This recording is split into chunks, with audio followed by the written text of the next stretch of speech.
Well, ladies and gentlemen, please remain to stand up, ladies and gentlemen, because we move on the next agenda. Before we start this agenda, ladies and gentlemen, as we begin today's agenda, ladies and gentlemen, with the singing of the national anthem Indonesia Raya. Once again, please stand up to singing together of Indonesia Raya.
Ladies and gentlemen, please be seated.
Well, a very good morning, everyone. How are you today? Is it great? Good and amazing today, ladies and gentlemen. Wow, it's nice to see you, ladies and gentlemen. Before we move on to the next agenda, because we can gather here together in Bali, I want to teach you about the Balinese language. When I say, "Kengken kabare semeton," it's mean, how are you today? You can answer, "Becik, becik." It's mean good, great, or amazing, right? You want to try? Okay. Kengken kabare semeton? Raise your hand. Kengken kabare semeton? Becik, becik. Let's give big round of applause for today. Thank you so much for your participation today, ladies and gentlemen. This is the last day of AGDX, or Indonesia Game Developer Exchange 2024. First of all, allow me to bow in this way. Om Swastiastu. Assalamualaikum warahmatullahi wabarakatuh. Shalom, nama budaya, salam kebajikan untuk kita semua. May peace be upon us, distinguished guests, ladies and gentlemen. And I would like to say very good morning and welcome to the Stone Bali for the event IGDX Business and Conference 2024. Let's give a big round of applause again, ladies and gentlemen. Thank you so much for your participation today. Once again, thank you so much for joining us for this event, ladies and gentlemen. And allow me to introduce myself. My name is Risma Devi. It is a pleasure for me as a master of ceremony for this memorable event, ladies and gentlemen. And for first of all, I would like to warmly welcome to our distinguished guest, Director General of Informatic Application, Ministry of Communication and Informatik Republik of Indonesia, Mr. Hoki Situngkir. Rahajeng Rauh ring Pulau Dewata Bali, welcome to Bali, Mr. Hoki Situngkir. And we would like to also welcome France Ambassador to Indonesia, Timor-Leste, and ASEAN, His Excellency Fabian Pinon. Welcome to Bali. Thank you so much, His Excellency Fabian Pinon. Deputy Chairman for Digital Economy and Creative Product, Ministry of Tourism and Creative Economic Republic of Indonesia, Mr. Muhammad Nil El Himam. Selamat datang di Bali. Selamat datang di dalam acara hari ini. Director of Digital Economic, Ministry of Communication and Informatik Republik of Indonesia, Mr. Boni Pujianto. Selamat datang Bapak, terima kasih Rahajeng Rauh dari Pulau Dewata Bali. Country Head of Garena Indonesia, Mr. Hans Saleh. Director of Apex Scale and Ecosystem Partnership at Google Play, Mr. Kunal Suri. Director of Digital Business Telkom Indonesia, Mr. Muhammad Fajrun Rashid. CEO of Nuon Digital Indonesia, Mr. Aris Sudewo. Welcome to Bali, Mr. Aris Sudewo. President of Asosiasi Game Indonesia, Mr. Safik Hussein.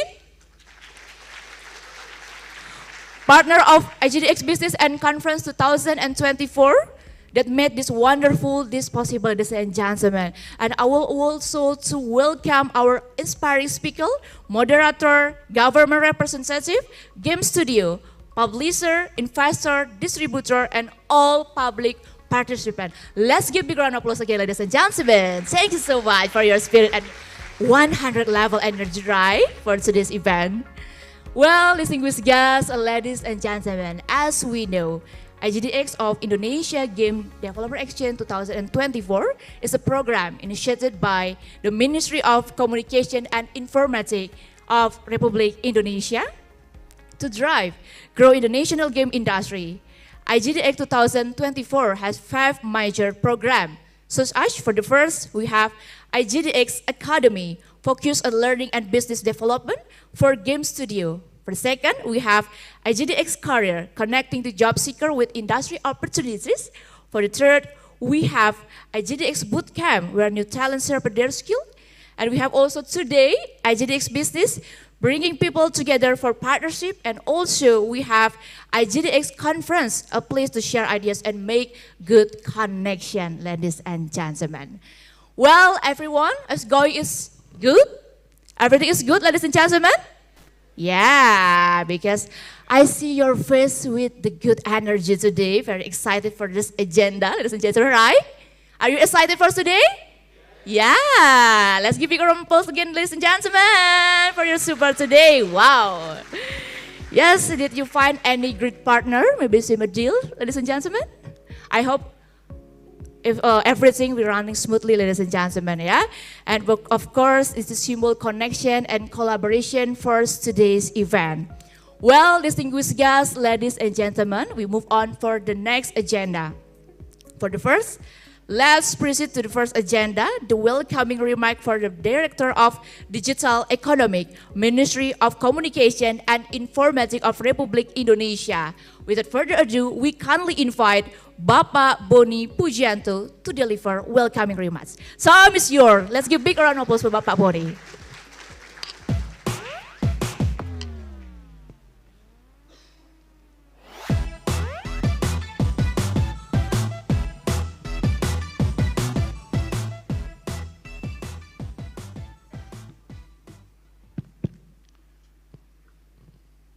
Assalamualaikum warahmatullahi wabarakatuh. Shalom, Om Swastiastu, Namo Buddhaya, Salam Kebajikan. Very good morning. I hope you enjoy the whole event during the 3 days, and you can also have some enjoyable during the, it should be on the beach actually, with short pants and everything, but today, we have a conference on this room, but hopefully you can also get some more benefit. First of all, I would like to give a warm remark to the Director General Aplikasi Informatika, Bapak Hoki Sitongkir. Terima kasih kehadiran Bapak, selamat pagi. French Ambassador for Indonesia, His Excellency Mr. Fabian Penon. Good morning. Thank you so much for your support. Deputy Economy, Digital and Creative Product Kemenparekraf, Pak Muhammad Neil El Himam. He is the one who also support the game industry in Indonesia. Unfortunately, this morning, it's supposed to be here, Pak Odo, the Deputy from Ministry of Maritime and Investment, but he is a man behind all this event happen. Because there is a government regulation also prepared by this ministry.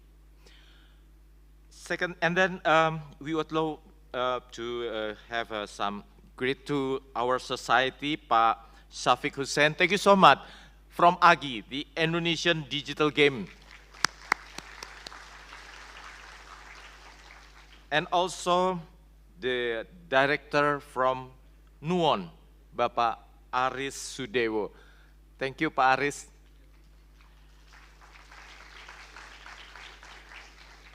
This is also our honored guest, the director for Google Play, Kunal Soni. Thank you so much, Pak, for your coming. And all the distinguished guests, government representative, game developer, publisher, investor, and all esteemed member of game industries. So again, welcome to IGDX Business and Conference 2024.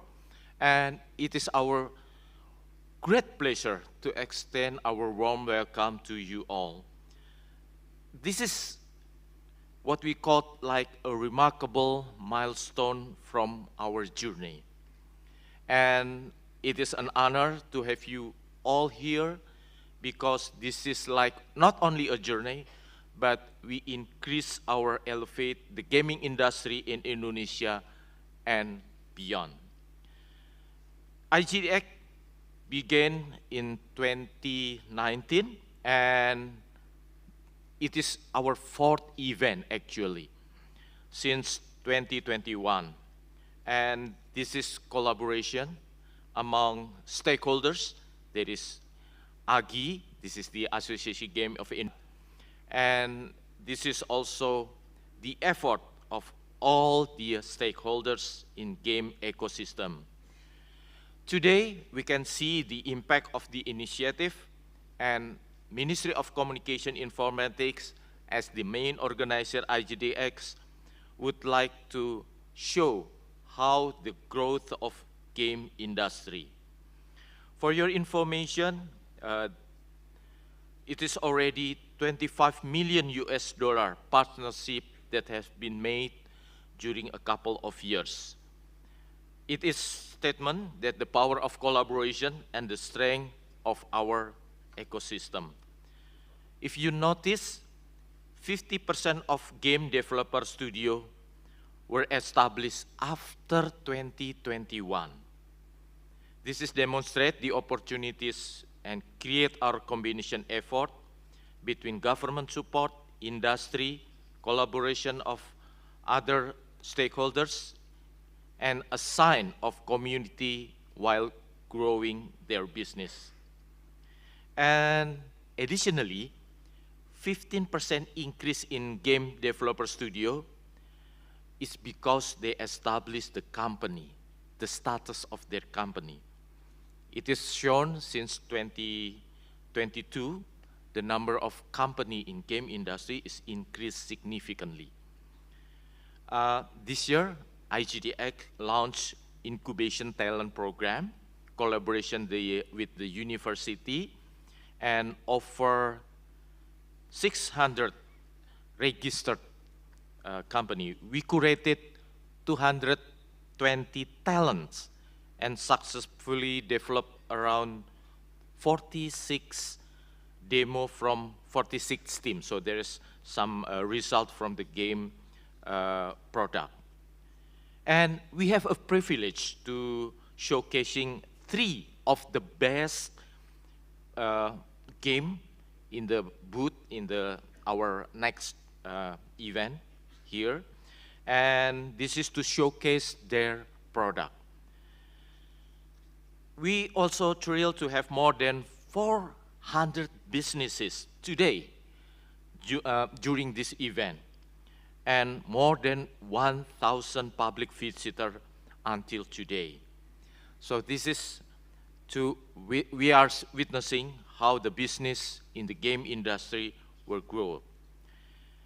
And I want to express my sincere gratitude to our main sponsor from Garena. It's one of our global developer and publisher established in Indonesia since 2012. It's a long journey, 12 years, right? And then with unwavering support from growing in the Indonesia game ecosystem, this make this event happen. Thank you also for our official partner, Google, and also Nuon. Thank you so much. This is very important from the creative agency. This is Yandex, and then from French, Institut France Indonesia, MongoDB, Itemku, and all participants whose contribute make the IGDX business and conference successful. So let us continue to grow together, create more business opportunity within the Indonesian games ecosystem, because we believe together we can build a thriving industry, not only benefit our local developer, but also position Indonesia as a key player in the global market. So thank you so much for your coming. Terima kasih. Wassalamualaikum warahmatullahi wabarakatuh. Om Santi, Santi, Santi Om. Well, thank you so much. Terima kasih dan matur suksema untuk Bapak Boni yang sudah tentunya memberikan welcoming remarks. Thank you so much, Mr. Boni Pujianto, as a welcoming remark, and thank you so much for the super IGDX 2024. And ladies and gentlemen, we move on for the next agenda. Now, for the next agenda, ladies and gentlemen, we learn the opening remarks by the Director General of Informatic Application, Ministry of Communication and Informatic of Indonesia. We kindly invite to the stage Bapak Hoki Sitongkir.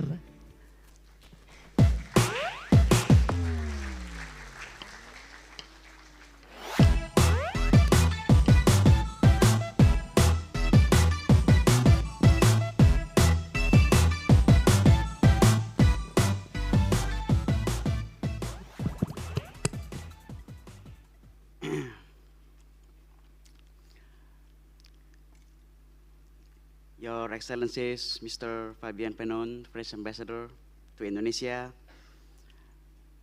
Pak Muhammad El-Himam, Deputy for Digital Economy and Creative Products, Ministry of Tourism and Creative Economy, Mr. Shafiq Hussein, President of the Indonesian Game Association, Pak Han Saleh, Country Head of Garena Indonesia, I don't know if already here, Pak Fajrin Rashid, not yet, yeah. Director of Digital Biz at Telkom Indonesia, Pak Aris Sudewo, President Director of Nuon Digital Indonesia, Mr. Kunal Soni, Director to Apex Scale and Ecosystem Partnership Google at Play, and also my colleague, Mr. Boni Pujanto, the Director of Digital Economy, Ministry of Communication and Informatics. Assalamualaikum warahmatullahi wabarakatuh. Salam sejahtera bagi kita semua. Salam, Om Swastiastu, Namo Buddhaya, salam kebajikan, good morning. I would like to express the very energetic good morning and welcome to the IGDX conference in 2024. First, I want to offer my heartfelt thanks to everyone who made this incredible event become possible. Today we have over than 200 game companies and representatives from 19 countries, along with developers, publishers, and industry leaders, all coming together to explore and celebrate the exciting world of gaming. 20 years ago, an event like this would have been hard to imagine, but here we are, thanks to the rapid digital transformation that has completely transformed the gaming ecosystem, not only in Indonesia, but also across the globe. Indonesia's gaming industry has experienced a truly remarkable journey. What used to be seen as just a hobby has now grown into a dynamic industry that plays a major role in our economy. Gaming is no longer just a way to unwind, it's a driving force for creativity, innovation, job creation, and community building. With more than 150 million gamers, Indonesia has become one of the Southeast Asia's largest gaming markets, and we are only just beginning to tap into the full potential. In 2023, the gaming industry in Indonesia generated over $1.6 billion revenue, a clear signal that this sector is a powerhouse. Out of 55.6% of Indonesians who play games, over 35 million are active online gamers, showing just how integrated gaming has become in our daily lives. And with an esports markets estimated at $1 billion, Indonesia is ready to lead and compete on the global stage. The transformation wouldn't have been possible without the visionary leadership of our president, Pak Jokowi, who has been a true driving force behind Indonesia's digital revolutions. Thanks to his efforts, 221.56 million Indonesians, or 79.5% of our population, are now connected into the internet, far surpassing the global average. The data says that it's about 67%. This connectivity has opened a new opportunity for our game developers to reach global markets, proving that Indonesia isn't just a consumer of digital products, but a source of talent and innovation. Distinguished guests, the last 2 days have been nothing short of exhilarating, with game developers, publishers, and investors all coming together to explore new opportunities and form partnerships. We've had business matchmaking, mentoring session, and workshop, and have sparked collaboration and fueled fresh ideas. And we are today at the IGDS conference, continuing this discussion, sharing our insights, and working together to shape the future of our gaming industry. This event is much more than just networking. It's a place for meaningful exchange and real growth. We are here to ensure that the momentum we've built as an industry keeps moving forward. We are here to learn from one another, to inspire each other, and to explore how we can showcase the best of Indonesia on the global stage. Whether you are a developer with the next big idea, a publisher searching for fresh talent, or 2023 alone. So this success speaks volumes, and the creativity and technical expertise of our developers, proving that they can compete internationally. Through events like IGDX, we hope to continue providing the support and resources to bring these ideas to life. Honored guests and our fellow game enthusiasts, as we celebrate the incredible growth of our industry, it's crucial that we continue to focus on the well-being and safety of our youngest gamers. Digital gaming opens up a world of creativity and learning for millions of children in Indonesia, and it's up to all of us to make sure that this space remains safe and secure. By working together, we can create digital environment that are welcoming for everyone, especially kids, so they can enjoy their gaming experience without any worries. And I must also add that right now, there's also a challenge in our game industry and game society, because right now, Indonesia is in the war against the illegal online gambling, which suck up the poor of Indonesian, and they sometimes using the technique to mimic the way game show and demonstrated as online. So it's a challenge for us in this event. And to all the partners and stakeholders here today, I encourage you to take part in the mission by registering your platform to the PSE, Penyelenggara Sistem Elektronik. This step isn't just a formality, it's a way for us to build a safer and more transparent digital ecosystem where parents can feel reassured that their children are protected as they explore the digital world.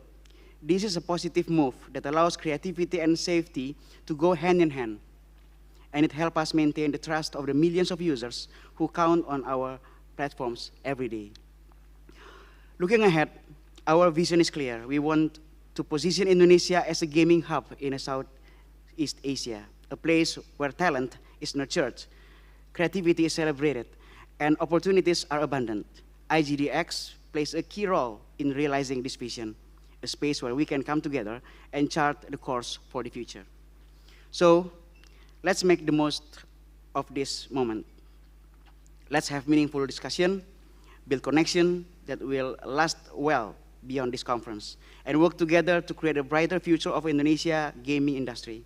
I believe that knowledge, partnership, and ideas shared today will shape the next chapter of our industry. Thank you for being part of this journey.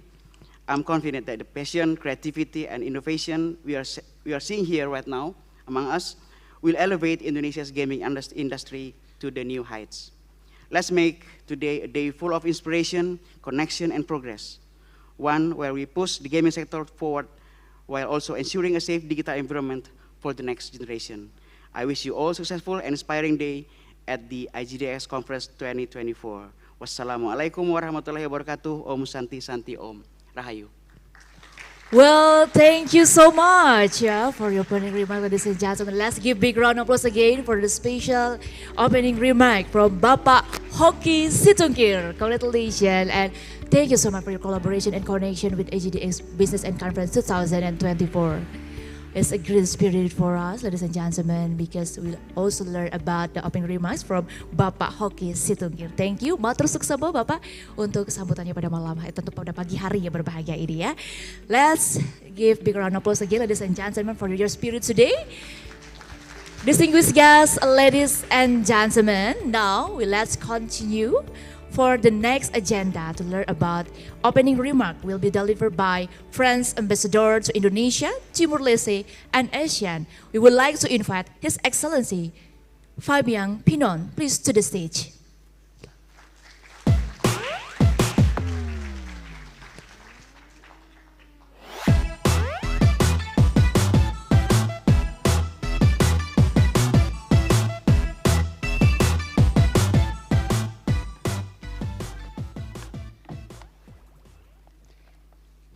Bonjour à toutes et à tous. Dear representatives of the Indonesian government, dear representative of the Indonesian Games Association, dear professionals of the video games industries, chers délégués français, ladies and gentlemen, dear friends. As you know, the reinforcement of the relationships between France and Indonesia is a key priority for the French government in every field, but especially also on business and on all things related to the new economy. This is why it is my pleasure and also a great honor to be given the opportunity to take the floor today for the opening of the IGDX conference. This is for me an occasion to celebrate the strong collaboration between the Indonesian government, the different ministries, the Indonesian Game Association, and the French Embassy in Indonesia, Institut Français d'Indonésie. Thanks to this unique partnership, 37 French video games organizations were able to participate in the last 2 editions of IGDX, 15 in 2023, and for this year, 24. So it is increasing, and we will get up increasing. Last year's edition allowed French studios to meet the highly creative Indonesian video game ecosystem, and I have to say that we are all amazed by the creativity in this country, in the gaming industry, but generally speaking, leading to ongoing partnership on a win-win approach, and I really insist on that, and on the basis of fair revenue sharing. In the same spirit, IGDX 2024 French delegation brings professionals interested about collaboration with Indonesia. This delegation has been carefully selected to create a group representing the whole French industry, following a national call for applications and dozens of responses in France, which shows the increasing success of IGDX and the interest for Indonesia. We have selected the best that France can offer in this field. Studios among the most important in the world, including Gameloft and Voodoo, which are constantly looking for new talents, tech companies with innovative services, including cloud gaming in video games with NetGem Group, leading publishers in France, such as Microids, Playdigious, Plugin Digital, and TA Publishing, looking for new contents for their catalogs in Europe, with, and I repeat because it is important, that this is on the basis of a respectful revenue sharing with Indonesian developers. We also brought companies offering innovative services that help developers to expand internationally, from self-publishing to tools to improve their business models, and I will just quote these companies: Forever's Games, Boiler, Aikin, Level Link Partners, Not a Shark Company, Richie Cedric Design, Store Riders, and Reverse. We also brought a world-renowned French school, Isart Digital, to promote education in video games, as well as an investment fund seeking innovative projects globally, Pix Capital. And lastly, independent studios eager to explore new approaches to game development, including all-in-one games funded by the European Union, as well as SpringFox Games. Finally, and I was here also in Bali for this reason, we had the 3rd edition of the French Tech Summit, so the French Tech Indonesia ecosystem gathering more than 300 startups, entrepreneurs here in Indonesia is also present with its representatives in the field of video games and new technologies. As you know, France stands to gain immensely from collaborating with Indonesia, especially given the high quality of local production and the successes of Indonesian studios, as it was explained before. France can also bring valuable contributions to Indonesia.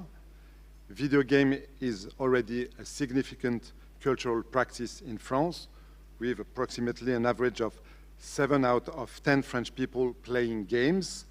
The market is among the most dynamics in Europe, generating an annual revenue of 6.1 billion in 2023, and the ecosystem is very rich, with approximately over 1,000 companies, including 600 development studios, with around 800 titles released each year.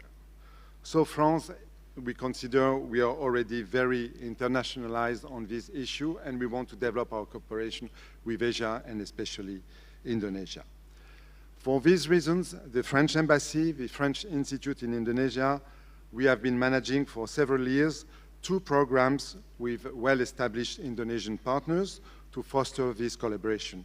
First, what we call the Lazy Lundi, organized with the collective The Lazy Monday, where we share the newest, latest French productions, particularly independent ones, to a wide audience of people on YouTube. And the second program, called IFI Gamers, we organize events to facilitate exchanges between Indonesians and French productions every month. This partnership approach is crucial for us. And it is not limited to the field of business. We also want to reinforce our cooperation on education. This is why, for several years, the Embassy has been a partner of IGDX Academy mentorship program, and I am pleased to welcome this year again Mrs. Celia Odan, a world-renowned UX expert who contributed to the success of the game Fortnite, for instance. She's with us again, as well as two other speakers, Julien Villedieu and Florent Valory. We will also contribute to share our experience and help developing these collaborative training programs. Especially on the educational side, as you know, France is also home for very important schools in the video games industry, including Isard Digital, which is part of this delegation this year. And last year, we had Gobelin Paris, another renowned French company in the field of education, which participated to the last edition of IGDX. So, in a nutshell, we are reinforcing our presence. Indonesia is considered as a priority for France, and we want to develop this cooperation. We are also working, obviously, with the ministry. We are working with the Ministry of Communication and Technologies, with Cominfo. Our agency to promote student mobility has signed an agreement with Cominfo. We will be in a position to welcome to France Indonesian students for master courses in English, fully taught in English. We have also developed our cooperation with LPDP program, so it will be also possible now for Les Gobelins School to welcome a special scholarship program for Indonesian students. I will conclude this speech, and you can understand it very easily, to say that we want to bridge cultural contacts between our two countries in this very dynamic industry, video games, where France and Indonesia have shared interest, and we could mutually be working together that will be beneficial to our two countries. Thank you so much for having us here. Thank you for the French delegations to be so vibrant and dynamic, and I hope it will be very successful this year as it was last year. Thank you. Well, thank you so much, His Excellency Fabian Pino. Please stay on the stage, sir, because we have the photo session today, yeah? And we kindly invite to the stage for the photo session Mr. Hoki Situngkir, Mr. Muhammad Neil El Himam, Mr. Boni Pujianto, Mr. Hans Saleh, Mr. Kunal Sodi, Mr. Muhammad Fajrin Rashid, Mr. Aris Sudewo, Mr. Shafiq Hussein. Please come to the stage for the next photo session in the stage, ladies and gentlemen. And we invite for the all photographer to take a picture together with the all VIP guests here.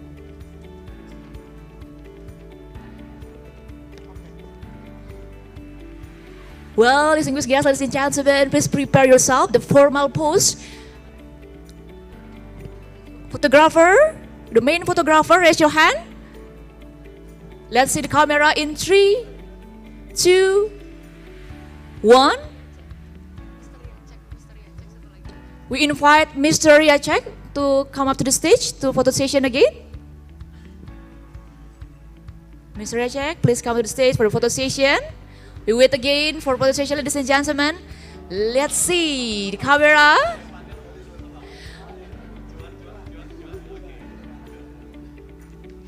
Yeah, with this another pose, sarang yo. Yeah, 1, 2, 3. Success for IGDX Business and Conference 2024. With your smile, big smile, Bali. Yay!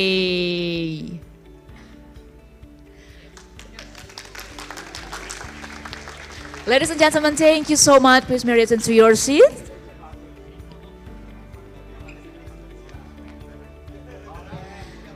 And now, distinguished guests, ladies and gentlemen, before we start this agenda, we have the wavy photo from the stage. We invite for all photographer, please come out to the stage to take a picture together with all participants. And we invite to all of you, please stand up, ladies and gentlemen, because now we know of the photo session with all VIP guests.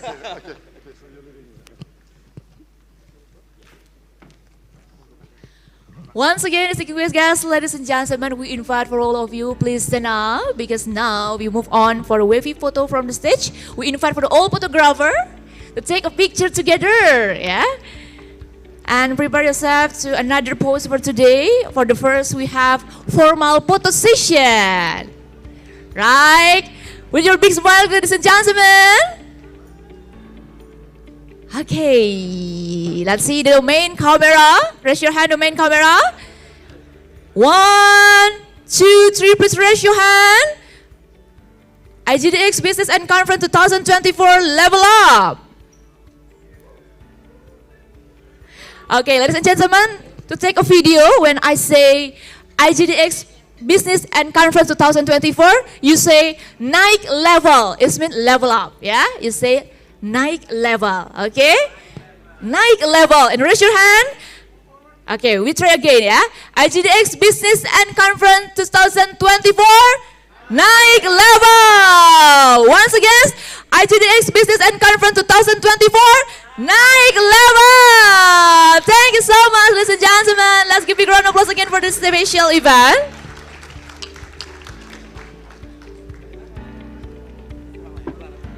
Well, thank you so much also for the photographer to take a picture with all participants today. Wow, it's a great agenda because we also learned about the special speech, opening remarks, and welcoming remark for the last agenda of IGDX Business and Conference 2024. Distinguished guests, ladies and gentlemen.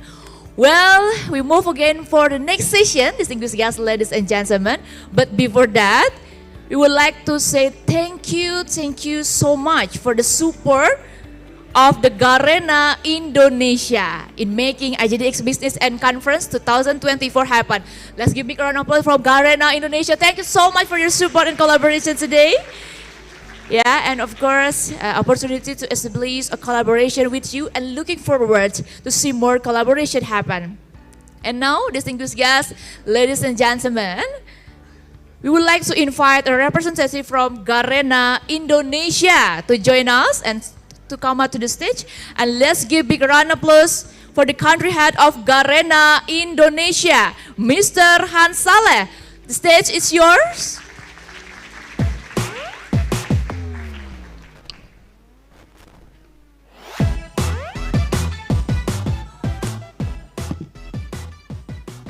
Matur Suksma. Good morning, esteemed guests, game developers, and game industry players, and also our guest from French Embassy, Monsieur Fabien Penon. It's a privilege to be here at IGDX 2024, representing Garena Indonesia as the official partner for this remarkable event. I would like to extend my sincere thanks to Pak Koki Situngkir, Pak Boni Pujianto, Pak Luat Sihombing, and Kemenkominfo team, also Pak Neil Elhimam and Parekraf team, and also our AGI friends, Shafiq and Cipto, who have made this platform as a cornerstone for the growth of Indonesia game ecosystem. We are delighted to witness the growth of the local gaming scene over recent years, as we see in IGDX, which has also grown year over year. I attended this event last year, and this year, I have seen more people, more interesting games, and also meet more friends. We are proud to be able to participate and support AGI and the government to develop gaming scene in Indonesia. We hope that our support and global expertise could be useful for our local developers here. One example is our initiative in collaboration with AGI, Kemenkominfo, and also Kemenparekraf for the first edition of Garena Game Jam in 2023. This competition provided a platform for young developers to showcase their talent and also to be exposed to the game industry. We also bring 3 winners from last year here, offering them the opportunity for further exposures and also to network with more experienced players in the industry. So we invite you all to come to our booth in the next hall. I believe this is also what IGDX is all about. It has opened the door for conversation, partnership, and collaboration to shape the future of Indonesia gaming industry. It has shown growth, but we are not in the finish line yet. We have to push much more to compete and win in the global stage. And we in Garena would be proud to be part of it. Thank you. Well, terima kasih Matur Suksema and thank you so much. Let's give big round of applause again, ladies and gentlemen, for the support for Garena Indonesia. Thank you, Mr. Han Saleh, for your special speech today. And distinguished guests, ladies and gentlemen, for everyone to come here in this ballroom area. IGDX conference has become the hub for developers from Southeast Asia to connect, collaborate, and gain insight from case source. Hundreds of industry players gather annually to look for new opportunities. With the uprising number of game studios in Indonesia, there is a rapid increase in talent resource needs. That's why we are happy to have Good Play Academy, Study Jam, and Google Play X Unity as a side event activities just yesterday. Let's see this video.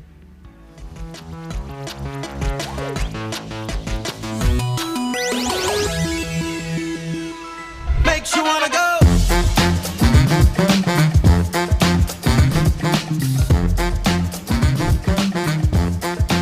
Makes you wanna go. Na na na na na na na na na na na na na na na na. Put your hands together now. Everybody now. Put your hands together now. Sometimes it hits you when you least expect it. When it feels this good. When it feels this good. When it feels this good. When it feels this good.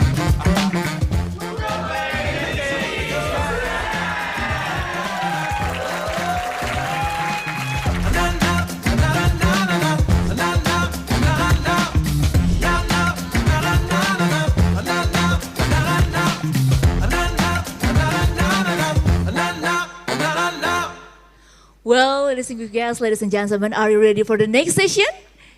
Yes, because today, ladies and gentlemen, let's move along. We've got the Google keynote up next, followed by the Google Play X Unity graduation. Let's invite Mr. Kunal Soni, Director for Apex Skill and Ecosystem Partnership at Google Play, to come up to the stage. Time is yours.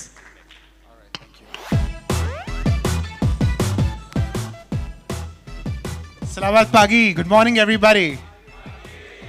Who says studying can't be fun? Looks like everybody had a lot of fun during this course. All right. So, hi, everybody. My name is Kunal Soni. My team and I work with app and game developers across the Asia-Pacific region. We help everybody, including you all, build, launch, and scale their business on Google Play and Android, not just in Indonesia, but across Southeast Asia, across the world, really bringing to bear the reach and the strength of the platform that Play and Android offer you. I was at dinner yesterday with a lot of you, and it was so great to hear some amazing comments about how this program, IGDX, has grown from strength to strength. And as we all heard in the opening remarks, the vision is super inspiring. And we are truly honored and humbled and privileged to be part of this journey with you. We are deeply, deeply committed to Indonesia, to making sure that we are nurturing the ecosystem with you and partnering with you very closely on this journey.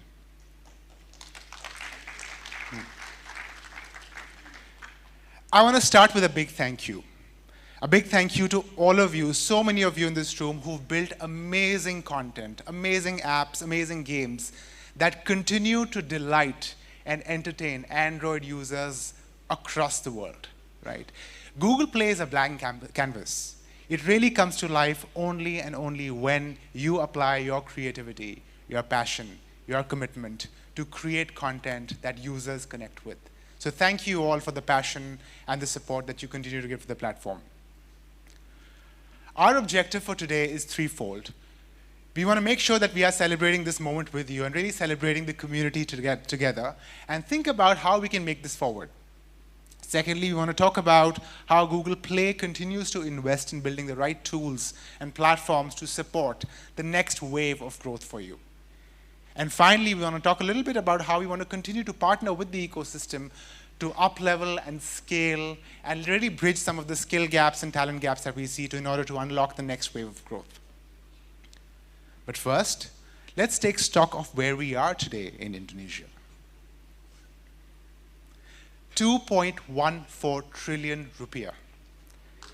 That is the amount of earnings generated by Google Play developers in Indonesia last year. Isn't that amazing? 2.14 trillion. And guess what? Almost a third, 700 billion rupiah, are coming in from users, gamers overseas. So you are taking Indonesia to the world, right? And that's an amazing opportunity to think global, to think about really how Indonesia can be an export hub, to create and export amazing gaming services, content. There's an incredible cultural heritage here. There's amazing storytelling which happens here. How do we translate that, all of that into compelling gaming content that everyone in the world can enjoy? That should be our vision, that should be our goal. Today, Indonesia boasts of a fertile ecosystem. There are almost 10,500 developers running almost 34,000 apps on the store and games on the store today. For Google Play, Indonesia is the 12th largest developer community globally and growing very, very fast. So I'm sure the ranking would have changed by the next IGDX, hopefully. And all the content that's being created is being enjoyed by almost 2 billion monthly active users globally. These users are not just here in this region. They are in markets as diverse as India, the US, Europe. So really the world's your oyster when you think about distributing your gaming content across the platform. It's not just about downloads and revenue. There's true economic impact. The app and game ecosystem in Indonesia, enabled by Google Play and Android, has created almost 200,000 jobs. That's amazing, isn't it? I mean, that really speaks volumes about the opportunity that lies ahead in terms of the economic opportunity for people, in terms of the digital transformation that the country can embrace over the next few years. And we will continue to invest more and more to ensure that enough skills are being created. And you'll get a glimpse of that today, as you can see around the room, about how that investment in human capital can unlock huge opportunities for the country. So I want to take a moment. Please give yourselves a round of applause. These are some really, really strong outcomes that we continue to see, and we are really excited to be with you on this journey the next years and decades to come. As I mentioned, there are three important areas that Google Play is focused on: making sure that you have access to the best tools, the best platforms, the right practices to really compete on a global level. Making sure that we celebrate the right moments. There's amazing content being created. How do we make sure that we bring this content to the users at the right time and really celebrate the moments that matter? Right? And finally, we want to continue to invest in skill building and making sure that we are nurturing the ecosystem. And you'll hear about the Google Play Academy program, but clearly more and more in these areas to say how skills and expertise is being built locally to unlock the next wave of growth. Let's talk about tools briefly. So at Play, we are deeply invested across the whole life cycle of game development, from pre-launch and launch to discovery, engagement, retention, and of course, monetization. All these important steps of a game development cycle are super important for us to contribute to. Let's start very quickly with the first one. Now, launching a game is a moment of anxiety, right? A lot of us feel anxious. There is risk. We have invested so much effort and engineering resources. How do we limit the risk? How do we reduce the risk? How do we improve our chances for success? That's what pre-registration does. So through pre-registration on Google Play, you can actually now create a lot of buzz even before your game is live. Right? You can create alerts for people when the game is ready for download, and you can create incentives for users to download when it actually goes live. And it's great to see how users are developing and developers are using this to improve the chances of success. Arcade Playground used pre-registration on Google Play for their game, Gaming Cafe Live, and got 100,000 installs on the launch day. Isn't that amazing? So that's the kind of buzz you can create using tools such as pre-registration. Let's talk about discovery. Who cares about user acquisition in this room? We all do, right? Yes? That's ultimately foundational. Making sure that you have access to the right tools to create opportunities to acquire users by, for example, creating the right listing on the store. The first interaction that users have with your brand when you distribute. Store listings, right? This is foundational. And we've seen, again, developers in Indonesia using these tools really, really well. Gambio Studio, so thank you, Shafiq. You guys have done a fantastic job of using store listing experiments to optimize your presence on the store. That has caused your conversions for Celera Nusantara to rise 20%. That's amazing. And these are all free tools. You don't have to pay for these tools. These are all free tools which are available for everybody to access to improve the chances of success when you are building mobile games. And it's not just about mobile. Now, what we find is users are consuming gaming content across a wide range of devices, right? So they're playing games on PC or tablets, etc. So it's really important as developers to ensure that when users move from one device to another, the game moves along at the right quality, right? And that's what we've been super invested in. So the Google Play Games on PC was built to scale your games across mobile, tablet, Chromebooks, Windows PCs, and today there's a catalog of over 3,000 games in more than 140 markets. So you can continue to acquire more users beyond the mobile phone. We've also added support for native PC publishing. So now if you are a native PC publisher, you can truly expand to a global audience of gamers if you're writing a native PC game. We all care about engagement. Yes, the install has happened, somebody's discovered your game, but then it's really important to make sure that they remain committed, users remain engaged with your content. And that's what re-engagement comes in. Android Vitals. Show of hands. Are people aware of Android Vitals in this room? A few? Okay, I see a few hands. Good. So again, this is again one of those things which should be a must-do for everybody. It's really about making sure that users have the right experience when they are playing your game. Because if your game is crashing a lot, or if it is not responding and it's getting stuck, users will have a bad experience. And engagement rates will go down. That's not good for anybody, right? So this is again what we find. In fact, again, Own Games, I don't know if Own Games is here. Great job. Great job. You've used Android Vitals to track your crash rates consistently, and you've been able to actually see a fantastic jump in D1 retention by 20%, thanks to improving crash rates using Android Vitals. So great job. Monetization. Who cares about money? We all do, don't we? Right? Awesome. So it's really, again, important to make sure that monetization has been hard. We all know that. And it's really important to be very thoughtful about how you think about, for example, pricing experiments. I'm launching a new game, or I have an existing game, I'm launching in a new market. How do I make sure that I have the right price point? That I'm pricing my content at the right level so that users will actually buy and engage with that content.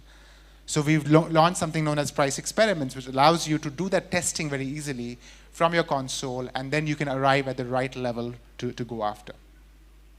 So again, Arcade Playground, great job again. You guys have used local pricing for key markets, and you've seen revenue increase by 70% for the game Movie Cinema Simulator. That's amazing. Going global. That's one of the true value adds that a platform like Google Play can offer you in over 190 countries.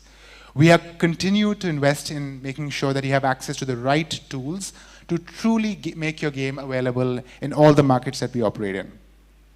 So today we are supporting more than 190 markets with payment methods. There are over 300 local payment methods in more than 65 markets. And we have carrier billing deals to make sure that you do what you are best at, which is creating amazing games. And we take on the burden of making sure that you have the right commerce platform, the best-in-class commerce platform to monetize your content. Yeah. Again, we all know localization is important as you think about going global, right? And it's really important to make sure that localization is looked at holistically. Your store listing, the game assets that you have, the pricing level. So it's really important to make sure that you are speaking in the language that users in that market are comfortable with, right? And again, great example, Gecko Games leverage Google Play tools to reach new audiences globally for the game Epic Conquest 2. Across Brazil, Mexico, Spain, France, saw 21% increase in conversions in these markets. Fantastic job, right? A lot more developers can do that really, really well using these tools available. And another great example from Indonesia. Dreams Games leverage localized custom store listings for their game Cat Legends to optimize their store presence in global markets across South Korea, Japan, France, and again leading to a 29% increase in conversions across all these markets. So clearly people are learning, people are trying, people are experimenting, and we see strong outcomes coming for them on the store. I wanna recap this session with a very clear celebration of all the amazing content that's happening. We will continue to look for opportunities to showcase the games being created by Indonesian developers, right? So the Independence Day campaign, for example, the Game Day, the National Tech Awakening Day, they all had 18 Indonesian games this year. There's a nice interview with Shafiq. Well, good job on the store. For Ramadan, we featured over 20 games and 45 apps with Ramadan-related updates or utilities, including Indonesian titles like Selera Nusantara, Luna Fantasia, and Video. So this is really about making sure that in moments that matter, when users are looking for very local content, your content is being surfaced to them at the right point of time. We are so enthused about the diversity of content being created that we now have this permanent collection on our store. So on Google Play Indonesia, you will find Made in Indonesia as a permanent collection, which showcases the best that this community has to offer. It's not easy to get in there, right? We want to make sure that we keep the bar high on quality, right? So as long as you're investing in the right tools and investing in user quality, we'll find a way to get you there. So again, there are lots of opportunities on the store to get a lot of organic discovery for the content. Best of 2023. Every year, we celebrate Indonesian games as part of a global campaign to celebrate the best out there on Google Play. As part of that, we also ran Best Made in Indonesia in 2023. And again, a lot of folks who won accolades are in this room. So Paul Rumble by Nuon, clearly they made the best Made in Indonesia last year. Let's see who gets it this year. I'm hoping for some new surprises. There were honorable mentions for Akhir Pekan, for Amaibu, for Toge Productions. Fantastic lineup of content being created locally, which again is getting a lot of coverage, a lot of visibility on our store. What more can we do?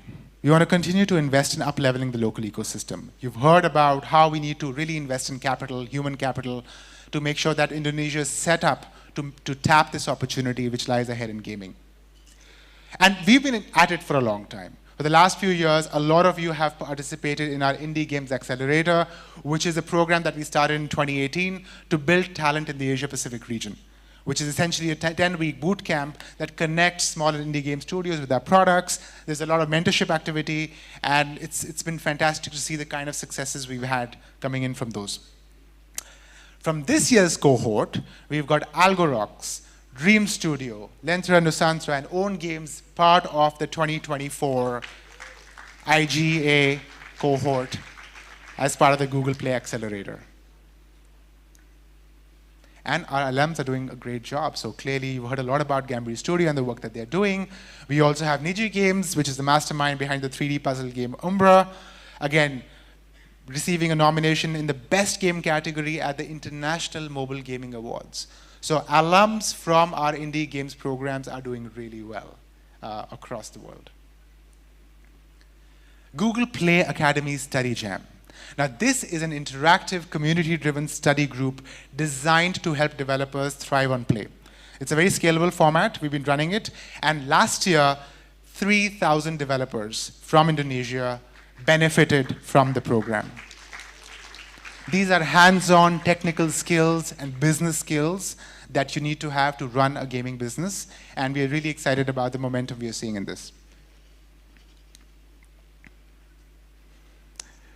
Last but not the least, look around the room.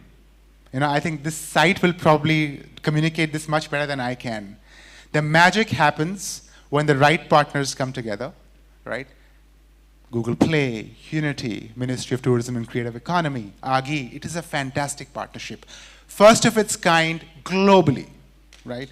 Indonesia is the first country globally where we've tried this partnership, where we really deeply invested in equipping upcoming, promising new developers with skills in game design, game development, and monetization to ensure that you have access to the tools and resources to build world-class talent. And this, ladies and gentlemen around the room, is the future of Indonesia's gaming talent. Right? These are people who worked hard. It's a rigorous program. They've done a fantastic job. They've worked hard, and they've won their certification, which you're going to hear more about later on. But it's been a really, really powerful partnership, growing from strength to strength. We rolled it out last year. We've already seen like a 5x growth in the number of people who are participating. And today, there are almost more than 150 people who actually completed the certification and are now industry ready for employment, for new career opportunities, for starting their own business. This is foundational, and this is super, super critical for us. Wonderful. So with that, thank you so much for your partnership. I'm going to now conclude by inviting my colleague Agung. Agung, where are you? There you are. To now take us through the most exciting part of this keynote, which is the graduation ceremony. Thank you.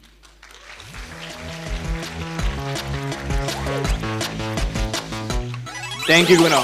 Good morning, everybody. Selamat pagi. Seperti yang disebutkan tadi, hari ini kami merasa sangat senang dan terhormat karena telah bergabung bersama kita 100 lulusan program pelatihan Game Developer Google Play Unity 2024. Yang tersebar dari seluruh wilayah Indonesia. Dan kami ingin menggunakan momen ini untuk merayakan kesuksesan mereka bersama-sama. Dan tentunya ini sejalan dengan Peraturan Presiden 19 tahun 2024 untuk bisa melatih talenta game di Indonesia. Dan untuk ikut merayakan keberhasilan ini, kami ingin mengundang ke atas panggung para pendukung yang sudah sangat istimewa. Pertama kami ingin mengundang Bapak Hoki Situngkir, selaku Direktur Jenderal Aplikasi dan Informatika dari Kementerian Kominfo. Lalu yang kedua Bapak Muhammad Neil Elhimam, Deputi Bidang Ekonomi Digital dan Produk Kreatif, Kementerian Pariwisata dan Ekonomi Kreatif. Ketiga, Syafiq Hussein, selaku Presiden Asosiasi Game Indonesia. And allow me to call you back again to stage, Kunal.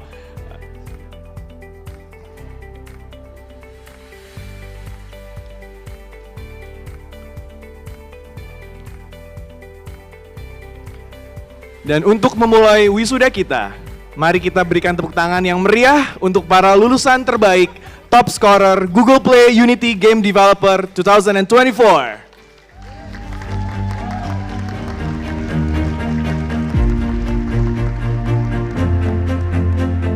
Tiga lulusan terbaik untuk branch Game Developers, Dewi Farah Aulia Bahiyah, Zidni Bisma Mubarok, dan Vanessa Felicia Lidora.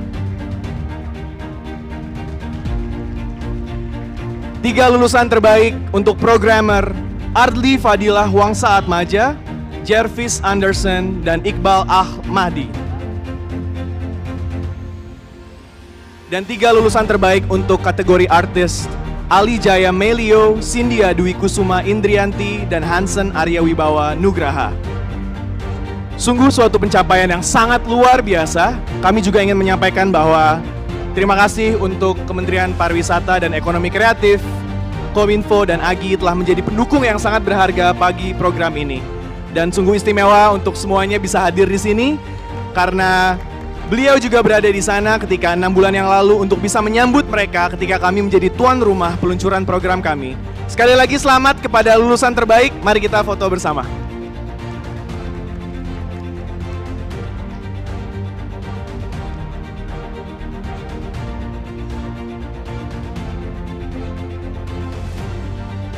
Terima kasih banyak untuk seluruhnya. Terima kasih Bapak Neil, Pak Hoki, Pak Syafiq, dan Kunal telah bergabung bersama kami hari ini untuk merayakan wisuda. Terima kasih. Kami persilakan untuk kembali ke tempat.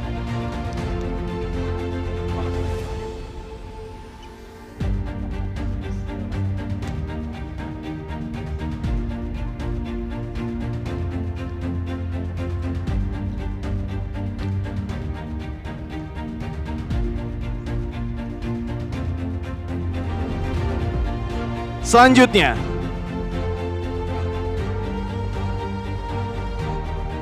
kami sangat bersemangat untuk merayakan kelulusan dari game developers untuk program pelatihan Google Play Unity. Para lulusan ini telah menghabiskan waktu 6 bulan sejak di program pelatihan game developers Google Play Unity untuk mempelajari keterampilan teknis dan komersial yang diperlukan untuk membuat game yang sukses. Sebuah perjalanan pembelajaran yang sangat luar biasa bagi mereka. Sekali lagi selamat.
Dan sekarang, kita berikan tepuk tangan yang meriah juga untuk lulusan game developer Google Play Unity berikutnya. Setelah menyelesaikan program pembelajaran mereka, peserta diminta untuk mengikuti ujian Unity Associate Certification selama 2 jam. Dan ini bukanlah hal yang mudah. Sekali lagi selamat kepada lulusan game developer kami yang telah hadir di Bali.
Oke, terima kasih. And thank you Kunar for helping us celebrate our graduates. You may now leave the stage.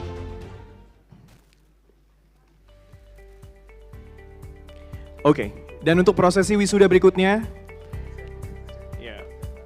kami ingin mengundang kembali ke atas panggung Syafiq Hussein selaku Presiden Asosiasi Game Indonesia.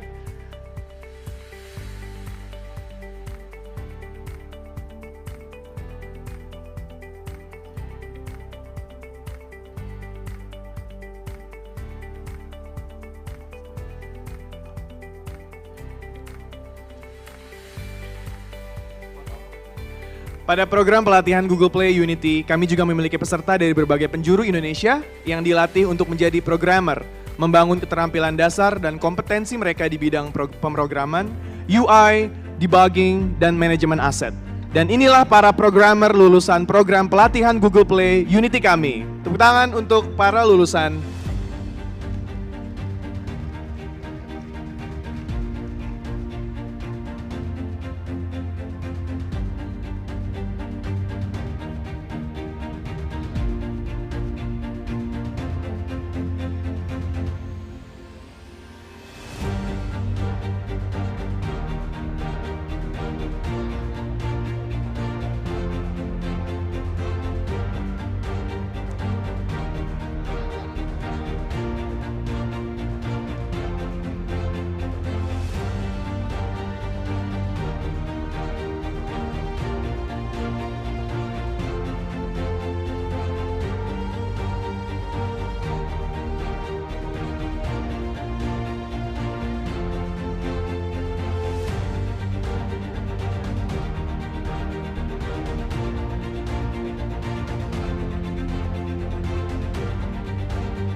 Oke, dan berikutnya, mari kita berikan tepuk tangan yang meriah untuk lulusan program pelatihan Google Play Unity Game Developers kami berikutnya.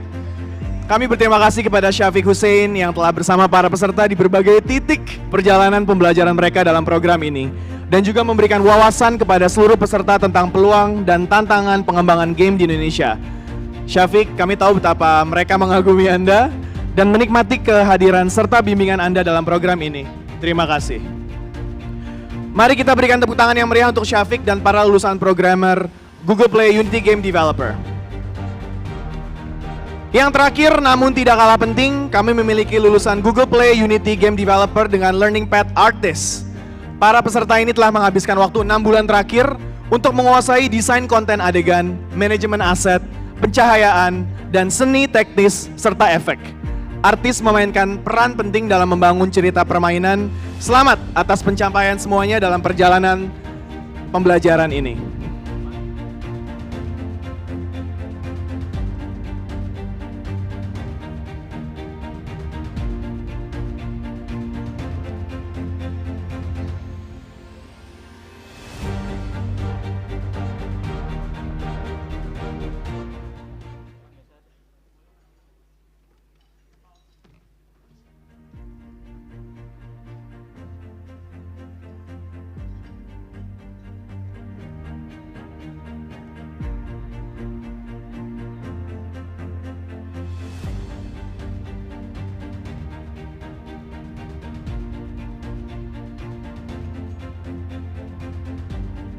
Terima kasih.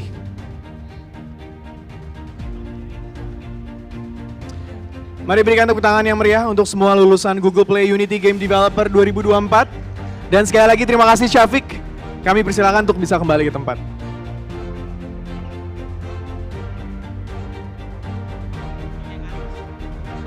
Oke. Kami persilakan untuk kategori artis untuk bisa naik ke panggung.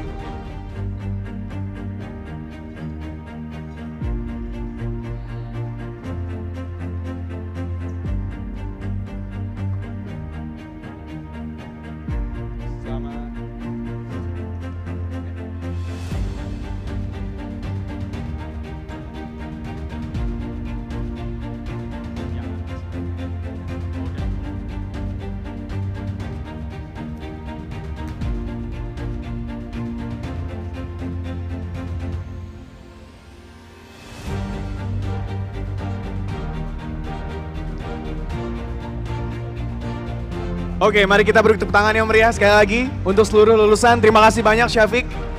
Dan itu hadirin sekalian mengakhiri wisuda kita hari ini. Mari kita berikan tepuk tangan.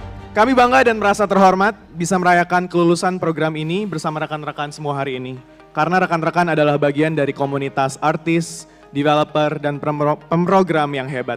Dan kami berharap kita semua bisa menerapkan apa yang telah kita pelajari dan capai dalam program ini. kita harus selalu bisa memberikan kontribusi kepada komunitas pengembangan game di Indonesia yang dinamis. Kami tidak sabar untuk melihat hasil karya rekan-rekan semuanya. Sekali lagi selamat. Saya Agung dari Google izin undur diri dan sampai bertemu di event IGDX berikutnya bersama Google Play Unity. Terima kasih dan selamat pagi. Well, let's give big round of applause again, ladies and gentlemen, for the graduation ceremony of Google Play Academy. Let's give a round of applause again, ladies and gentlemen. Thank you so much for Mr. Agung to lead the session, and thank you so much also for Mr. Kunal Soni for your special speech for this session, distinguished guests, ladies and gentlemen. Well, ladies and gentlemen, are you ready for the next session? I want to boost your spirit with the big round of applause. I want to first time forth in the right side area. Let's give it a round of applause. Yay! Distinguished guests, ladies and gentlemen, let's keep the energy going. Up next, we have Syafiq Hussein, President of Asosiasi Game Indonesia, here for our keynote speech. He will be diving into Indonesia dream on game industry through presidential regulation. Let's give a big round of applause for President of Asosiasi Game Indonesia, Syafiq Hussein. Time is yours. Oh.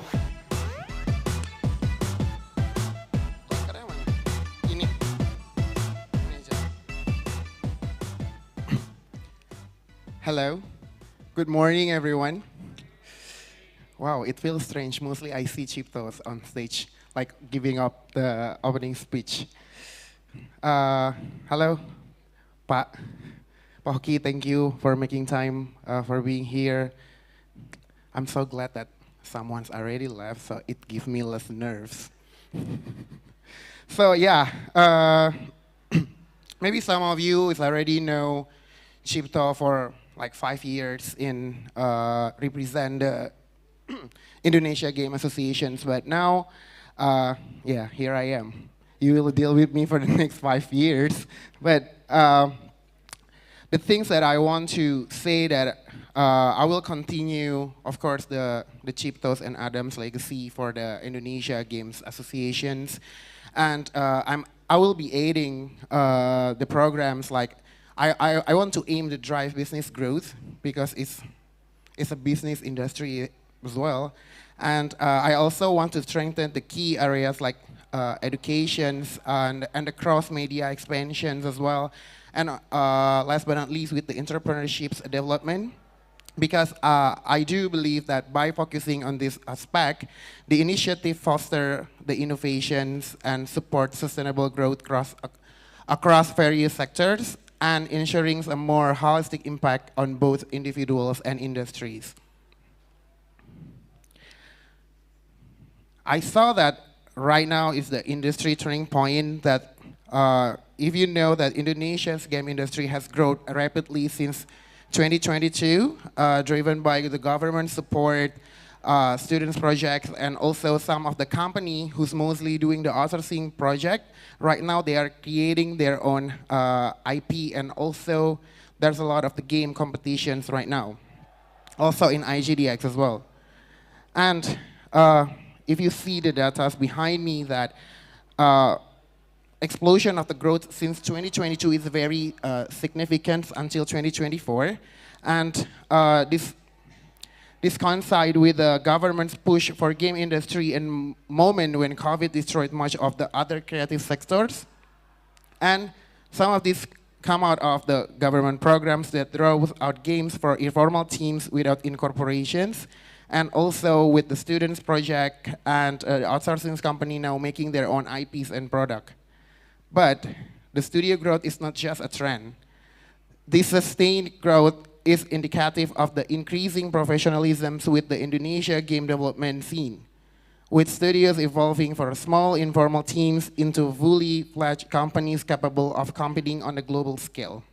Maybe you already see some of them on the right and left area, that you see that right now is more mature, is enough, and they can talk with the publishers and probably the investors as well.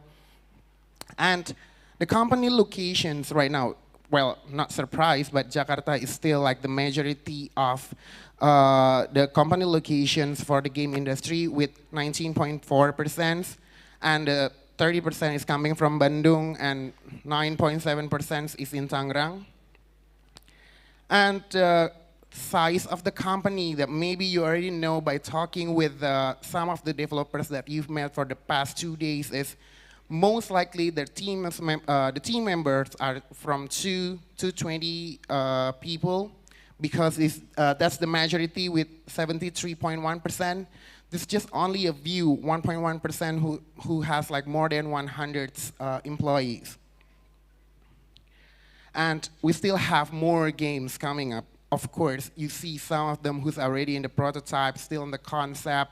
And when I think back, like 3-4 years ago, like we're not that kind of matters, that the people and the game, we're not that matter enough back then. But right now, I'm so proud that seeing a new developer already know what they are doing and trying to, like, you know, they already more understand about the core loop, about the monetizations, and also they know how to make a good presentations and that. So yeah, I really looking forward what they are making for now, and the things that they're gonna launch hopefully soon.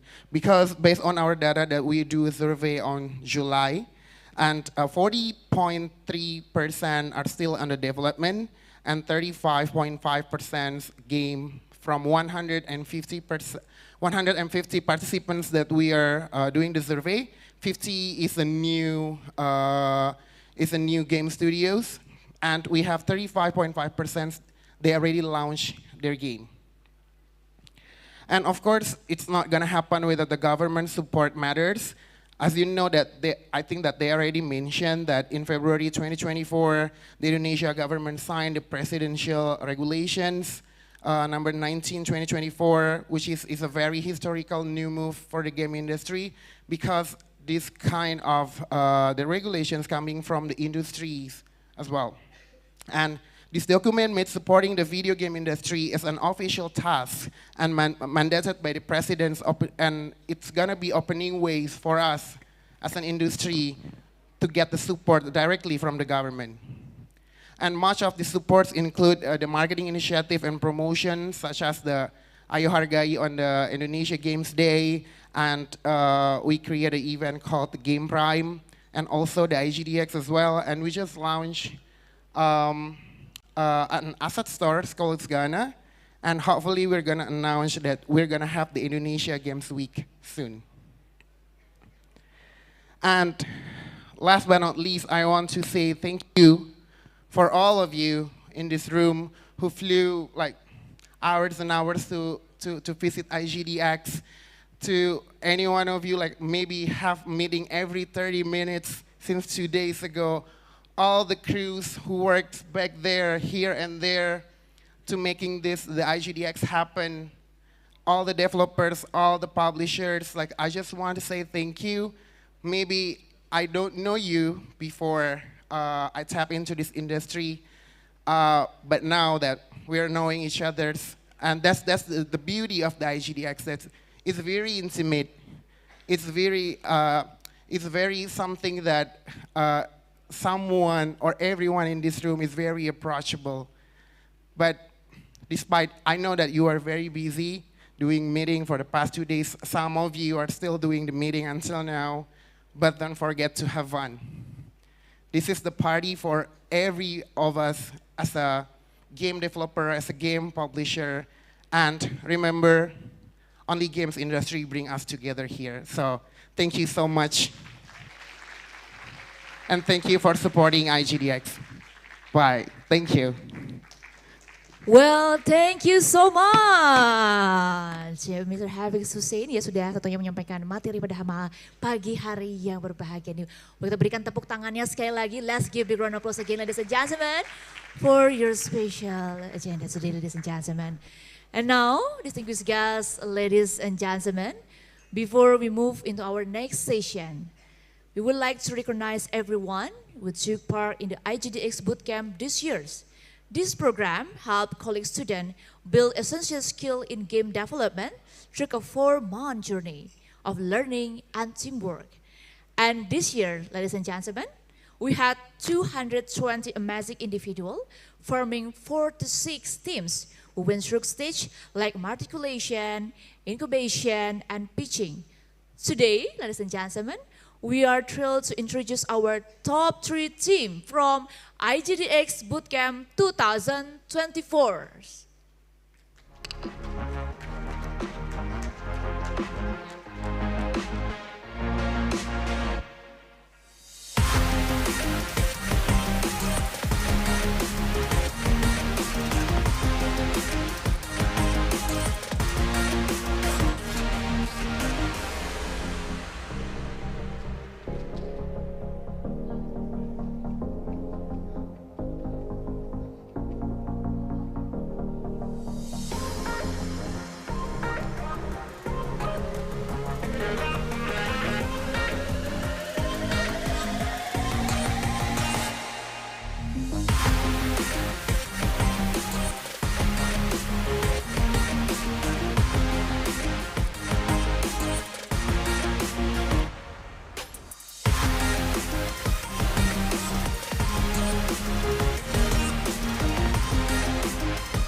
Well, everyone, are you ready to welcome the best team of IGDX Bootcamp 2024? Ready, more than ready, distinguished guests, ladies and gentlemen. Now, let's welcome the best team of IGDX Bootcamp 2024.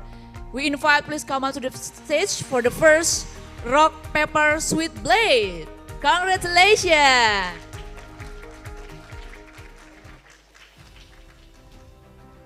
And for the second, we invite the best teams of IGDX Bootcamp 2024. For the second, we invite, come up to the stage, Ekteto. Congratulations, Ekteto, as the best team. Make a good position in the middle area of the stage.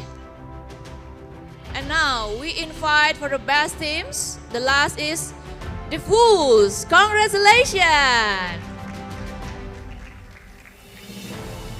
Yes, this is the best team of the IGDX Bootcamp 2024, and congratulations again for your dedication and participation for this memorable event, ladies and gentlemen. Congratulations. And now, we move on the certificate handover. We kindly invite, please come onto the stage, Bapak Boni Pujianto to hand over certificate. We invite once again, Bapak Boni Pujianto. Time is yours. Move on to certificate handover. This is the special day for you guys, and congratulations again for your best team of IGDX Bootcamp 2024. For the first certificate, give to Rock, Paper, Sweet Blade. Yes, congratulations. For the second, the certificate give to Ekteto.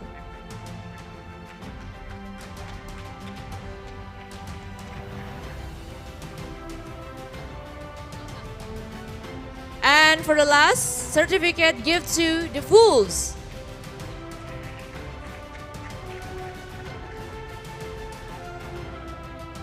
Yes, and let's move on for the next photo session.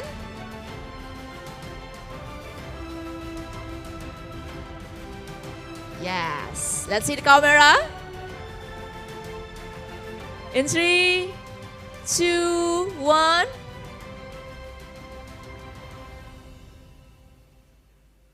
Enough?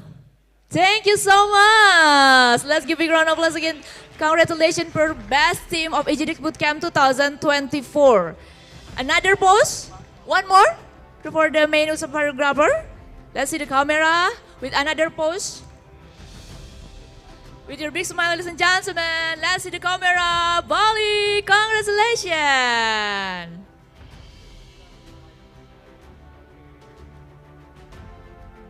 Yay! Thank you!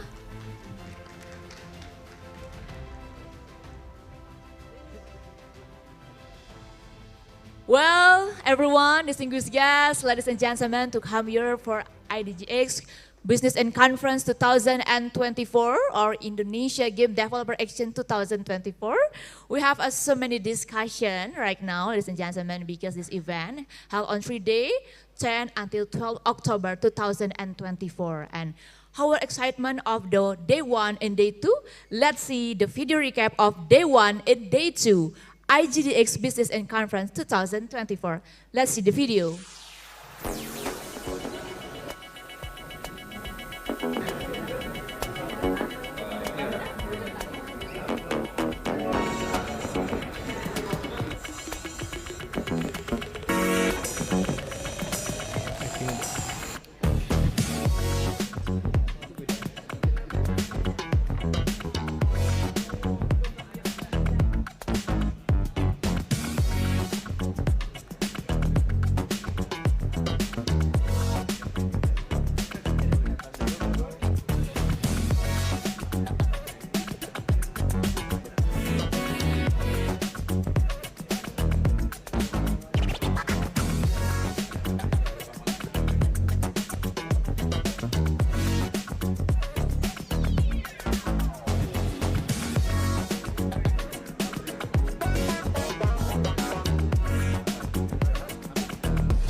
Wow, it's fantastic event, day 1 and day 2 of IGDX Business and Conference 2024.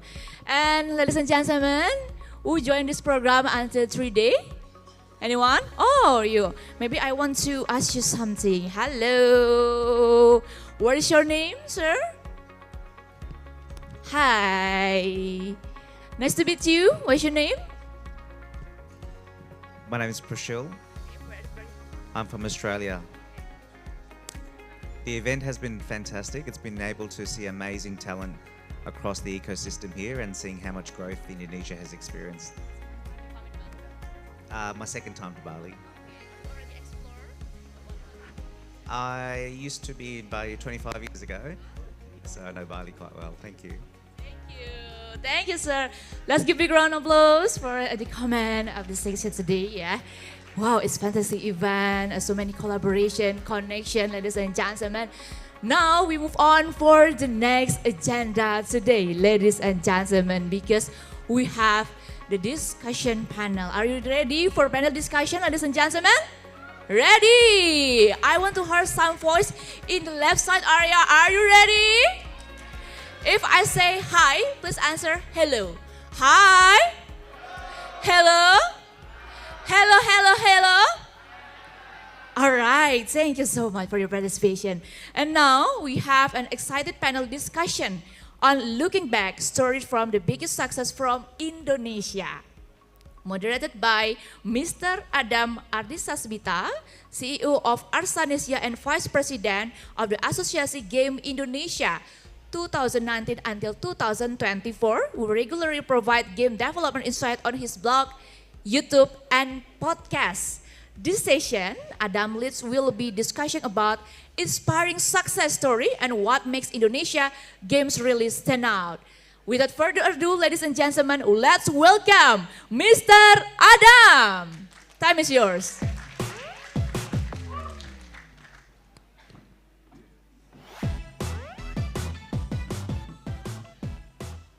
Check. Hello, good morning. It's nice to have you here in Bali. Welcome. And it's really exciting today because all of the information from this morning, we saw that a lot of growth in the Indonesian game industry. And I heard a lot of good feedback for IGDX this year. Congratulations to the organizers for holding this event again this year. So 2024 is an exciting moment. We have, despite, there's a global crisis happening around the world, many studio games closing down and layoffs and everything. But you can see like the game developers in Indonesia keep thriving and also in the region. And today we're gonna hear from themselves how to keep growing, how to have resilience in this kind of market, and they keep growing. And what makes this session unique, because we're gonna hear from different kind of perspective.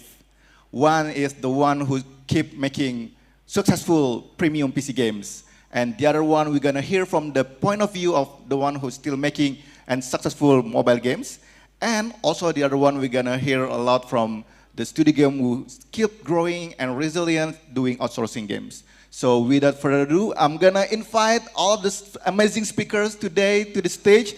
We have Shani, CEO of Agate, Andika, co-founder from Masshive Media, and Eltwin, CEO of Own Games. Give a big round of applause.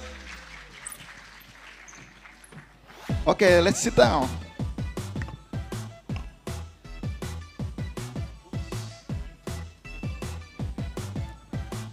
Are you good? Everything's good? All right? Okay. So, just in case you haven't known the name of the company that I mentioned, I would like to have you to introduce a little bit about your company. Maybe we can start from Shani. Okay, thank you, Dam. Hello, everyone. So I'm Shani from Agate. So Agate is one of the largest Indonesian game development studio.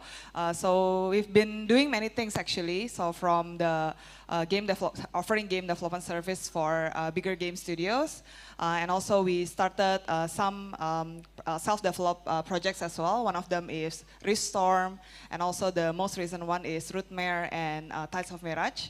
And also we do a lot of gamification projects as well for local companies. So yeah, would really great to share what we have been doing in the past maybe 15 years. 15 years, dinosaur. So yeah, the up and down, and hopefully we can inspire some good insights for you all here. Yeah. Awesome. Thank you, Shani.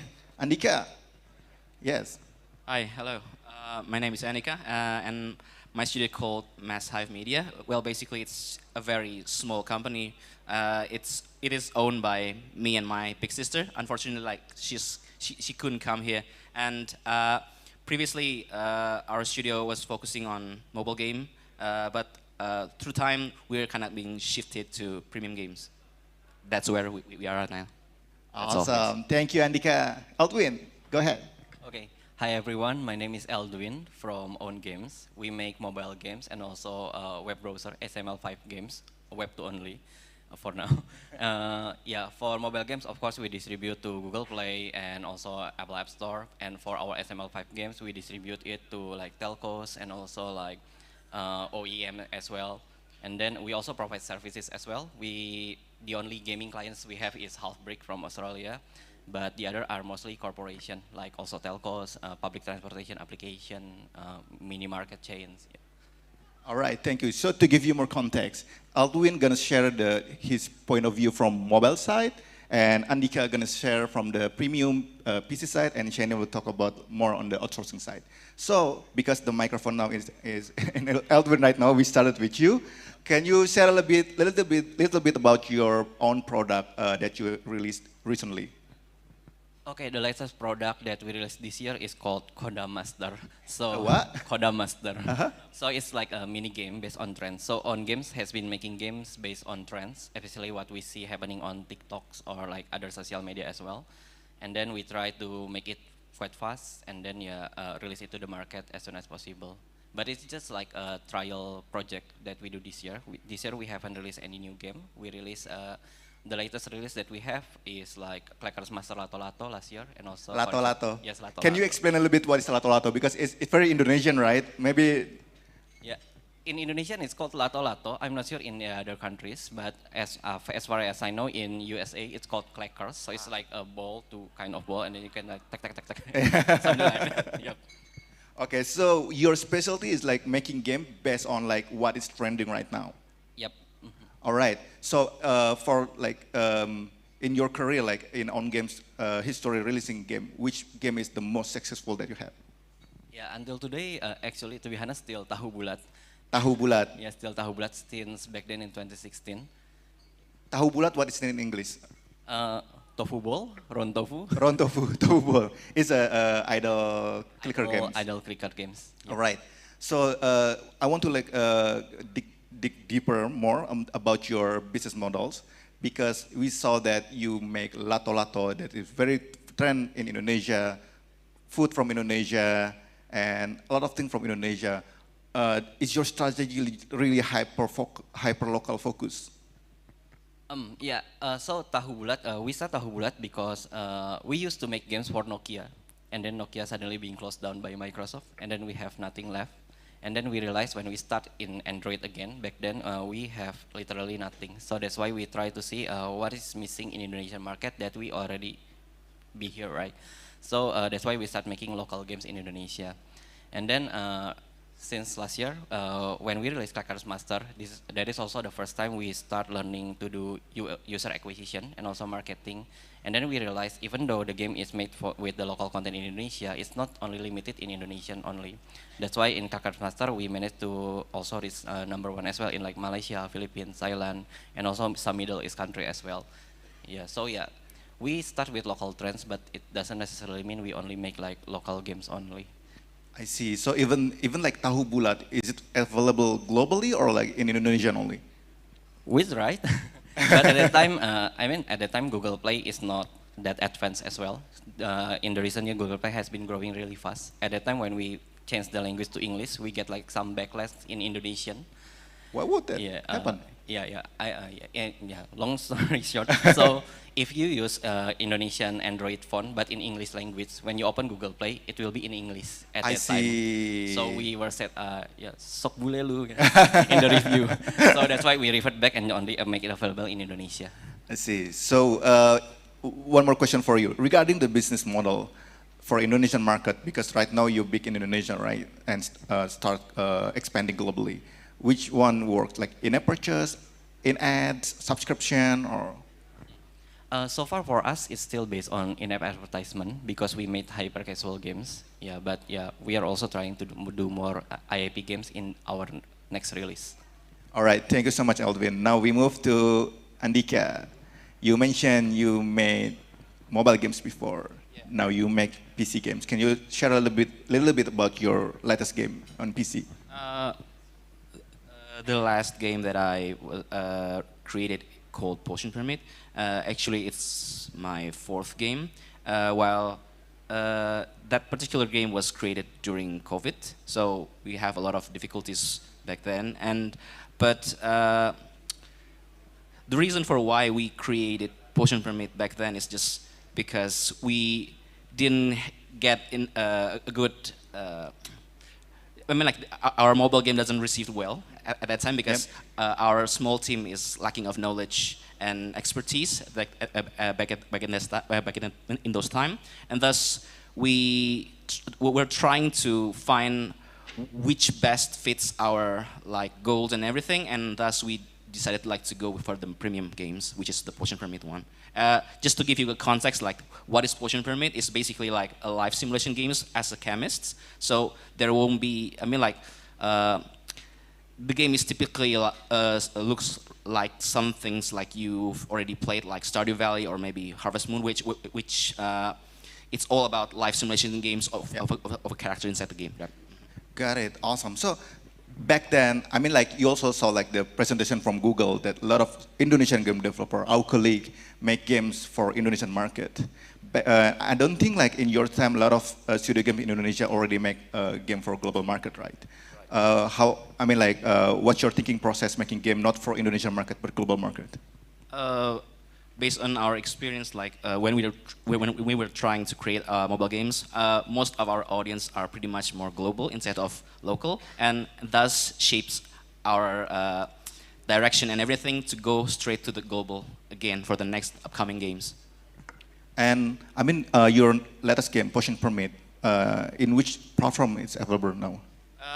The game is available on PC, which is Steam, Epic, and other console like Switch, PlayStation, and Xbox, and including mobile as well. We do have it. Like we just released it in Google and Apple, like literally this year.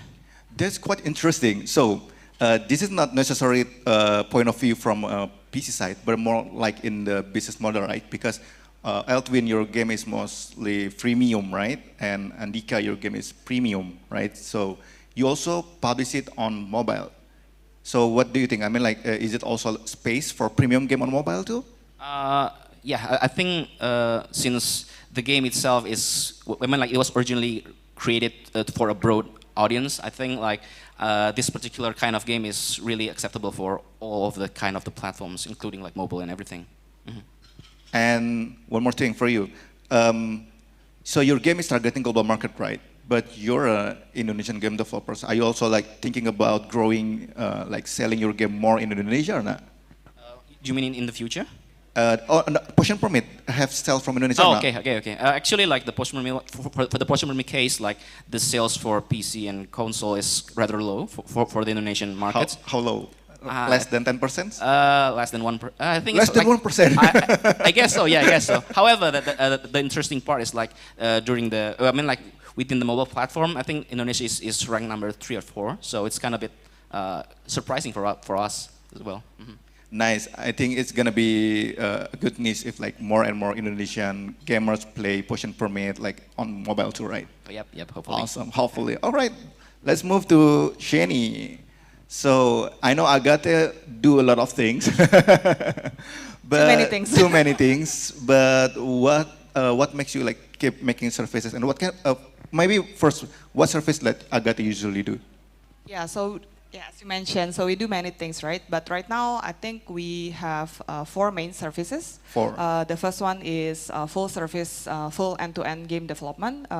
So we sell it as a service, and also we sometimes do co-development projects with our partners and clients. And then second service is we do porting. So we help other bigger studios or maybe like similar size studios as well to convert game from PC to Switch, for example, or other platforms as well. And then we started to offer art production service as well. And then, so art service basically because I think that's art service is one of the most mature segment in the external development service as a whole, right? So that's why we try to expand to that area as well. And then the fourth, last but not least, is as like I mentioned, we also offering gamification solutions for it's like totally different client segment. Like some are Indonesian companies, like very traditional companies like banks or like maybe like automotive companies and all that, or sometimes like streaming platform. But also, I think this year they have been doing pretty well because they've been able to securing projects from global as well. So yeah, we do many things, but we also like do like PC, console, mobile, and like a lot of things actually. Yeah. There's a lot of things. So you do 4 different kind of pipeline for outsourcing, and then you also make your own IP. Yes. How many teams in your employee in your team right now?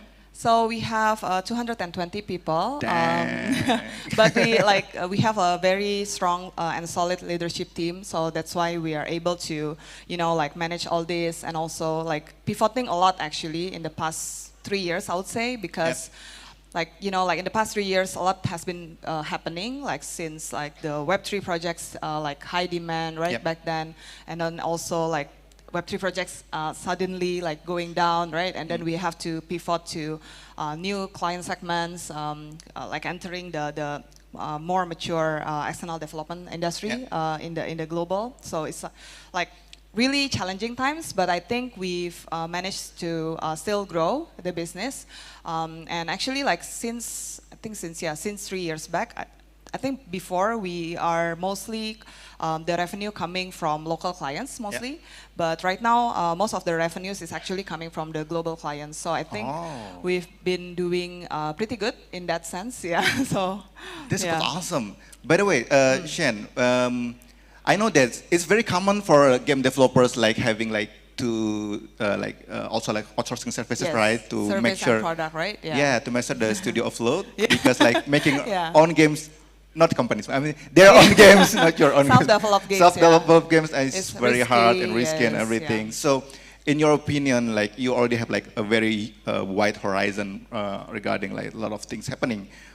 Do you think which direction is the trend? Is it like for safest for them like doing porting, doing full services, or like what else?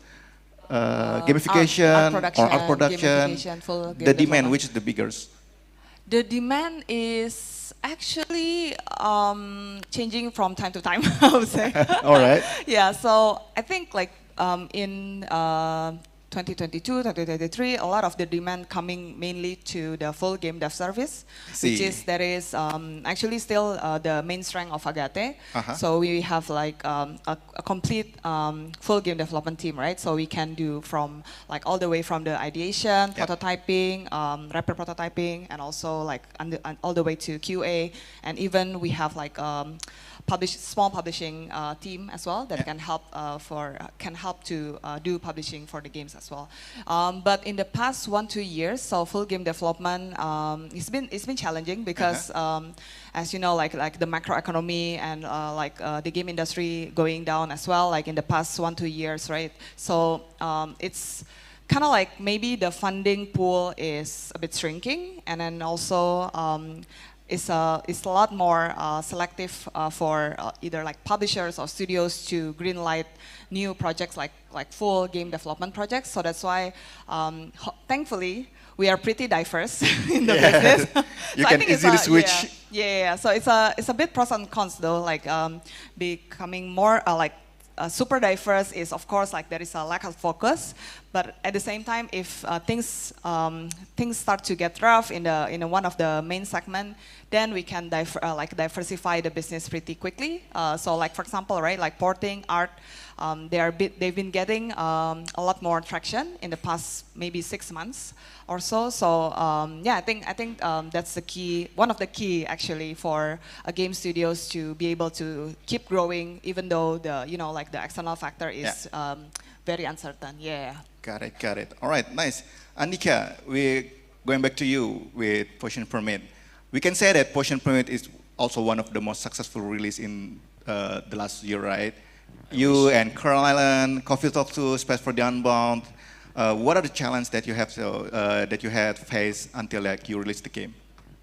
I think the most difficult part is the first step, because you need to define like what sort of things that you need to go and what sort of markets that you want to reach, because otherwise you're just going to make some particular products whose nobody wants to play it, right? So in that sense, you need to have some kind of experience, some fundamentals of like data and everything, and including you need to use your guts like to decide and to know and to sense like what kind of products that necessary to be made.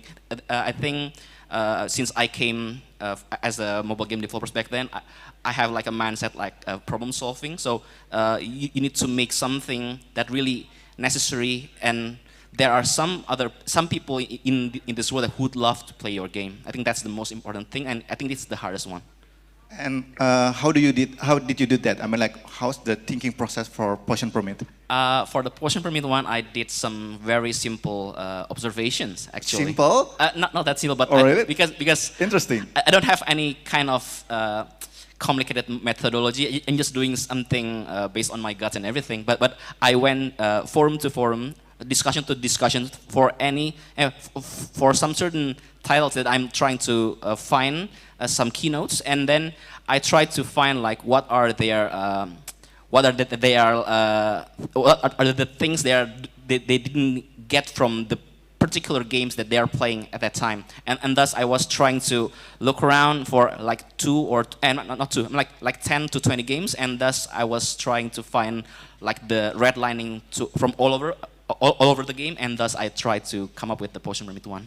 Damn. So you like really deep down into all the communities and then observe, play all the games. True. Because like one of the reasons for why I came up with Potion Remit is like at that time live simulation game is kind of a bit overcrowded, and thus I would like to create something different and give some things fresh but acceptable for the communities. What differs you from other like simulation game out there? Live simulation games tend towards. People tend to compare them to farming live simulation games. Yeah. But so I wrap it up like to make it something much more simple. Like we are live simulation games, but without farming mechanics. I think that's the punchline, maybe. Yeah. That's interesting. Live simulation game without farming mechanic. All right. Yeah, that's fresh. Yes, fresh. All right. Awesome. And Aldwin, do you have any challenges like making mobile games? Challenge in making mobile games. Of course, mobile games is the industry is getting more mature as well. Of course, competition will be literally much difficult as well because it's already mature. But there's always a room, I guess. But yeah, we need to keep learning. I think that's the biggest challenge in mobile industry. I heard a lot of discussion regarding like, okay, what Andika mentions is like ideation, right? Deciding which game we are going to make depends on our strengths, the market, and the trend. And I heard a lot of like, the trend right now is getting hard also on the feasibility. Is it also your case? Yeah, if you don't want to do any user acquisition, of course it will be very hard for now because the market is very mature. I think the main challenge for the mobile game industry right now is how do you actually monetize? If you directly just start making games and then you didn't think about monetization since the beginning, of course it will be very hard. How's the process like adding monetization mindset, like business mindset when you're first designing the game? I mean, like, are you like already thinking about, okay, I'm gonna do a lot of in-app purchase rather than ads, or like what you usually do? Yeah, I think thinking about monetization, I think the first thing that you need to consider is what do you want to sell, right? In terms of playing games, of course you want to sell the experience. Of course you want to sell the fun part of the game, right? And then you need to really understand how your user will know that after their purchase, after they're watching some ads, they will get the fun. I think that's the most important part when you design the mobile games. If you don't start from that part, you will end up with like a fun game, but when you have the monetization, it will feel really bad. So I think in terms of not just like, okay, let's go for IAP, or let's go for advertisement, you need to really understand what value you want to sell to your players. What is the best way? I mean, like if there's a new game developers like now want to develop their own mobile games and they want to like really understand the business side, what the best way like to find out where to put the monetization part on their game? Should they like research it to other games, or like there's a formula that you can use? Yeah, because mobile game is quite different. Of course, you can go in the beginning if you want to like study a lot of games and then try to imitate as well. It can be like a good start, but you need to know that the game that you imitate, especially if it's like a very good game, of course they have a very big team behind it. They have like a proper like marketing team and also the other team as well. I think the first step is on the game designer role. They need to really understand, back to what do they want to sell again. So the kind of genre that you decide that you want to make define like how you monetize the game, right? Yep. How about the demographic? Is it different, like the behavior of like spending in Indonesia compared to like in Australia, in US, in Japan?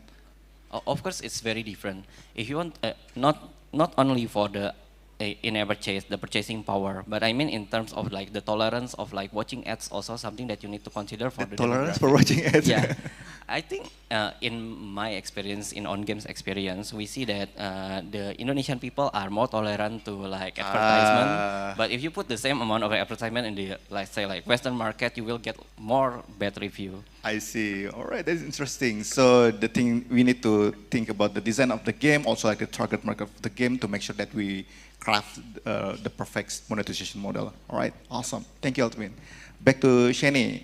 What's the challenge for you, like to getting jobs, getting clients, especially with range amount of like services that you give, and now you going globally? Like, I know it's getting harder and harder for like Indonesian developers too, right? So, what's the challenge for you? Yes, I think a lot of challenges actually. A lot of challenges. Of course, right? Like Yep. because game project is a very complex project. Like since like the product direction, right? The game design and all that. Like you know better than me as well. It's a very complex project. So of course, it's also have its own challenge to convince a client to work with us, and especially because right now we are targeting like global clients, right? So of course we are starting to compete with like other like all studios around the world actually, especially other emerging countries that have a lot of good studios out there, right? So that's very general, but I think the main challenge remain that keeps coming, and also the main dilemma of a outsourcing service studio is balancing between the client's various needs and also ever-changing needs, right? Because as Elvin mentioned as well, the game industry is like changing very fast, like the technology and like the up and coming genre as well, and also the how to maintain our area of focus. So right, like it's always juggling, and then like I think the question keeps coming as well inside the Agate team, whether we should accept this project or not, yeah. because like for example, right, okay, we want to like building our strength or capability in this kind of genre, right? Like maybe the camera is maybe top down, but suddenly there is projects coming and then like it's totally not top down. So like then what should we do, right? Like because business is business. And then after we exploring the projects and then like considering all the factors, right? It's still a good business to do, right? So that's why, yeah, it's always, I think the challenge is how to be adaptable as well as a team, right? Because if you are too limited in your capability, then of course the potential projects that you can get is also very limited. So I think it's still a journey for us as well. So I think I think it remains the main challenge. Yeah. Yeah, interesting, because as you mentioned, like technology keeps changing, right? Yeah. There's gonna be a new tech, new platform, new game engine, and when you decide you want to build focus capability in one certain area, maybe like the trend is gonna be changing again. Yeah. So you need to adapt onto all of that, right? Yes, we need to adapt, but at the same time, we have to have a conviction as well to keep building on the certain basically to have a compounding capability in the future as well to set us apart. Because as I mentioned, right, on the other hand, the competition is getting harder as well.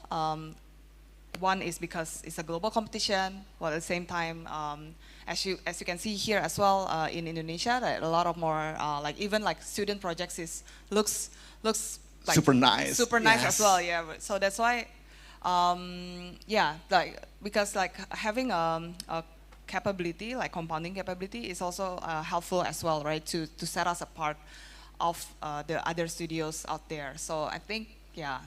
That's the challenge. Yeah. Also, I'm also interested to touch back on your statement that now your client is mostly from global.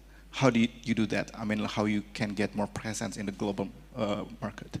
Yeah, I think one of them is because of the like increasing government support as well. Like since You said that because not is no, government support, right? I like no, it's not for licking the butt or anything like that. But I think like it's true though. Like I mean.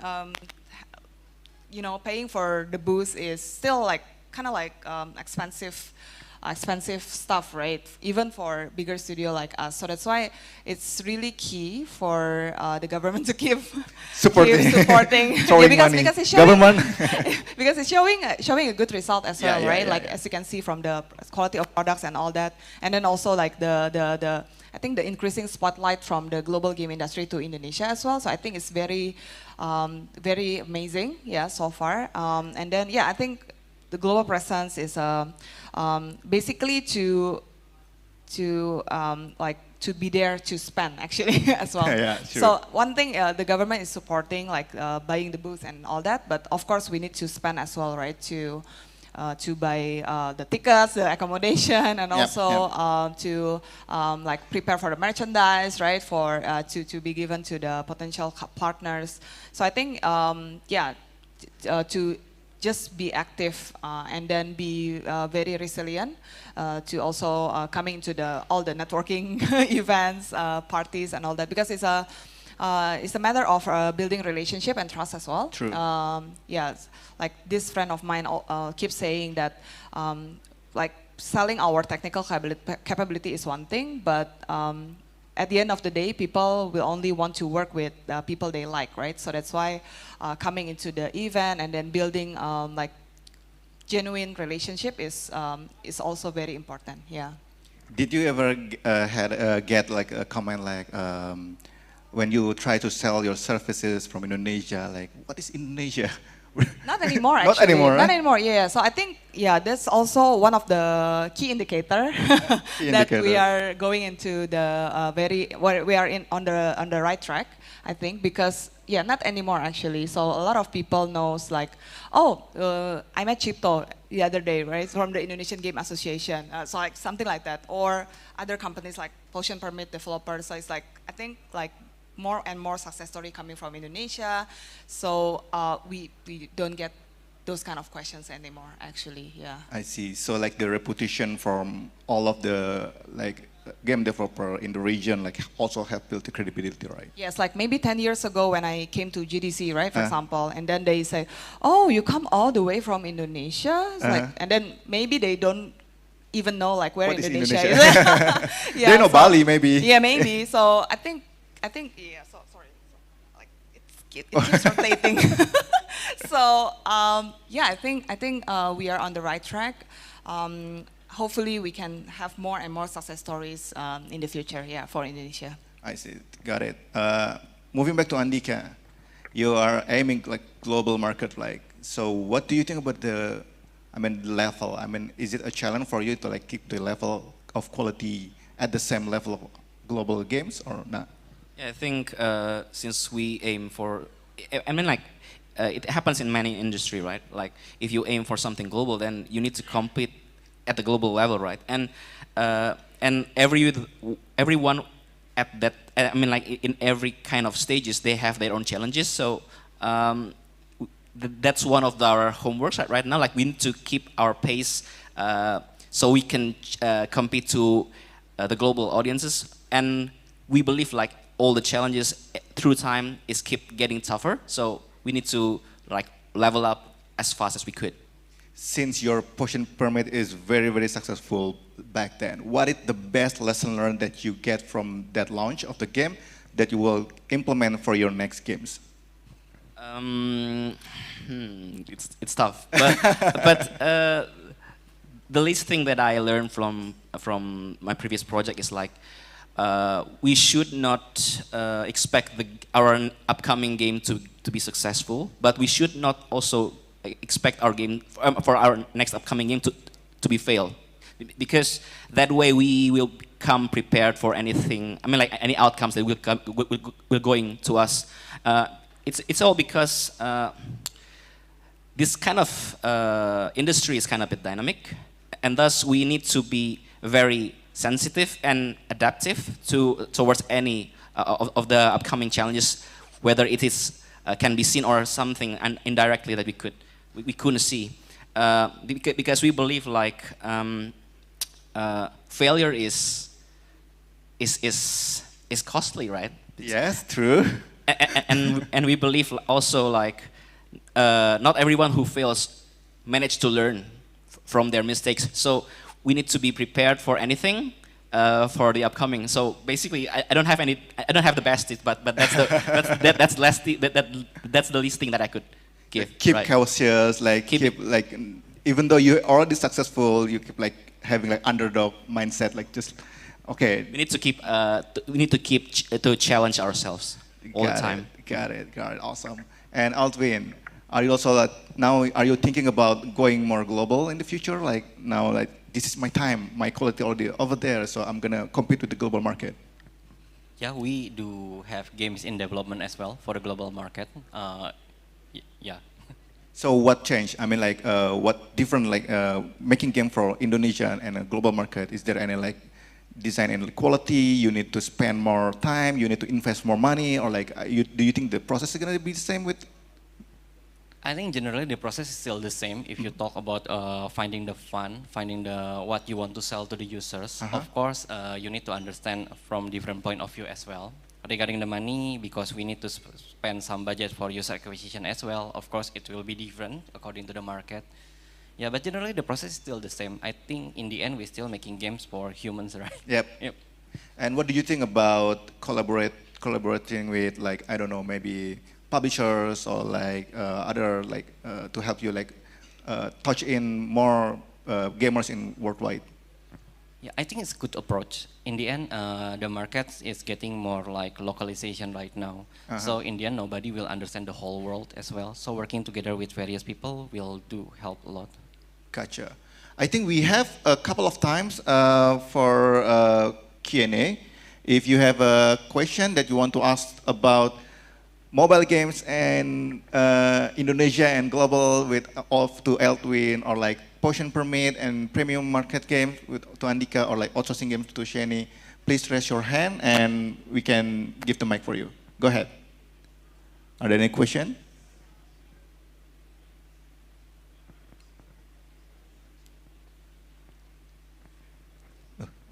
No. Okay. If everything's good, I think we can wrap up the session. Thank you so much, Altwin, Andika, and Shani for your time. I hope your session can inspire more developers and make them more successful. Good luck for your next games and your next services too. I hope we can see you again next year. Thank you very much, everyone. Good afternoon. Well, thank you so much for the all moderator and the all panelists. Let's take a picture together with the photo session. We invite for the photographer to take a picture with the moderator and amazing panelists today.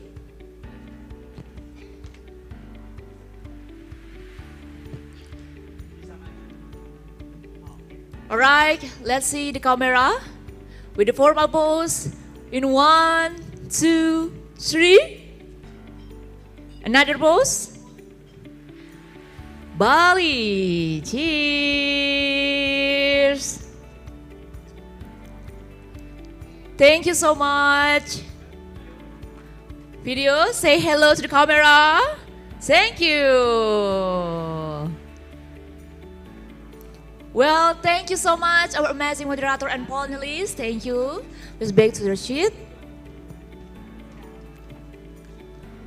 Well, distinguished guests, ladies and gentlemen, we also see and learn about the story or panel discussion talking about stories from biggest success from Indonesia. And now, are you ready for the next session, distinguished guests, ladies and gentlemen? Ready? Okay, I want to hear your some voice. If I say IGDX Visit and Conference, let's say naik level. Okay, IGDX Business and Conference. Naik level. Once again, IGDX Business and Conference, naik level. Let's give a round of applause again, ladies and gentlemen. Well, distinguished guests, ladies and gentlemen, this event can be held because the support, the partner. We would like to say thank you so much for the partner. Thanks to Garena. Thanks also to Moscow Agency of Creative Industries. Thank you for Nuon Digital Indonesia, and thank you for Google. Thank you so much for the partner to support this event, IGDX Business and Conference 2024, ladies and gentlemen. Well, we move again for the next agenda. We also have so many panel discussion today.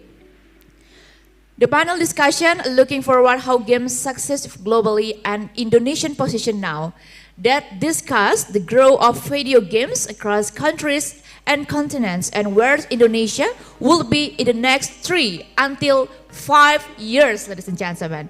And our moderator, Mr. Cipto Adiguno, Board of Advisor for Asosiasi Games Indonesia, will lead this amazing topic and gather as much learning point as possible, ladies and gentlemen. And let's give a big round of applause for our moderator today, Mr. Cipto Adiguno. Time is yours.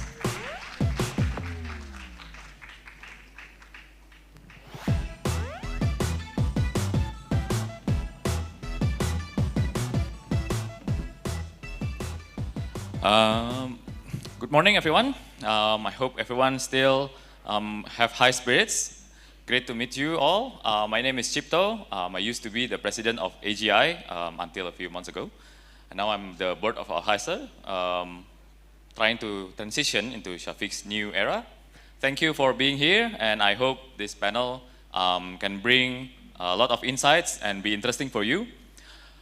We have 3 great speakers today joining us in this panel. I will introduce them one by one, and please come on stage. We'll start with Justin Berenbaum from Xsolla.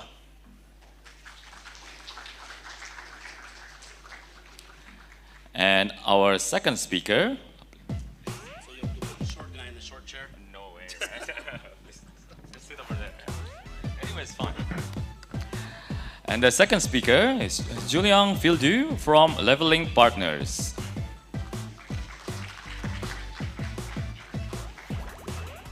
And our third speaker is Gabriela Siemenkovic from 11-Bit Studio.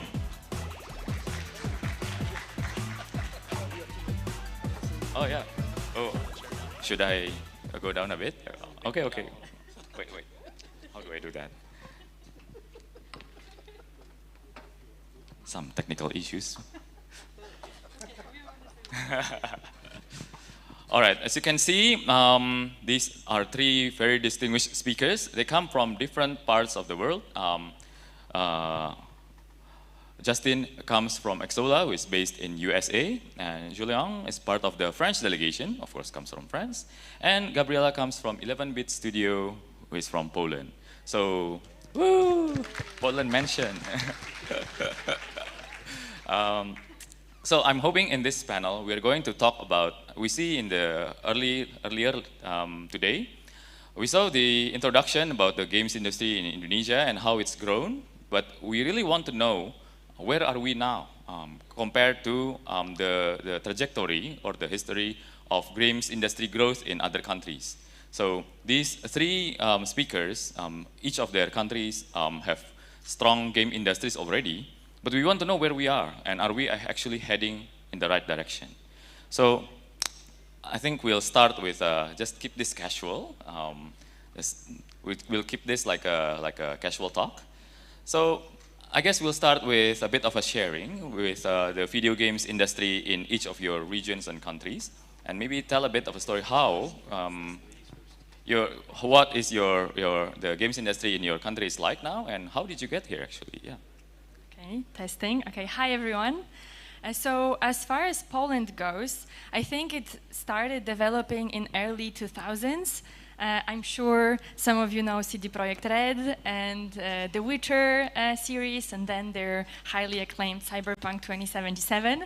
I think this was our first big hit that kind of put Polish developers on the map, but after CD Projekt Red, more developers started getting inspired, and a lot of indie game studios started being created. Of course, 11-Bit Studios as well, and Techland, and Bluebird Team, and Feardemic that is also here with us. Of course. Of course, of course. And I believe that after our first hit that put us on a global map, we just started being more cooperative. and which is, I think, very important. I think developers cooperating, inspiring each other, supporting each other was very important.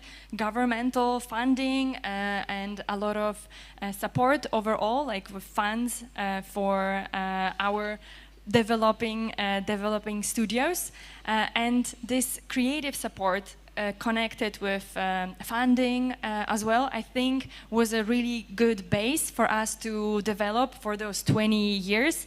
And after the first hit, we had our This War of Mine release that was very well received, which I'm very humbled and happy about. Thank you so much. Amazing. And I think it's a good example of using the culture of the country for the purpose of creating a game from our perspective, because we are the best storytellers for this, right? So with This War of Mine and Frostpunk, we were put on the map for the indie studios as well. And right now, in 2024, I believe that Poland as a whole already is kind of perceived as a good Central European hub for creativity, for gaming, and we do a lot of mentorship programs as well. And there is more and more games coming that are being well recognized globally, from horror to RPGs to strategies to platformers. So we don't really have like a specific genre, I think. I think we are all across the board here. So I don't think there is like a cure for like Poland being like a very specific genre for gaming. I think we are just creative and like to do creative things. So I suppose 2024 is looking more or less pretty good for us. Yeah. Yeah. How about you, Julian? Hi everyone, thank you for hosting this panel. Thank you Tipto, and thank you to everyone for this great edition of IGDX. It's amazing to see all these talented people, very excited, very enthusiastic, and to be part of this, it's really cool. What about in France? Long story short, it began in early 80s or 90s with a strong ecosystem of developers, solo devs that have no really skills in video game development, but they were really talented. We could say like Frédéric Rénal, Michel Ancel, the father of Rayman, Frédéric Rénal who did Alone in the Dark. So this was probably the beginning of the industry, not industry, but of the developing games in France. And at the same time, we saw the rise of some of indies, but we didn't say indies at this time. We say the developer games. And as in Poland, I think, probably earlier, but they were structuring, they were gathering, and they were helping each other to understand how the market was going on and what were the keys for going internationally. Because I think it's one of the points very important in what happened in France during 40 years. One of the key points is also that we had some international companies that grow very fastly, as Infogrames, Ubisoft 35 years ago, or Gameloft, and they were really important in the ecosystem structuration, because all the people, all the developers, talented people in these companies, after 2, 3, or 5 years, they wanted to set up their own companies. And then we had a very multiple, very diverse ecosystem of developing games.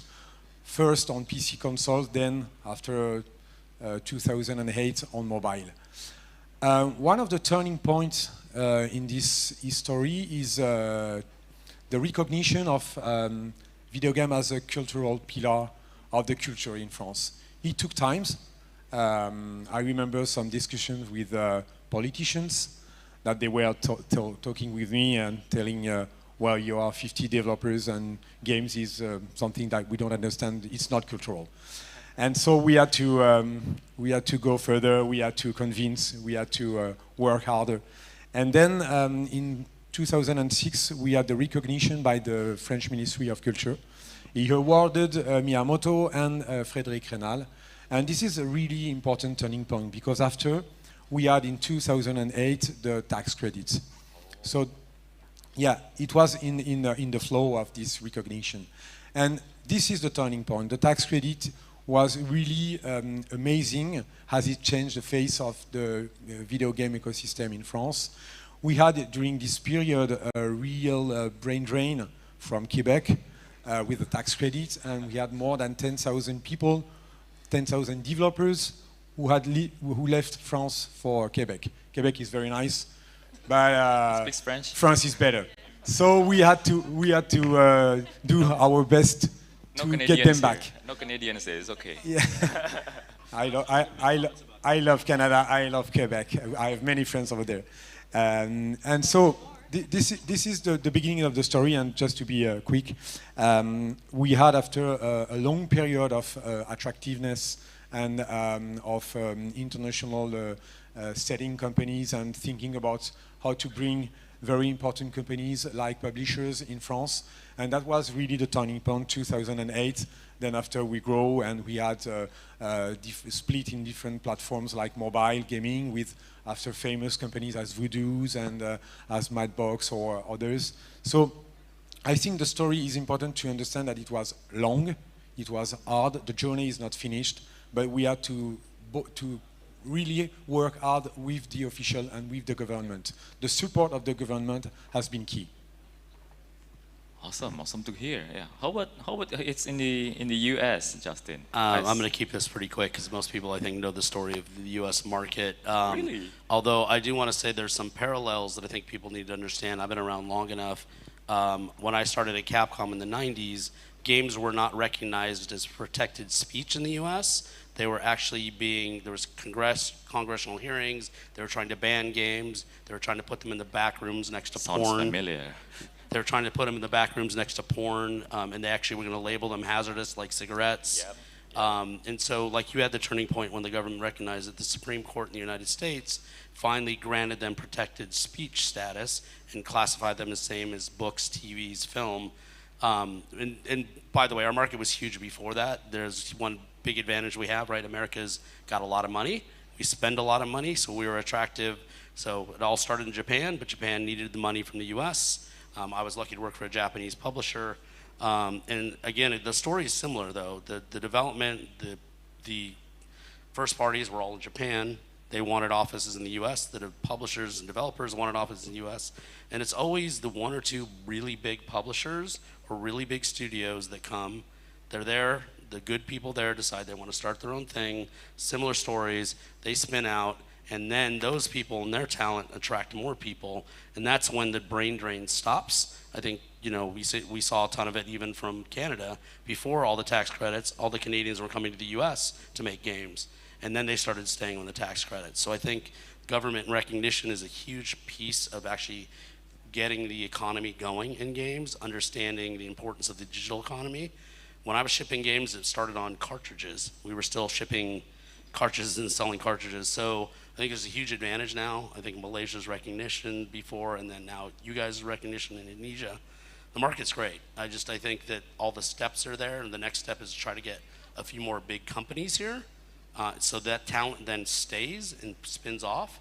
And so the expertise, senior level production, senior level design with a global perspective is the only thing I think is missing sometimes.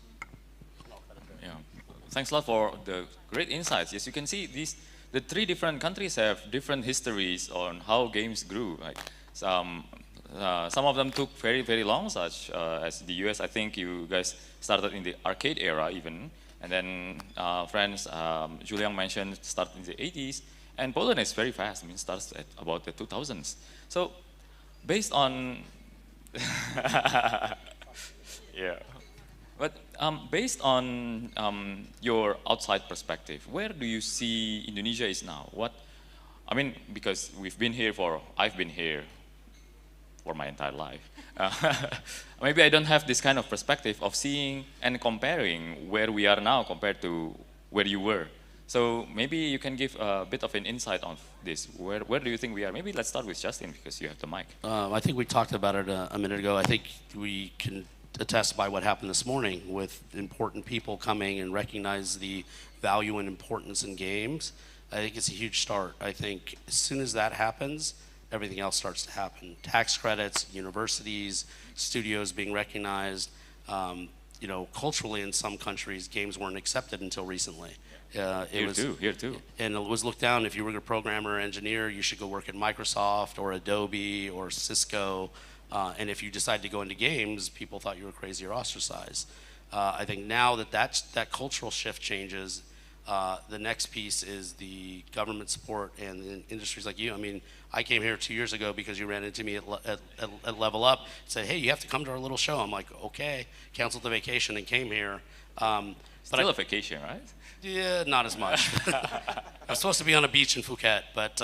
You're in the beach in Bali now.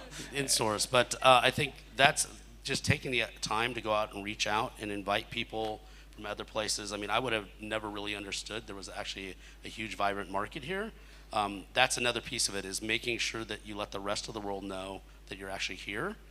So going out and going to events, bringing delegations, even starting small. Maybe it's not something as expensive as a GDC or Gamescom, but maybe you bring a small delegation to places like PAX, so consumers can start understanding there's a market there. Definitely working to tout the success of some of the games that have come out. I don't think a lot of people know that those games actually came from Indonesia. So there's a lot of things. I think the trajectory is good. You've been able to learn a lot from other countries that have done it, and so you can accelerate. I mean, Poland's an example, but it still wasn't an overnight success. It took 15, 20 years. I think because of digital, you guys can all accelerate that, and the support of the government, the shows like this are huge. I think just making sure everybody cooperates. I think people often think they're competing, but there's an old saying, rising tide lifts all boats. The more you all help each other, the faster the ecosystem grows, the more talent is here, the more jobs, the more money, the more recognition, and it all will add up. Collaboration, yeah. Julian, well, I think that the story has just begun in Indonesia for the game attractive ecosystem. The question is, okay, there is a political will. We saw it, we wrote it, we heard it, and now the question is, when will it be concrete with real support for these many thousand developers that are living, developing, working in Indonesia. Because the question is that if you support companies, you become, for sure, very interesting for the companies based on Indonesia, but also you attract international companies. And this is one of the points that we had in mind in France, and we continue to have in mind, is how could we imagine to come and to attract the most key actors of the industry. It's quite difficult. We have the language barrier in France. You don't have here. Everyone speaks good English, and you really? Yeah, quite good. And then this is probably an aspect that you have to consider, just to put in the supports how you could bring more international companies. I think EGDX is a good point of crystallization, that you bring some international C-level, you bring developers, you bring international studios, and then it gathers with the local ecosystem. And as you mentioned, Bali and Indonesia is more known in Europe as a holiday destination. But now we take it seriously as considering a video game destination. So this is also that we have in mind in France, and that's why this year we had a strong delegation with 24 people.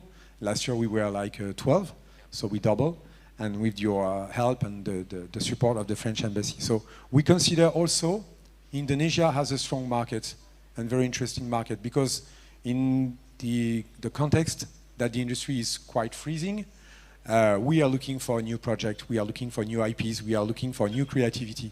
And what is interesting in the video game creation is that you can also bring your history, your everything that makes Indonesia specific to the whole market.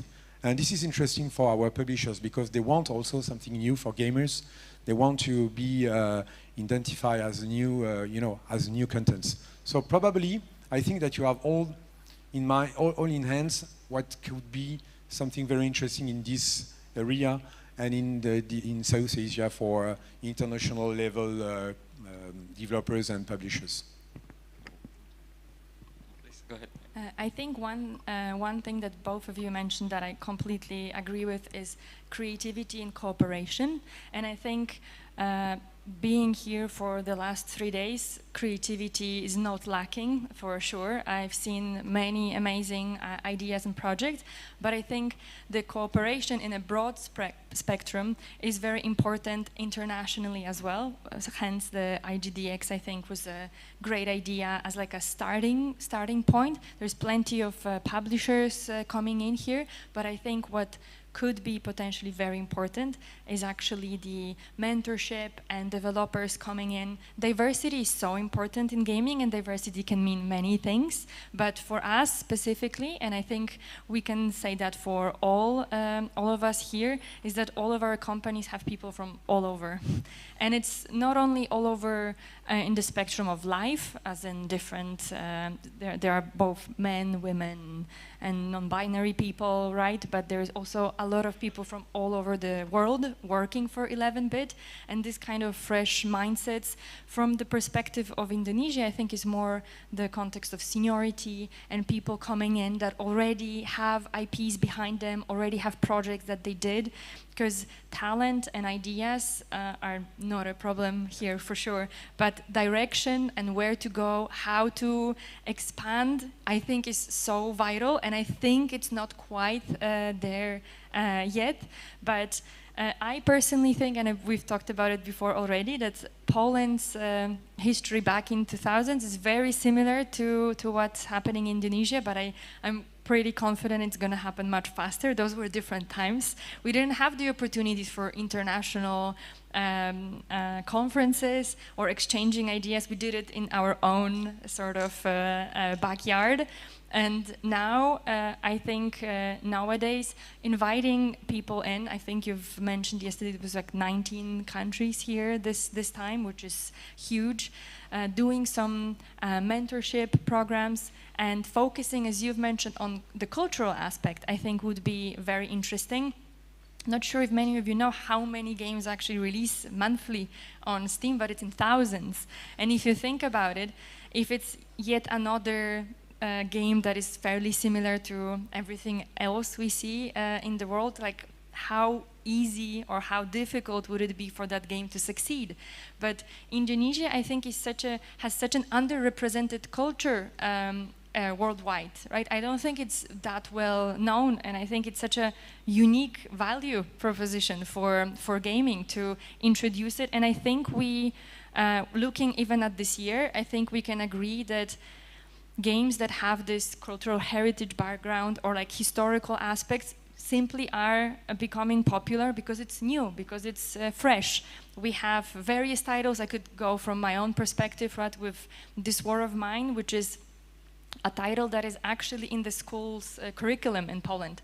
This is taught in schools, and we talked, put a lot of effort and impact on the governmental support, and that's exactly it. It's so important to recognize gaming as art, because gaming is art. It's a cultural also pillar, I think. You can tell your own country's story not only through movies and books, but I think gaming is such a good opportunity to do it with, we have the game The Invincible, which is just the sci-fi's author Stanisław Lem's book, but made into a gaming form, right? We kind of try to put cultural aspects of the Polish culture into our games. And I think this is something that could potentially work for Indonesia as well. And we had the good example of the Black Myth Wukong, right, game, which I think in Indonesia mobile industry and mobile gaming is very prominent, and it's very big. If I remember correctly, the Black Myth Wukong's company used to do only mobile and then just went in and created a game that is critically acclaimed worldwide. And it does directly involve the culture of the country. And there's more and more, I could go on and on, but I won't, on titles that in one way or another connect to the cultural heritage, and I think that's something that could potentially be very beneficial. Maybe a bit of that. Can you share, like Julian or Justin, can you share a bit about how the culture in your own regions, like France or US, actually helped shape like the growth, or even like maybe in a negative way, you know, of industry? Like, I mean, it's different, right? In different places. Gabriela has been mentioning about how cultural games actually push it forward and bringing Polish, not just titles, but industry forward. But how were your two sides? I think in France we just wanted not to be French. So no croissant. Yeah, no, but I don't know why. Probably we were frustrated about I don't know making French games to the international. But we wanted to do games for the international market, as we can do as a talented French developers. So the question is not how can we bring our cultural aspects, because we bring, for sure. We have education, we have our history, we have the way of thinking the world, or, well, wine, food, la baguette, le beret, bref, cliché. So we don't want this in our games, you know, not anymore. But we can bring probably something about creativity, about the way of making games. And I think that our talented people are really recognized in the world for this aspect. So we want to promote this, either the French game, you know, at the international level. I think it's more important. But I completely agree with what you said about Indonesian culture and history. I think that it's really important to know that in the video game industry we can bring this heritage, you can bring this history, these cultural aspects all over the world. You can spread the word about that. And I think it's very important when we think about how to speak about a country, how to speak about what happens in a country. Video games is today the most important industry in the world, cultural industry. Everyone's plays. So I think that it's an issue, really critical issue to consider that we can bring this all over the world. So that's why in France we don't want to make French games, but we want to make like a French creativity in our games. I was to say, well, America overly exports our culture already, and or our lack of culture. So I don't think we. Yeah, I'm sorry. Yes, I understand. So for us, it's definitely not about that. It's really about creativity. I think it's about ingenuity. I actually have a slightly different opinion on the cultural aspect. I think I spent a lot of time in Latin America early on when they were trying to grow as a market. And one of the problems there was the government was pushing every game to be culturally relevant and culturally. And the problem with that is most of the world doesn't care about your culture until you make them care. So the best way to do it is make a great game. And if that game includes parts of your culture that people can learn, that is the way to go. So I do caution folks, absolutely embrace your culture, absolutely take advantage of the unique pieces of it, but don't force it down other people's throats. You do have to think globally. The market is global, and if you want to succeed, you have to be global. You know, Indonesia is potentially a huge market, but financially it's not going to be enough to keep all the studios going and surviving. You've got to export your culture, but you can't force it down people's throats. Yeah. So I think that's a super important thing about the culture. I do think there's huge advantages here, and I've been saying this the last few talks. I think all over Southeast Asia has the biggest opportunity that any territory has ever had in this market, because it's too darn expensive to make games in the US anymore. I work for an investment company. We're a small indie investor, and we have not signed a game in the US. We've signed 13 games, and none have been from the West. We just can't afford to. The quality is there. The one thing missing, and I don't want to harp on this too much, is the senior level design and the global production perspective on how to really understand a global market. That's the thing that's missing from almost every emerging market. So it's not just Indonesia, and that's really hard to find. It's too expensive to hire somebody from the US to live here. But that is always the missing piece, is that senior level design, senior level production talent that can bring the culture and the experience and the art and the programming and the creativity and tie it together in a package that the rest of the world will want to buy. That's great. Thank you all for that. Maybe we should go to the actual title of this, which is looking forward.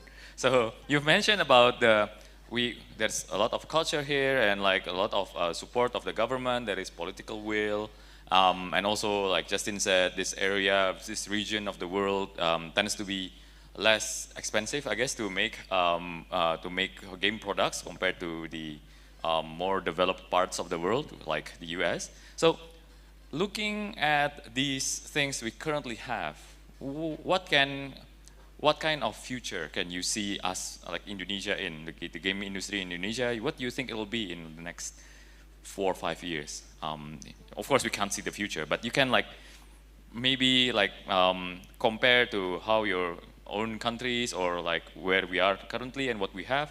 Where do you think we'll be in the next 4 or 5 years? Let's start with Julian first.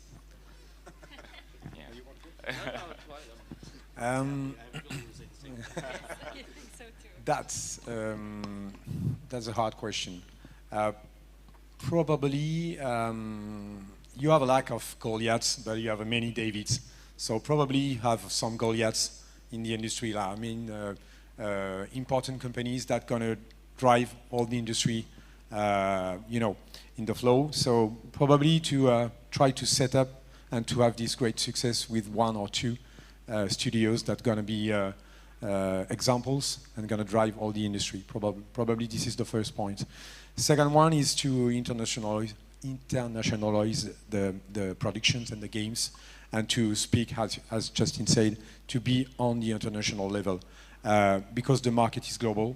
So you have to think global and just to think about how this game, with or not with cultural aspects, could be a success on this market. And after, probably a third point is to make games on diverse platforms. At the moment, I think mobile games is really rising and is quite dynamic, but I think that you have to consider more about PC and consoles games, because we more know how to make games and sell them, and it's more easy to convince some international publishers about these kind of games. So for me, it's the 3 points, and after also one is key is the government support and fostering the ecosystem, gathering with all the aspects, educational training, and we talked about incubation and mentoring. This is very important, but I think that you have already this in mind, and you already do that. We saw a lot of initiative during these 2 days of meetings, and it's very interesting and very relevant how you are at this point very open to the rest of the world. So I think that everything is here to put it and to access to the next level. Thank you, Julian. Okay, yeah, sure. I don't think we're going to be very different with our ideas. I think we're going to be kind of repeating each other in different, saying it in different ways. But I definitely agree, and I'm going to go reversed from the last one, that these incubators and mentorships and overall like this cooperation between global industries and big global companies is vital. We've already mentioned it before, that like success of one company is not a failure of another. That's why I love gaming industry myself, that we are such a cooperative and inspiring and creative bunch of people. We don't necessarily fight for customers, so to speak. It's and in this context, the lack of seniority right now is something to tackle. And answering your question of 4 or 5 years from now, obviously it depends. But considering what I see here and what we've discussed already, that there is understanding of where you are right now, where you need to be to go global, if the goal is to be global. Mobile gaming, as you've mentioned, Julian, already, and something I wanted to mention as well, is very popular worldwide. Of course, it's like a 50% plus of the whole gaming industry is mobile. Then you have PC, and then you have console splitting the other half. However, for the global market, mobile is not as prominent, not as supported by the big companies as is console and PC. And it's much easier to port PC on various platforms, right? You of course have Steam, you have Epic Game Store, you can go GOG as well for DRM-free with CD Projekt's sister company as well. And consoles as well. A lot of mobile games could be easily ported to Switch, I can only assume, and it's much more prominent for the global market. So I think variety and cooperation is super important, because you can't really do it alone. And nobody can, right? It's something we've discussed already. We've all been through it one way or another. And right now, having this advantage of this being 2024, so many games already launching, various companies with various agendas. And as you said, I actually agree that it doesn't necessarily have to be a game about Indonesian culture. But I think overall, every country has their specific creativity, and it shows through games, even if it's not specifically about the country. So that's the main two I would see here. Wholesome games and horror games. We see that a lot. It's either we're wholesome or we're like horror. Well, that's cultural, the horror thing I learned the first time I was here, which was, I got some great horror stories out drinking one night.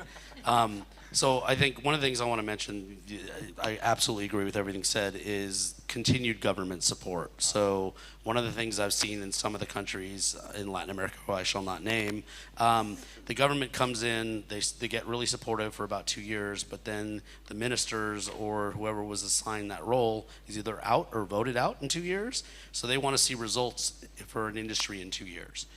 Gaming ecosystems, it's a 5 to 15 year program, and most of the governments want to see results in 2 to 4. So one of the things is making sure that the incoming governments understand that the work that was started needs to continue. If they cut it off, it's not the industry will die, but you will significantly slow down the growth.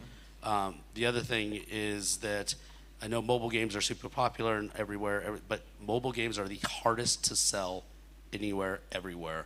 They're the hardest to actually make successful. If you look at the top 100 or even the top 200 games over the last 5 years, it's almost all the same big companies. There's almost no indie studios and almost no small games that make it on the chart, and if they do, they last for about a minute. So I know it's easier to make those games, and I'm not saying that's actually a great way to go for your first game. Make an indie game, get it out there, make a small one, learn how to ship a game, and then move on. The other thing, folks, I just want to say in general, I see this every country I go to. Everybody has these dreams of making these fantastic games. I want to make the next Zelda. I want to make the next Mario. I want to make the next Witcher. Please don't try to do that for your first game. I know that the idea is, oh, I want to make this game, this vision I've had for 20 years. Start small, make something small, learn, make a lot of mistakes, ship it, which is like getting punched in the mouth. Get up and then figure out how to do it better. And so I honestly think if Indonesia continues to support with the government, shows like this, continues being smart about inviting people from all over the world, in 5 years we're going to have a completely different conversation about where you guys are. Sounds great. Looks like a bright future for the next 4 or 5 years. Hopefully all of those became true and not the other way around. So we have 8 minutes left, so I think there's time for some questions from the audience. Is there any questions? Yeah, there is a Q&A. Yeah, it's a yeah, makes things more casual, right? Any questions from the audience? Oh yeah, go ahead, please. Yeah.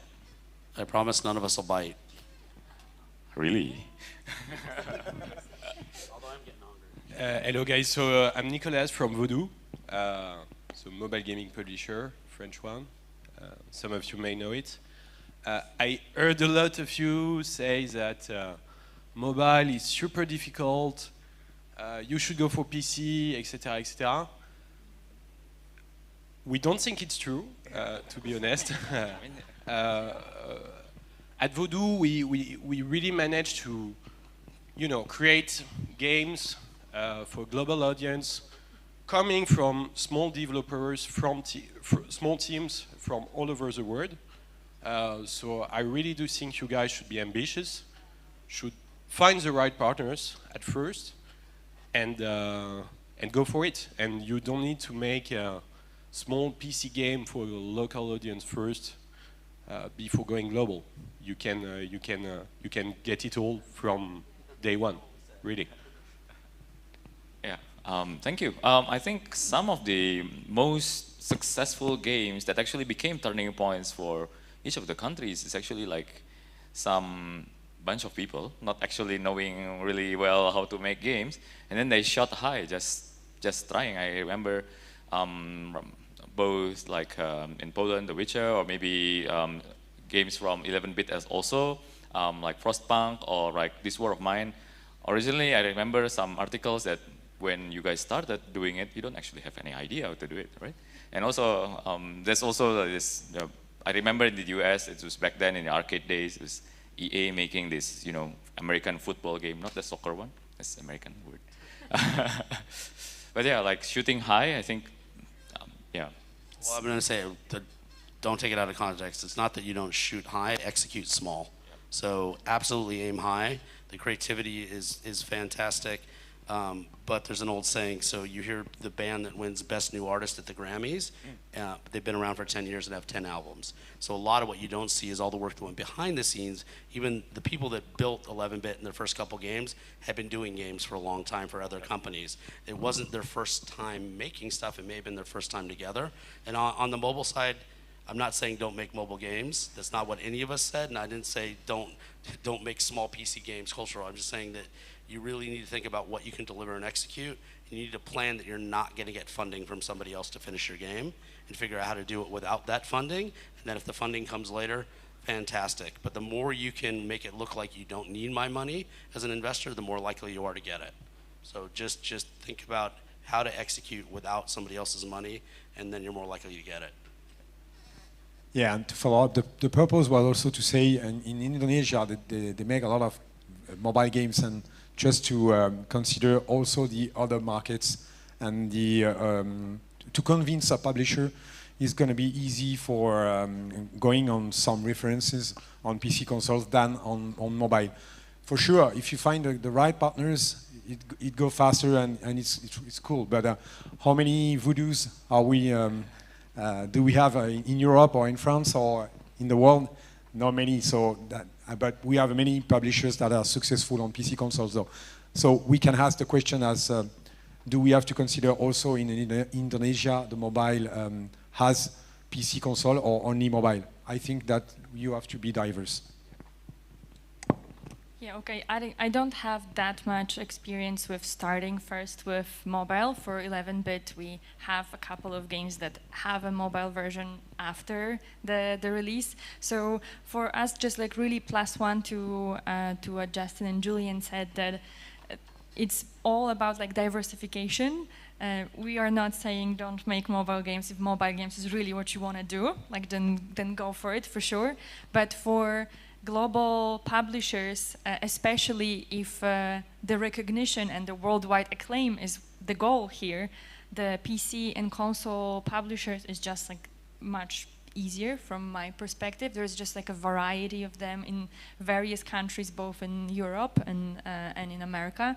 And I personally believe it could be just easier, but just subjective opinion, of course. Yeah, thank you so much. Is there any other question from the audience? Any other? I know there are some smart people. Okay, over there. I see some faces that want to ask, but like...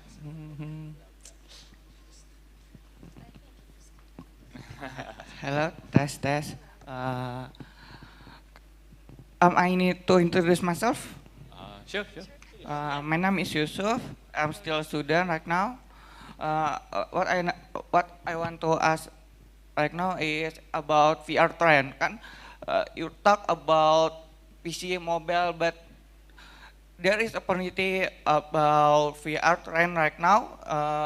There's some VR game. I wanna to ask you about what you think about VR game right now. Can we focus on it, or we still see of this opportunity? Is that it? Thank you.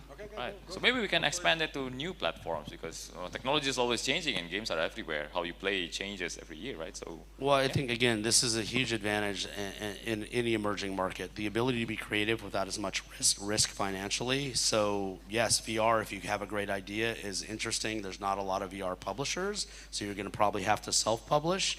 Make sure you build a relationship with the VR platforms. One of the disadvantages as somebody who's an investor or publisher is there's so little data on the market and what actually sells and doesn't sell. There's only a handful of VR publishers and you don't have much information or data. But some of my friends have made super hot. Anybody here is super hot? Like, so there you go. And that kind of came out of nowhere. So absolutely. It came out of Poland. Yeah, well, not nowhere, but Poland nowhere. So look, if VR is what you want to build and you have a great idea, I'm never going to discourage you to not do a platform because you think it might be too difficult. You need to go where it makes the most sense for the audience for your game. So I want to be very specific about this. Figure out who you're making the game for, where they are, what they're playing, and if they happen to be on a VR platform, great, go for it. If they happen to be on another emerging platform, cloud or something else, go for it there. Go wherever your customers are, but be careful because most of us make games for ourselves. You got to make sure there's an audience that's going to want to play and buy your game. So I may love VR and I may want to make this really cool VR game, but maybe there's no genre that exists for the game I'm making. So just be very careful when you're focusing on a smaller niche platform. There's enough opportunity for you to be successful. So one of the biggest things in business is just trying to stay in business. So I know most of you want to build a game, but you have to build a business. And always the goal of that business is to make a second game or third game, unless you're just trying to throw a game out in the world. So make sure that you build a plan around how do I make a second, third, fourth game. Thanks for the question. And I wanted to jump on what you just said as well of maybe instead of asking should it be mobile, should it be PC, console, all of it, maybe what about VR? Exactly, start with a question of like, who are you making this game for and is there a market for it? I talked to a lot of super talented young people here. But when I asked them a question like, okay, so what is the demographic for this game? Like, who is going to play it? Are these women? Is it for everybody? Is it 20 plus? Is it people that like action games? And I saw a lot of decks with inspirations, but I think it's very important for you to think about the fact, like, if you love VR and you really want to do VR, I'm not going to stop you. I'm not sure if there is a lot of market potential right now for 4 or 5 years from now, who knows. Superhot was a great example of like just suddenly being a huge VR hit. It's also just a PC game that you can buy as well and just play it on PC. So in gaming, it's kind of hard because it's very random. Sometimes something happens and that's it. Like, and not only from the consumer perspective now, like having a lot of experience and expertise in communication. Sometimes you just need one viral TikTok right now that will just one random person that you. Yeah, Among Us is a great example. It's such a maybe not artistically pleasing and beautiful game, but it's so entertaining and it is so fun and you just needed people to like it. So I just think for like a first game, you might luck out and I wished for you to luck out, but I think it's just better to play it a little smart. Of course, gaming is a creative industry and nobody wants to dim that creative light. But you have to have some business strategy in it as well if you want to succeed. And it doesn't mean do what everybody else does. Oh, right now, XYZ game is super popular, so let's do all the games that are themed similarly. Big companies can do it and they will succeed. You go your own route, just make sure you're talking to people. You make sure that there is a crowd that listens to you. And one last thing that I would add, because you mentioned, of course, that there's not a lot of VR publishers. If your goal is VR and you're very adamant about it and like it's either VR or nothing, talk to people, find mentors. You will be surprised how many people on LinkedIn or on Twitter will just be willing to give you advice or have some mentorship programs. When you are just up and coming in a country that maybe doesn't have any VR publishers and it's very difficult for you, find people to talk to, show initiative, read about it, and I think this is a good starting point for your like networking adventure, which is just as important. Awesome. I hope it's been an interesting panel. Great speakers, great insights as well. We are a bit over time, but that's okay. I mean, who doesn't want to listen to these guys? Right? So thank you, everyone. Thank you for being our speakers. Thank you for being here. So we'll move it to the MC. So. All right, thank you so much for the second panel discussion. Let's give big round of applause again, ladies and gentlemen.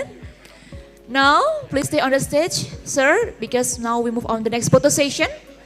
We have the photo session. That's all about the second panel discussion with our moderator, with amazing panelists today. And let's see camera. Okay, ladies and gentlemen, don't go anywhere because now we have the next agenda today. We have so many giveaway and of course the panel discussion. So for those who are still in the foyer area, please come in the ballroom because we have still the next agenda today. Yeah. Yay! Another pose. 1, 2, 3. Thank you so much, amazing panelists and amazing moderator. Well, please be attention for the all participants and all attendees, ladies and gentlemen. We are going to comment for discussion again. And so for those still the foyer area, please enter the ballroom because we move for the next session again. Once again, hello for ladies and gentlemen in the foyer area. Please come up to the ballroom, yeah, because we move again for the next session agenda. We also have the panel discussion again, ladies and gentlemen. Thank you for your attention. We invite again for the all ladies and gentlemen in the foyer area.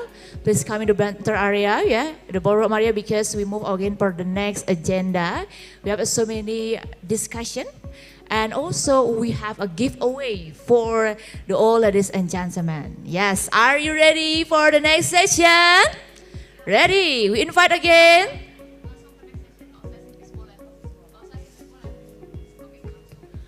Well, everyone, now we move again for the next session. This is the third panel discussion, ladies and gentlemen.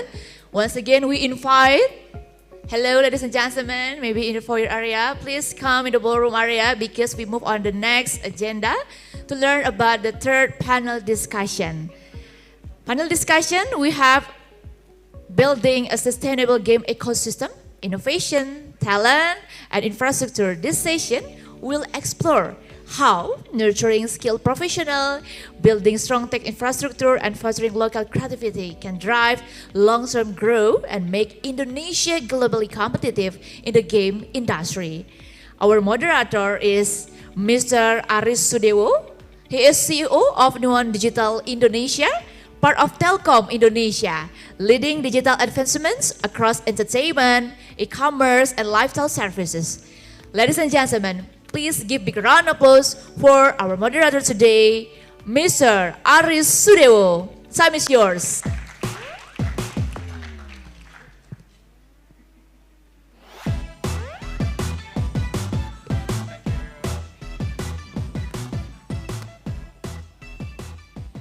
Good morning IGDX. Abis makan kayak pada ngantuk ini. Kalau bahasa saya wes mangan ngantuk. But today we have a very exciting moment in the 2 days. Is it there anyone feeling the same or is it only me? But I kind of losing which day is it actually today? Hopefully it's not Monday yet, but I still feel Friday until today actually. Because today, the last 2 days it was like very busy. We had like a lot of meetings and so on, and we met a few and also a few publishers and also many developers that is promising. Yesterday we had an agenda, Nuon Game Dev Pitching Battle Arena, which is very good. It's shortlisted out of 43 participants and we have 11 promising developers we're going to follow up. So it's been a very exciting moment for us. Don't forget to visit our booth by the end of the stairway down. And thank you for coming everyone in this session. For the next 30 minutes, we will discuss about how to build a sustainable ecosystem, specifically in gaming. And without further ado, I would like to invite our distinguished guests. The first, our guest is, as we all know, is from our prominent game developer. We call him Uncle Imron. Kalau bahasa Indonesianya Om Imron. So, Mas Imron is the CEO of Digital Happiness. Please come to the stage.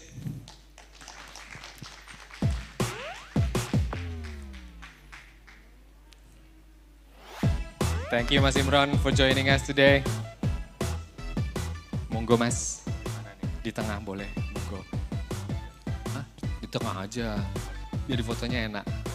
Alright, for the second guest from Telkom Indonesia, the largest digital telecommunication company in the country, the Chief of Digital Innovation Officer himself, Mas Fajrin Rashid.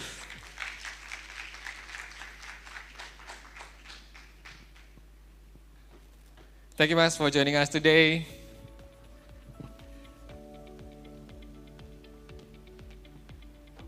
Has anyone seen Adam in the previous panelist? He was like holding the smallest tab ever. I envy him because I kind of holding a 14-inch television now, so I need to buy a new one. I need to talk with Adam after this. After we have a gap. So thank you very much for coming, our guests, and today we'll be focusing on quite important pillars. Specifically, we are going to discuss about infrastructure, talent, and also about innovation for gaming ecosystem. The first question I'd like to address to Mas Imron as a game developer. As we all know, the technology playing a crucial role in the development, starting from the conception and commercialization. And according to your experience, what are the key technologies that developers currently need?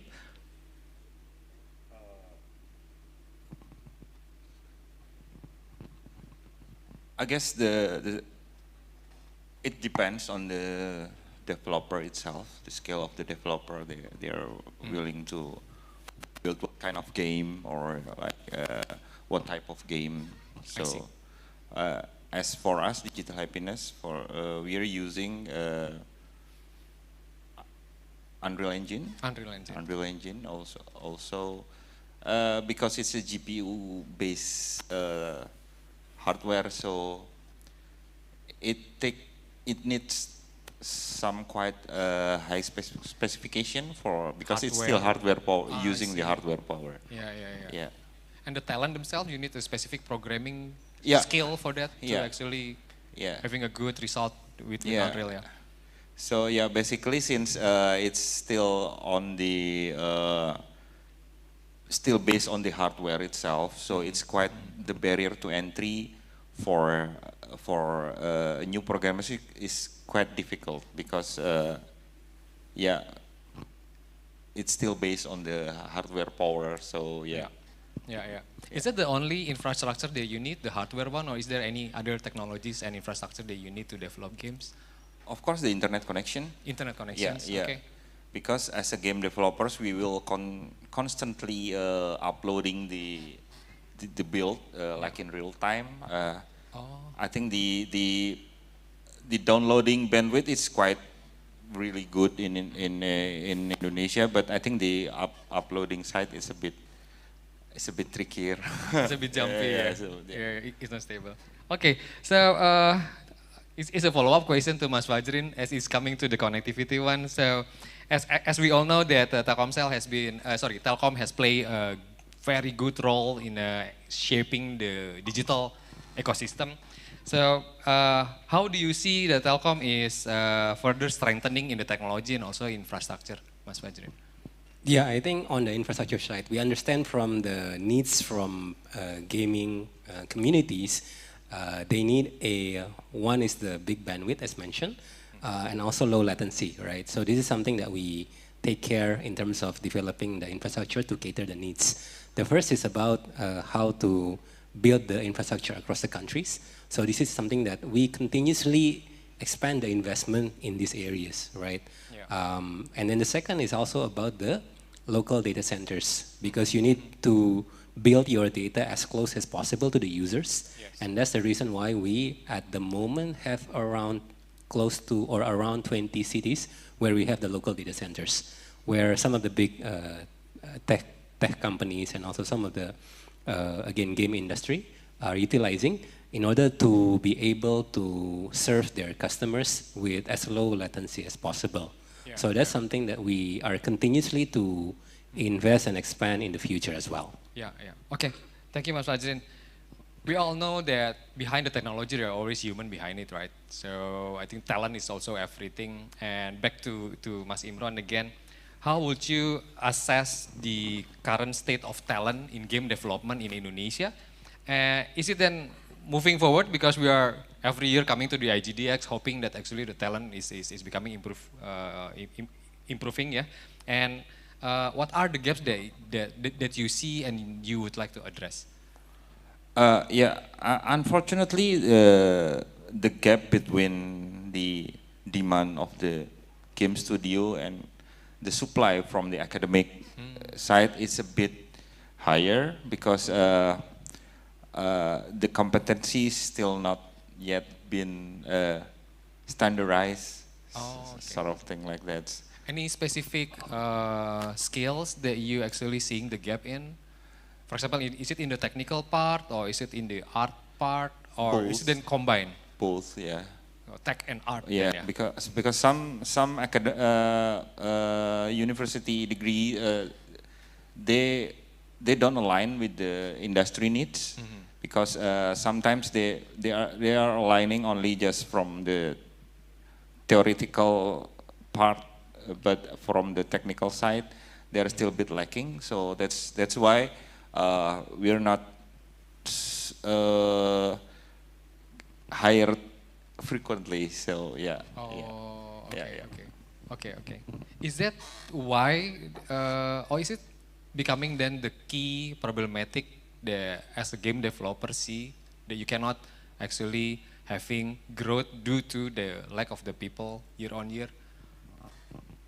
Yeah, not the specific one, but it's part of one of the key talent, because like when I mentioned you before, like since the learning, the barrier to entry learning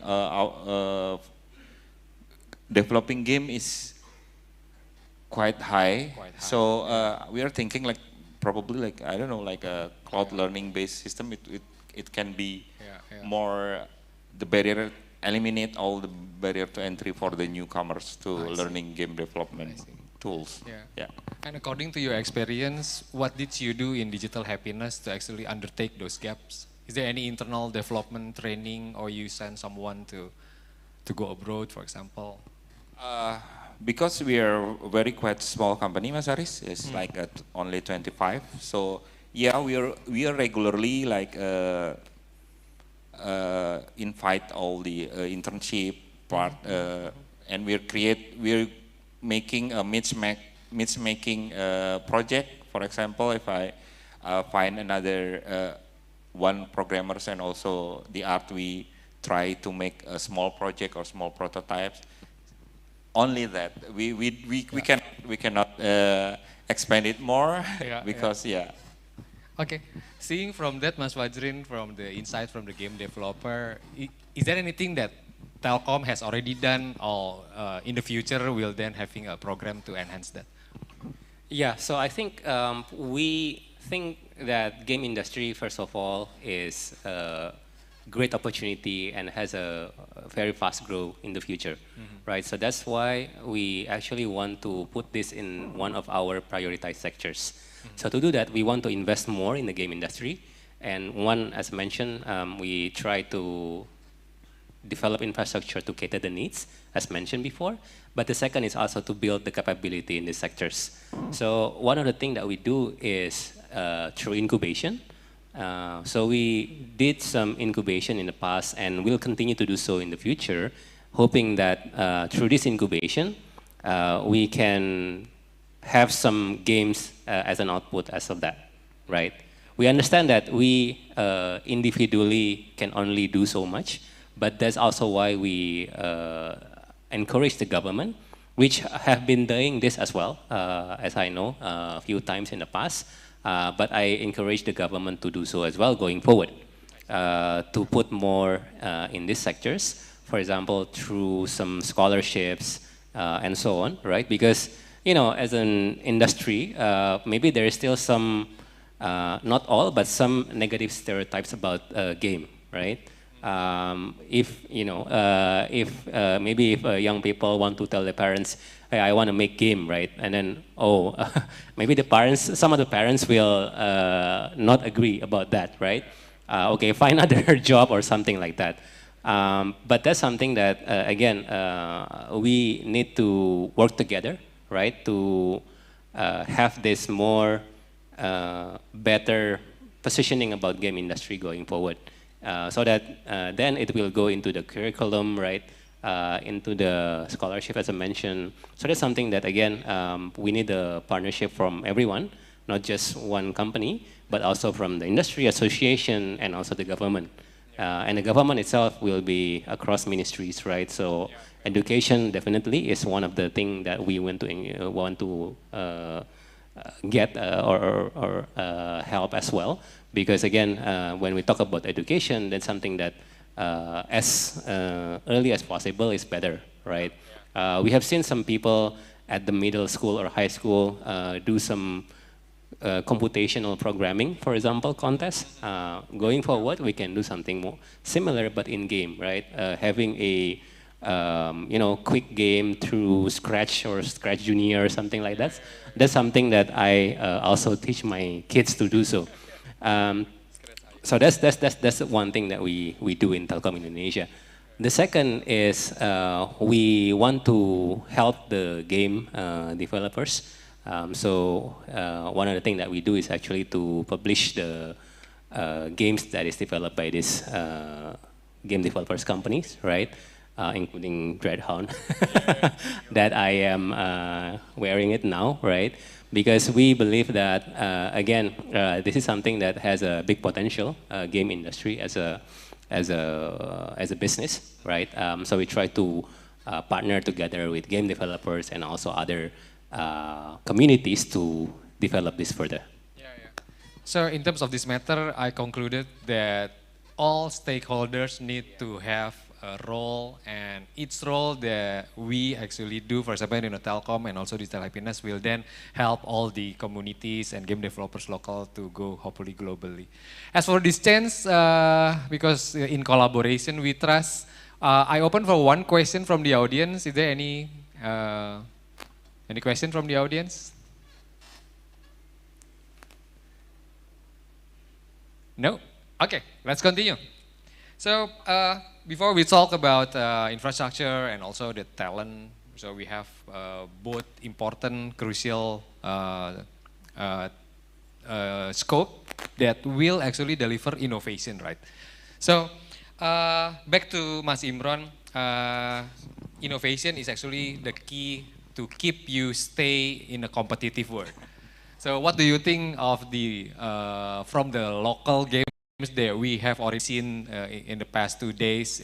Is it then having all the innovation aspect that you actually expected, so that we can compete with other industry abroad?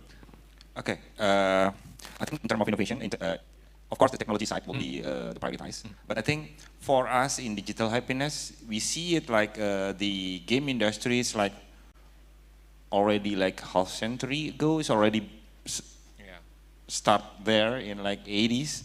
So when we try to innovate, it's not only the technological side, because when we're thinking like we're head-to-head technology or with the foreigners, we cannot compete that. We cannot compete with the amount of the funds that they can give. We cannot compete with the expertise, their experience that they already got in the last decade, for example. So that's why in Digital Happiness we try to from the local content side. So we need to digging the IP side of the product itself, the uniqueness. We need to, because we cannot head to head with the technological side. We try another. So like that's why we create Dreadout. There's a lot of amount of local content that very Indonesian, for example. Yeah. I think that's the way that we approach on the innovation side. Yes, I think yeah, true. So innovation can also be approached by delivering our culture and also our uniqueness, yeah, as a Indonesian. Can you tell me the joke that you were saying about me about the pocong one that the foreigner has common? Actually, that's an innovation in terms of getting a PR from the Dreadout last time. Yeah, the some foreigners say that when we are first introducing pocong to the global audience, like they are laughing. Mas Fajrin said,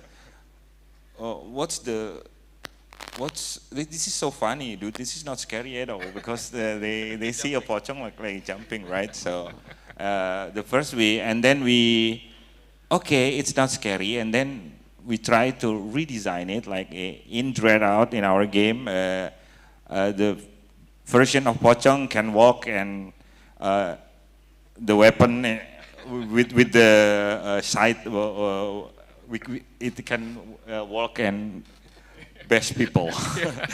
So it works sometimes.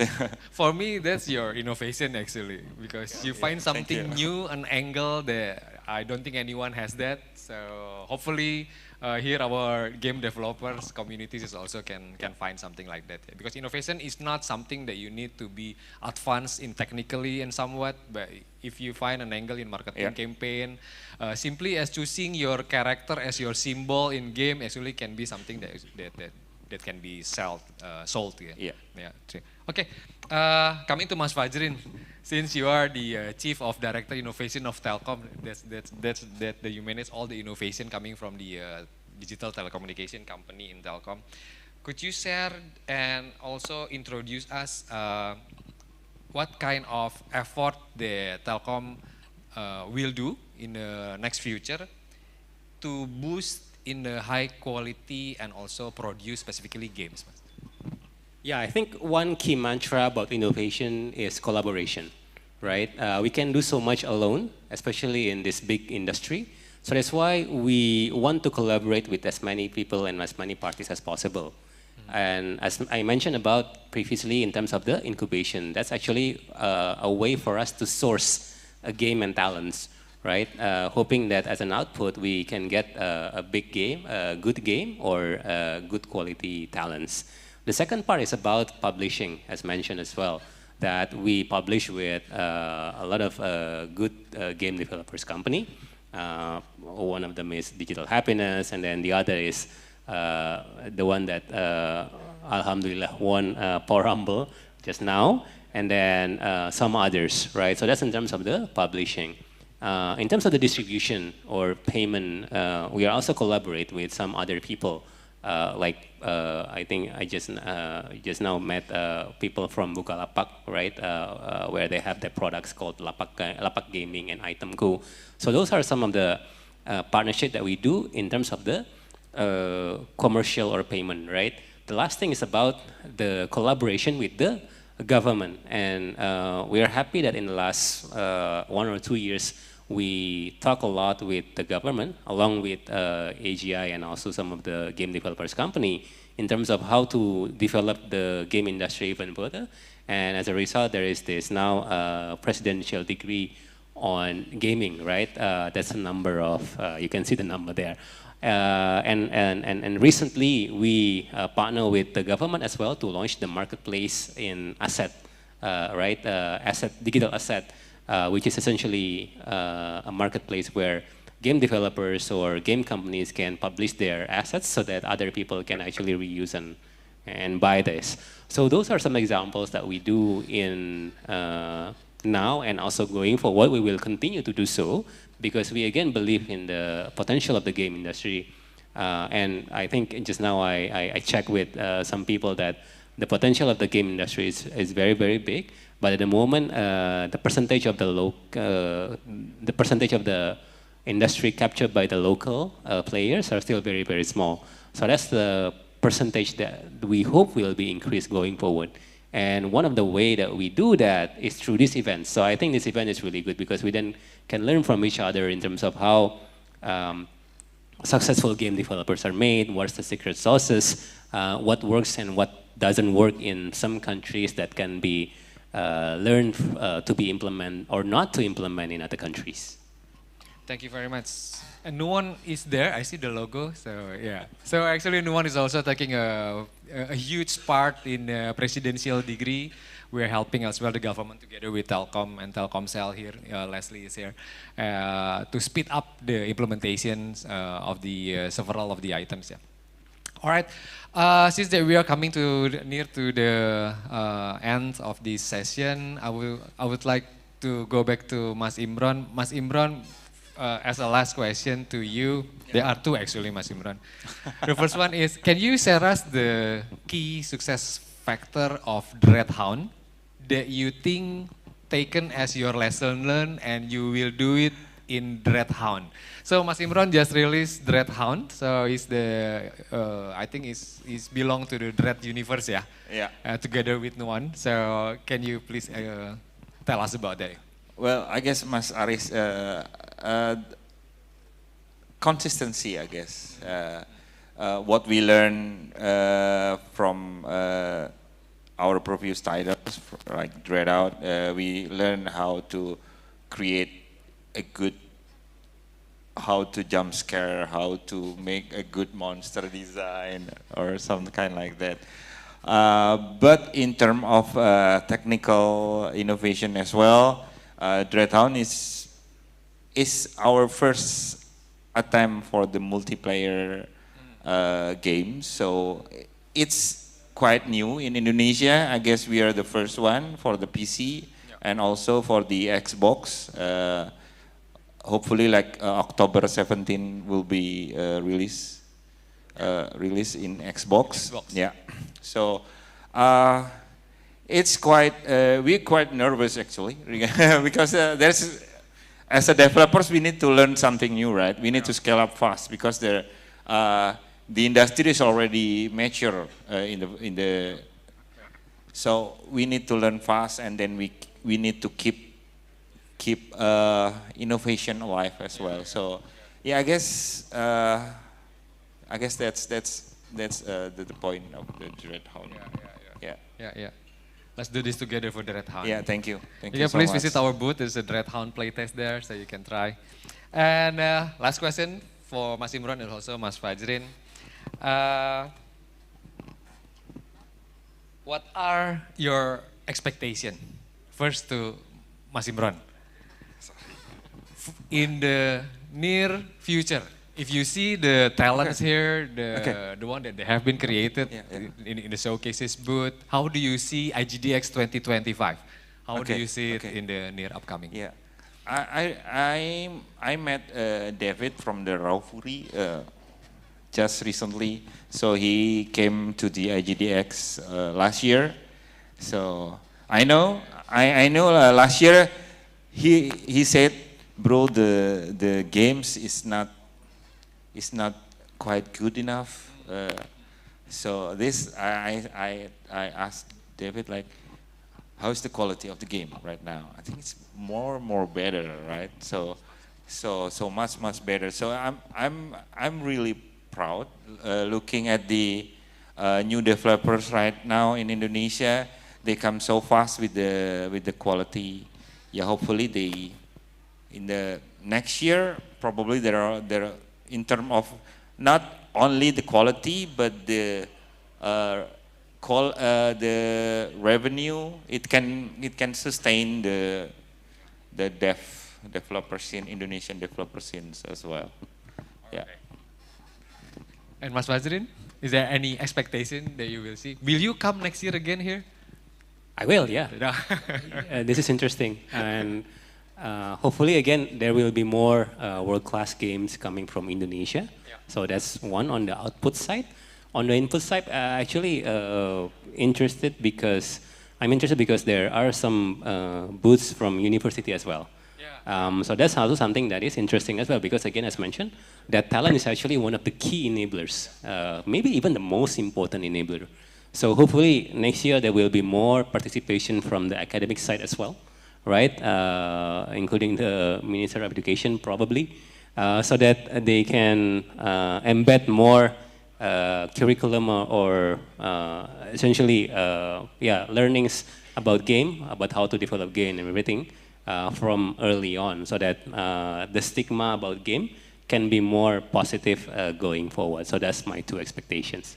Thank you very much, Mas Fajri and Mas Imlon. Let's give big round of applause to both of our speakers. So it's coming to the end, as I may conclude. So to build a sustainable gaming ecosystem, we need a collaboration through all stakeholders. So not only Telkom, not only Digital Happiness, but everyone that has been contributing into the evolvement and also many contribution in the game industry. Hopefully next year we will see more games, more gaming developers, and more revenue, yeah, Mas Imron. So thank you very much for everyone that has come and joining us today. I'm signing out. Thank you very much. Wassalamualaikum warahmatullahi wabarakatuh.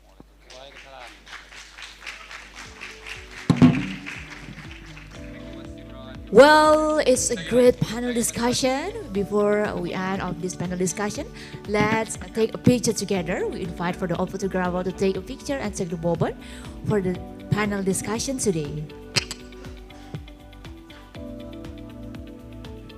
All right, let's see the camera. 1, 2, 3. Another pose. Bali cheers. 1, 2, 3. Enough. Thank you so much for our amazing moderator, amazing panelists. Thank you. Please be seated. Thank you so much. Well, distinguished guests, ladies and gentlemen, we invite again to all of you in the foyer area. Please come to the ballroom area because we have this amazing session for today.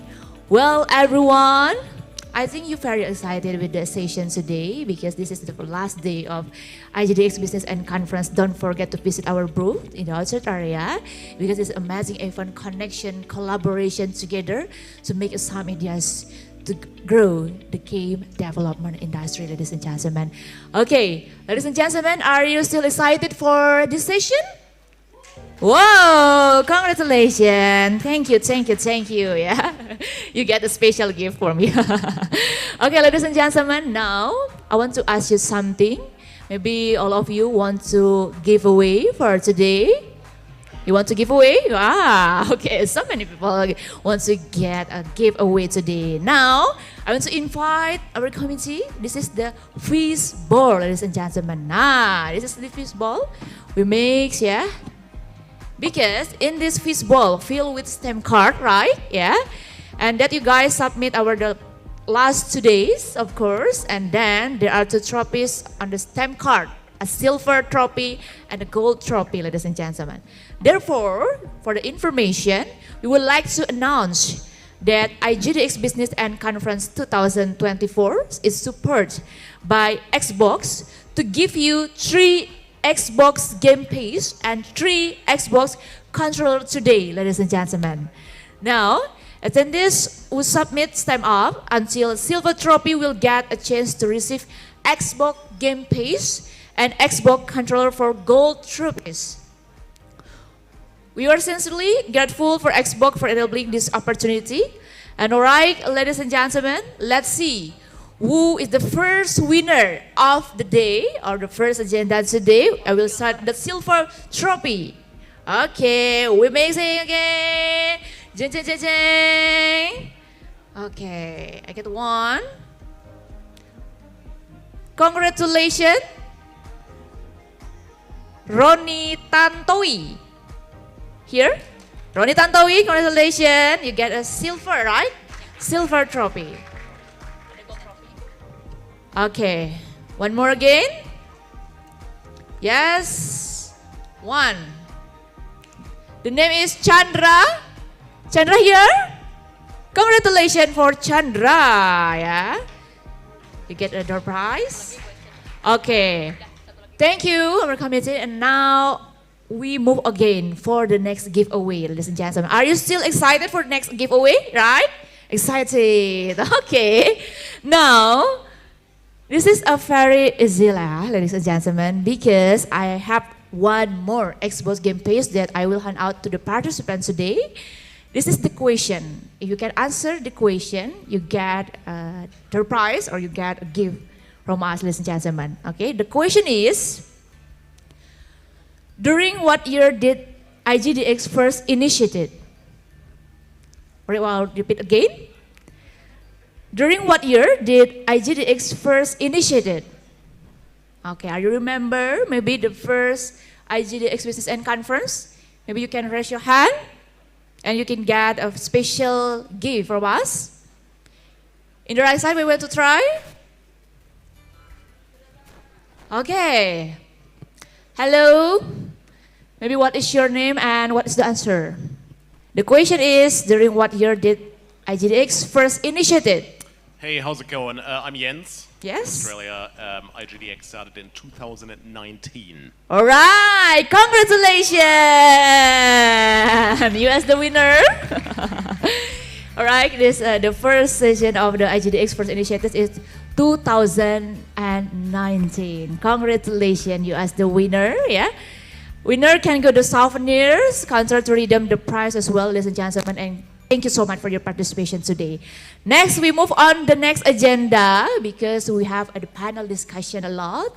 And we invite again for all ladies and gentlemen in the foyer area, please come in the ballroom area to learn about the panel discussion. For the next, ladies and gentlemen, with that said, our next panel is titled Local Market, How to Win and Why You Should Care. We will take a deep dive into why focusing on local markets matter for game developers. Leading this session is Mrs. Kiki from the Lazy Monday with a strong background in game media, development, and business strategy. Without further ado, ladies and gentlemen, let's give a big round of applause and welcome to Mrs. Kiki from the Lazy Monday. Time is yours.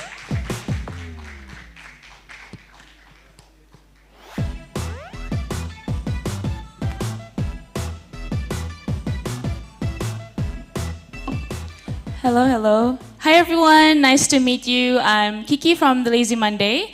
And yeah, Lazy Monday is a gaming media where we do game reviews. We actually work with Agi a lot to talk about the game industry as well. So we kind of know about the local market because like we interact directly with the audience compared to game dev. So this is going to be an interesting session. Because like me personally, I want to learn a lot in this session as well. Because like this three panelists in this session is going to be a whole very distinct market. So I'm going to introduce them later. And yeah, without further ado, let's invite our panelists to the stage. Yes. Let's go, let's go.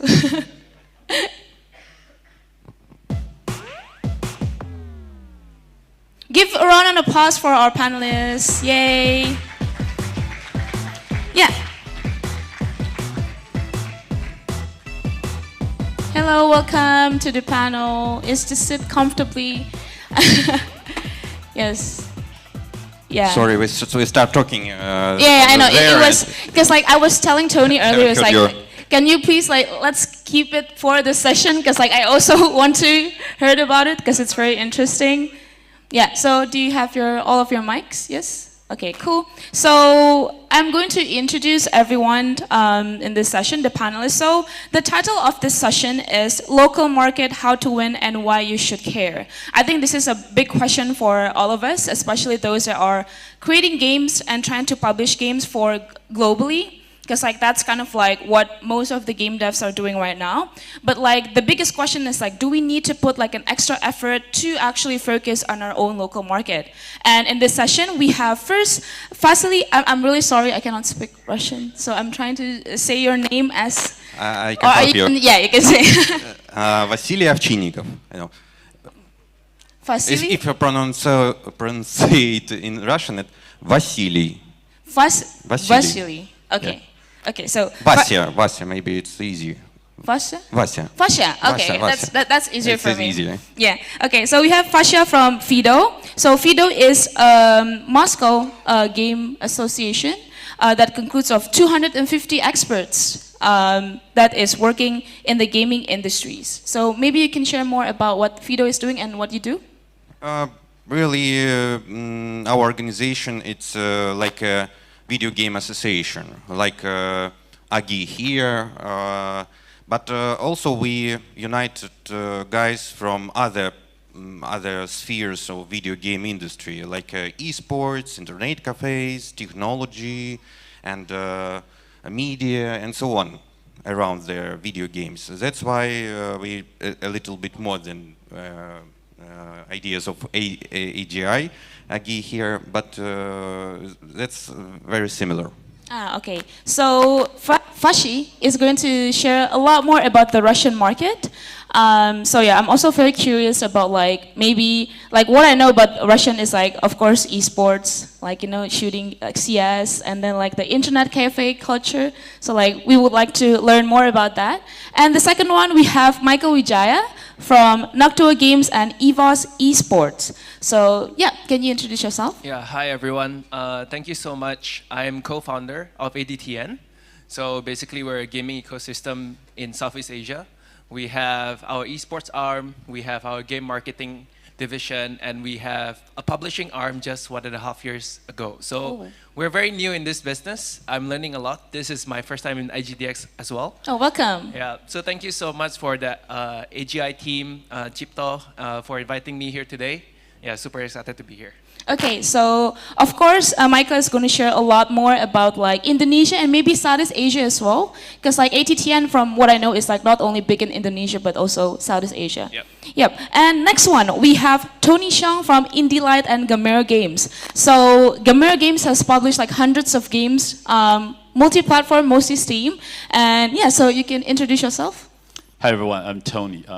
I'm based in Shanghai, and so is Indie Light, and also we incubate a lot of indie studios across China. Right now, there are around 23 teams across 6 cities is under the funding or incubation from Indie Light. And also, we incubated Gamera Games. Gamera Game is heavily focused on indie game publishing on Steam and on console, especially what we call premium game, pay-to-play. And also we have published over 80 titles in the last 6 years, including Dyson Sphere program, and also Volcano Princess, and also Teenage Mutant Ninja Turtle, Shredder's Revenge. We are the publisher of the Grand China region, and we even do the voiceover for the localization. And also, Gamera Game, we have established a Tokyo office back in 2021, so we also cover Japan. Okay, so it's a very distinct, very different market. So like we can learn a lot probably from this session. So yeah, let's go jump into the first question. So of course, based on the title of the session is like how to win and why. I think we always need to start with the why. So like, why do you think the local market is important, and why, for example, game studios and like in your perspective, or like publishers and association, is to focus maybe the efforts into the local market? Maybe Tony, you can start first. Okay, I think I have a question for everyone. So let's make a guess. How many gamers are there on Steam in the mainland of China?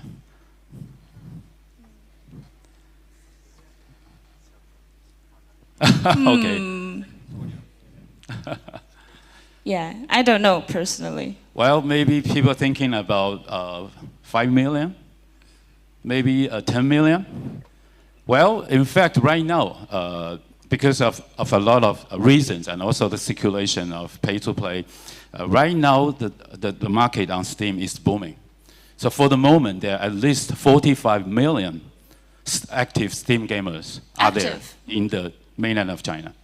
And also maybe everyone has heard of a game. The name is Black Myth Wukong, right? Yes, of course. This game sold over 10 million copies in China on Steam alone in 4 days. 4 days. So 10 million copies sold.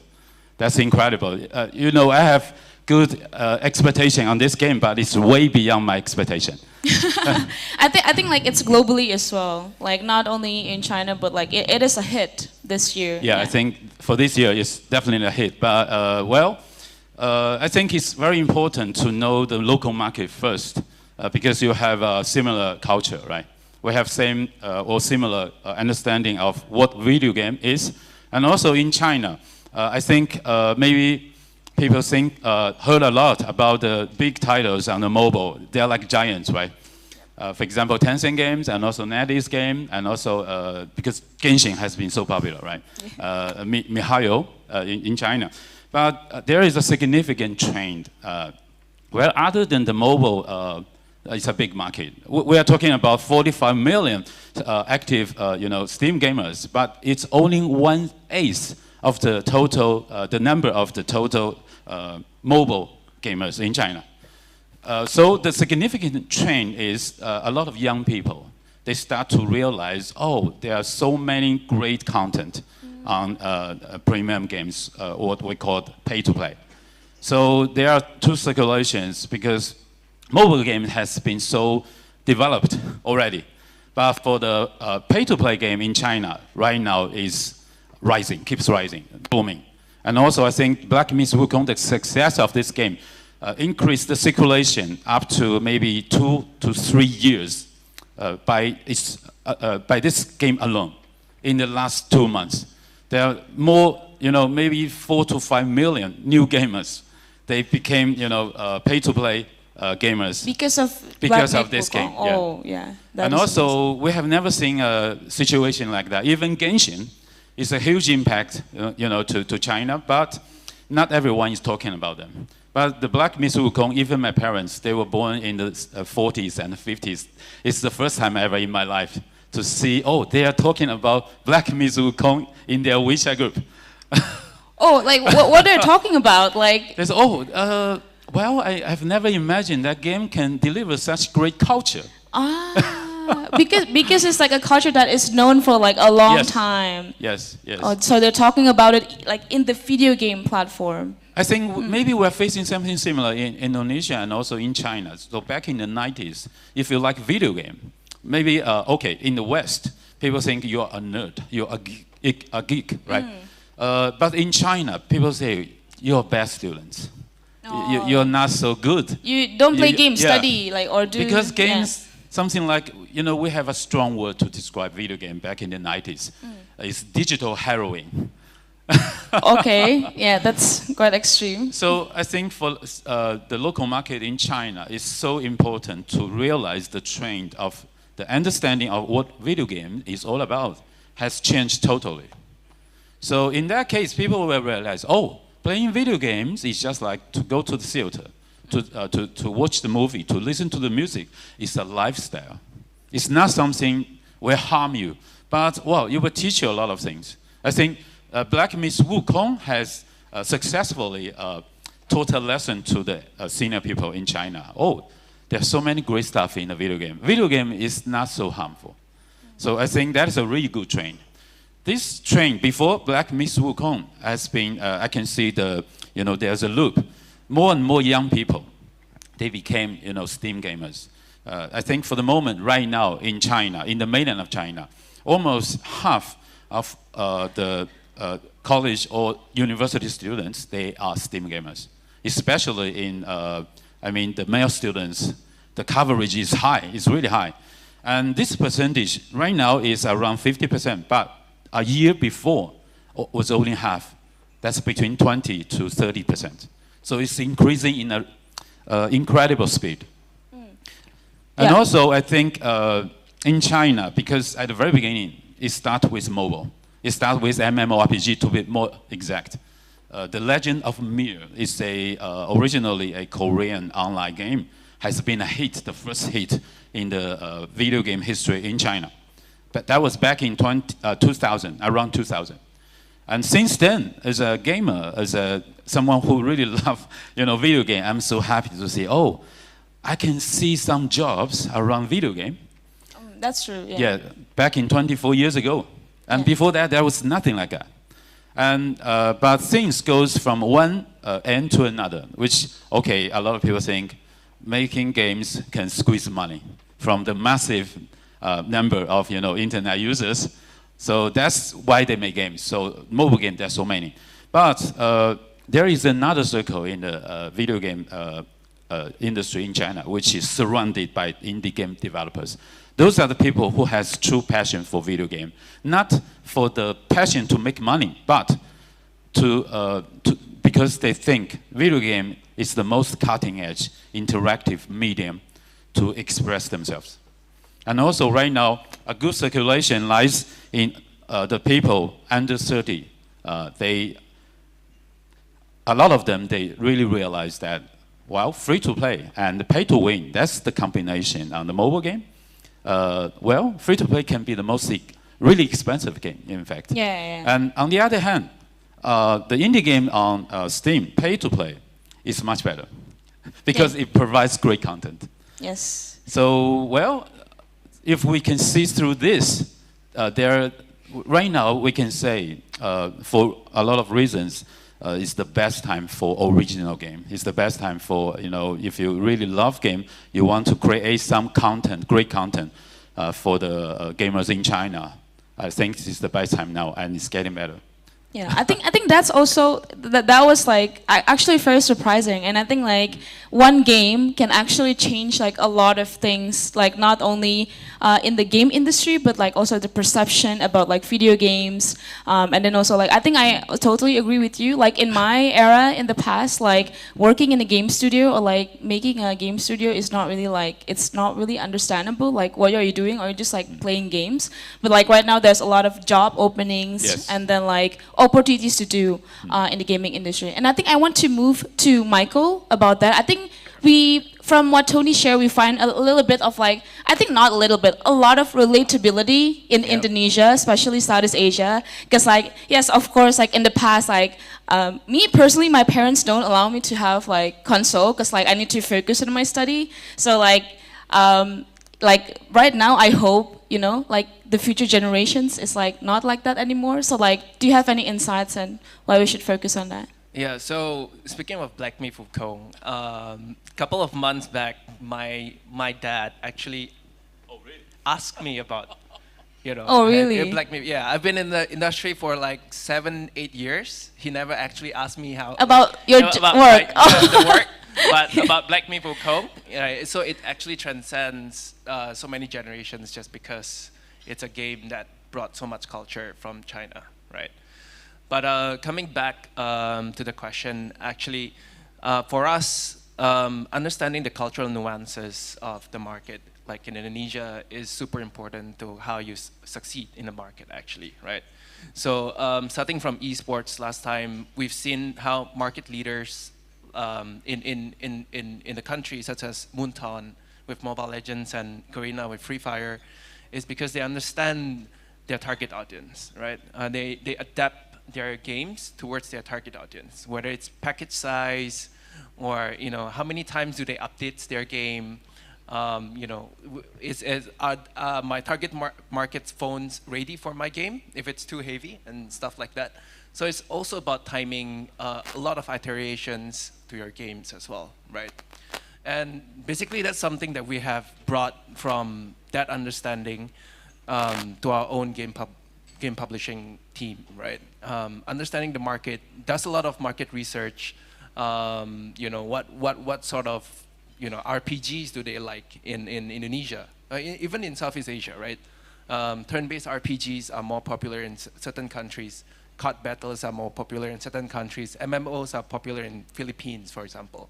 So understanding all these nuances and launching events, right? Because religion is very sensitive in Indonesia, right? So certain developers, when we publish their games, don't really want to touch things like that during events. For example, Ramadan, right? So for us, we have to learn how to adapt to these things because we Indonesians know that Ramadan is the most important event for festival in the country, right?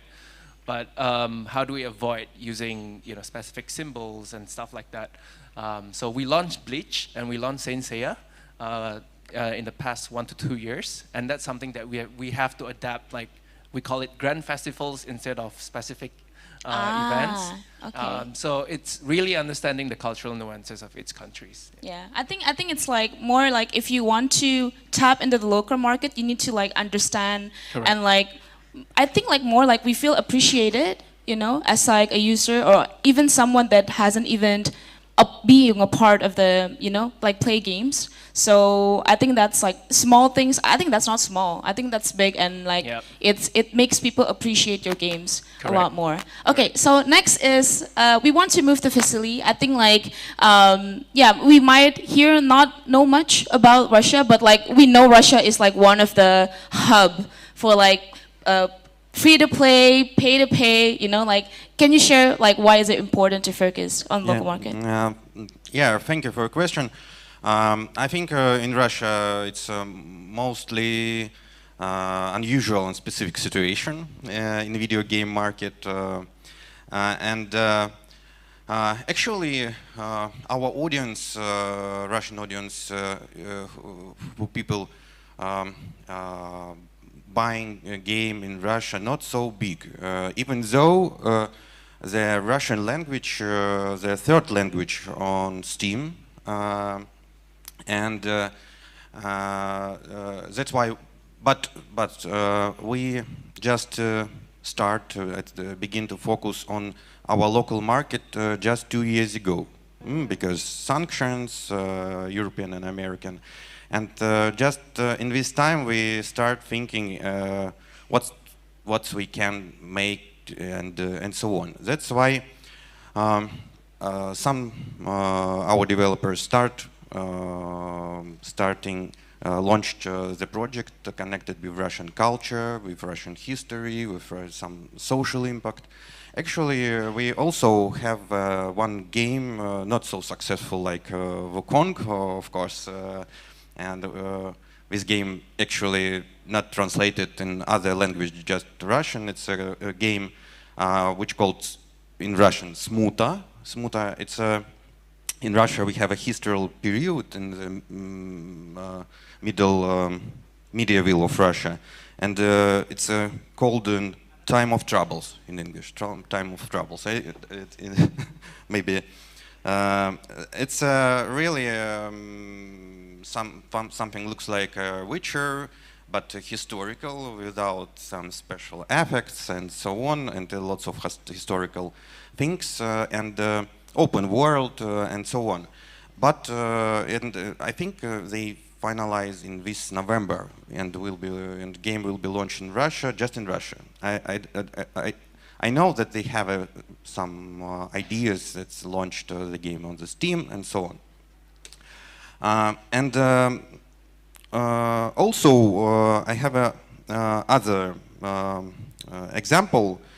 In Russia, we, as developer, we really maybe not understand something about our culture, specific things, but we feel it. That's why some of our games might be successful if they use our jokes, our memes, our something like that. That's so like why culture. It's like jokes about cultures with amazing collaborations.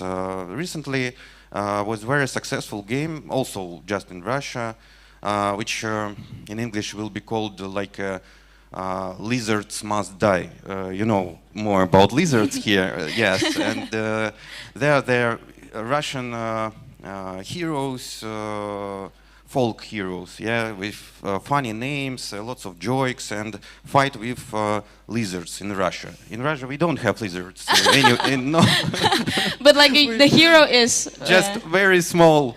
Yeah, it's gigant lizards in the final of the game. It's short games, cheaper and so on, but very successful. And these studios start making new continuous like.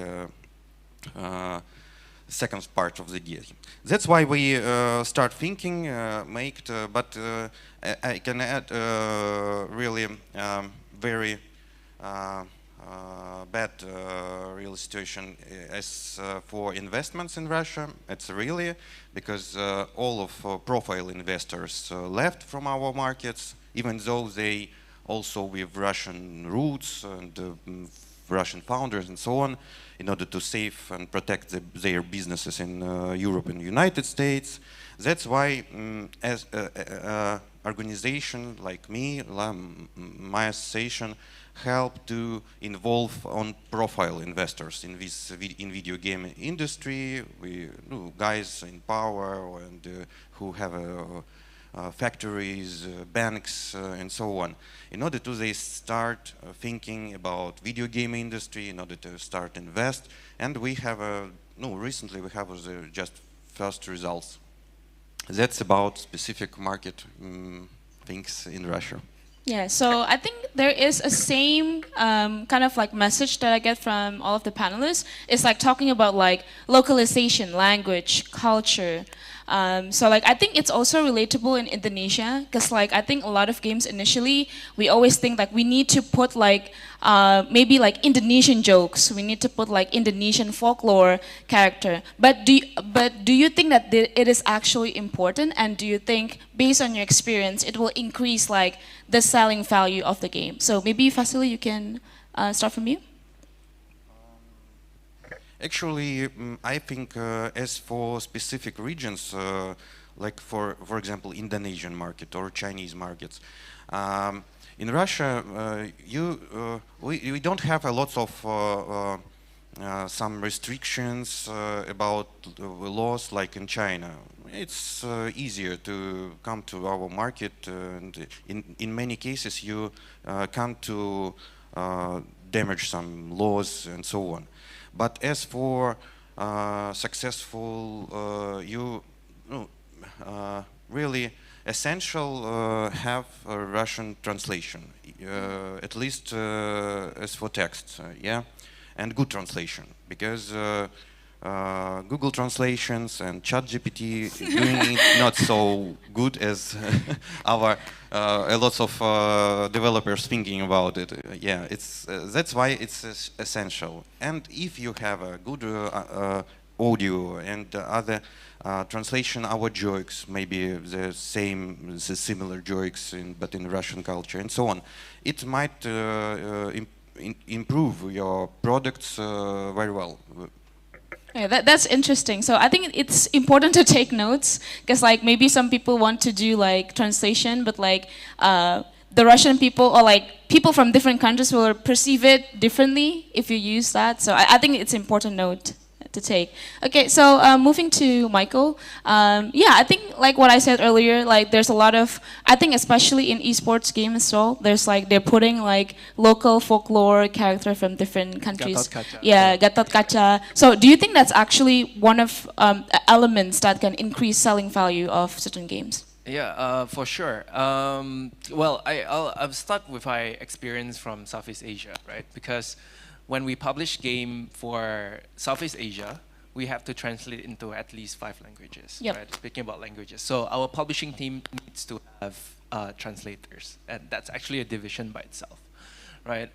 Many people think that, you know, from outside, Southeast Asia is just one country, right? Which is totally wrong because we have so many different festivals, right?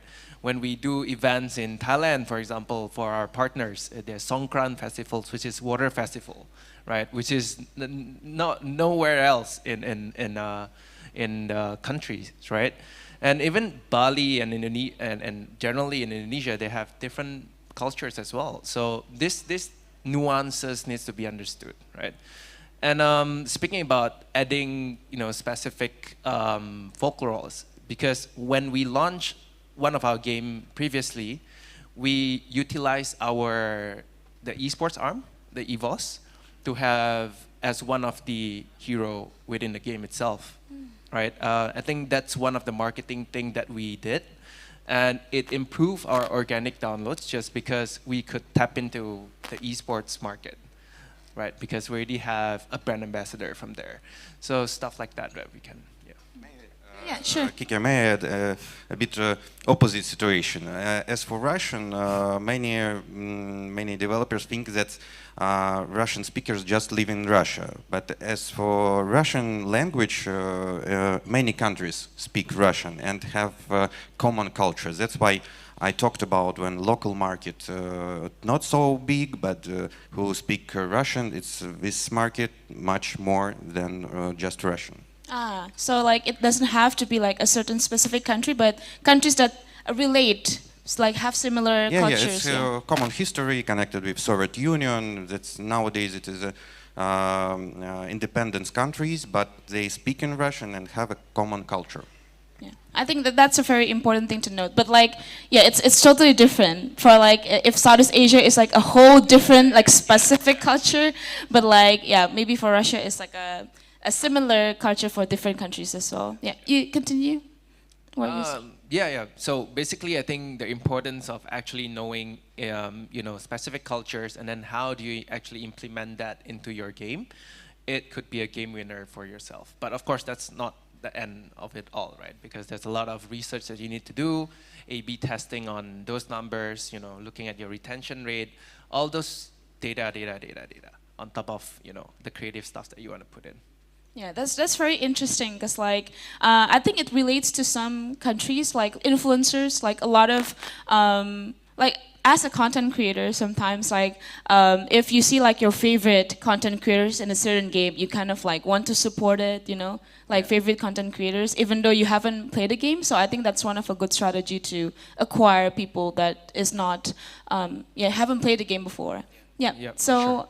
Again, moving to Tony. Tony has like shared a lot to us about like Wukong. So like that's one of I think a very big evidence of like like putting like old folklore into a video game works. Yes. Yeah. So maybe you can share more about that, like about like localization. Maybe China has its own distinct culture as well for a different region. So can you share more about that? Well, I think I can talk about about two topics. One is, I think, the genuine culture of a local culture that really matters. So to any developer, you should be proud of the culture that's originally generated from your land. Because, we have a word in game development, which is iteration, right? Iteration. So, for example, Indian food, when we talk about, the beef is great, the fried rice is great, because it's originally created from this land. It's the combination, it's the outcome of people's hobby and people's creativity. And after iteration, in about maybe several thousand years, right? So every country, if you have a unique culture, you should be proud of that. And don't hesitate to implement them into your game. Because if it's a national culture, it can be internationally welcome because the system is great. And the second part, I think, for this, I have to cue, Black Myth Wukong again. There are so many games, not just Black Myth Wukong, but also about 9 years ago, there is an animation so popular in China. The Chinese name is 大圣归来. That's the return of the Monkey King. And there was a PlayStation 4 game for that. It's an action game. But we are very disappointed with that. Because if we change the main character from Monkey King to Spider-Man, it didn't make any difference. Of course. So Black Myth Wukong is the first time for me in a modern, a large game, scale game, I can literally control Monkey King, Wukong, in my mind. In a way that Chinese people think that is Monkey King. Even he turns into some other character. For example, Guangzhi, which is the wolf with the fire spears. Even though I can tell, that's the monkey, because a lot of detailed things you can tell. That is because Monkey King can transform. When I played this game for the first time last year at Gamescom, that's the only debut, right? Yeah. So, the line is so long for that game. Yes. I have the idea, this must be transformed by Wukong. Because at that time, we don't know if it's true, but we have an impression on that. So it turned out to be really true, because I think this game implements a lot of, the culture, and also the understanding of the developers, the corporate producers, the understanding of all the novel, Journey to the West, and also what Monkey King should be like. And also, it's the first time I can find a very comprehensive battling system based on the stick. This never happened before. Sekiro is the sword, right? Yep. And Elden Ring, there's nothing, there's no game design system crafted out of a stick battling. So that's something really unique. And that's one of the reasons why this game is successful. And also, not only in China, but also in Asia, but also, this game, there are some very funny things happened. A lot of, gamers from Europe and United States, they go back on YouTube channel to watch the TV drama of I Journey heard to the about West. that, yeah. The most iconic one that was created by CCTV from China back in 1986. So I think that is, I think that's a very good sign. If you can implement your genuine culture in a really good way and utilize the advantage of video game as an interactive medium, and you can, I think it's really intriguing to anyone, Okay, the next topic, I want to talk about localization in China. I have to say, localization with simplified Chinese in the mainland of China is extremely important. Let me give you an example. Every time I go to GDC in San Francisco, so my second trip to GDC, which is 2017, there was a really good game published on Steam, and also they have localization in China. I met with the developer. His name is Brian, and the name of the game is Hidden Folks.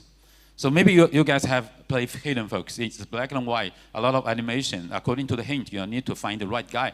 In fact, there is no text at all in the game. There's no text to play the game, and you understand instantly, oh, what's going on. Okay, let's include all the text, including the credit. There is a staff credit in the game. In total, only 300 words. So if you find someone to do a simplified Chinese localization, it can be done in a day. But after the localization, the sales boosted to 3 times from China. So I think it's important. At that time, Brian, I introduced myself to Brian. Brian said, oh, Tony, you're from China. Just tell me what's going on. Why the sales tripled after localization? We don't have any text. Well, I think that's something at least you should do. But other than that, you should really understand the need from Chinese gamers on Steam. For example, we have very different understanding on the sum up and sum down in the review system on Steam. The reason why is because if the Chinese gamer don't like your game, they will not leave any comments. Okay, so if they give you sum down, there is a big chance for you to read them. Normally they say, oh, I think the game is not bad, but I think the randomness is too high. So that's the way for the gamers to communicate, to give the feedback to you. He knows you will read every sum down comment. It doesn't mean that he doesn't like your game. So if you know that, you really you need someone to help you to really understand what's behind it. What's the need? What that really means? And there is a big chance for you. You can give an update, right? After the update, if he's very satisfied with you, and he will turn some down to sum up. So I think that's something very different from China. Yeah, that's actually very interesting. So it's not only about like putting. So basically, it's not only about putting your like translation into your game, but also like understanding the people behavior. Like how they react. And I think that's like if you can just put a little bit of effort to understand the culture. And maybe some special content, especially for the Chinese New Year or maybe the Mid-Autumn Festival, it will be so welcomed. It will be a topic. So we suggest developers to do that. Yeah, I think like it's a very important note to if you want to.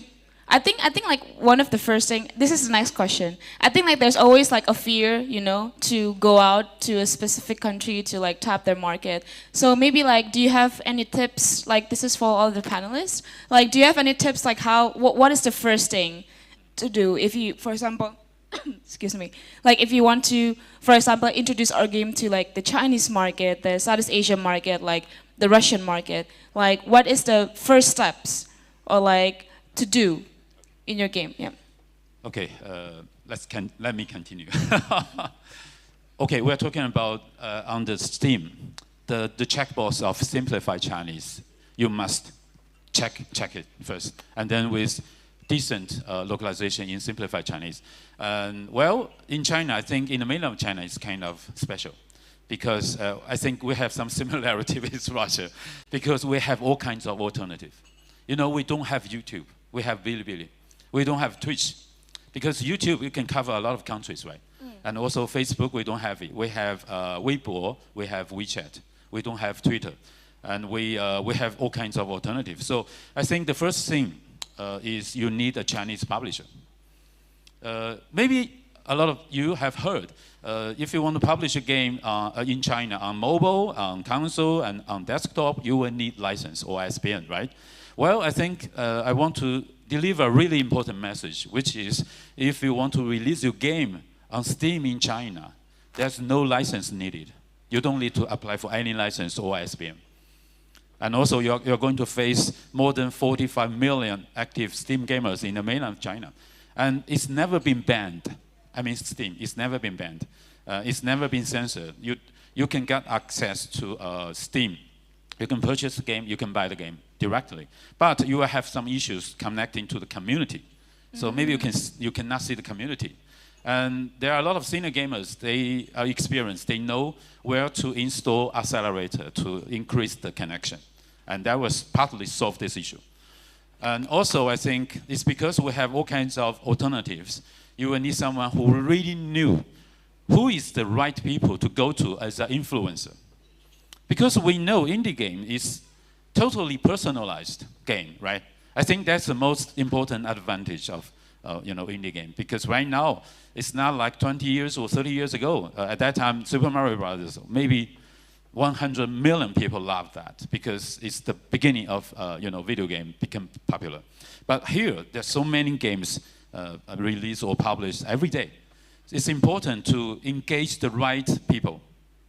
The most important thing for indie game publisher is to find someone to find the people who has the similar preference system like you.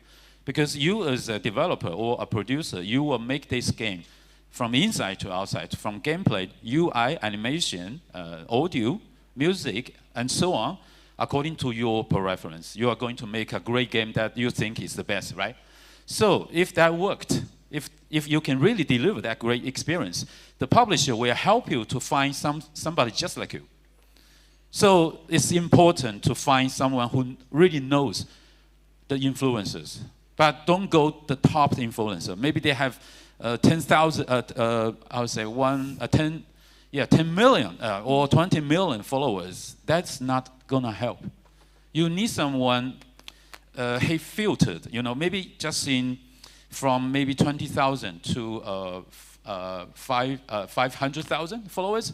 That's great, which means the followers are the people just like the influencer. And if you find the right influencer, it will help you so much in any market. But the problem is in China, it's totally different from YouTube, YouTuber or Twitch. You need someone really know how to do that.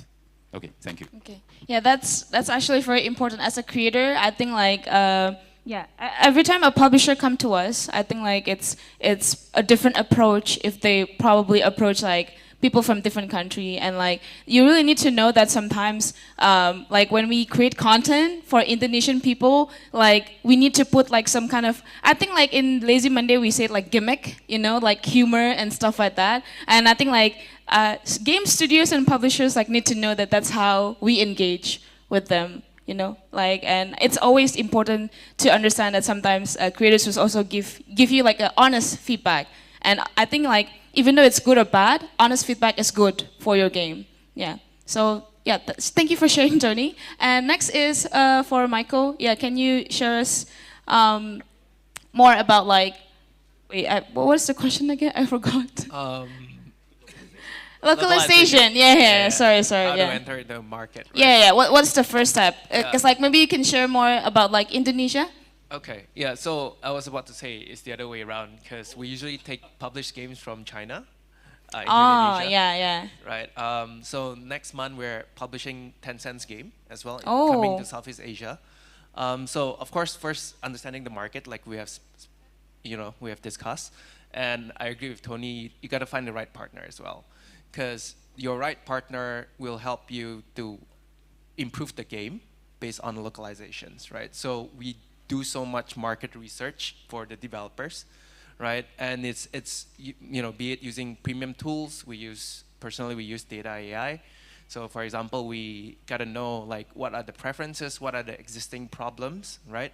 And on top of using influencers, we also wanna understand like who are the existing communities that are already engaged with this sort of IPs, right? So if you are in, publishing your own game using, maybe it's RPG, maybe you take a look at Honkai or Genshin Impact's market, right? How do they actually use their community?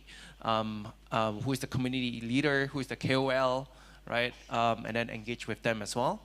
Find your voice, right? What do you want to convey that is different from the other stuffs? And do so much market research, right? Yeah, I cannot emphasize any more than this. Like you gotta know, like, am I putting this, if your game is free to play, am I putting these ads in the right place? Is it, interfering with the gameplay itself? What's your D1 retention? What's your D7 retention? What's your D30 retention? Your revenue per miles, your revenue per downloads, all those stuffs, right? It's super unsexy, because on top of that, but it will definitely help your creative stuff, right? Because you would A/B test, and then you would know what makes it ticks, what makes it succeed, right? Yeah. I think for game developers, I talked to some game developers here, and I think like sometimes people forgot about A/B testing. I think it's very important. And A/B testing can be something as simple as like making a variety of key visuals. So like if you want to target a certain market, you need the color to be like this color, or like put characters like diverse characters, or like what do you want to showcase. So yeah, it's a very important thing. Yeah, it's as simple as maybe is the boss too difficult, or is it not rewarding enough for senior players, and then how many events do you have? Like from our research, Honkai actually does updates every 6 weeks. 6 weeks. 6 weeks. So if you missed out, you stop playing for a while, you're gonna miss a lot. You're gonna miss a lot. Yeah. Right? So they have this such intense operations in terms of the game updates, because they understand the target audience so well. I think it was today or last night they just announced a new patch as well. So you gotta understand your target market, and then you A/B test along the way. Yeah, I think that's a very important thing to note. Okay, next, Vasily. So what do you think is the first step? First of all, I'm agreed with previous speakers, because also in Russia we have our own platforms for video streaming, for communication, and so on. Some of platforms compete with each other. You might know what's the platform right, what's the wrong, and so on. Using modern and right streamers, influencers, and other guys who really can promote your products, your games. And also I can add, and good decision really, because nowadays the world and country is so complicated. Not just it was recently just Google Play or just English language, and a lot of your audience understand it, and it's something international, yeah. And because worlds become more complicated, you can deeply think about local regions, local domestic markets, and also very important to avoid mistakes connected with a stereotype, for example, yeah. Here, for example, about Russian, yeah, lots of stereotypes about the beers, vodka, balalaika, and so on. Yeah, last year's Chipta Adiguno and Ivan Chen and Henry and other guys, they were in Moscow, and you can ask him that they didn't see anyone beers, balalaikas, except the vodka might be, and so on. It's really very important, and the final idea is about we must sometimes meet with each other on our local markets, local events, in order to know each other closer, because we are, and as for Russian, we looks like European, but in our hearts quite East, and that's why we don't have business relations with people who we don't know, who we are not common. It's about common values and something like that. That's why I think it's very easy to sometimes come to each other, and in order to can show you our people, cities, developers, publishers, and we can talk with him and so on. That's why we are here, actually. Yeah, true. So I think we all agree that the first step is to meet the right people, right? So I think like to understanding and really want to learn how to enter the market, I think that the first most important step. I think the second learning that I got from this discussion is, of course, testing, like trying, don't expect to like go into a market and expect like, oh, if I put this only content, I can see an increase of sales, an increase of marketing, but always try and testing, like see the reviews, see what the people are talking about. And then the third one is like, of course, do a lot of research, like knowing what creator that you should approach. Maybe for your game, the creator in, for example, in Indonesia that you reach out, and compared to creator in Russia or China is like a whole new different creators. So yeah, I think I actually have a question. The question is like, if you want to target a foreign markets, why should they work with region-specific partners? So I think that's already answered. Yeah, we are like in this discussion we already answered like a lot of questions. So maybe we can go to the floor and ask if anyone has any questions. No? No? Yeah, I think like yeah, like throughout the session I actually like have information overload, but like I'm actually so glad because like in this session, me personally have learned a lot, and like seeing it from the perspective of the publishers, because like us as a content creator, right, we always got approached by publishers, and then like I imagine like those publishers would probably need to understand like, creators in, for example, Thailand, Malaysia, Singapore, and of course they're doing a different approach. And for me, specifically, I think like personal approach is very more appreciated, especially because us as a creators, right, we got approached by like lots of games, that there's a lot of games releasing, and especially indie games, because like there's a, we like, we cannot just like review every games that are sent to us. So I think like that's actually increasing a chance, for your game to get covered and reviewed if you add that personal touch when you approach like creators or communities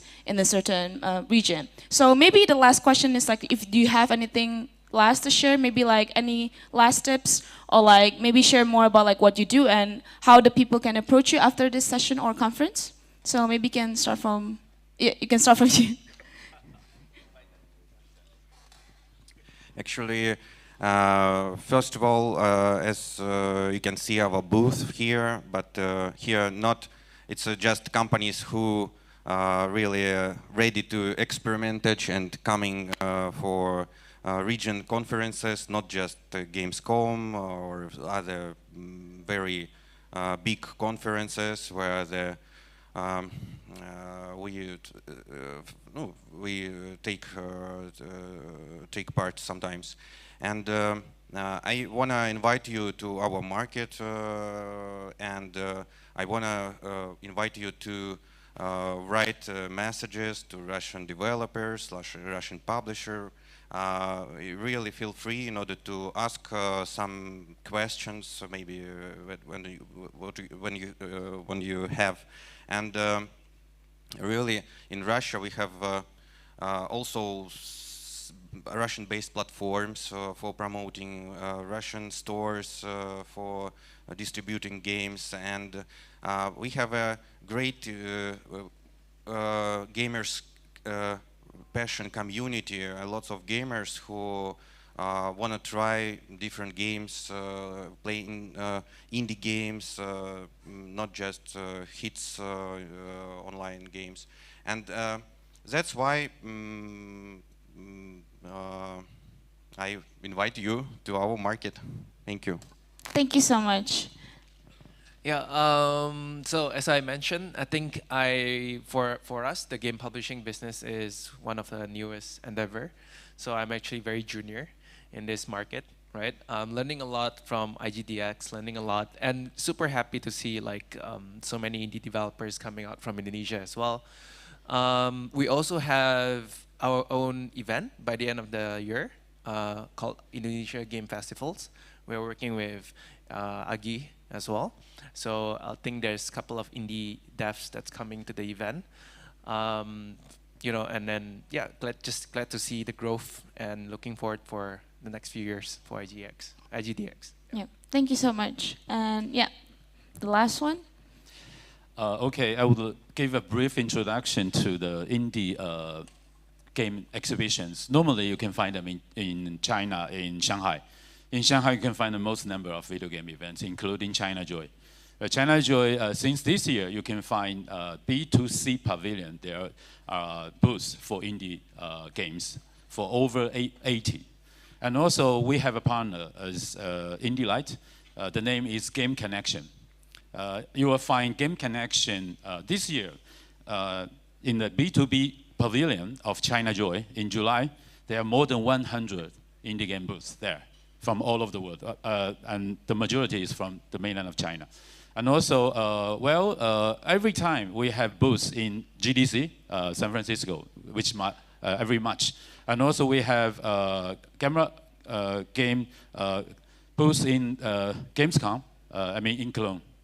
And also in Tokyo Game Show, you will find Gamera. It's not Gamera, because Gamera happened to be the name of a kaiju, just like Godzilla. We cannot use Gamera games in Japan. So the name will turn to Gamera. So G-A and mirror, reflection. So Gamera. Oh, is that a coincidence? Like a good coincidence? So rest of the world, other than Japan, we are Gamera games. So Gamer plus A. Or in Chinese, we have a really good name for that. It's Gai Mai La. That means it's time to buy. Oh, so many like interpretations for the name. And also, the biggest indie game, heavily focused video game events is an annual event you can find in Shanghai every November. So next month, in the second weekend, you will find WePlay, but it has nothing to do with WeChat. WePlay is running by CIGA, which is China Indie Game Alliance. And also there is a media, the name is G-Core, they are headquartered in Beijing. They have been running events just like smaller WePlay, with a main stage with their host, because they are media people, right? It's called G-Fusion. G-Fusion, at least there will be one G-Fusion every 6 months. So in this year, we had G-Fusion Guangzhou in June, and in September, G-Fusion Beijing. And there will be another one will be taking place. It's a new one in Shanghai in December.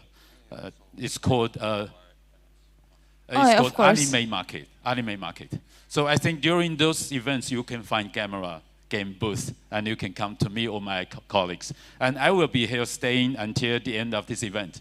So if you have something to talk, feel free to come to me. And also, I have been a retro gamer. The Sega. I think if you want to create great games, it's important to know the history of video game. There are so many great masterpieces has never been surpassed. The experience itself is really outstanding until nowadays. Okay, thank you. Okay, I think Fas, you want to add more? I also decided to invite you to event. Actually, after COVID in Russia, during the COVID and after that, lots of our B2C events was cancelled, and just in this year appear again. It's enough any events, another teams and so on. And at the beginning of the next year, at the beginning of the March, we also arrange B2C events, which called IgraCon. It's like a first part of these words. It's a Russian equal game, the word of game. Ah. GameCon. Yeah, GameCon, but IgraCon in Russian. And it will be collaboration with companies who produce and sell table games. Yeah, it's board game, tabletop games. Tabletop games. Yeah, with tabletop games, it's video games and tabletop games, and it will be a great opportunity in order to look for our developers, look for our publishers and his games, first of all his games, and show your products, projects and your companies for Russian audience. It's great, it's big because it is first of all B2C event. Actually we have a lot of B2B events, small, less than here. And if you're interested in that, you can write me a message or email, and I give you schedule of our events in Russia. Okay, thank you so much for the answer. So I think in IGDX, I think events is actually one of the best touch point to meet not only with business partners, but also with customers and get feedbacks. And yeah, that's the first step actually to get into the market, is to get feedback, to get input. So I think if there's no other question, is there any questions from the floor? Good? No? Okay, we have 3 minutes left. So if that's all, we have an extra 2 minutes before the next session. So again, give a round of applause to all of our panelists in this session. Thank you so much. I hope you all learn a lot in this session. Me personally, I learned a lot. I feel like I want to just take notes, what I learned, because I learned a lot from the creator perspective as well to engage with publishers. So yeah, I hope this session gave you a lot of insights, and yeah, thank you so much for coming to IGDX, and see you next time, hopefully. Yeah. Okay, thank you. Well, it's a great panel discussion. Thank you so much, Ms. Kiki, for lead discussion. And thank you for our panelists today. Before we move on to the next agenda, this is the special gift from Vasily to Michael, Tony, and Kiki. Yeah, Vasily, you can give the special souvenir from our moderator and our amazing panelists. Yay! Thank you so much, Vasily, and thank you for our moderator and panelists today. Let's see the camera. 3, 2, 1. Another pose. Yes, it's a great panel discussion. Yeah, you hope for the panel discussion make a good impact for you, the good connection and collaboration for IGDX Business and Conference 2024. Thank you so much. Let's give a round of applause for Kiki, Vasily, Michael, and Tony. Thank you for your insight today. Last distinguished guests, ladies and gentlemen, we move again for the next session. Are you ready for the next session? Oh, ready, yeah? I want to hear some voice in the right side area. Maybe if I say IGDX, please answer Nike level. Okay? I want to hear some voice. IGDX? IGDX? Nike level. Okay, now distinguished guests, ladies and gentlemen, I want to boost your energy and your spirit for the special session. Okay, for the instruction, if I say 1, please say AC. Raise your hand. It's called jempol bergoyang. Okay, yeah. If I say 1, you can answer AC. If I say 2, you can answer yeah. Yeah, like that, yeah? Okay, we move on for the next. 1, 1, 2, 2, 1. 1, 1, 1. Let's give a round of applause again, ladies and gentlemen. Thank you so much for your spirit. Let's move on for the next session. Distinguished guests, ladies and gentlemen. Up next, we are diving into a K-Dot session on hacking new markets, 6 strategies to drive revenue with your app. we're thrilled to have Maradeda Arusdiansyah and Rifki Novrian from Yandex here to lead the discussion. In this session, they will explore innovative and practical strategies to help you expand into new market and maximize your app's revenue potential. And distinguished guests, ladies and gentlemen, please welcome Maradeda and Rifki to the stage. Time is yours.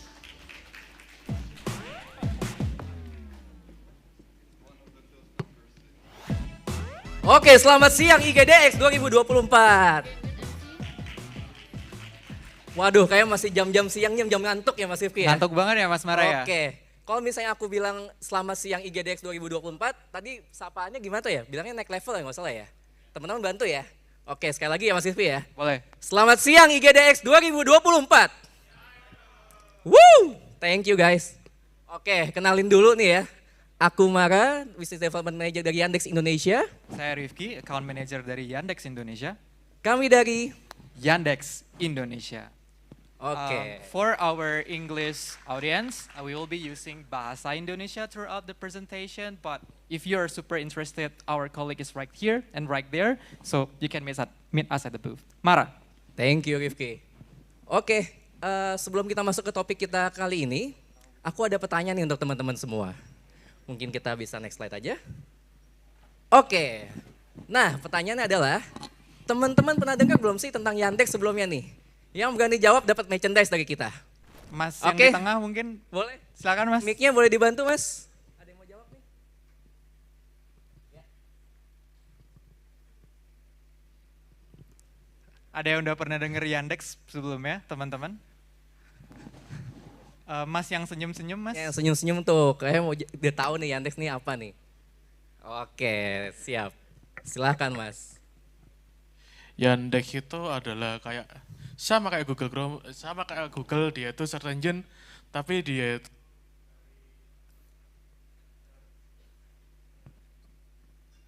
boleh dibantu Mas? Cek. Nah. Ya, oke. Jadi Yandex itu search engine yang berbasis dari Rusia gitu. Dan regulasinya agak terbuka dikit.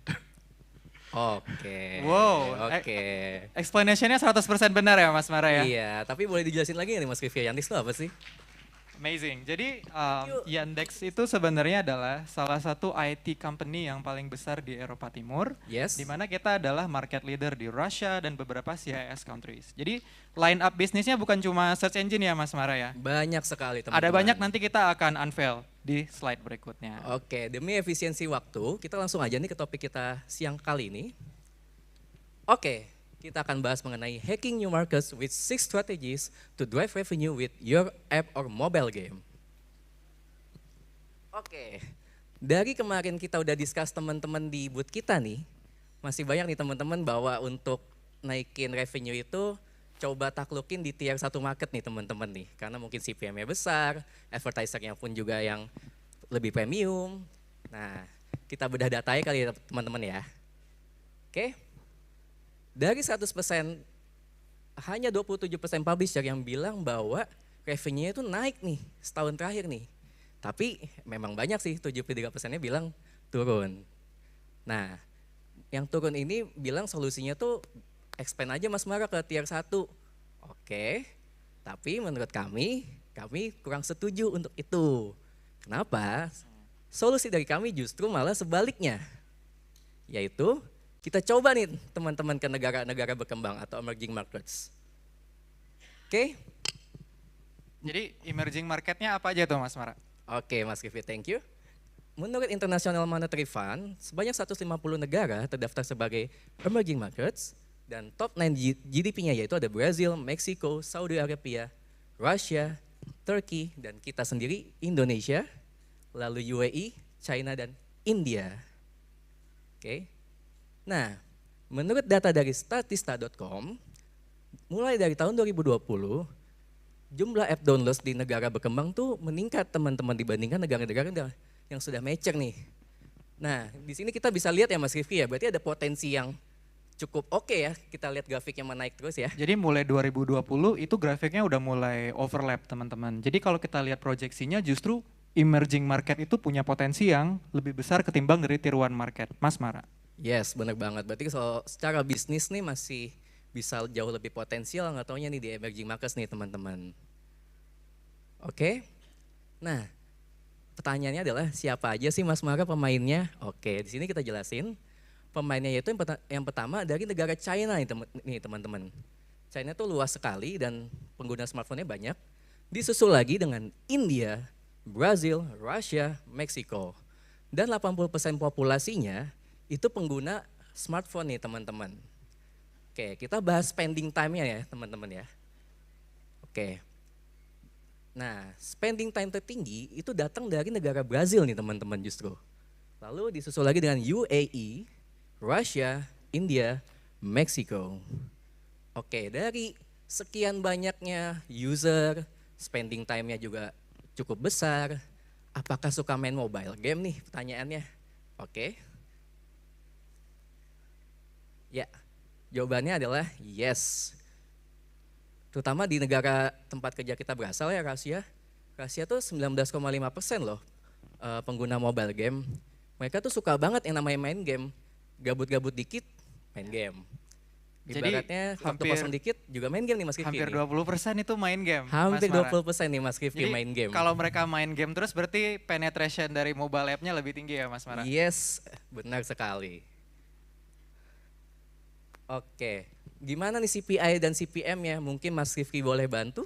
Siap, jadi aku bakal jelasin topik yang sedikit lebih teknikal, tapi aku believe ini adalah pertanyaan teman-teman semua. Pastinya Tier 1 CPM itu jauh lebih tinggi teman-teman karena market mereka lebih develop, the currency itu lebih tinggi. Tetapi kalau kita lihat di sini, Tier 2 CPM itu angkanya ada di 0,58, jadi di sebelah kanan. Nah, pasti teman-teman punya pertanyaan. Tadi Mas Mara bilang kita pengen masuk ke emerging market, tapi CPM-nya lebih kecil Mas Rifki. Terus kenapa kita harus masuk ke emerging market? Ya, jawabannya adalah kita mengincar quantity sih Mas Rifki. Jadi kita next slide aja ya. Ya, jadi aku kasih lihat dulu CPI. Jadi kalau tadi pertama CPM, sekarang ada CPI. Nah, kalau kita lihat CPI, cost per install itu memang Eropa dan juga Amerika Utara, mereka CPI-nya jauh lebih tinggi teman-teman. Sementara untuk APEC, which is kita salah satunya, dan Latin Amerika, itu CPI-nya itu lebih rendah. Nah, ini artinya apa? Artinya barrier untuk teman-teman bisa masuk ke market emerging tersebut itu jauh lebih rendah ketimbang dengan paksain masuk ke tier 1 dulu, Mas Mara. Nah, oke, Mas Rifki udah ngejawab, CPM-nya lebih rendah Mas Rifki. Terus CPI-nya juga lebih rendah, jadi gampang untuk masuk. Terus kalau memang begitu, emangnya usersnya high quality, emangnya usersnya bakal gunakan app-nya. Nah, kita akan kasih data soal retention rate mereka. Next. Nah, kalau kita lihat data di sini, kiri dan kanan, teman-teman bisa lihat retention rate emerging market tier itu tuh jauh lebih tinggi daripada tier 1. Jadi kalau tier 1 CPM lebih tinggi tapi retention rate lebih rendah, tapi kalau emerging market kita punya retention rate yang itu sebenarnya lebih loyal. Jadi instead of mereka spend less time dengan aplikasi teman-teman, mereka actually spend more time dengan aplikasi teman-teman. Nah, oke Mas Rifki, kita udah dapat CPI-nya lebih murah. Oke, retention-nya lebih bagus. Terus apakah itu bisa ngebantu teman-teman untuk ngedrive revenue yang lebih besar? Jawabannya, oke. Jadi kita lihat data dari 2017 sampai 2024 ya teman-teman.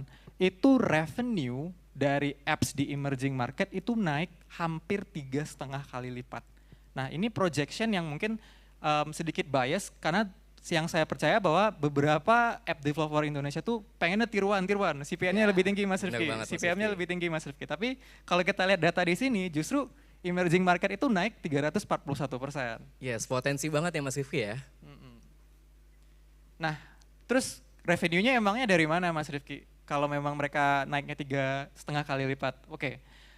Ada two main source of revenue biasanya untuk mobile app, yaitu IAP, in-app purchases, dan juga advertising revenue. Nah, justru hampir 60% revenue yang tadi kita bahas, 341% itu, justru 59%-nya masih dari advertising. Berarti ada rewarded ads, interstitial ads, banners di dalam app-nya teman-teman.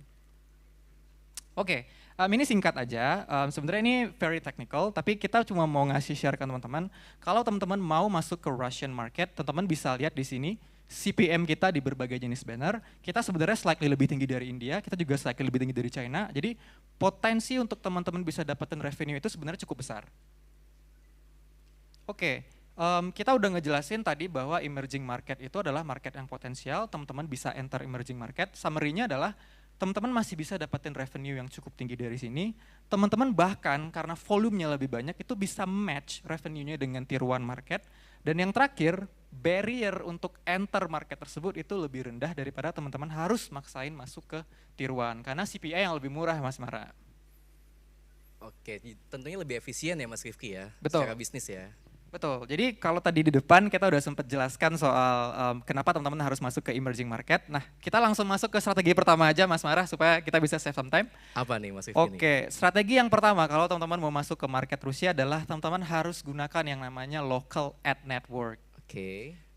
Kenapa sih Mas Rifki kita harus pakai local ad network? Kenapa kita nggak pakai global aja? Kita bikin satu akun di Indonesia terus kita bisa jalanin global. Oke, problemnya adalah satu, kebanyakan global ad network itu tidak memiliki local inventory teman-teman. Jadi teman-teman harus gunakan local ad network supaya teman-teman bisa dapetin yang namanya local audiences yang menggunakan local inventory tersebut gitu.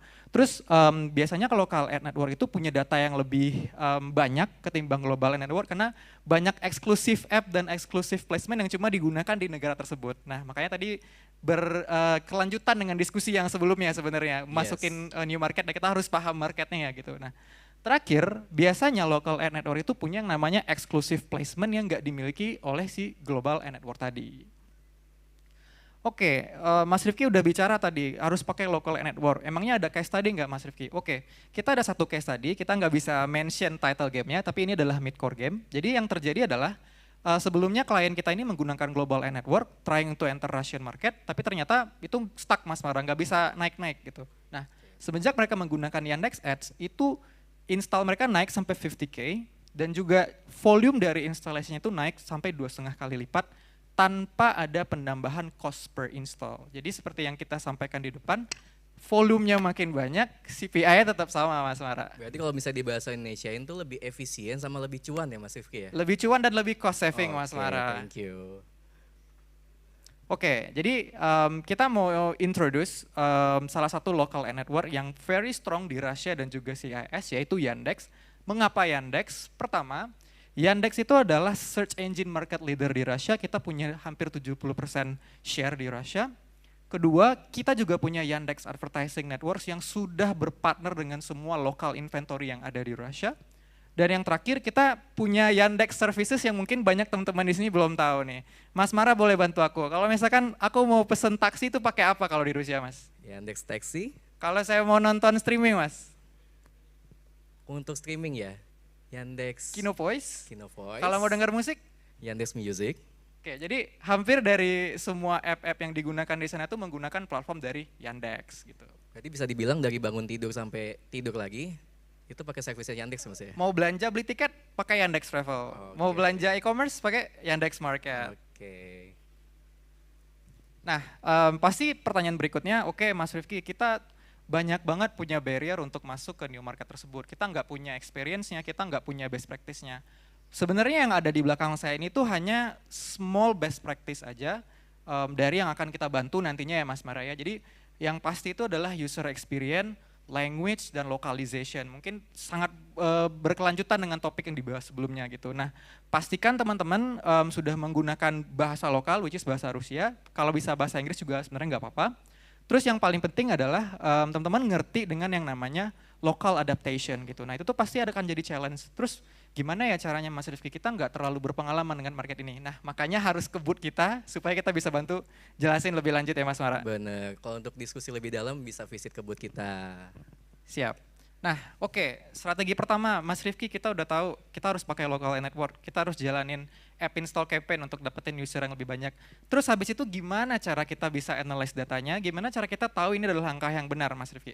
Oke, jawabannya adalah teman-teman harus selalu analyze dengan data. Teman-teman harus selalu do A/B testing, teman-teman harus selalu bertanya apakah yang teman-teman lakukan tersebut adalah the right decision or not.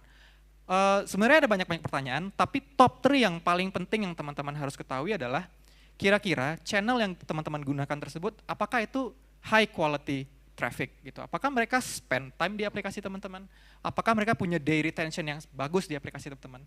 Kedua, yang harus dipahami adalah kalau kita bisa tahu nggak kira-kira duluan gitu, channel mana sih yang paling profit secara revenue. Jadi mereka akan spend more time di app, mereka akan nonton iklan yang lebih banyak.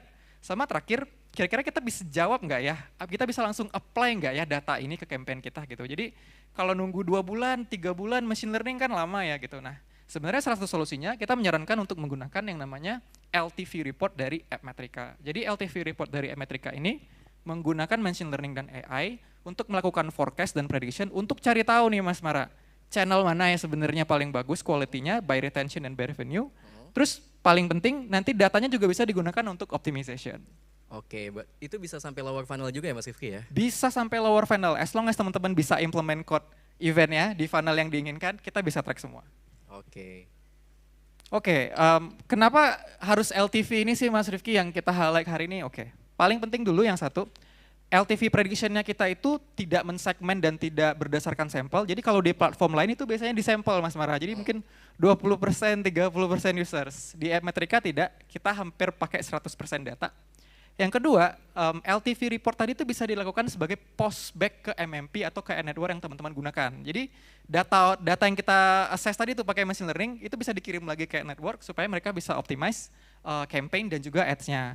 Datanya sangat fresh, less than 24 hours. Typically biasanya kalau platform lain itu bisa 24-48 jam. Dan yang terakhir paling keren banget nih Mas Mara. Biasanya kalau jalan campaign ada learning ya Mas Mara. Tunggu dulu 1 minggu, 2 minggu. Untuk LTV itu langsung bisa digunakan starting day one. Wow, cepat banget ya Mas Rifki ya? Ya, betul banget.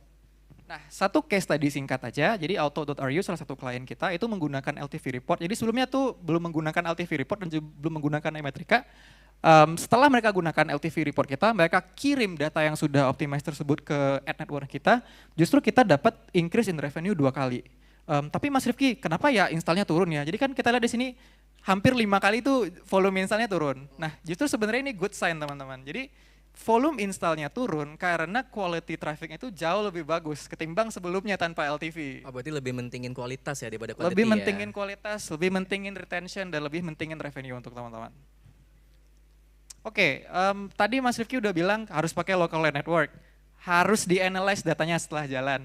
Terus cara kita maksimalin revenue itu kayak gimana tuh Mas Mara? Oke, thank you banget nih Mas Rifki atas penjelasannya nih. Aku lanjut lagi ya teman-teman ya. Jadi gimana sih cara gabungin lokal sama global ad network? Oke, nah kita bedah data dulu nih teman-teman. Kita sudah research dari internal kita di Vietnam dan di Turki. Lebih dari 35% publisher itu mencoba untuk pasang lebih dari 1 ad network nih teman-teman. Tujuannya apa? Untuk maximize revenue pastinya. Dan di Turki pun juga sama, 43% publisher menggunakan lebih dari 1 ad network. Dan di antaranya 55% itu coming dari mobile game nih teman-teman.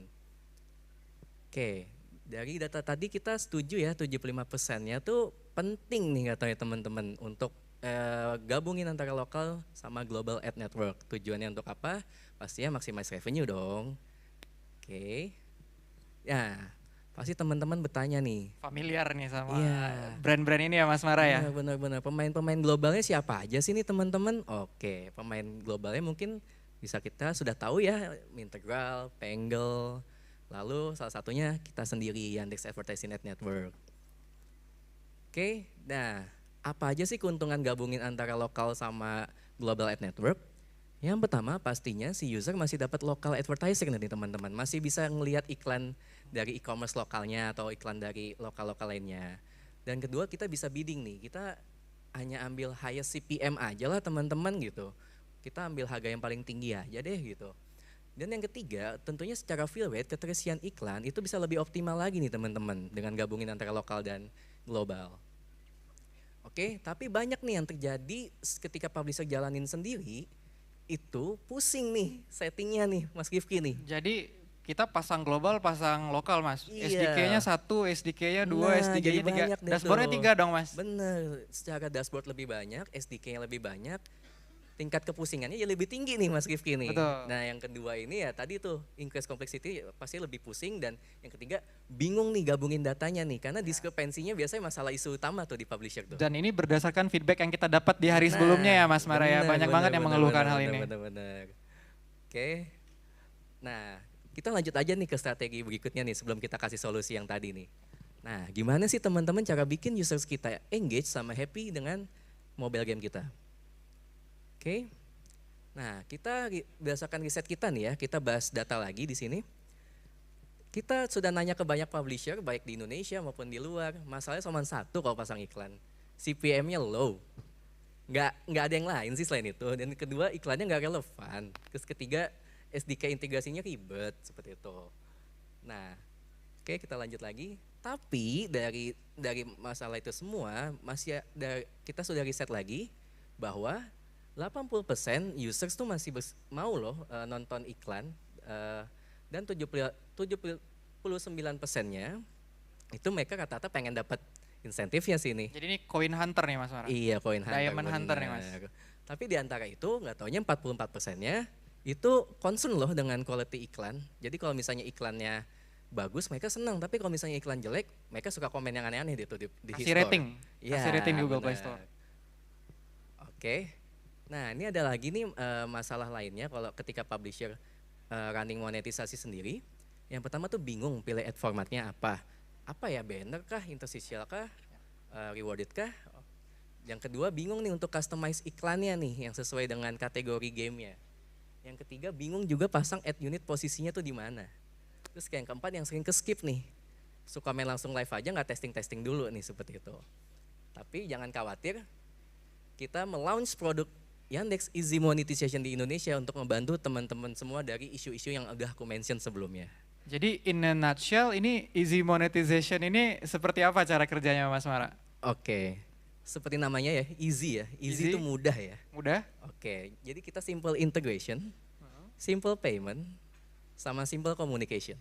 Jadi dalam Easy Monetization ini ada berapa global ad networks nih Mas Mara? Oke, kita bisa konekin ke total 15 global ad network dengan teknologi unik dari kita. Cukup satu SDK aja Mas? Cukup satu SDK juga dan satu payment aja. Satu payment aja. Jadi yang sebelumnya tadi saya menggunakan 3 sampai 4 ad network, bersamaan saya harus atur satu-satu fill rate, setting dan gitu-gitu, langsung jadi satu aja Mas Mara? Langsung jadi satu aja. Untuk lebih detailnya gimana kita bisa discuss di booth kita atau tukeran kontak. Ya. Oke. Yang kelima, temukan partner yang benar-benar bisa ngebantu nih teman-teman untuk approaching secara lokal maupun worldwide nih strategi berikutnya. Oke, nah di sini nih aku ada pertanyaan sini teman-teman nih. Teman-teman tuh lebih senang untuk mencapai KPI bisnisnya sendirian atau kolaborasi dengan tim profesional sih? Sebenarnya ini basicnya pilihan ya, karena hidup itu pilihan ya Mas Rifki. Dan sebenarnya masih berkelanjutan sama topik yang sebelumnya gitu, find a partner gitu Mas Mara. Iya benar banget nih Mas Rifki. Jadi ini pilihan bisa sendiri ataupun kita sama-sama mencapai KPI bersama seperti itu teman-teman. Oke langsung aja nih Mas Rifki, produk apa aja sih dari Yandex nih yang bisa ngebantu untuk mobile game developer nih di Indonesia? Siap, jadi aku bantu summarize lagi yang kita present sebelumnya teman-teman. Pertama, teman-teman bisa gunakan Easy Monetization untuk memonetize aplikasi teman-teman, especially teman-teman itu source of revenue-nya itu dari ads. Dan ini kita bisa digunakan di global market, tidak hanya Rusia ya Mas Maraya, tapi global market. Kedua, teman-teman bisa scale up keluar, especially ke Russia dan CIS, supaya teman-teman bisa gedein app install-nya melalui Yandex Direct, jadi bisa user acquisition-nya melalui kita. Ketiga, setelah melakukan user acquisition, teman-teman bisa menggunakan app Metrika, which is app analytics-nya Yandex untuk nge-track behavior, untuk nge-track seberapa efektif UA campaign yang dilakukan. Dan terakhir, kalau teman-teman ada HTML5 games, itu juga bisa dirilis di store-nya kita di Yandex Games. Itu tuh games.yandex.com, teman-teman juga bisa publish gamesnya nanti di sana. Jadi kalau saya boleh ringkas nih karena waktunya tinggal sedikit ya Mas Mara. Jadi Yandex adalah salah satu partner yang teman-teman bisa gunakan kalau teman-teman ingin global monetization dengan Easy Monetization dan teman-teman ingin melakukan user acquisition ke Russia. Mas Mara. Yes, thank you banget nih penjelasannya Mas Rifki nih. Kebetulan pas banget ya, timing kita tuh sesuai dan sekian banget nih presentasi dari kita. Tapi masih ada 1 menit ya Mas Rifki ya? Masih ada 1 menit, boleh buat pertanyaan kali ya Mas. Boleh banget nih, siapa nih yang mau nanya nih teman-teman nih? Silakan. Oke. Silakan Mas. Ya. Boleh dibantu mic-nya?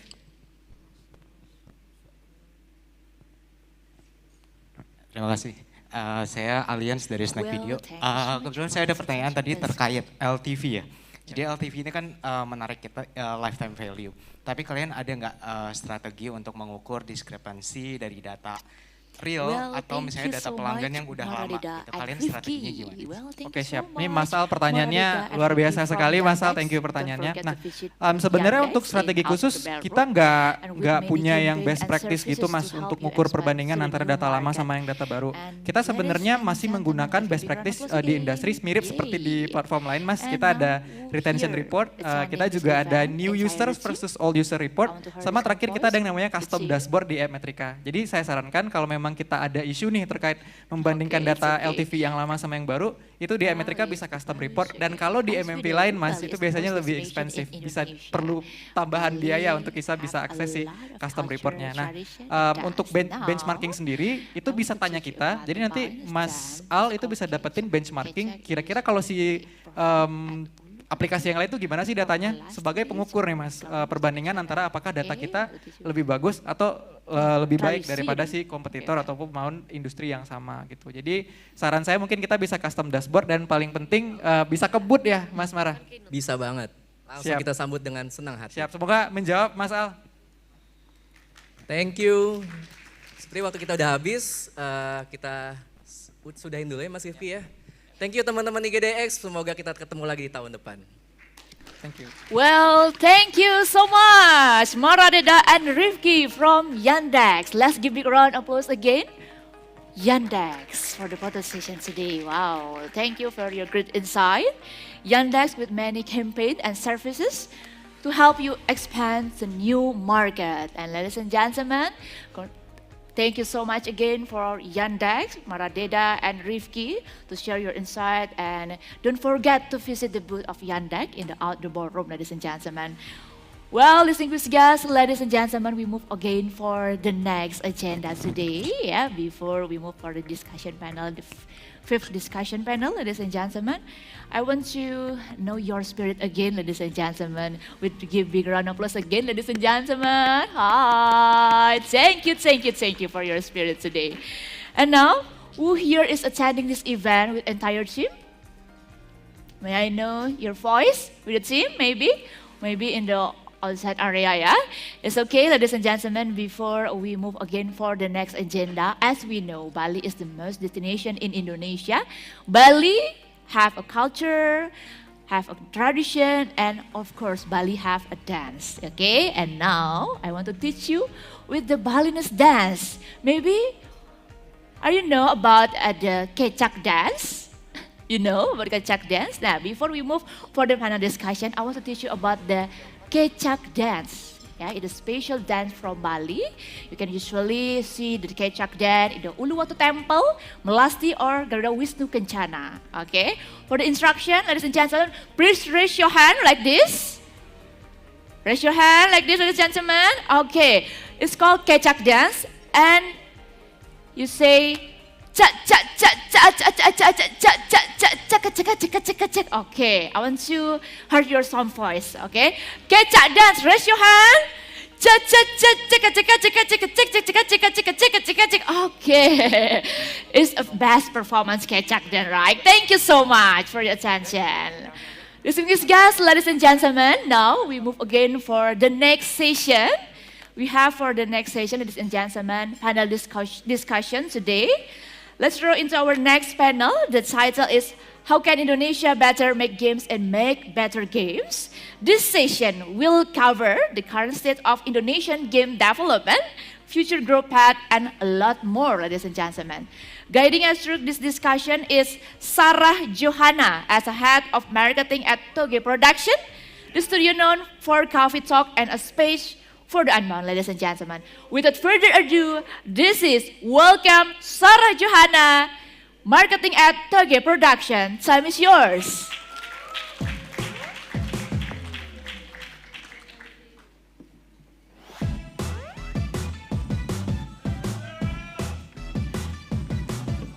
Okay, hello, good afternoon everyone. Apa itu? Have you eaten lunch yet? Good afternoon everyone. Nice, love the energy. Okay, today we're gonna meet even more awesome panelists coming from all over the world. And today we're gonna talk about, let me check my cheat sheet. How can Indonesia make better games and avoid getting worse? And it's interesting today because we're gonna have like panelists from different background, one from Australia and then one from, if I'm not mistaken, from France, Florent, right? Okay, and one from Japan, but now he's living in Canada. So let's welcome our panelists. First one is Shintaro Kanaoya, CEO and co-founder of Chorus Worldwide. Please come to the stage. Yeah. And next one, we're gonna call Florent Valory from the Managing Director of Southeast Asia from Gameloft. Florent.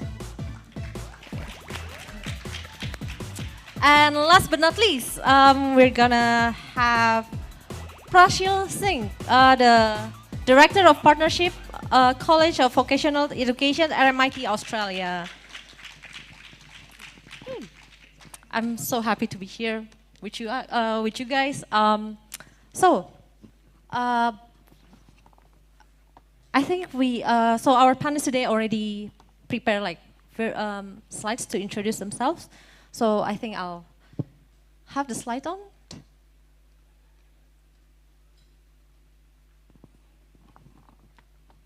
Should I? That is technically me. Sorry about my facial hair.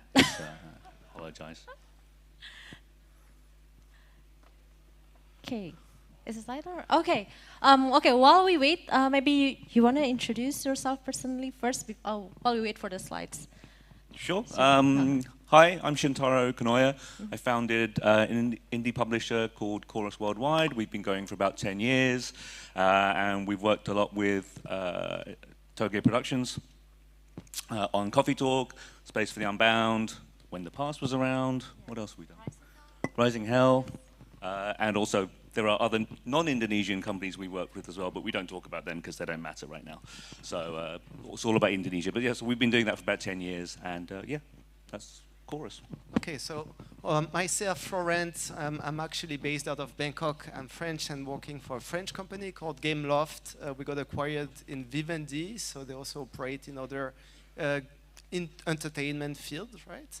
And we've been developing primarily mobile games, right, for the first I would say 17 years, and now since 2017 we've been doing PC console games. Some of them are actually a lot crafted with our studio in Yogyakarta, which is about 360 people, right? Wow. So that's pretty cool. And Prashil. Good afternoon, everyone. My name is Prashil Singh. It's a pleasure to be here. I'm all the way down from Melbourne. I have a privilege and pleasure of being here and representing RMIT University, which is the Royal Melbourne Institute of Technology. And my presentation will talk a little bit more about the university itself, but specifically my roles in partnership and helping ecosystems around Southeast Asia acquire skills development, working with government, industry and the likes to ensure they become competitive and productive in the work that they do. Nice. Cool. Okay, is the presentation ready?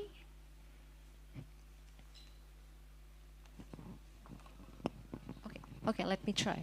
Okay, I'm not sure where I should be pointing it to. But I think we can start with Shin first. So, because like today we're gonna talk about like your experience on working with the Indonesian talents, and maybe if you have any advice. So maybe we can start with who are the Indonesian talents that you've worked with previously? You don't know? I don't know. Maybe you can tell us. So obviously Toge Productions is the one that we've worked with the most, and Tahoe and Mojiken, both are now obviously part of Toge. And I think apart from that, we've worked with other Southeast Asian developers like Stellarvault Games. Oh yeah, from Malaysia, right? From Malaysia, on Paper Ghost Stories. And I'm trying to think, we've worked with some Taiwanese developers before that. So yeah, we've worked with quite a lot of Indonesian, well, one now, I guess, because you've just taken over everything. Toge's taken over Indonesia. But yeah, so we've worked with a lot. I see. And I mean, I already know the story, but I think it's, because this is your stage, so how did you meet Toge Productions, and how did you end up like working together with Toge Productions in the first place? So several years, I can't remember exactly which year, but I think Taipei Game Show. 2019, 2018 maybe. You were showing Coffee Talk, and I wasn't there, but it was a couple of my team members were there, and they said, "Oh, we've seen this game, we really like it," and so they showed it to me, and I said, "Okay, that looks really cool." I'll be honest, I didn't get it at first because I was like, "Okay, when do I do something? When do I throw something? When do I hit something?" I was like, "Oh, it's not that kind of game." And then I was fortunate enough to meet Fahmi, the creator, a few years, maybe BIC, Busan 2020, maybe 2021. And I remember him telling me his vision for the game and what the game that you play before you go to bed, that kind of, and I loved it. And so that was really the start of working with you guys, with Toge, and obviously from that came Tahoe, Mojiken, and yeah, that's how it started. Nice. And Florent, can you tell us, like, you said that you have a studio here in Yogyakarta. Like, why did you decide to like have a studio in Yogyakarta, and how is it working with the Indonesian talents here? Sure. So we primarily decided to locate our studio in Yogyakarta because you have a huge pool of talents coming from university, right? We also work with Surabaya, right, university, but I think there is 5 or 6 university we have close contract and partnership, whereby we get our talents, we groom them from very early stages, right?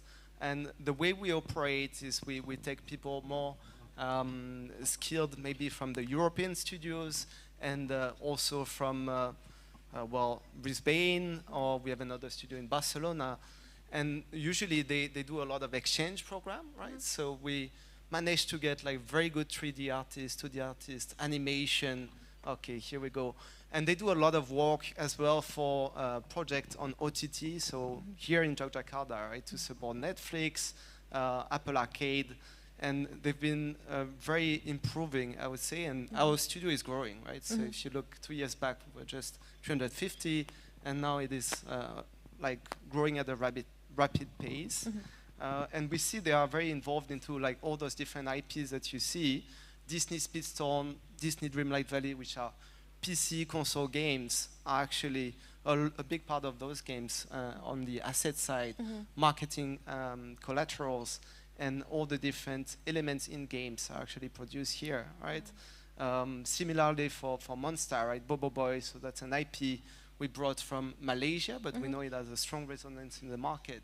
And this is also, of course, thanks to the studio in Yogyakarta that really understand the culture and why it is relevant to have this IP in a game made by Gameloft and Reskin. So it's been a very good experience so far for us in the market.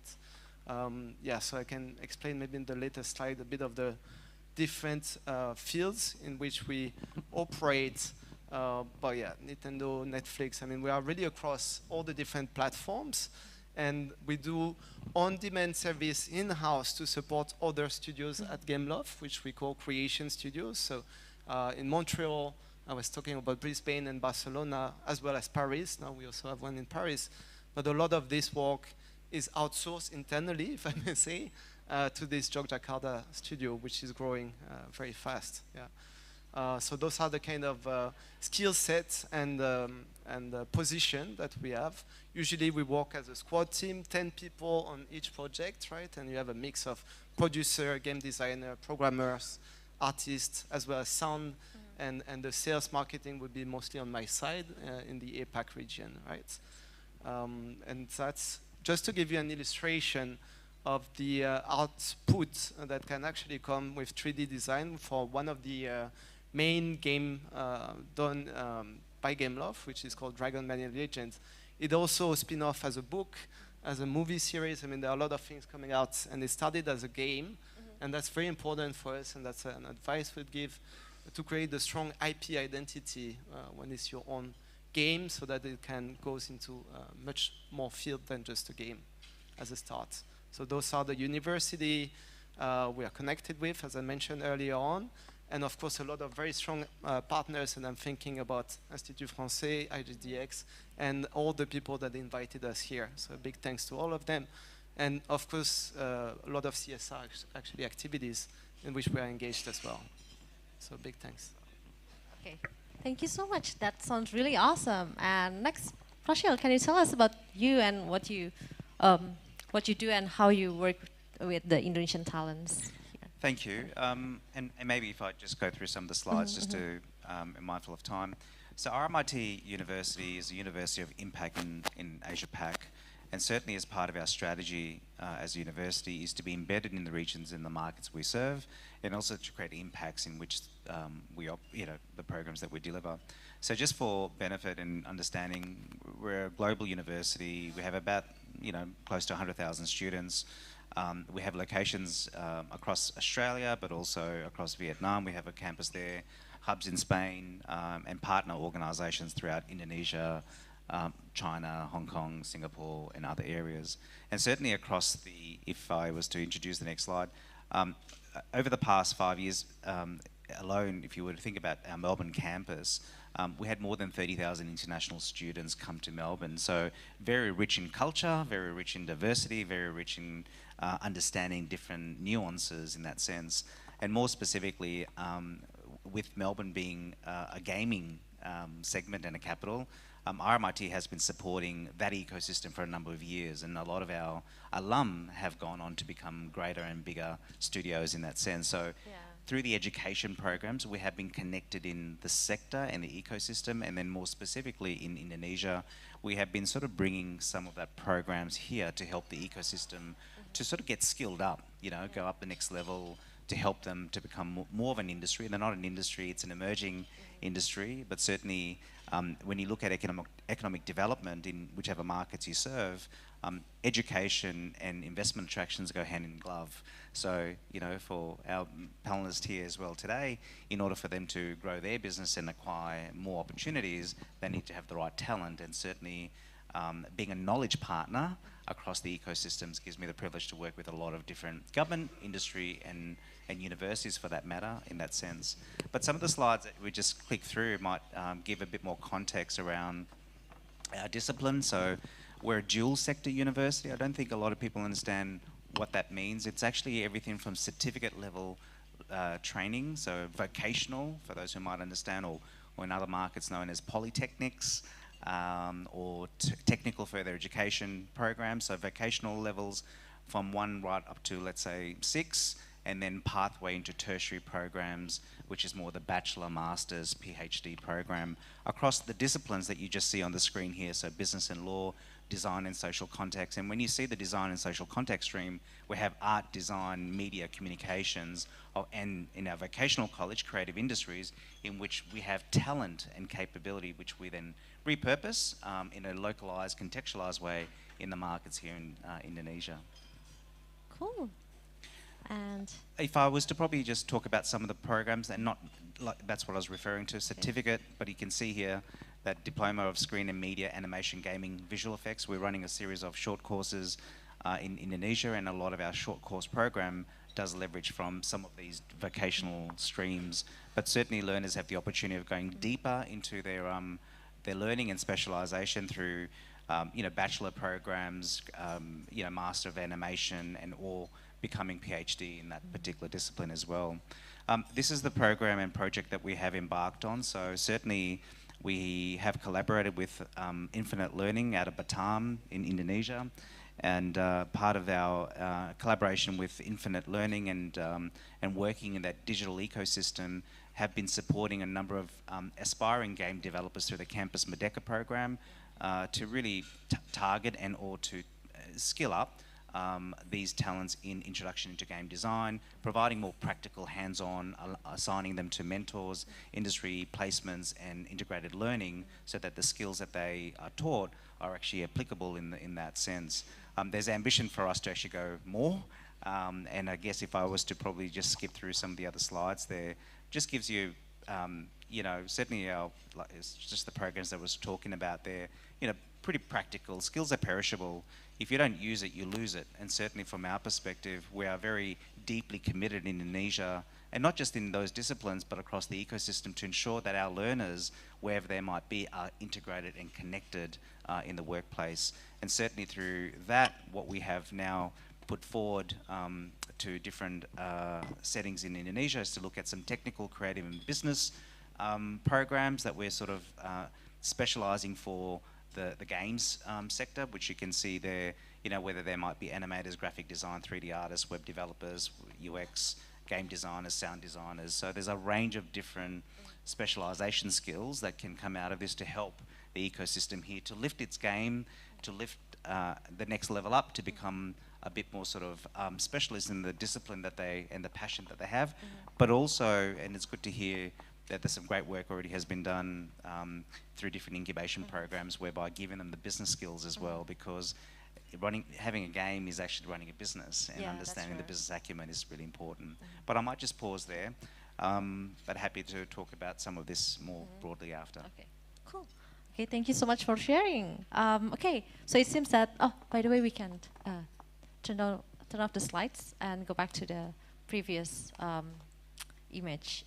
Okay, so now we've heard your story about how you work with Tokyo Productions, and you have a studio here in Indonesia, and not just in Yogyakarta, in Surabaya and Jakarta as well, and also Prashil, like working with Campus Merdeka and helping like all the aspiring developers from Indonesia to you know, like improve their skills, learn something to be a game developers.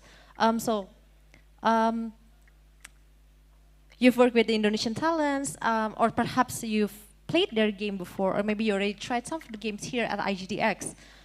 What do you think of the Indonesian games, and what do you think makes Indonesian games different, or maybe like stand out? Maybe like we can start with Florent. Well, I would say from what I've seen during last year and this year, first, Indonesian games are getting a lot more professional and serious. I mean, there is a huge gap between last year and this year, I think, in terms of game development. Even early stages projects have moved very nicely. In general, so that's what I've seen, right? But in general, I think the narrative is very strong. I believe there is a lot of cultural reference, and I think that was mentioned in the earlier sessions, and it worked very well for China, and I'm pretty sure it will also help, you know, position Indonesian gaming industry in a specific way, right? As opposed to other markets in even Southeast Asia, right? If you look at few games from Thailand, Vietnam, all of them are very different in nature, but they address a global audience. And I think that's really what people need to keep in mind as to why I make a game, for which audience, which platform, and which kind of mechanism and monetization, especially how to make money out of it, right? So the game's stunning visually, right? I saw a lot of very detailed graphics, 2D, 3Ds, and yes, there is huge potential, but still there are premium and single game sort of experience. I mean, that's what I've seen as well, right? So very good potential and a lot of things that can, or room to grow, to keep growing as the industry mature. I agree. Nice. Maybe Shin, you want to go next? So what do you think about the Indonesian games, or what do you think like make Indonesian games like different or stand out in the market right now? I don't think there is anything. I don't think there is anything that makes an Indonesian game look like an Indonesian game, unless it's rooted in a specific culture, like Space for the Unbound. I think the quality level of, especially the indie developers, is at the same level as a lot of other development hubs around the world, which is great.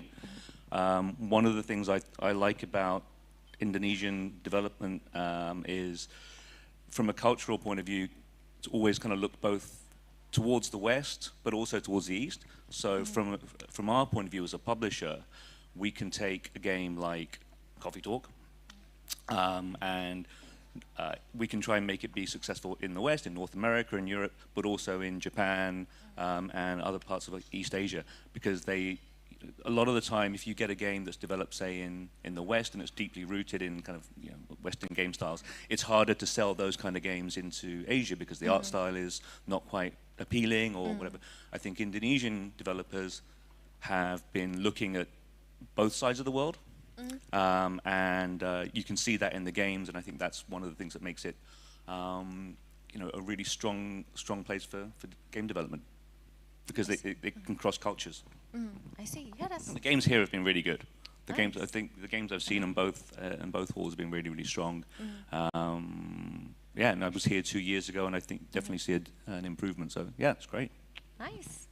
Yeah, I also think that every year like games here at IGDX it's improving, and I think it's all thanks to you who've been maybe giving feedbacks to all of them, or so yeah, thank you so much. And Prashil, what do you think about the games from Indonesia? Yeah, look, I think it's been a pleasure to actually see some of the passion displayed in some of the projects that I've seen at the exhibition, both sides here. But I think if you look at Indonesia, I think, and it's already been well said and articulated in other panels as well, that Indonesia has very diverse culture. And even you go by region, like, what, 17,000 islands, I think you have, 260 million in population.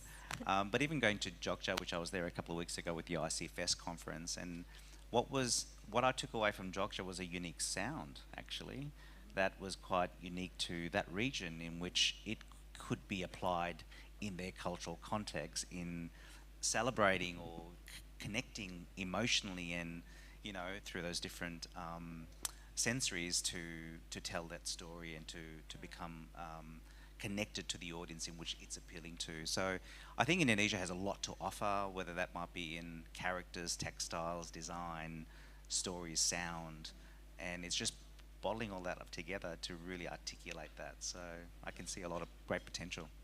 I see. That's awesome.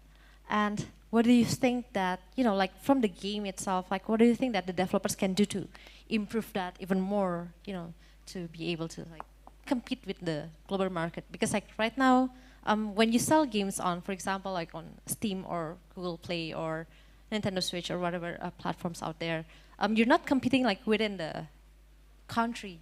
You're competing with the whole the global market basically, because like the people who will buy the game, it's basically not just from Indonesia but also from the US, from Canada, from France, from Australia. Do you have any advice, like what is it that they can do to sort of improve that? Or maybe is there anything you feel that they need to avoid so that they will not so they will be able to like be better? What do you think? As a guidance, I mean, at least start with really strong market research. I mean, if you need to address a global audience, really look at what the games are doing, the economy inside the games, why a game performs more than another, right? So a very deep understanding of the markets outside the bounds of just Indonesia, I would say. That's especially on different platforms, right? Not only mobile, but maybe PC, console. That's important to keep an eye for, what's the trends and what's beyond the country. That's first. Second would be still on the data analysis, is launching a beta version and really analyzing why this visual asset works more than another, and then understanding the click-through rate. I mean, there is a full process that really needs to be applied before making the game itself, right? On the GDD, game design document level, you can really know whether it's going to fit an audience and the market, and I've seen a lot of very good game design document level here, so it's getting very, very professional. Listen to, so that's more on the B2B side of the things, I would say, the markets and the business approach to it. And then on the audience, right, so community, of course you have Discord, you have Steam for early beta access. Really read the comments, read the different feedbacks, and listen to what people want to see in the game. We see a lot of UGC and involvement of your fans, right? That will guide you on what's going to be the next success for your game. So this is really important. And I guess if you form a team, try to get inputs, feedbacks from either global studios or publishers or conferences like this. It's very important to also be open, right, to all the inputs and feedbacks from the industry in general. Sure. So basically, like first is do market research and also do market validation, right? Yeah, that's actually important. And I think like it's also important to understand that when you want to be a game developer, it's not just about developing the game, but also like selling the game. So you have to understand business and marketing as well. So it's not only like coding the game or like drawing the art assets. I think it's a bit, sorry, just to bounce back, like a startup, you don't fall in love with your project, right? You really need to do iteration and MVP, but treat the game just like this, right? Yeah. There needs to be a business. Right? Anyone else? I think if I just add a comment and just you see a lot of passion projects, and you know, passion is a hobby, and all of a sudden, are you transitioning from a hobby into a commercial enterprise? And so they're different mindsets, they're different skill sets, and different talent that you'll need to have as well. So, you know, I guess one of the views that we look at this more specific from an education point of view, having technical skills but having business acumen as well is really important. Now, it's not necessarily that we're saying that the one person needs to have all of those skills, but they need to be mindful of the ecosystem that is required in order to run a successful business, whether that's connecting with data analysts and, you know, researchers and others who can do validation and so on and so forth, getting the best outsourcing different skills they may not have internally. So there's other ways in which they can do that, but I think it's important to, one, recognise and to think of a strategy as to how they can actually get others to challenge their thinking from a technical but also from a business point of view as well. Yes, I think to that point, I'm actually curious to know how many people here are developers, game developers, making games. How many developers we have in this room? Okay, so it's not, and so most of them are indie developers. So this is what you do for a living. This is your, I'm guessing. No idea. Anyway, doesn't matter. The point is, I think one of the things that, and this isn't specific to Indonesia, but with I think indie developers is, you know, why are you doing this? Why are you becoming? Because it's one of the hardest things you can do, right?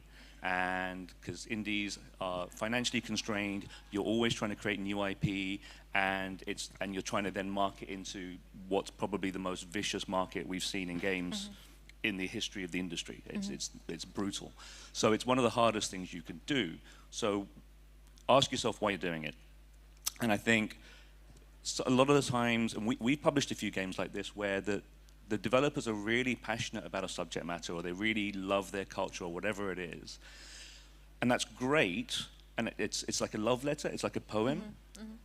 Doesn't mean anyone's going to care, right? So if you write the most beautiful, heartfelt poem about your life and your pain, that's wonderful.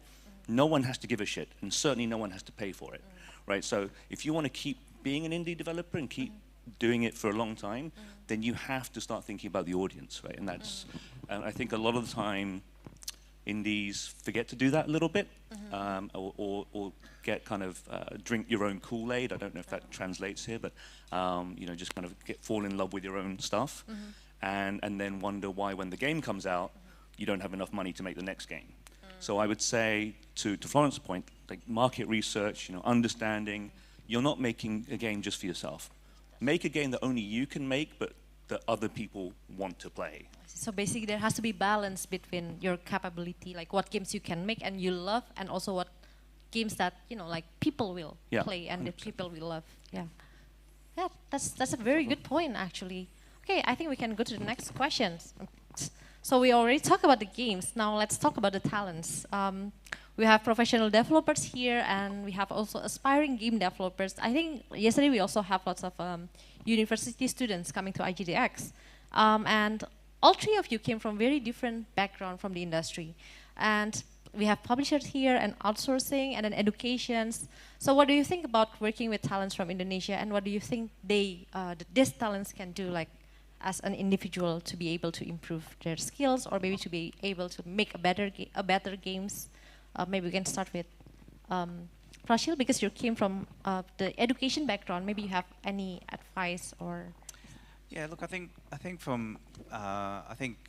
it's all about lifelong learning. So just probably a point. I'm still learning. I'm still doing my MBA. I'm always learning something new. We're in a fast-paced, changing environment, and the field of work you're in, you need to be constantly, you know, learning and evolving and developing. So I think first and foremost is don't feel that once you've completed your particular program, that's it. You know, we're in a constant, change is constant, so therefore please, please, please invest in learning and development. And it doesn't have to be formal, can be informal, can be through mentorship, can be articles. And there was a great speaker this morning saying, reach out on LinkedIn and go on some chat, you know, ask for advice and see what you get. So the world is full of knowledge, harness that. Certainly from my point of view, look, I think it's about working in the business. So do you have the required skills at the required proficiency level to work in the business? And I'm referring to some technical skills. And then do you have the required skills and knowledge and proficiency to be working on the business? So there's both are are required, and maybe it's just a reflection for developers in here to say, well, where the opportunity lies for their professional development in both areas, to then obviously identify that. But look, certainly from our perspective, like I said, their technical skills, they're very technical in terms of illustration, design, gamification, and all those, you know, and using the right technology and the evolving technology, emerging technologies. But more importantly, then, you know, you're in business and different markets behave differently as well, different understanding pricing, negotiation, pitching, data, how to ask the right questions. So there's a whole range of other business skills that would need to be considered, and there's different programs in which they could acquire. Awesome. Florian, do you have anything to comment about like the Indonesian talent, or maybe advice you can give for them? Yeah, I mean, the first thing is the talents are very young, and that's a great asset, right? Because they talk to a market which is also players and younger players, right? Gen Alpha, Gen Z are not playing the same game as probably the older generation. And that population play even more games, right? So I think there is a good fit from that perspective. They will have fresh eyes on what people might like, right? So that's a good raw skills by default based on your age group.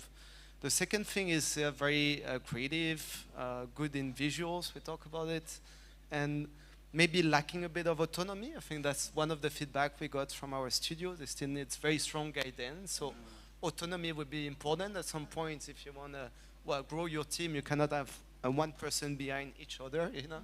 You need to have managers or senior producers or people going up in the hierarchy, and it's just a matter of years or time, so that will go unless they leave to the other company, right, in between, which why not, right? That would be a good evolution for them. The second thing is you need to have talents that understand the game design economy, I think, really monetization, and then probably you have a lot, but that needs to be further backed by maybe educational program or some expertise from outside or from inside based on games that really do well in this market. And I think Google was mentioning a few that are doing well, right? So yeah, monetization, and that's an important one for us as well. I see. Yeah, that's also a very good point. Shin? So I think leveling up and developing skills is absolutely vital, right? And it's a lifelong thing. I think from my background was I worked at EA for 12 years and then Microsoft for Microsoft for 6 years, right? So I was very fortunate in that I could learn from people who, before me with much more experience and do things. I think, you know, without having, because I grew up in the UK, I had that kind of opportunity, but I think it's different, I think, if you don't have like a large corporation, games corporation you can work at and learn from. It's harder. So I think, especially for indie studios, I think the recommendation would be just go really fast and don't spend 3-4 years on your first game. Like get something out in 6 months. Go through the process of launching it on Steam. Just launch it quickly. Because your project is not the game. Your project is your studio, right? And the game is just a step on the process of making the ideal studio, right? So just it's that old startup thing of fail fast and just keep doing it, because if you spend 3 years, if you say we're gonna budget our first game, it's going to be 3 years with this much budget, it's going to be 5 years and it's going to be double the budget, and trends would have moved on and all that kind of stuff. So just get commercial as quickly as possible. And I think that in an environment like this where there aren't like large companies that you can embed yourself in and learn from, then I think that's probably the best way to get rapid learning. Yeah, I agree. And I think US publisher would agree with me as well, because I feel that it's better to have a game done instead of like trying to make like something good, and it takes like very long. And even I believe you also, as publisher, you will prefer that, when a studio has a game that is already finished and it's already out there on stores, it will be a good portfolio for them as well, and would be like a good benchmark. Like at least we know that, you can finish your game, and that's also the thing that that's huge. Yeah. That's huge. Yeah, for a developer or publisher, knowing that this team can actually finish and final a game and get it out, that's massive. So don't let perfect be the enemy of the good. Sometimes good enough is good enough. Get it done, move on, go to the next thing.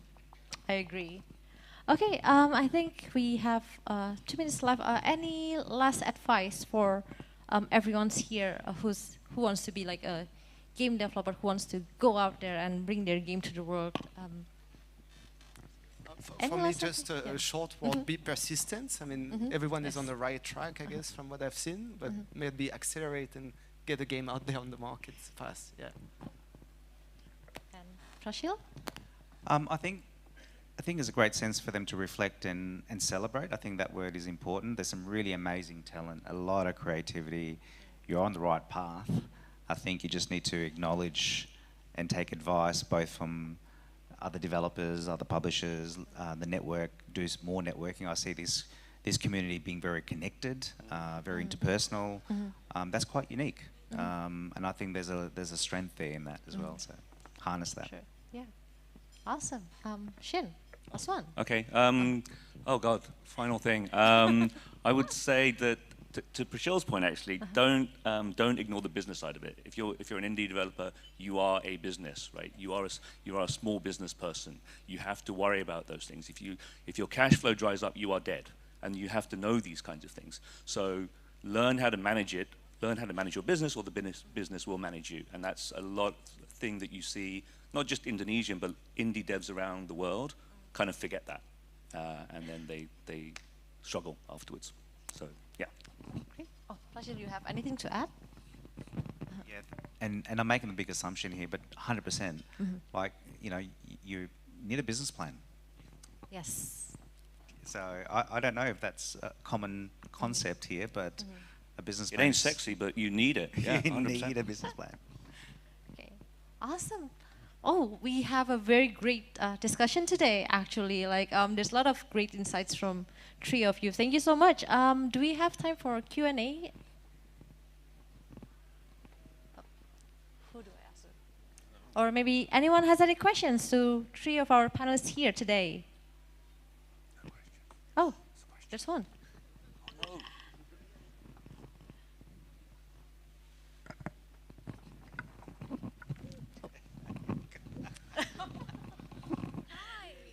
Thank you so much. Okay, so please stay. So I actually don't have any question because I'm not a game developer. I'm an asset person. I'm an artist. I did some global game jam, but I'm here. I just want to commend you for making the game Unbound thing. I forgot what's. I played it. Unbound. Yes, Space for Unbound. I played it maybe halfway, and then I forgot to play it again, and then now I'm confused where was I left off. But yeah, but I'm very thankful that you put the Now I know. When I see someone doing something bad, I know that there might be a reason for it behind it. So yeah, you changed my life, and yeah, whatever. I did nothing. The Toge production, thank you. And then you just gave us perfectly good advice sometimes because we are as a new developer or business person, we kind of forget that we need the money. Business can't run only on ego. So thank you for the slap. Yeah, that's it. You're thank welcome, you. I guess. Yeah. Well, we're very happy to hear that. And thank you so much, Shin, for running all the way there. Oh. Any other question? No? Okay, I guess that's it. Again, thank you so much, Shin, Florent, and Prashil for sharing with us today. It's very great insights. Hope to see you again maybe next year at IGDX. And thank you. Okay. Thank you to you, Yeah. Sarah. Thank you. Thank you, everyone, and I'll give it back to the MC. All right, it's a great discussion. Thank you so much, our panelists and moderator. Let's move on for the next agenda to photo session. Ladies and gentlemen, we invite to the middle area to take a picture together. Yes.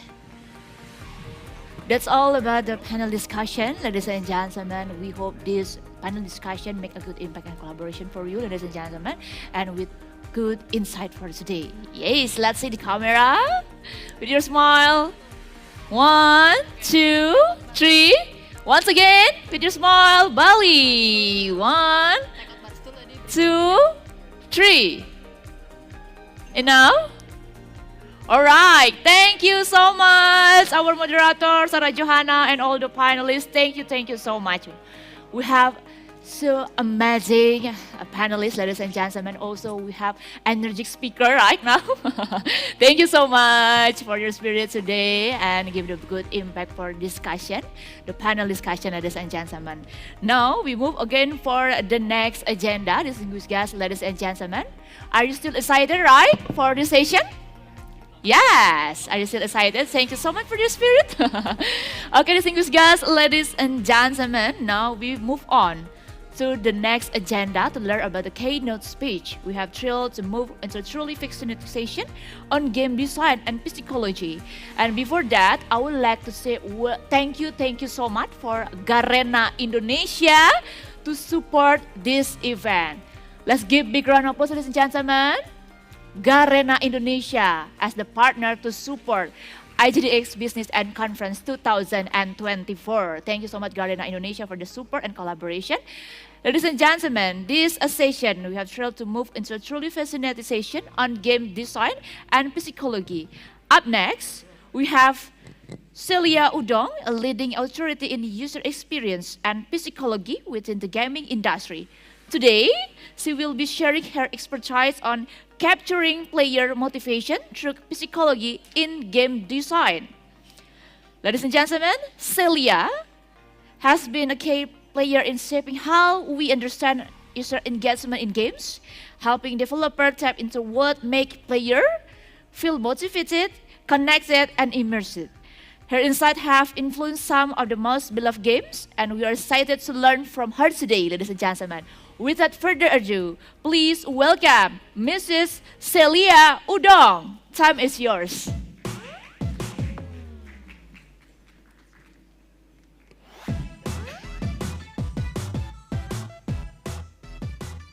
Selamat siang, Assalamualaikum.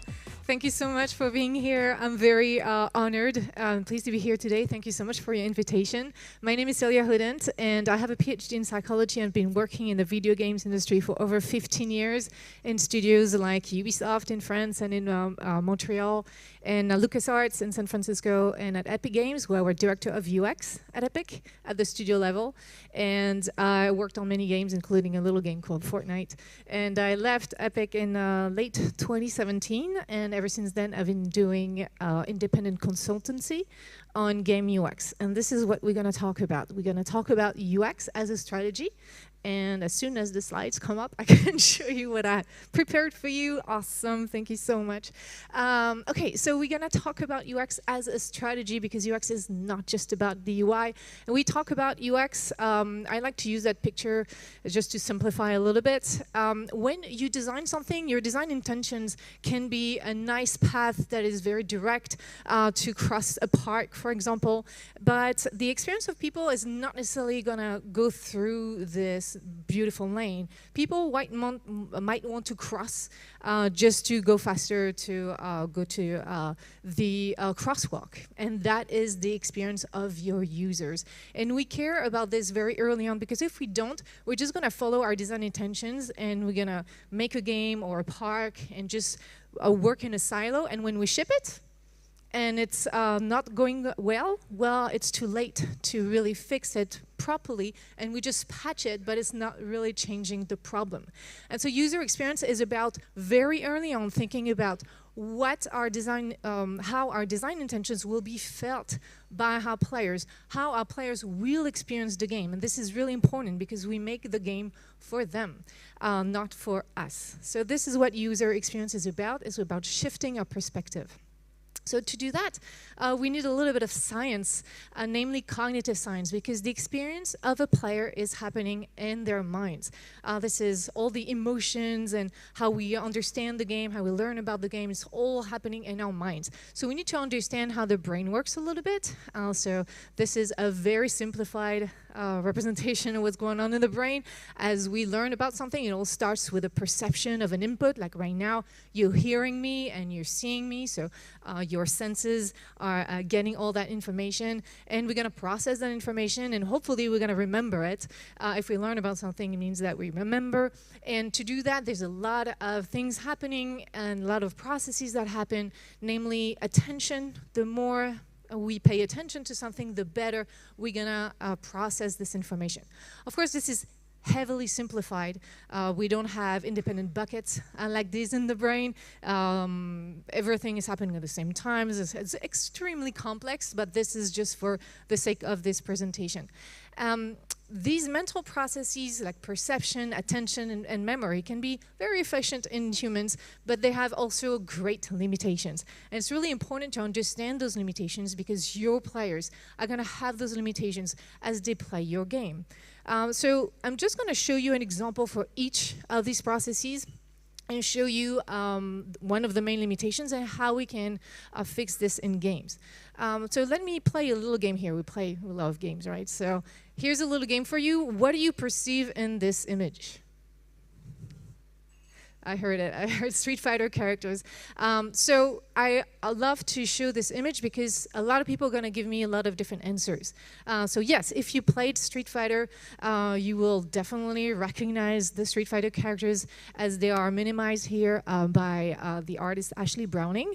But if you did not really play that game or don't really know much about that game, you are likely to perceive something very different. It could be just strips of colors or DNA, or it could be socks, flags. I get a lot of different answers. And so our perception is extremely subjective. It depends on our prior knowledge, like hear about that game.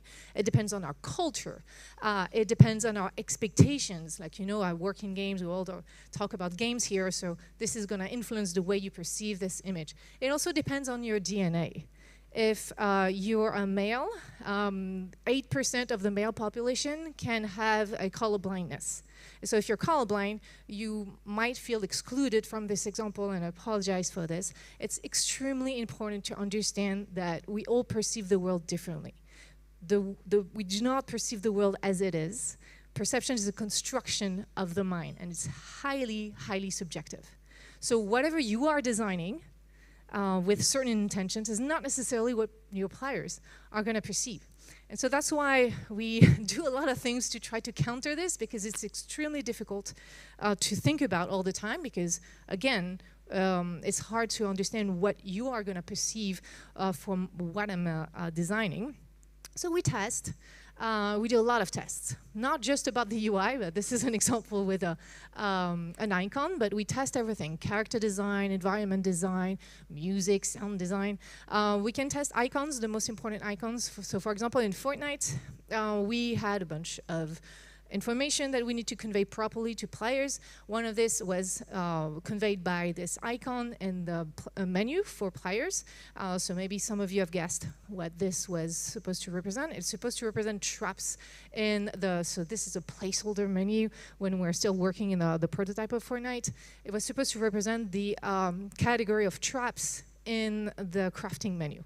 And it's really important because traps are critical in Fortnite, and we do want to convey this information properly. The problem is that we brought players in, they played Fortnite a little bit, and then we asked them questions: what is this, what is that? And for this icon, a lot of players did not recognize or remembered that it was about the trap icon. A lot of them saw trees or something related to building or ammunition. So now we have an icon that was intended to represent traps, but it is not perceived that way by many of our players. So instead of trying to change the humans, we changed the design. And we changed it into a stereotypical representation of a trap that works fairly well across multiple cultures. A bear trap. There are no bear traps in Fortnite. None of the traps look like this. But it was representing the category, the functionality much better. So this is what we do. We test, because there's no way to be 100% sure that what we intend to convey is going to be perceived in that way by players. Also, our memory is fallible. We do not memorize things well. This is one of the first experiments on memory that is showing that we lose a lot. This is what we call the forgetting curve. And we can lose, in certain conditions, we can lose nearly 70% of the content that we learned from one day to the next. So there's a lot of the things that we've experienced, that you've experienced today, that you won't remember tomorrow. So it's okay, it's normal, but we need to account for that when we make a game, because usually a game is an experience that we're gonna have over several days, weeks, hopefully months, but from one session to the next, players might have forgotten a lot of things. And for what we do remember, it's not accurate. If perception is a construction of the mind, memory is a reconstruction. And every time we remember something, we can distort that memory. So we have to take that into account. That's the reason why we need to provide information to players so that we don't challenge their memories if this is not the point of the game. So that's why we need to carefully design the heads-up display, the HUD. You know, what information are we providing at all times to players? Because this information will reduce the memory load, because what is always shown on screen, we do not have to remember. That's also the reason why pop-up UIs can be very useful. Like every time you're close to a searchable object, you have a pop-up in the UI telling you what key you need to press. You do not need to remember that key. And so if you don't play for a week or a month and you come back, you can still do that because you don't have to try to remember how to do this. Another example in Fortnite, we do not ask players to remember the recipe for something that you want to craft. You can pin this recipe on the HUD, and therefore you do not have to remember the name of the weapon that you care about. You don't need to remember what ingredients do you need, how many of each. This is not part of the challenge of Fortnite. So we give away that information. All these images from Fortnite are coming from the development of Fortnite a long time ago. So of course the game has changed quite a bit. Okay, one last thing I wanted to show you. We're gonna play another little game. I'm gonna show you some cards. It's gonna go fairly fast. I would like you to pick one card and try to remember that card as accurately as you can. You ready? So pick a card and remember that card. I bet I can guess which card you picked and make it disappear. Magic. Did it work? Yes. Okay. So for those of you who wondered, how did I do that? I actually changed all the cards. So doesn't matter which card you picked, it's not there anymore. The reason why this works is because of what we call in psychology change blindness. We are not good at paying attention at things. We think we are, but we're not. So when we focus our attention on one thing, we're not going to pay attention to everything else. Attention works like a filter. And so magicians know that very well. This is how they make their tricks work. As a game developer, you need to understand how the mind works, understand those limitations so that you can make your magic work as well. So attention is very scarce. Do not expect your players to be able to pay attention to two things at the same time. They won't. So what we try to do is to ensure that if we convey an information that is very important to players, or if we want them to experience something particularly, we want to avoid distractions. So oftentimes when we start a game like Fortnite Save the World, we start in the corridor when there's not too many distractions around, so that we can control a little bit what's going to happen for players, and we can draw their attention to the things that are really important. Like here, we want them to learn how to aim and shoot. So we just spawn some enemies to see, to verify, do they know how to do that? But those enemies are behind a wall. And this wall is very sturdy. So technically, the players are safe. It's going to really take forever for the zombies, the husks, to destroy everything and be coming at the players. And so the players don't have too many distractions. They can just aim and shoot and learn about doing this. We do this constantly to ensure that players will be able to pay attention to the things that are important. And that's why you end up sometimes with giant arrows in games, because there's so many things to look around, and the human brain is not very good at filtering out all the distractions. So this was a little glimpse, and I don't have a lot of time to explain everything, but it's a little glimpse of how the brain works and learn, and the main limitations of our mental processes. So perception is subjective, attention resources are scarce, and memory is fallible. It's extremely important for you to understand those limitations, because if you don't, and if you design in such a way that is going to go beyond those limitations, your players are not going to understand what to do. They're going to be frustrated, and they might quit your game. Of course, sometimes we do want to challenge perception, attention, or memory. In a game, we don't want to simplify everything. Otherwise, you just need to click a button and then you win. This is not really fun. We need to have challenges. So in a UX strategy, and we're going to talk about it a little bit later, we need to define where do we want to challenge players. You have games that challenge perception. A game like Monument Valley challenges perception. Like you change the perspective in the game, and it's a very visual challenge.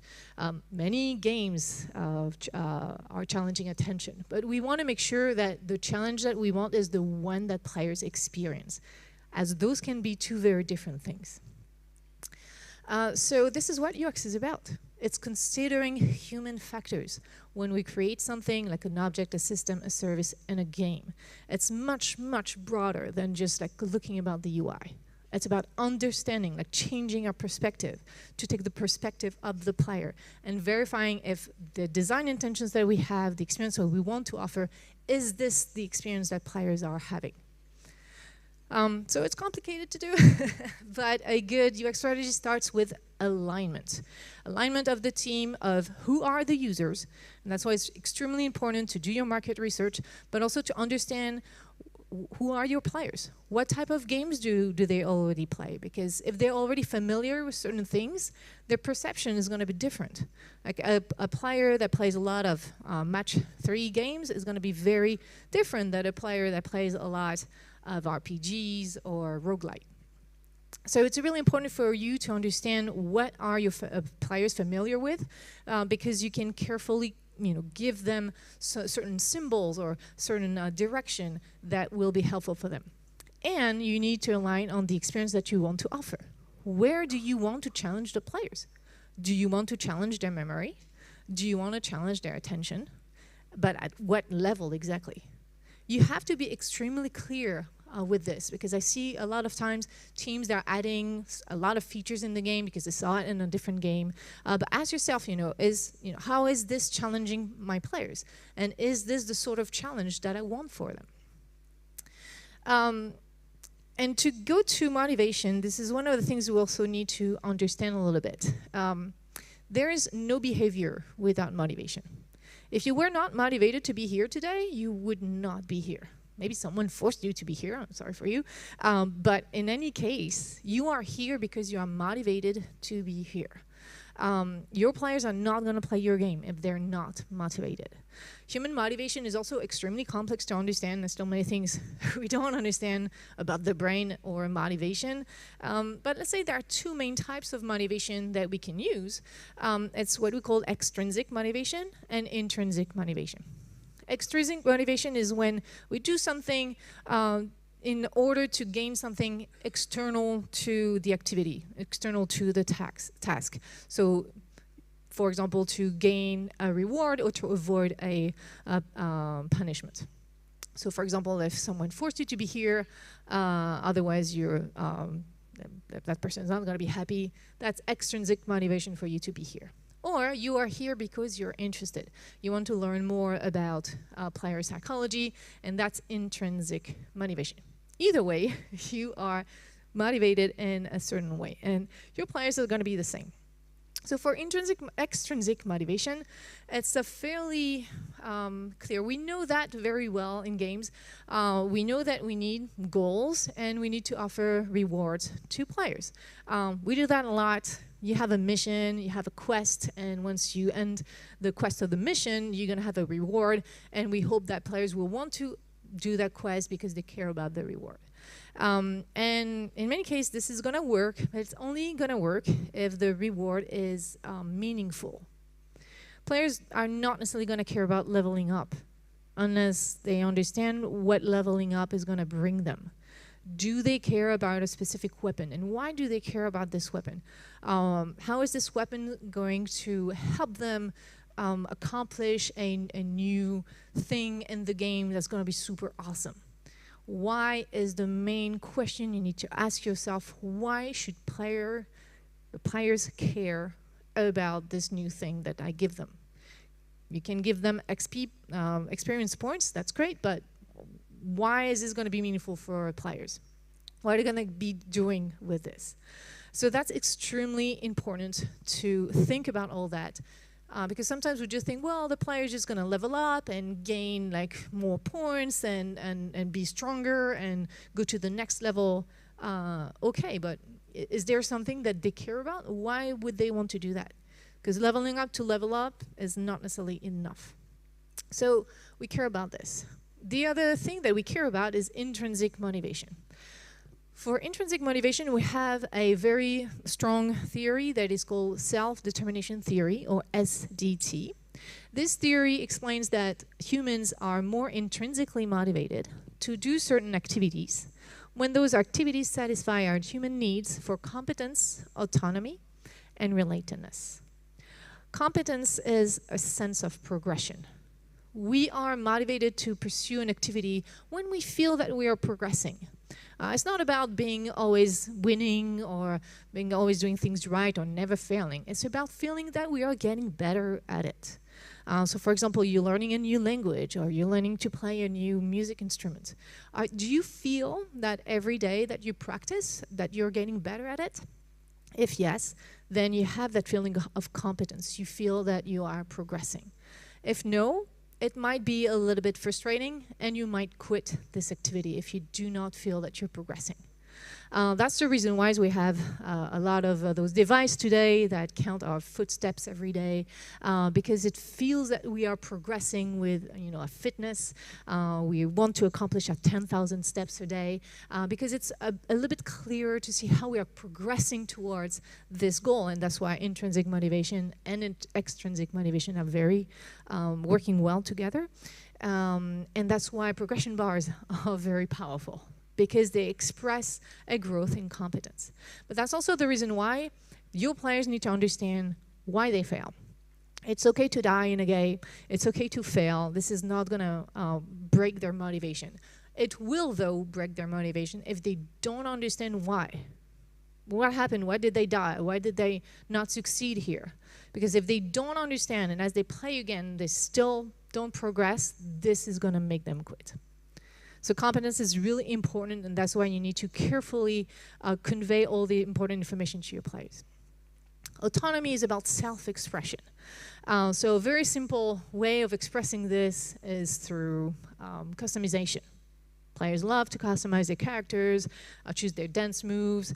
So this is a very simpler way to express autonomy. But a more sophisticated way of doing this is to offer players meaningful choices, like a decision tree. Like games like Mass Effect or The Witcher, they have like strong decision trees, and the way that you play the game is going to unfold in a very different way.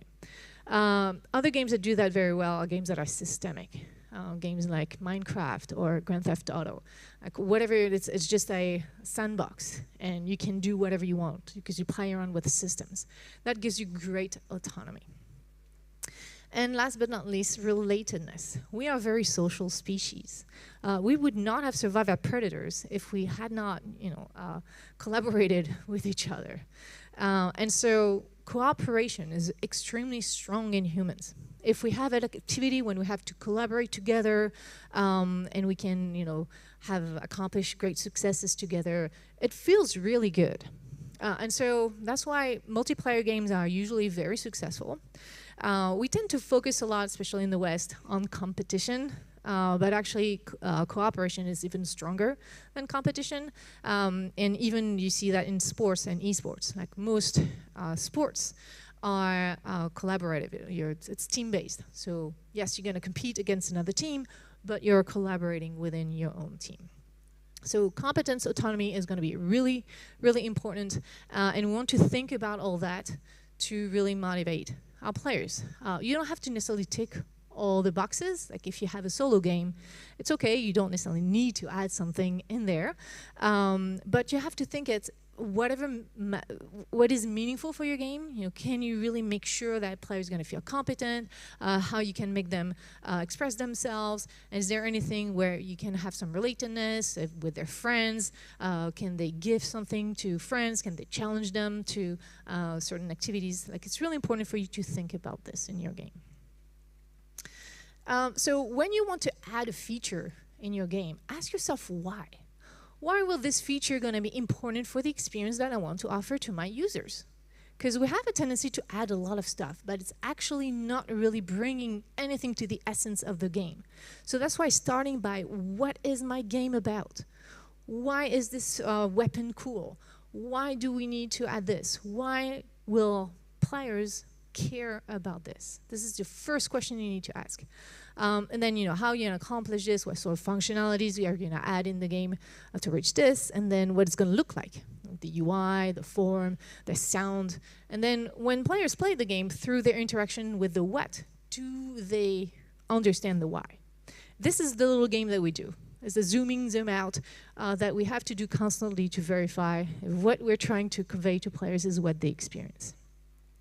And when we talk about rewards, for example, and goals, the thing that can make it more meaningful is to think about goals, not just the very long-term goal, like save the world, save the princess, catch all the Pokemons, and not just the short-term goals, like win the next match, what it's gonna look like. Think about the medium-term goals. This is something that I work a lot with the teams when I'm working with them. Usually the medium-term goals are not super clearly expressed. And those are very important because, winning a match is really cool, but at some point, why do I care about catching another Pokemon? Or why do I care about winning at the next match? Because, catching all the Pokemons looks super cool, but it's going to take a very, very long time. So I don't really feel myself progressing all the way to there.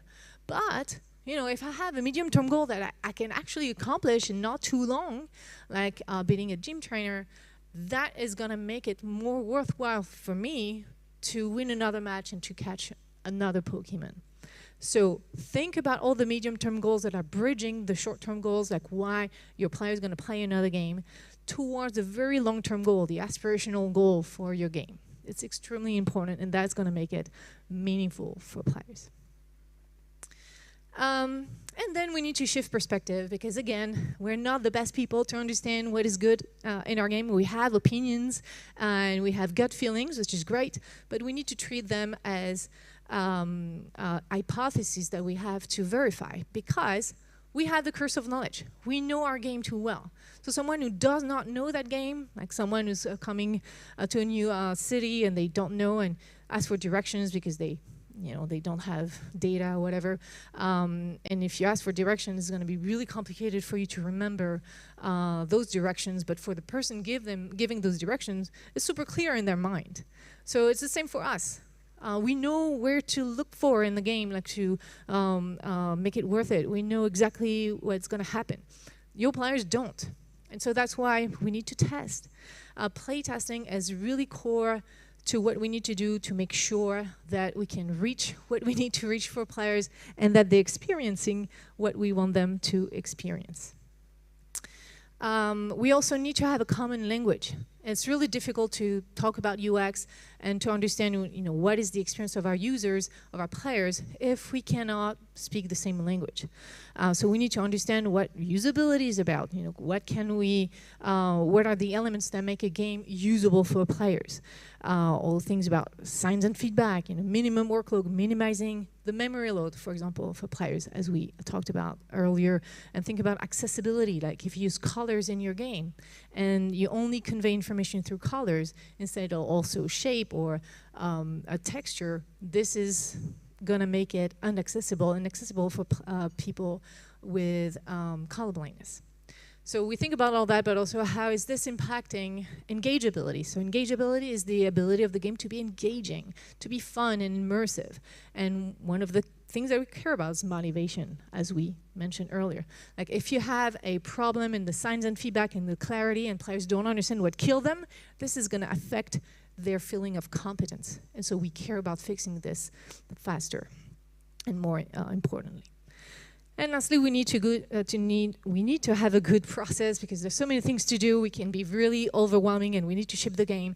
So the earlier we think about all that, the better. And we need a good process. And the process that we use in UX is design thinking. So we think about our players first. We try to understand what do they care about, what do they expect. Then we prototype, we test immediately, see what's working and not working, and we test. And then we modify it. You don't wait until you are about to ship the game, because if you wait, it's just going to be like the park. It's going to be too late for you to make meaningful changes, and it's going to be extremely costly for you to do so at that time. So that's it. A UX strategy is about alignment on the users and the experience, shift your perspective, understand the language and have a common language in the team, and adopt those processes. It's going to be extremely important for you. Do not perceive UX as just about UI. It's a mindset. It's a strategy with 4 pillars. It's human-centered. We understand that we're making a game for other humans, and we are all we have great limitations. We are all biased just because we're humans, so we need to understand those biased. It's grounded in science. It's not grounded in opinions. We will have those opinions, but we treat them as hypotheses that we test. It's a collaborative process. It's not just the concern of people with UX in their title. It's the concern of everyone on the team, and it's benevolent. We care about players first. Yes, if players are happy and having fun, this is going to benefit the business. But we put players first. We care about accessibility, we care about inclusion, and we care about ethics. And so that's why UX is incompatible with the use of dark patterns that are predatory monetization schemes that are trying to, get more money for players at their expense. So this is not what we do, and that's why ethics is really central in UX. If you're interested into that, I am leading an initiative called Ethical Games in the West, and we're trying to put together a code of ethics in the game industry to protect players, because we care about players first. We just want them to be happy. If you need resources, you can take a look at the Game UX Summit, the GDC UX Summit, the grux.org, grux.org, and on my website you'll find a bunch of resources if you want to move forward in this adventure. And that's it for me. Terima kasih banyak. Thank you so much for your attention. Well, thank you so much. Let's give big round of applause again, ladies and gentlemen, for Mrs. Celia Udong.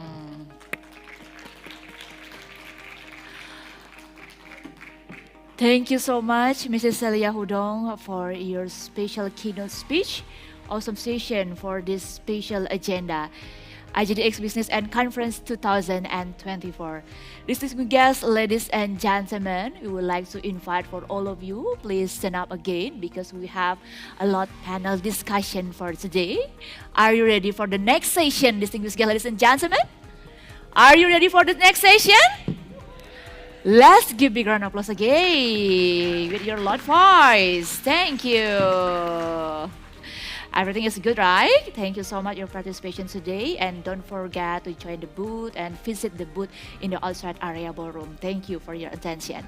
Distinguished guests, ladies and gentlemen, before we move on for the next agenda, we would like to pause for a moment to extend our sincere gratitude to the partner who have made IGDX Business and Conference 2024 possible.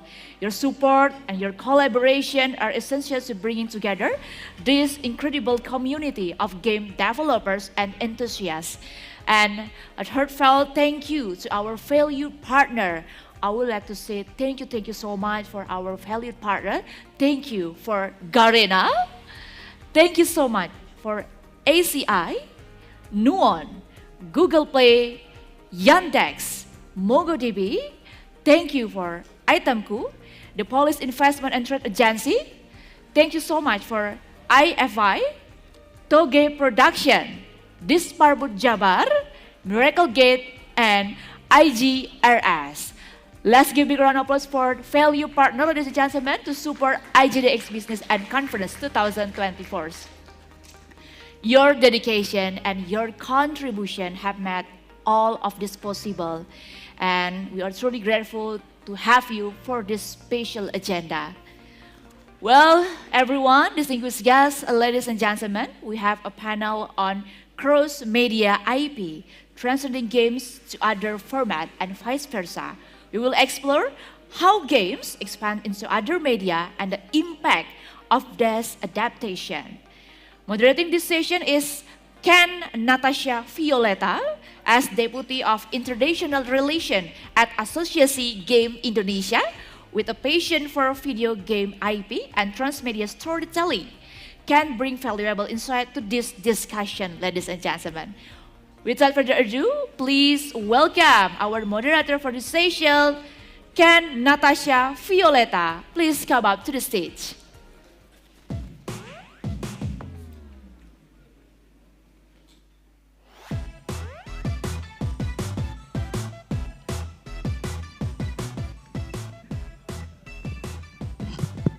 Halo, selamat sore semuanya. Wah, udah sore ya, udah pengen siap-siap lihat sunset. Oke, tapi hopefully yang dari luar bisa join ke dalam.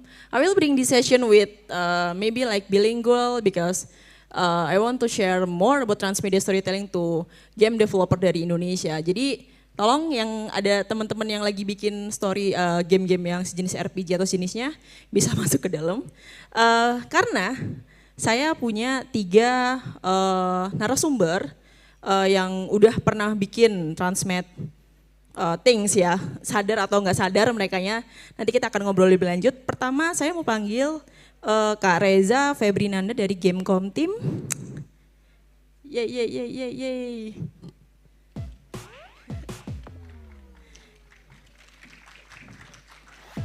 Selamat sore Kak. Sore Kak. Kita tunggu yang lainnya ya, kita panggil yang lainnya ya. Next ada Kak Arya Kemaswara dari Storytel Studio.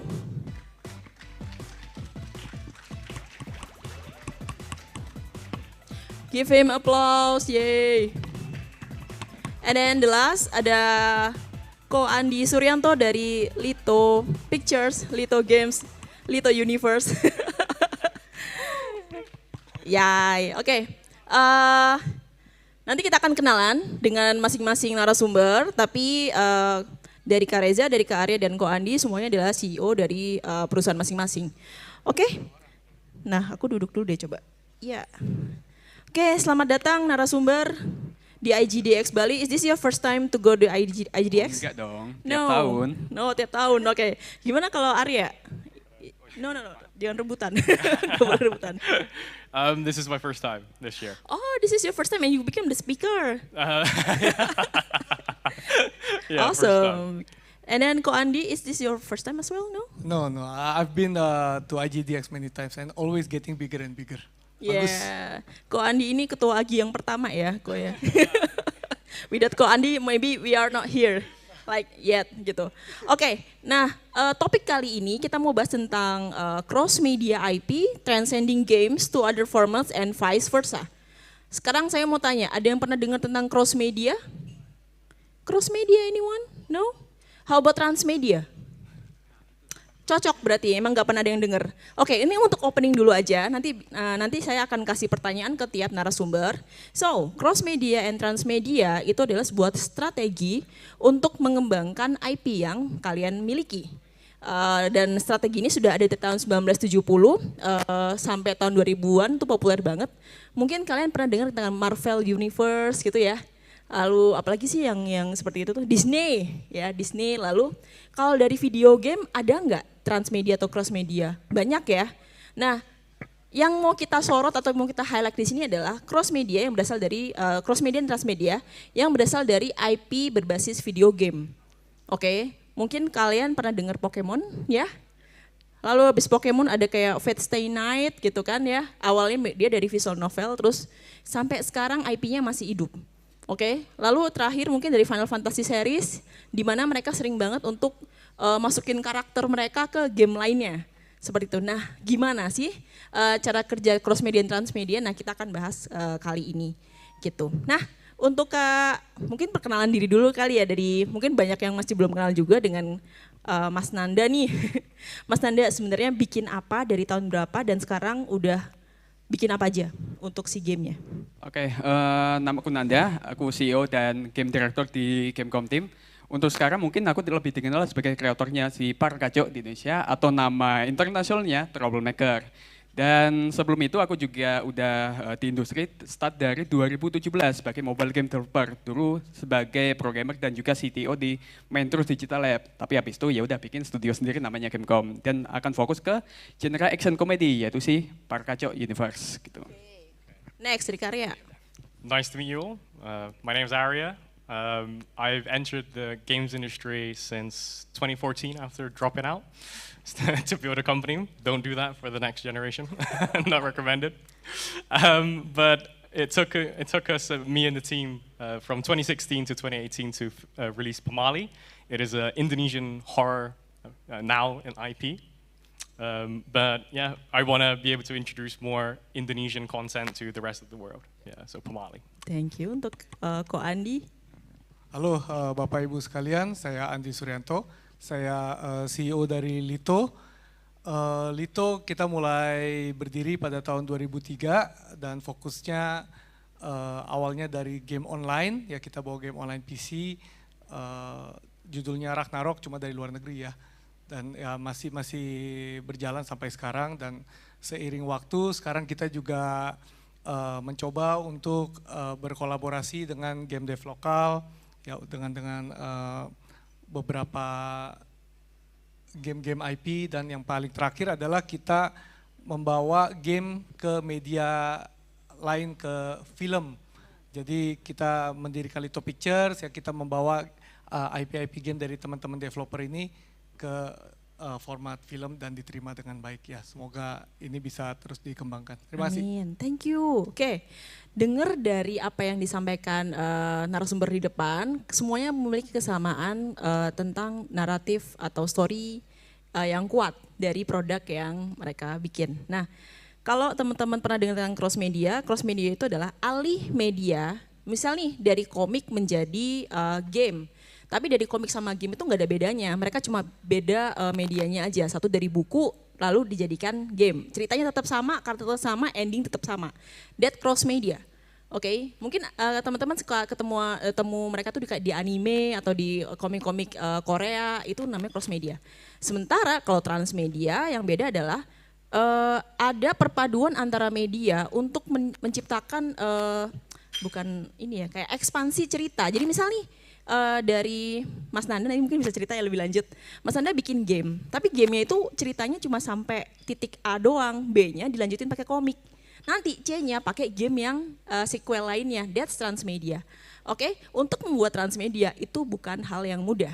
Kenapa narasumber ini dipilih? Karena mereka semua sudah bikin transmedia yang menegangkan, terutama yang tengah ya gitu, terutama yang tengah dan yang ujung gitu kan. Tapi untuk apa ya, untuk sebagai awalan kali ya, produk dulu atau audiens dulu? Saya dulu nih. Ya, okay. Kalau dulu. Saya dulu sih, mungkin audiens dulu, target market lah lebih tepatnya. Kayak kita mau bikin sebuah produk atau IP itu untuk siapa sebenarnya? Kayak ya kalau kita sebagai developer, otomatis pemain kita bakal siapa yang main. Karena kalau aku sih percaya kayak kita nggak bisa bikin game yang nyenangin semua orang, kayak gitu. Makanya kita emang targetin, kalau sebenarnya Gamecom Team kita fokusnya ke emang teenagers gitu. Market kita emang bocah-bocah yang seneng dengan game action, apalagi game komedi, kayak gitu.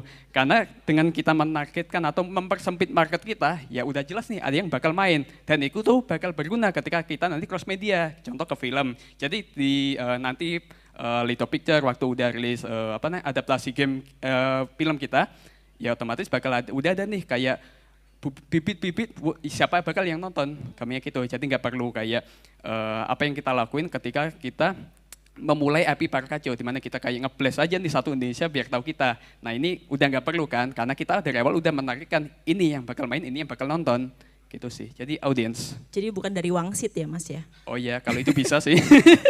Iya, soalnya kita udah sering denger ya teman-teman yang berangkat bikin produk, pokoknya bikin produknya dulu deh, bisa dipencet dulu deh, tapi mereka nggak mikirin sebenarnya audiens yang akan main itu siapa. Nanti kalau game yang nggak ada yang main kayak, wah ini salah yang main nih atau sejenisnya gitu. Padahal oke, you know, kalau kita berangkat dari audiens dulu mungkin nggak demikian ya Mas ya. Oke, kalau Mas Arya, gue penasaran banget deh, Pamali berangkat dari mana? Dari Anda, audience? In terms of transmedia, for Pamali, whether it's product or audience first, for us it's always been the product first. Because from the beginning, we've always wanted to create an experience where we can teach everyone around the world, or including us Indonesians or everyone domestically, about the Indonesian culture, using horror as the perfect vehicle. Like, we believe that, perhaps this is survivor bias in terms of an IP, but what I've come to realize is that one does not make an IP, but one makes a game or something that becomes an IP, right? So, yeah, perhaps it's a different answer, but we found that exploring first from making that rich world first in terms of the product, and finding that market fit in terms of there is this is a good experience, a good product, and then expanding into other media forms. Oke, nah ini untuk Ko Andi ditahan, pertanyaan untuk publisher ditahan, karena kita masih mau ngulik tentang awal dari si pembuatan produk ini. Oke, tadi ada yang dari audiens dulu, ada yang dari produk dulu. Pertanyaannya, saat Anda merancang produk tersebut, apakah langsung terpikir ekspansinya atau oh ini sukses baru saya expand, seperti apa? Silahkan dari Arya dulu. Nah, dari Nanda, ketukar lagi. Ujungnya ke saya. Mohon maaf, ke Nanda. Kalau Gamecom Team sih emang saat itu kebetulan waktu akhir 2020, emang saya berencana ekspansi si IP Parkajo. Sorry, karena udah sukses apa? Oh it works, then expand. Oh enggak, emang dari awal, dari pertama kali, bahkan sebelum aku buka lowongan pekerjaan buat timku yang baru, itu emang aku udah ada planning nih, ini bakal IP-nya gimana, bakal jualnya kemana, dan ekspansinya bakal seperti apa. Bahkan yang fun fact itu, salah satu plan kita adalah emang mau ekspansi ke film saat itu. Tapi ternyata kok Andi nyamperin kita duluan. Jadi ya udah sekalian kan pitching sebagainya, dan ternyata yang jalan kerjasama nih gitu. Jadi kalau emang Gamecom Team dari awal sih emang ada planning. Pokoknya kayak itu yang bikin kita bisa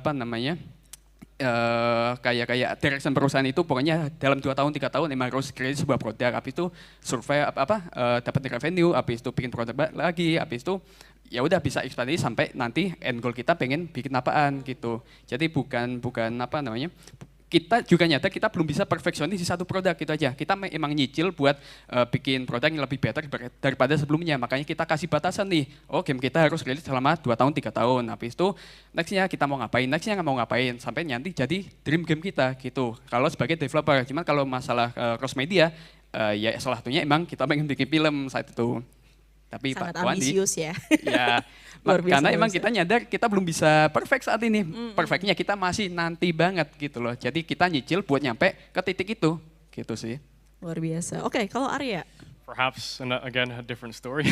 Okay. So, in terms of, did we plan or expect that our game would become a movie? I don't think we've ever planned for that, right? We initially, when we made the game, we had a bunch of email inquiring like, hey, would you guys be interested in making this into a movie? We thought it was spam, right? Because we're a small team from Bandung, you don't dream, right?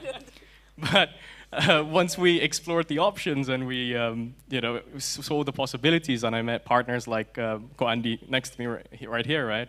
I saw the potential in terms of perhaps the future of the Indonesian games industry, right? In terms of building more IPs, more transmedia content, making stuff more variety and more accessible to other, not just gamers, perhaps, right? So perhaps it's a different direction, not planned. Yeah.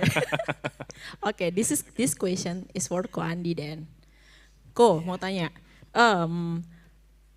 penerjemahan dari game ke film dan dari film ke game, so far kita lihat tuh mungkin dari 100 film yang ada atau game yang ada yang ditranslasi antar IP, itu mungkin cuma 20% doang yang sukses. Tetapi kenapa kok Lito berpikir untuk kayak this is potensi gitu? Gimana kok ceritanya? Jadi mungkin awalnya memang harus balik dulu bahwa Lito itu memang kita core-nya itu di game industry. Ya jadi waktu kita ada opportunity untuk expand ke movie, ya kita harus tahu bahwa saya punya user base, saya punya kekuatan itu memang dari game. Dan seperti tadi yang Mbak Ken bilang, sebenarnya dari games ke movie yang sukses itu tidak sedikit contohnya. Ya bahkan di berbagai, ya Hollywood pun banyak lah sebenarnya gitu ya. Jadi kita lihat, oh it's a good start and nobody has done this in Indonesia. Ya jadi pada awalnya kita dapat kesempatan, waktu itu bareng sama Dread Out. Ya itu awal-awal di tahun 2018. Ya tapi kita akhirnya kita bicara dengan Mas Imron, ya kita kasih tahu perspektifnya, opportunity-nya. Untungnya juga Mas Imron setuju juga gitu kan untuk kita membuktikan bahwa kita juga bisa ya membuat IP ini menjadi lebih global ya dan reach lebih banyak audiens gitu. Ya, karena buat saya yang menariknya sebenarnya game itu attachment-nya orang terhadap game dan terhadap film ke game itu jauh lebih kuat udah pasti. Ya, karena kalau film itu kan kita kan selalu kan orang ketiga ya. Ya kita lihat aja kasar ngomongnya kayak nonton tetangga kali gitu ya. Ya misalnya ya. Tapi kalau game itu kan kita yang jadi main karakternya. Jadi kita attach banget gitu sama apa yang terjadi sama dia. Ya, jadi saya percaya sebenarnya begitu itu dibikin ke film itu harusnya dia wah itu kemarin karakter utamanya itu saya gitu. Iya kan kurang lebih ya. Nah tapi ya habis Dread Out ya proven maksudnya ya cukup sukses ya, terus juga happy ya kan. Ya lalu saya approach juga ya kan dengan Bro Arya.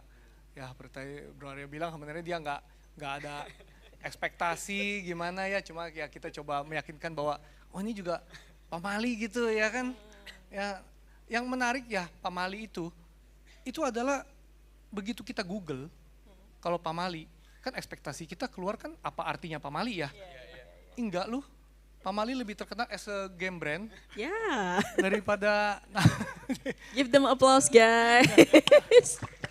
Ya, jadi oke kita lihat gile ini Pamali ini ya ternyata as a brand itu ya strong sekali gitu ya kan. Terus ya baik lagi dia juga angkat culture Indonesia juga dan segala macam ya kita merasa ini the next step buat kita ya dan Arya Blivinas. Ya dan tadi ya kita bisa ngomong sejauh kita mengembangkan game ke film, sejauh ini audiensnya malah selalu bertambah. Ya so far kita udah punya 3 film yang dari games. Wow. Dread Out, Pamali 1, Pamali Dusun Pocong. Itu tiket salesnya tuh selalu naik. Jadi maksudnya bahwa ya ini memang this is the good way gitu, the good strategy. Karena ternyata orang kan biasa ada dari IP yang lain, tapi IP dari game ini ternyata ya buat si gamers ini yes gitu. Ya dan terakhir ya kita approach ya kan ke Bro Nanda. Bro Nanda lebih hebat lagi dia punya para kacuk troublemaker. Begitu kita ngobrol, Bro Nanda bilang bahkan game saya itu sudah ditulis skripnya berdasarkan skrip film. Karena dia memang sudah ada tujuan ke film gitu. Jadi kita bilang wow ini ya. Bahkan next step juga gitu kan, jadi mungkin adaptasinya ya bisa akan berbeda dari sebelumnya ya. Kita tadi saya baru share ya mudah-mudahan dalam waktu dekat ya kita udah bisa menikmati lah amin. Ya, hasil karyanya. Saya tunggu itu Pak. Ya. Jadi kurang lebih ya. seperti itu yang saya bisa bilang adalah so far dari game ke movie itu sesuatu yang amat diterima oleh market dan harapannya ini bisa menjadi hal yang lebih besar lagi. Yes, amin. Oke, nah ini pertanyaan untuk masalah produksi nih ya. Gimana mungkin dari Mas Arya dulu. Gimana caranya Mas Arya memastikan IP yang dibuat universe-nya tuh konsisten? So, how to make sure that the universe in our IP is consistent? Yes. One of the things we've done is we've built an internal wiki that the Lethal team is also using for building the scripts and everything. And we're tracking all the different characters in all the different movies and in the different games, all the different aspects of the game so that we can create a more rich world. Yeah. And I learned that from the World of Warcraft team. They have their own internal wiki. So that's one way to make it consistent, yeah. And also having a narrative director that is able to make sure that the world is as authentic as it could be. Because like with the Pamali IP, we want to make sure that to give an experience as authentic as it can be, as if like we're sitting here together and we're hearing a ghost story from our friend. So that's the kind of world that we want to make. Yeah. But it's interesting because your game doesn't have the real first-person character. Yes. Yeah. But every single even though it's first person, they're all built characters, right? They have their own, background story. Like our first one, the Kuntilanak, the White Lady.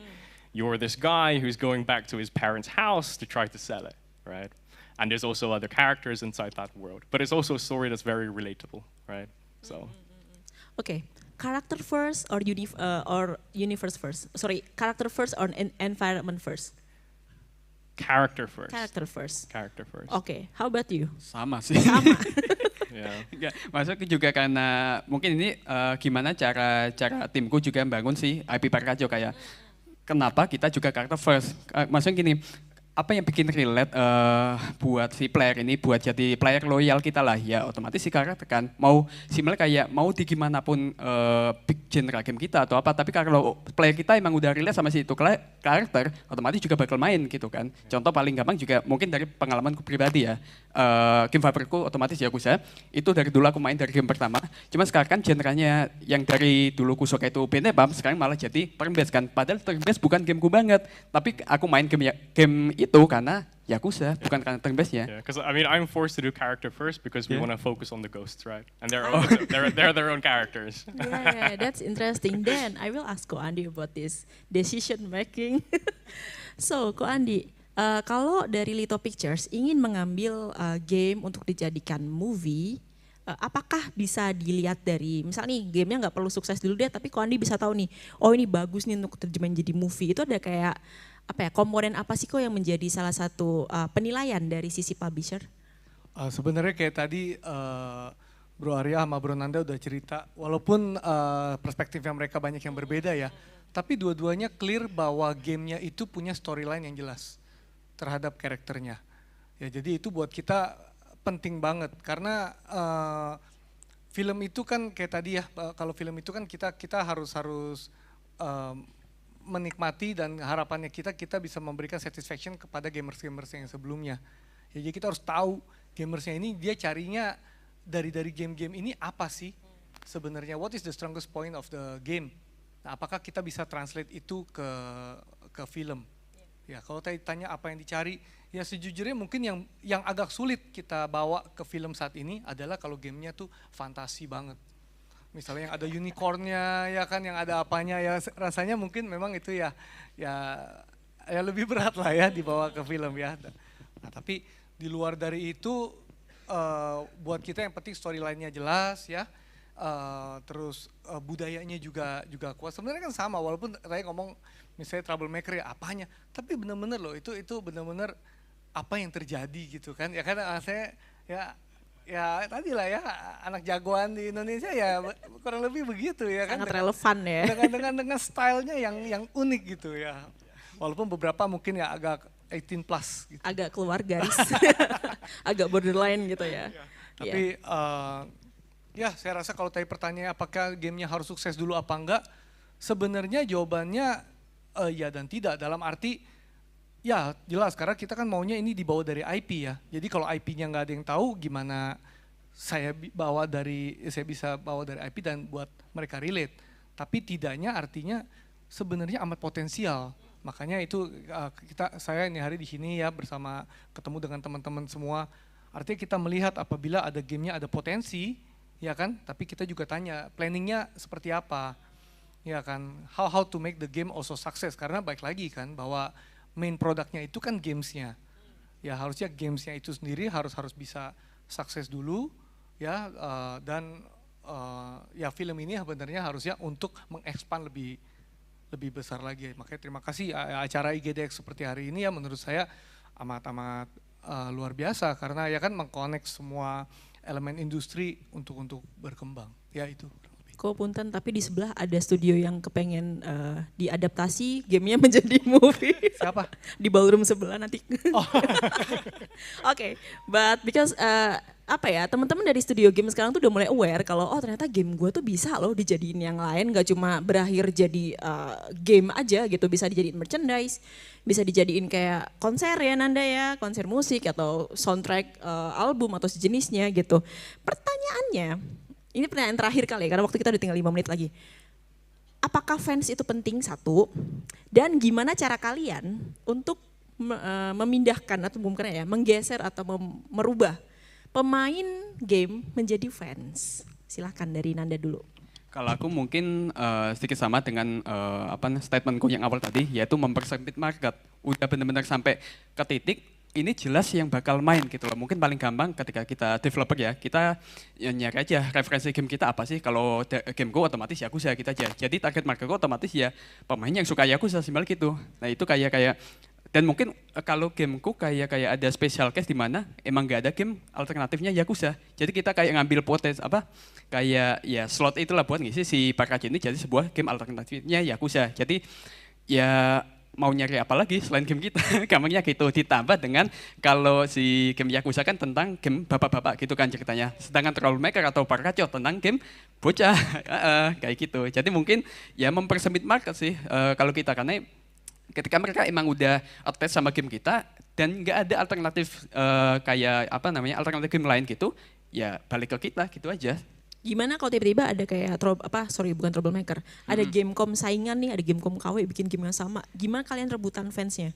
Rebutan fans mungkin lebih ke masalah inovasi atau masalah ekspansi kayak gitu ya, kayak ya be better lah, kayak gini aja dari Troublemaker pertama ke yang kedua itu udah jelas kan lebih ekspansinya lebih jelas, lebih gede lagi, dan juga secara kualitas, cara kayak dari sisi gameplay emang udah jauh lebih better. Makanya ya itu yang harus kita lakukan sebagai developer kan, bikin game yang lebih baik daripada sebelumnya.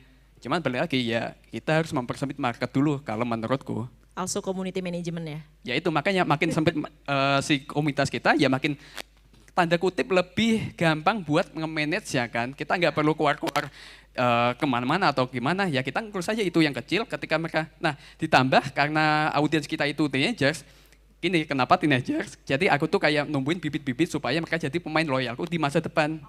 Makanya kita buru-buru nih buat nyicil gamenya, next sequel, habis itu film, habis itu game, habis itu next lagi. Sampai mereka nanti ketika emang udah berumur, udah ya tanda kutip udah lebih berduit sebagainya, mereka bakal jadi pemain loyal kita. Hidden gitu. agenda, oke. Ya itu. Oke, how about So Arya? in terms of like how to, from our target market, gain more fans, right? I think I'm of the opinion that I believe strongly in co-creation with our target market, right?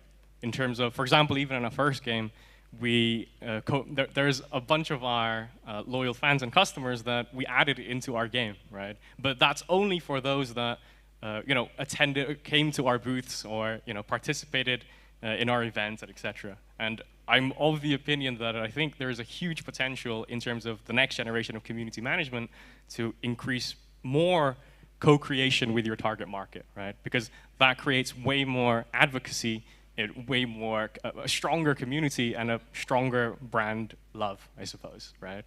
So I guess co-creation would be my answer.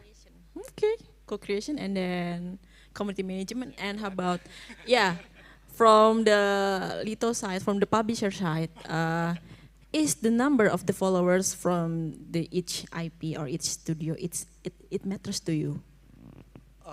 Of course, tapi maksudnya nggak ada, there is no like standard numbers ya, in this case ya, karena every games is unique, ya kan, and fan base-nya itu juga hardcore levelnya tuh totally beda ya, jadi cuma seru deh setiap kali misalnya kalau kita bilang tadi games ini yang mau dibikin ke film gitu ya, bahkan mereka baru tahu aja mau dibikin ke film tuh udah banyak requestnya. Iya kan? Gimana tuh? Iya, requestnya udah, oh ya nanti karakter ini kayak gini ya. Ya kan, oh nanti ya kan suasana ini gini-gini ya. Artis ya biasanya. Iya, jadi buat kesempatan kita, dong. It's very important karena penting banget karena artinya kan kita benar-benar bisa langsung dapat feedback ya. Apa yang mereka expect gitu. Ya, jadi tadi buat kita sih kadang-kadang ya kalau cuma number of followers sih ya susah ngomong ya, mau 1 juta, 5 juta tapi kalau nggak aktif. Yes. Ya, jadi ya biasanya kita juga diskusi dulu seperti itu. Ya kurang lebih gitu. Oke, karena biasanya nih mohon maaf, tapi teman-teman di game studio kadang nggak punya Instagram. Jadi kayak mau nge-track kayak fansnya udah berapa, kita nggak tahu. Pemainnya udah berapa mereka tahu, tapi fans kenapa sosial media itu penting kan karena ada terjadi conversation. Ya kan, gimana apakah dalam Instagram tersebut atau sosial media yang mereka punya, mereka tuh sebenarnya interaksi antara studio sama fans. Kadang mereka cuma punya numbers tapi ternyata kosong melompong, I don't know, maybe like buying followers or something like that. Betul, makanya itu Ya cuma kita juga paham karena memang banyak game developers ya their main fokus itu untuk to build a good quality games ya kan, yang maksudnya sesuai dengan their expectation and passion. Jadi ya memang itu tugasnya kita juga sih di Lito Pictures ya, kita yang menganalisa itu juga. Karena kadang-kadang fanbase itu ya mungkin nggak di officialnya ya, tapi ya we believe lah kalau ya sekarang apapun yang kalau mereka sudah fans banget, they will build their own community ya kan. Ya. Nah, cuma emang ini yang agak tricky ya, kadang-kadang kita harus cari gitu kan. Iya. Ya, tapi Bahkan ya, ada, kalau nggak salah ada satu game yang community itu dibikin sama fansnya di titik yang followers itu puluhan ribu. Itu menurutku kayak, lo bukan kamu yang punya page ya, bukan saya kata orang lain. Iya, memang saya lihat malah banyak kadang banyak begitu ya, karena mereka pengen bebas ngomongnya, ya termasuk dijelek-jelekin. Kadang-kadang di official kan lebih worry ya. Lebih sopan. Ya, tapi it's very important ya. Oke, thank you. Ini pertanyaan udah habis. Sebenarnya kalau kita mau bikin kuliah 14 minggu bisa ngomongin masalah ini, bisa banget. Hopefully nanti aku nggak sabar mungkin dari Lito Pictures atau di publisher yang lainnya, atau mungkin ada spesifik dari Lito Pictures ngadain pitching untuk game-game yang mau dijadiin ke movie. Itu be like wow, itu lovely. kalau ya next eventnya ada seperti itu ya kita ya very happy. Paluat. Gitu. Ya. Ya. Oke. Ada waktu 4 menit tersisa, mungkin ada teman-teman yang penasaran, pengen ternyata karakter driven atau world building driven game tuh ternyata menarik, bisa dijadiin movie atau jenisnya. Mungkin ada yang mau tanya ke narasumber sakti kita di depan? Oke, ada? Oke, nggak ada, yes. Oke, kalau gitu kita akan akhiri sesi ini. Thank you untuk para narasumber, thank you so much for your sharing. And kita akan ambil foto dulu ya sebelum kita cabut. Oke.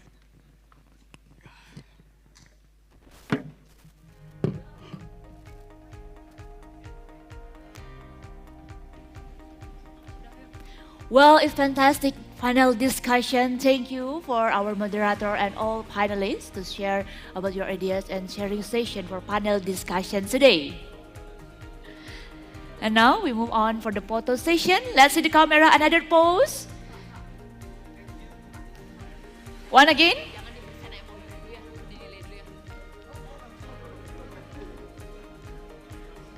Next, the photo session. Cheers, Bali. With your smile.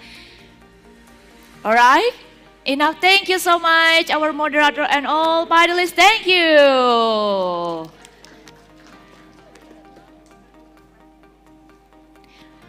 Well, everyone, today, 12 October 2024, IGDX Business and Conference 2024 held in Bali today, the good agenda. And of course, before we move again for the next panel discussion, because we have two again panel discussion for this special agenda, I want to get you some fun for the play game, ladies and gentlemen, okay? Are you ready for the play fun games? This is the fun games to know about your spirit, to know about your memory, about some classic game music intro, We have some classic game intro.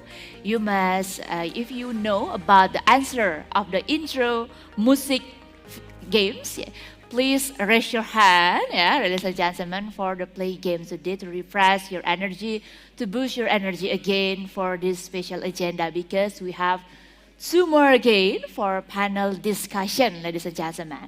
Are you ready to play fun games? Ready? The fun games is very easy. I think you know about the answer, the question, ladies and gentlemen. We have play the game to test your memory about some classic game music intro. Are you ready? If ready, let's play the music. Yeah. Do you know about the answer of the intro music fee? The game, you know? Hello? All right. Pac-Man. Give big round of applause again, ladies and gentlemen. You get a special gift, but later. Thank you for your spirit. Now we move again for the next session or the next question. Let's hear about the intro music. Are you ready? Ready? Let's play the music intro.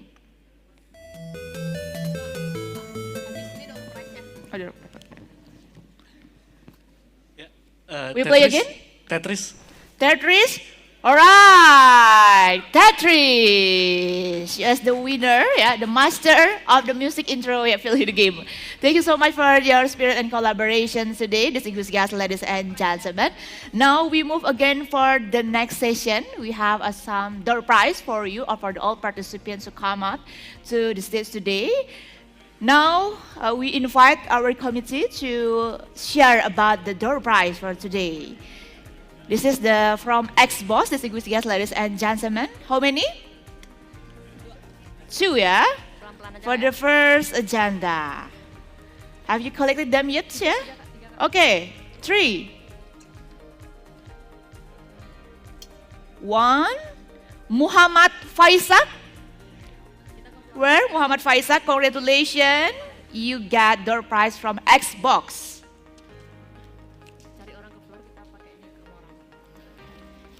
No. Okay. Now, we move again for the next. Congratulations, Iputu Gria Pujana.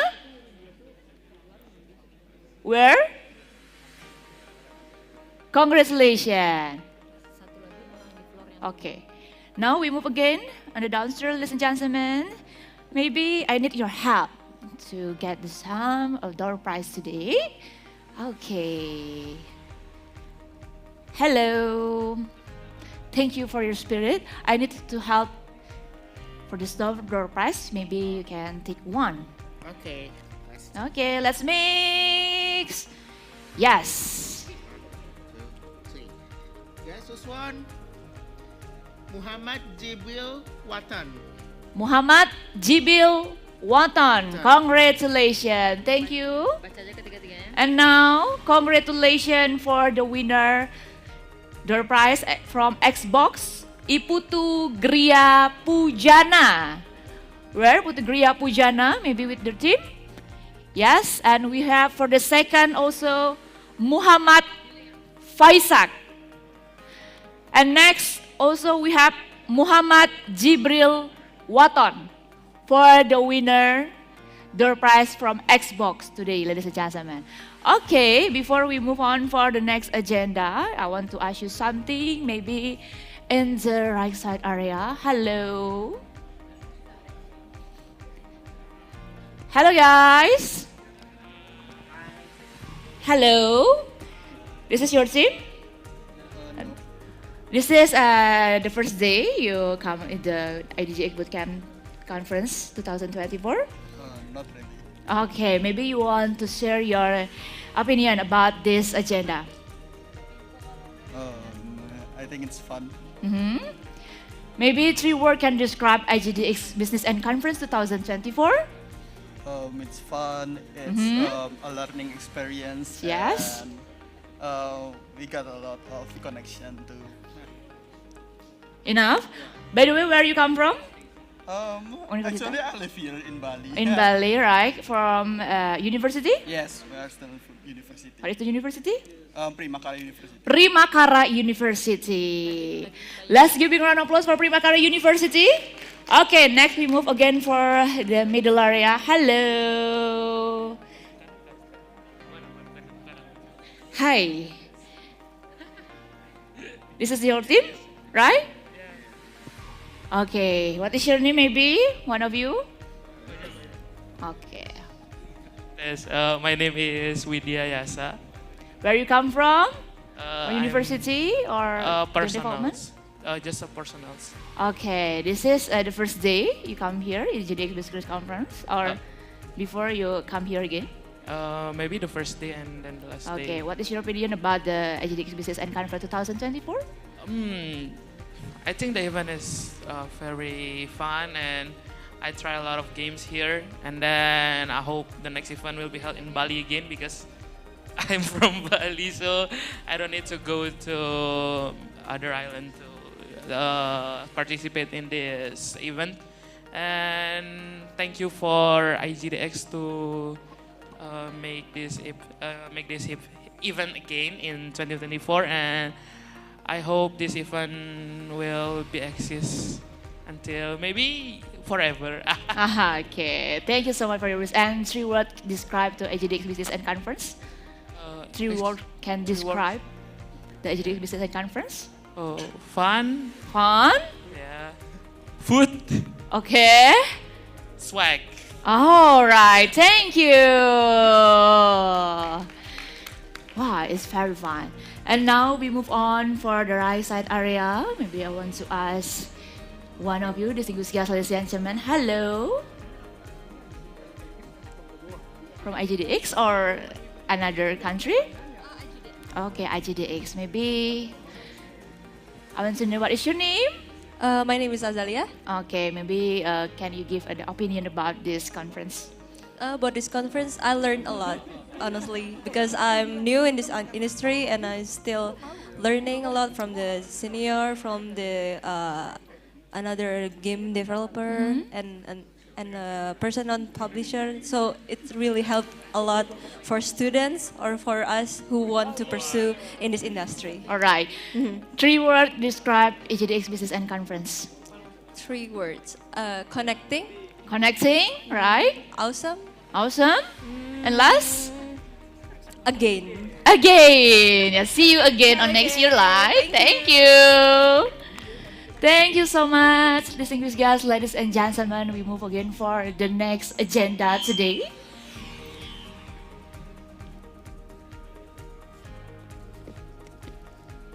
Well, everyone, let's move on for the next session because we have a next panel discussion. But before that, as we prepare for more insightful session, ladies and gentlemen, we are taking a moment for an excited milestone. We are about to witness the signing of an MOU for collaboration between the Police Investment and Trade Agency and the Associasi Game Indonesia.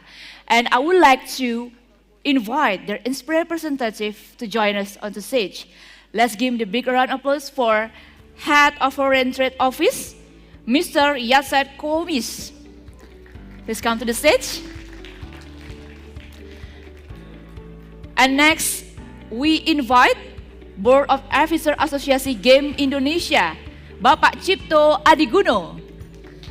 Please come up to the stage for the MOU collaboration between the Police Investment and Trade Agency and the Asosiasi Game Indonesia. And today, the special agenda, all of you as the witness the signing of MOU collaboration. All right?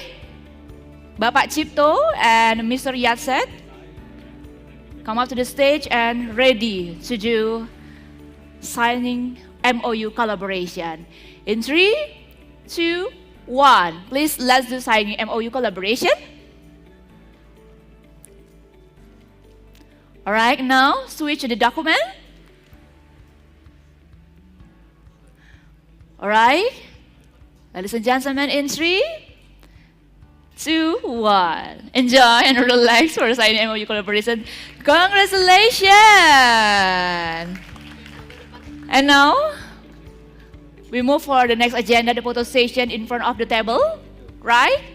Yes.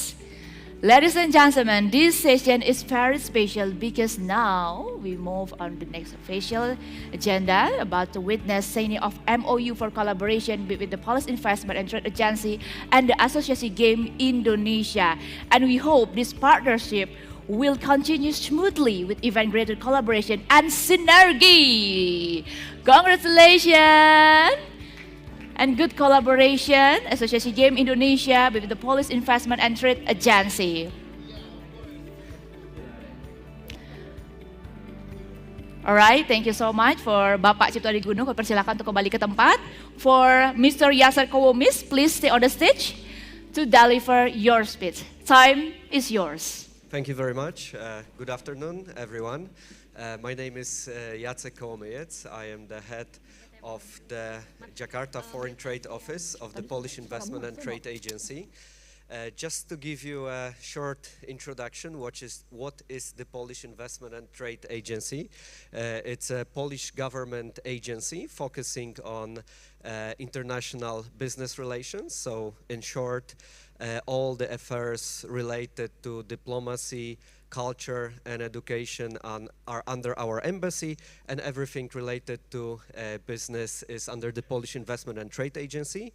I have been running the office together with Cezary here for the last 6 years, and it has been a very exciting journey, basically a government startup that we have started in Jakarta as our office.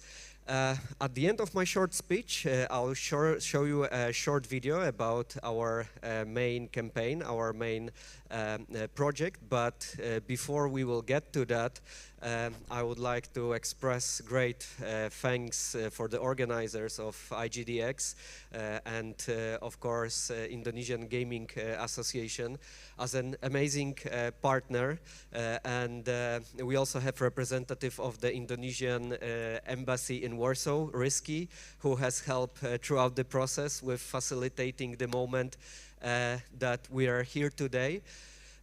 Polish gaming industry is quite amazing industry, and it is a great pleasure for me to also get exposure to all of you, fantastic people, cheerful, open and fun. And I mean what I'm saying, because our job is quite multi-sectoral. We have projects from fast-moving consumer goods, from mining, from medical projects, meeting CEOs, ambassadors, diplomats, and being here today, yesterday, and on the first day, it has really been a wonderful thing. Polish gaming industry, Poland is actually one of the biggest exporters of games globally, so it's an amazing position, and I am pretty sure, looking at what's going on in Indonesia, that Indonesia is straight heading this way, because the potential is amazing. Poland employs around 15,000 people in the gaming industry. That's huge. The value of the corporations from the gaming industry has exceeded 11 billion euro, which is very, very significant. But one number that is quite unique, that 25% of people employed in the gaming sector is female. And that was interesting, because in the morning here, when the awards were given to the representatives of the gaming industry, it was also, mostly male. So we have been wondering, we have been talking with the association, perhaps empowering women in the gaming industry and unleashing their creative potential could be something that we could do together. So that's some fruit for thoughts and for the future collaboration. About gaming industry, I will pause here. My experience in gaming started with Atari, Commodore, then the first PC, of course, the first games, River Ride, Civilization, first StarCraft. I also used to play, obviously, Counter-Strike, but it has been a while since I played games for the last time. But thanks to this amazing collaboration that we have with the Indonesian Gaming Association, I'm sure magic can happen, and it has already happened. We had Minister Sandi Uno, Minister of Tourism and Creative Industry of Indonesia, visit Poland just 2 months ago, actually visiting some of the great companies that we have here today with us from Poland. So we are very much looking forward for the next steps of the collaboration in the gaming industry between Poland and Indonesia. And where it could take us, I would like to show you in practice what do we do at the Polish Investment and Trade Agency, because it has also been quite a challenge.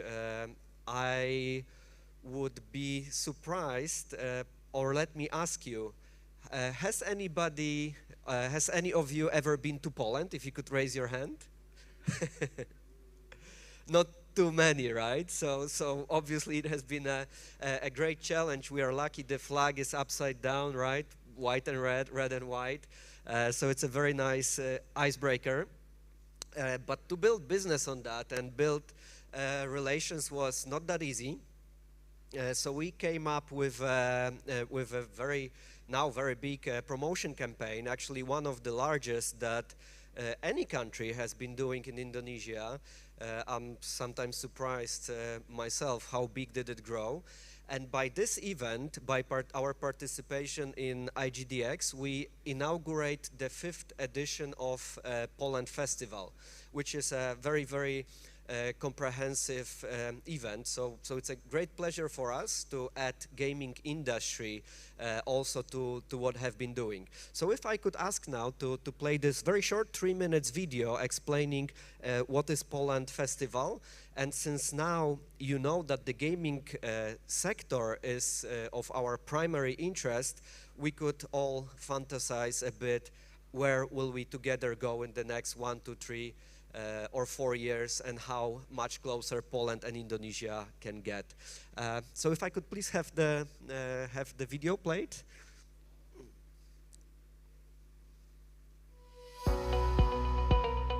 In the heart of Indonesia, a vibrant celebration unfolds, the Poland Festival, an extraordinary annual program illuminating the spirit of Polish business and culture in Indonesia and ASEAN.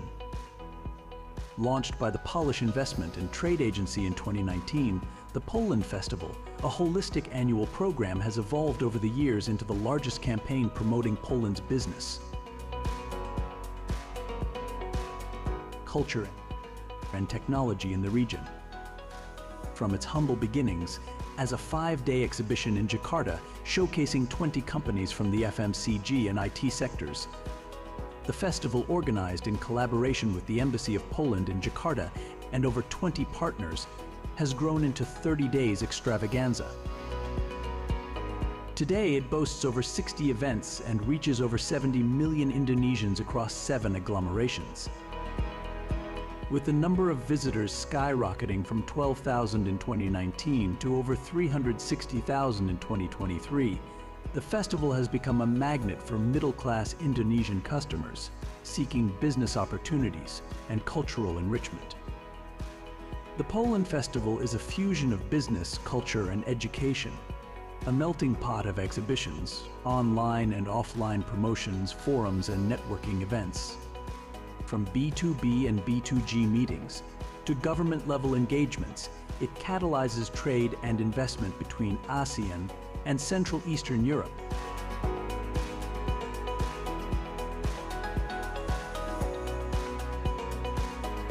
Over the years, the festival has facilitated a remarkable increase in number of executed business deals, from 3 in 2019 to 47 in 2023. It has also boosted 22 new FMCG brands to the Indonesian market, with average sales per SKU experiencing a staggering 380% growth since its inception. For Polish and Indonesian businesses alike, the Poland Festival offers an unparalleled opportunity to forge partnerships, participate in conferences, and explore investment avenues. Its impact has reverberated internationally, with a 10-fold increase in press coverage of Poland in the Indonesian media. Increasing business performance of each year's edition is measured by an increase in the B2B and B2G meetings, from 21 in 2019 to 124 in 2023, as well as press reports and publications about the festival, the number of which has increased 10-fold since the first edition. Going forward, Poland Festival in 2030 aspires to be a leading platform connecting people in business in Poland and EU with Indonesia and ASEAN towards cutting-edge innovations, mutually beneficial cooperations, and green development. Together we create tomorrow. Join us for the next edition of Poland Festival. Thank you very much. So the next edition of Poland Festival is happening now. This event is the inauguration of it. So thank you very much for this opportunity to be here. As you could see, we are quite serious about the business. There were events with Panorama Tours, with Kapalapi on board. The event on Car Free Day in Jakarta, we handed an original T-shirt of Robert Lewandowski to the representatives, the most famous Polish football player, to the representatives of DKI Jakarta. So we are quite creative, we are quite engaged, and gaming is now the sector of our main priority. So please stay tuned for more and for more beautiful fruits coming from our cooperation with the Indonesian Gaming Association, to which ending I would like to express my sincere thanks for being here. Thank you very much. Right, everyone, let's give big round of applause for Mr. Jacek Kołmis for your speech for special agenda today. Thank you so much, Mr. Jacek Kołmis, as head of Foreign Trade Office. And also we hope for the collaboration make a good impact and synergy for Polish Investment and Trade Agency and the Association Game Indonesia. Once again, thank you, Mr. Jacek Kołmis, as head of Foreign Trade Office. Let's give you a round of applause again, ladies and gentlemen, for this memorable event with special occasion. All right, and we invite again for all distinguished guests, ladies and gentlemen, in the foyer area. Please come in the ballroom area because we have the next panel discussion. We have 2 more panel discussion, distinguished guests, ladies and gentlemen. And now, without further ado, ladies and gentlemen, we move for the panel, The Art of Tastefully Integrating Cultural Element in Games. We will discuss the importance of culture in games and how it can impact their success. Our moderator for the session is Jan Schroeder, as Director of Industry and Member Relation at IGEA. Jan has played a vital role in promoting the Australian game industry since 2019, including Leads Australia present at Gamescom and IGEA mentorship program. Without further ado, we invite for the all panelists and the moderator today, Jan Schroeder.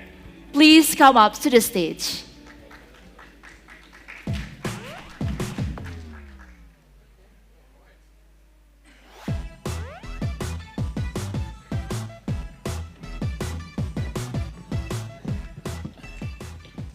All right.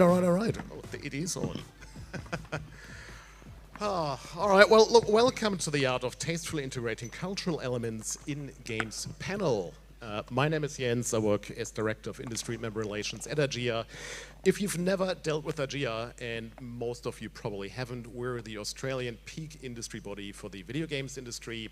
And as such, represent the first parties, Sony, Microsoft, Nintendo, the publishers in Australia, but also Australian game developers. That's primarily where my role comes in. I act as a linchpin between our association and our game development members to see how we can best support them. So, joining me today on this panel are Jun Chen, who is the Global Expansion Lead at Xbox for Southeast Asia, Taiwan, and Hong Kong. His team supports game developers, studios, publishers, communities, and the ecosystem across these regions and helps bring Southeast Asian-made games to the Xbox platform. He is also currently the Singapore Games Association Vice Chair and co-founder of the Southeast Asia Game Dev Collective, a group dedicated to breaking down barriers to information opportunities for all developers in Southeast Asia. A 15-year industry veteran, Jun Chen is deeply passionate about advocacy and for underrepresented groups and communities and runs the SEA Game Dev newsletter, which you should all subscribe to. So do that now, there'll be a quiz. We'll stop at the door. Okay, good. Just making sure. We also have with us today Eka Pramodita Muharram, who is a prominent game developer and co-founder of Mojiken Studio, an indie game development company based in Surabaya here in Indonesia. He is best known for his role as the producer of the critically acclaimed game A Space for the Unbound, which explores themes of mental health and personal growth through a touching narrative set in a small Indonesian town. The game has been praised for its deep storytelling and cultural authenticity, and it's been nominated for the Game for Impact category at the Game Awards in 2023. Wow. Eckert's journey in the games industry began as a 2D artist, and he has since grown into a key figure in Indonesia's indie game scene. His work emphasizes the importance of personal and cultural stories, making its games relatable to a global audience. Under his leadership, Mojiken Studio has gained international recognition, and the studio's acquisition by Toga Productions marks a significant milestone in his career. Welcome, and thank you for joining us. And last, but certainly not least, we have Casper, the Environment Art Director at CD Projekt Red, working in the game development industry for over 12 years. He worked on such minor titles as Cyberpunk 2077, Phantom Liberty, Cyberpunk 2077, The Witcher, Wild Hunt, the expansion pack, Blood and Wine, and before joining CD Projekt Red, he collaborated with The Farm 51 and such titles as Deadfall Adventures, Painkiller HD, or Get Even. As a passionate gamer with a big love for sci-fi, he loves to create interesting, unique, and believable worlds, and in his free time, spends a lot of time with movies, books, comics, and all the other mediums that are feeding his need for creativity. So, you know, when I was approached for this panel, I thought just talking about the definition of culture and what constitutes tasteful is, you know, can easily take up an hour. So let's see what we can do. Let's give it a go. So look, Eckart, let's start with you. As mentioned, the Space for the Unbound explores themes of mental health and personal growth set in a small Indonesian town in the 90s. So how did you go about integrating Indonesian culture into your game to, you know, essentially celebrate the place where it was made at? But also, how did you use it to make it more relatable? So, I think can I get my presentation ready? Can I just click it? Oh, okay, nice. Wait, back. Okay, so I've prepared some kind of like presentation because I'm more into like visuals. So I need some visuals to help me, you know, like to present. Okay, so how we integrate Indonesian culture into the game of A Space for the Unbound. So first of all, spoiler alert, if you haven't like finished the game, please do finish the game first. But yeah, it's already out. Shall we take a break? No. Okay, just some alert. Okay, so first of all, I have to, you know, like present you about the purpose on why do we, you know, like make this game in the first place. So first of all, it is an effort to document our own hometown, Surabaya. So that's like the first one that is the purpose that we make this game in the first place. So, and also we want to tell stories about our own personal experiences growing up in Surabaya. And also we want to make the game as a time capsule for us of a time when we grew up in late 90s and, you know, like early 2000s. So the challenge that we face is how to make it relatable to global audiences. So this is our effort. So we try to communicate players through like relatable topics that happen around the world, such as mental health, depression, anxiety, and also social issues. Mainly, this one is, I think, we all, you know, like experience it in some way in a lot of, you know, like internationally. So I think this is something that we want to tell to a lot of people, that we also, you know, like experience this in our hometown, but not also on our hometown, but I think in Southeast Asia, this is Asian matters, right? Asian values. and to the extent a universal human experience. Yeah. So we also try to, you know, like package the game as a slice of life side-scrolling adventure game with nostalgic anime 16-bit pixel art style. So it's kind of like familiar if you have seen something like Makoto Shinkai's work. So yeah. That is why we choose that kind of art style, because we want to make the game as relatable as possible to the people around the world. So this is some example that we portray on our cultural, how we portray our culture into the game. So some of them are culinary, like Cimol. So it's abbreviation for Aci di Gemol. Yeah. So it's kind of like savory fried very very cheap Indonesian food that you can find on the street. And also bakso. If you go at the night, just around, in front of the hotel, you'll find bakso. So it's a very common food in Indonesian. So you should try one if you have time. Okay, and also like es legen, this is like traditional drinks from Indonesia. Yeah, and also beside culinary, we also like to include Indonesian architecture too, like Pendopo. It's not Pendopo Studio, but it's more like Pendopo is actually like a big hall before you go into someone's houses. So it's basically you can see it around the town in Bali also. So if you want to go into someone's house, there's just like something like a big hall with no wall. So that's Pendopo. And also Gapura. Gapura, it's I think similar to gates. So like if you in Japan, you'll see like torii gates, something like that.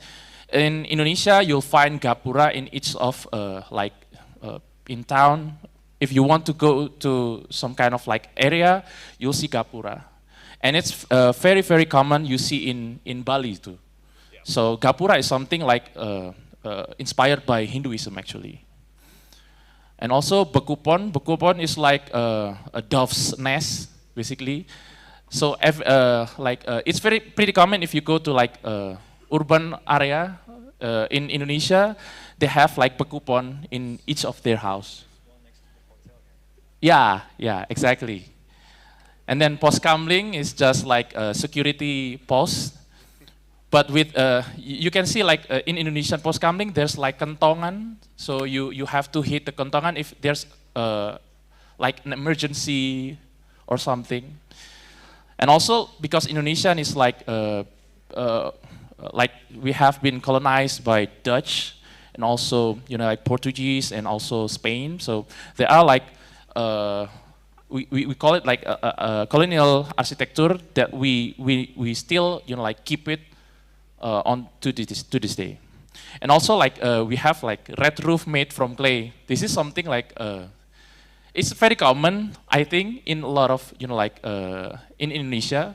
But there's some kind of like funny story when we like showcase this game like in Japan actually. So there are some fans that really thankful that we include like this red roof because they say that it reminds them of like Japanese in the old days. Yeah. So there are also like local customs.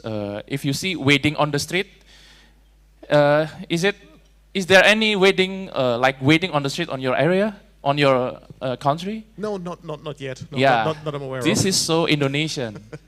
So I think like to rent a place like this to hold a wedding ceremony is very like very pricey in Indonesia. Yeah. So some of them just like block the road to do some wedding ceremonies there. There's some inspiration. I paid a lot of money for my wedding. I should have just. Anyway, it's a bit too late. But yeah, I've been married for 10 years now. Yeah. So we do that to block the road inside the game. So you see, like if you go like a game in a lot of games just do like this invisible wall that you can So it's a wedding wall. It's yeah. We put like. Yeah, this is like a blocker to certain area. Wedding is a blocker. Yeah. That's funny. So, but we put like a wedding. Okay. That's a great idea. That's great. Yeah. Yeah. Also like tire repairs. I don't know if you have like tire repairs in your country, but in Indonesia it's very common. So tire repairs is because if you see, just go outside the road, there are a lot of motorcycles in Indonesia, and a lot of motorcycles always broke their tire. Yeah. So in Indonesia, in every like what is perempatan? Perempatan is in junction. In every junctions there are. It's common to see like a tire repairs. So what is tembel? Yeah, to fix the tire. Okay. Okay, something like that.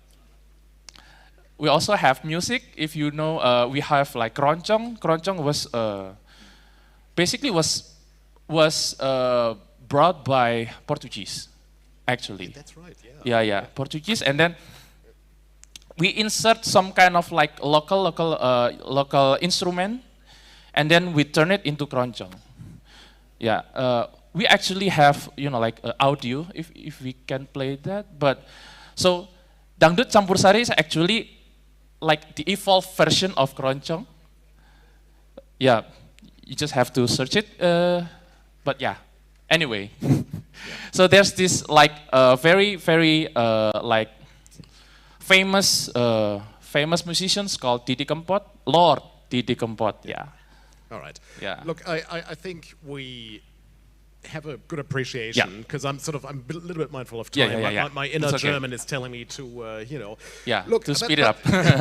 But I think it gives us already a really good idea as to how I guess you observed your environment, integrated into your game and into an indie game. Whereas Casper, you've been involved in AAA production, so it's a really, dare I say, way more complex procedure. How did you go about integrating culture at, say, Cyberpunk 2077?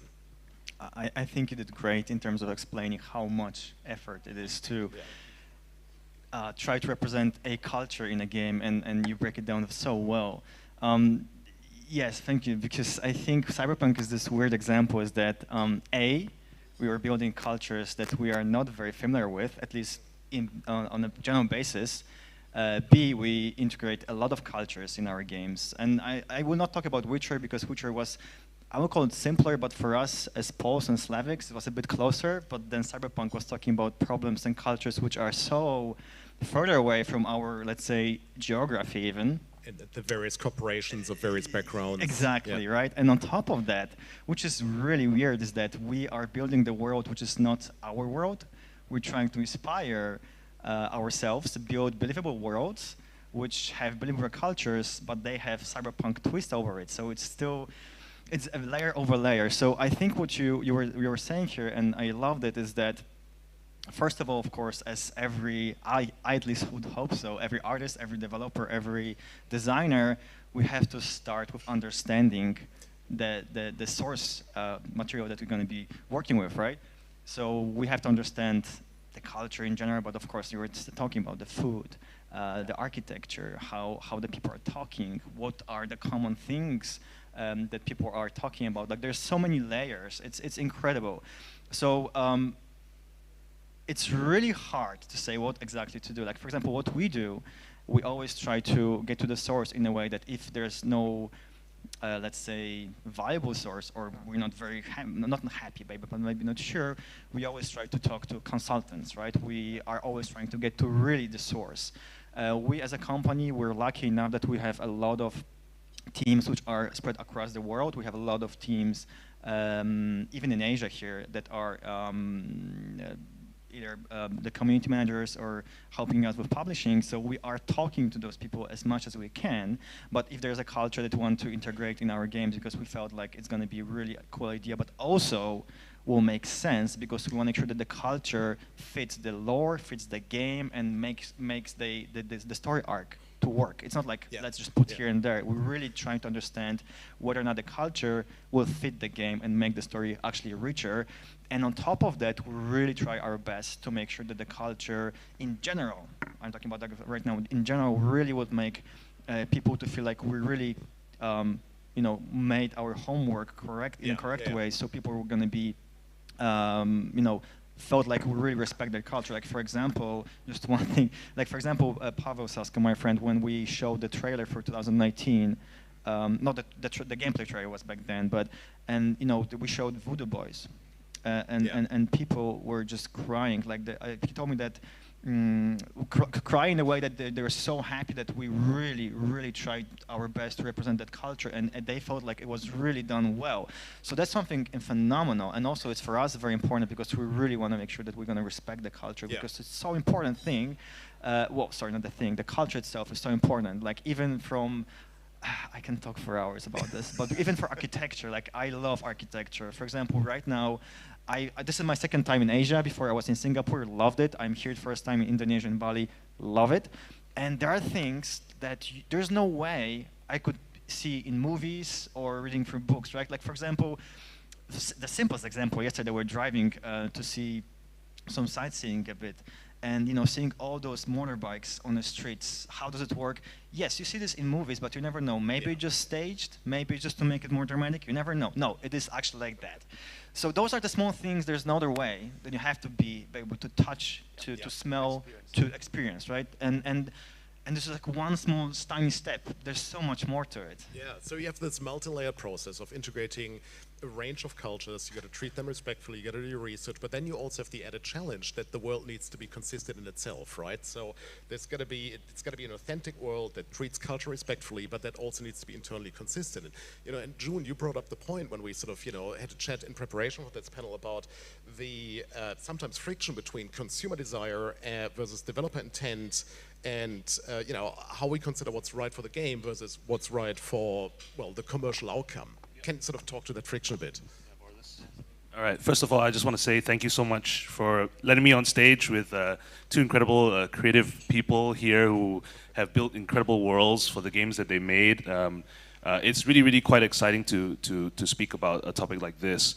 In my position at Xbox, I get the absolute pleasure of seeing games from across Southeast Asia where I get to sample basically all the different cultures for all the different games.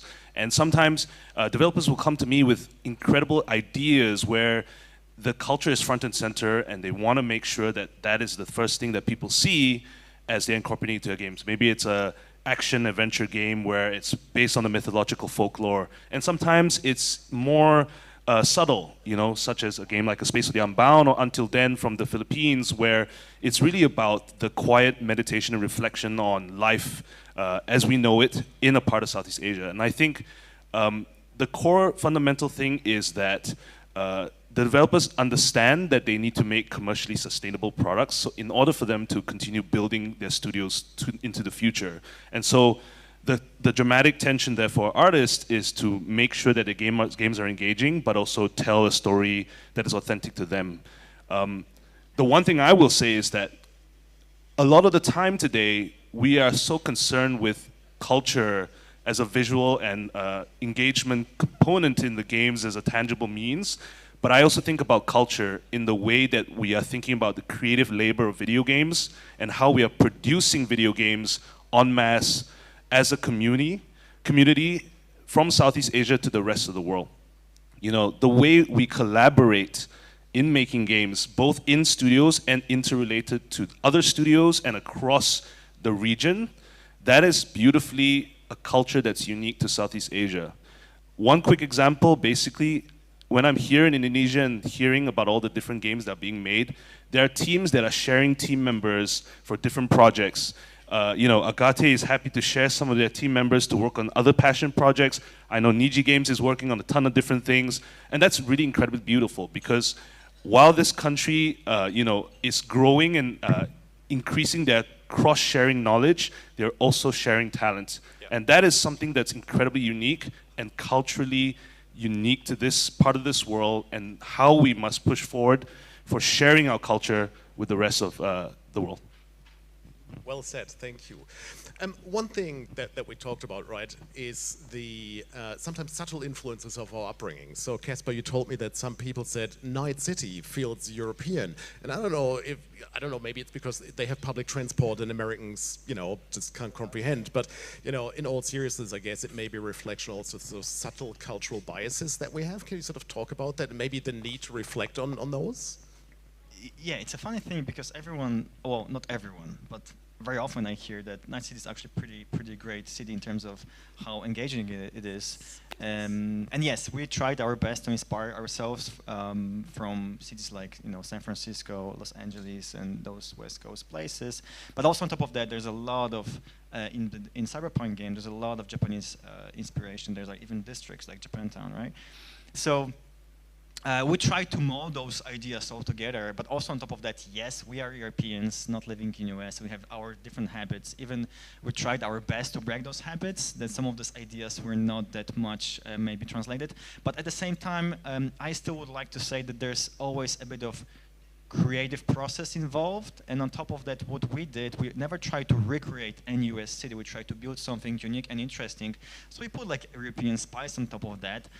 So I understand that maybe someone felt like it was too much, but like for example, what we love about Night City, and it was our creative process and creative direction, that it's a very organic city. Like it's very, it's just organic, right? But US cities are very much grid-based, right? And from gameplay perspective, that would not be that engaging. It would be not that fun. The views will not be that interesting. So we have to find a sweet spot here and there. But I know that some people might feel it's a bit too European, and it's fine, I guess. In some ways, though, it is your cultural contribution.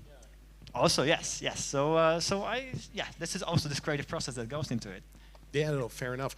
Look, in terms of, I guess, cultural bias and cultural capital, Jun, that's something you brought up, the issue of existing power structures and opportunities for game development, how they're often centralized in the Western Hemisphere, how that leads to a power imbalance, and how we need to rebalance it. Can you elaborate on that a bit? Okay, I can obviously talk about this for hours, but the very fundamental basis of this is that, we are living in a world where a lot of the tastemakers currently are situated in Western, hemisphere regions, especially with all the entrenched places of power, including the distribution platforms, as well as all the awards, shows that people think very highly of. And so a lot of the time, a lot of the developers from Southeast Asia and other parts of Asia are in some ways very influenced by the need and the desire to create content that is globally appealing, and sometimes that means to an audience situated in the West. We obviously face a struggle where sometimes we're trying to create content that's relevant for our own audiences domestically, but we run into the trouble where international companies have done a very good job of, putting almost a stranglehold on a lot of the domestic audiences. And so we are almost having to fight in some ways to find the right attention for our games and making sure that we continue building a sustainable ecosystem for ourselves. So I think the need and the future lies in our own regions finding a way to collectively rebalance that power structure where we are supporting each other, telling each other about our own games, and supporting the growth of our games ecosystem. Yeah, that's right. And we have seen examples of Asian-made games entering That's right. the stage, right? So absolutely. And I mean, to be fair, the simple truth is an event like IGDX is doing just that, where they're supporting the local development scene, bringing the overseas, interest into this market, but also making sure that the locals understand the values of the games that are being made at home here. Yeah, fantastic.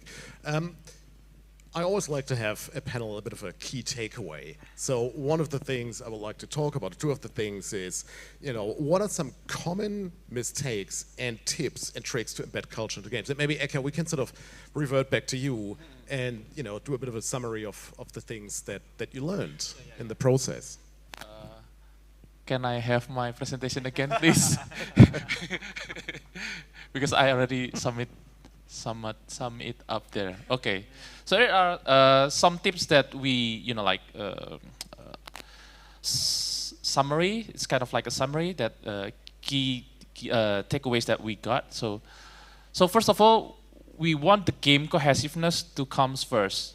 So yeah, it has to be cohesive. So you cannot just put a lot of culture in there, but if the game's not cohesive, it will not work. So we're not, it's not some kind of like a checklist about how many cultures that we can cram into the game. We're not making like Taman Mini Indonesia Indah the game, right? So yeah. So just we just have to put something that relates cohesive into the game. So and also we have to be genuine, be authentic, and be honest about that, and also be relevant. I think that's my takeaway for this. Yeah. Casper, I saw you nodding along. Do these points also apply to a production the size of, say, Cyberpunk? Oh, absolutely. I think this is a very good tips and tricks list how to ingest in a respectful way a culture. I think, first of all, that's what you just said. It's not a checklist. Like let's go, let's see how far we can go with it. It has to make sense to the game. Like I'm gonna give an example.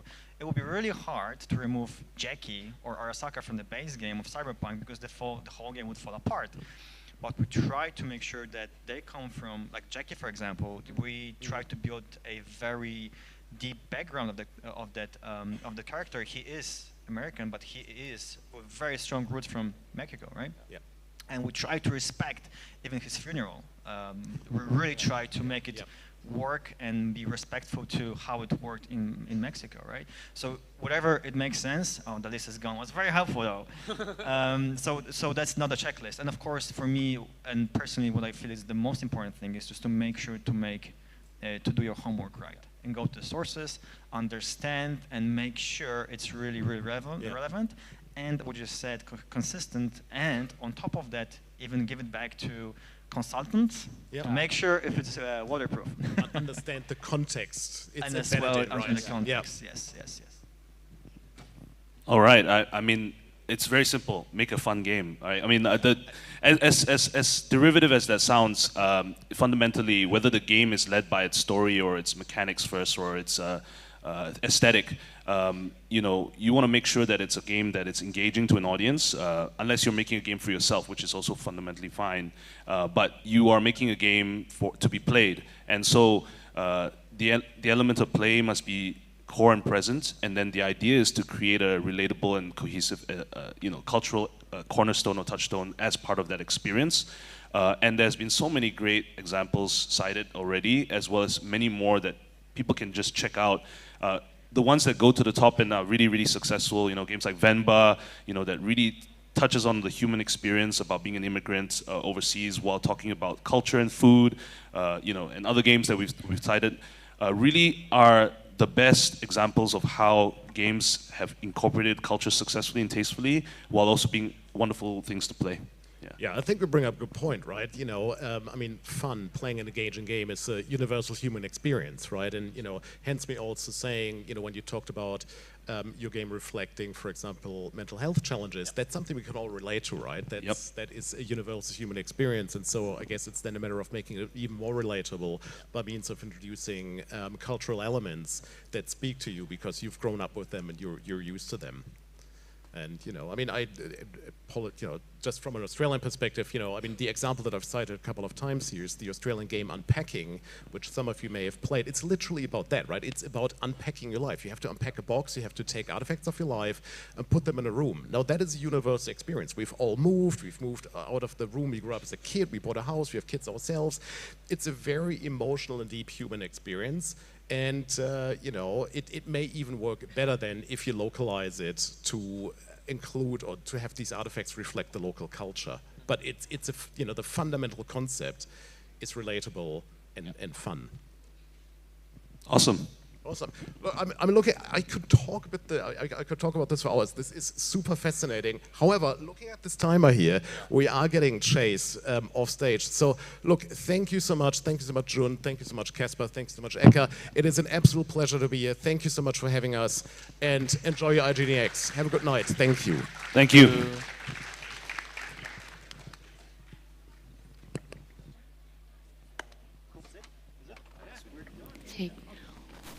Well, that's all about the panel discussion. Thank you so much for our moderator, our amazing panelists. Thank you.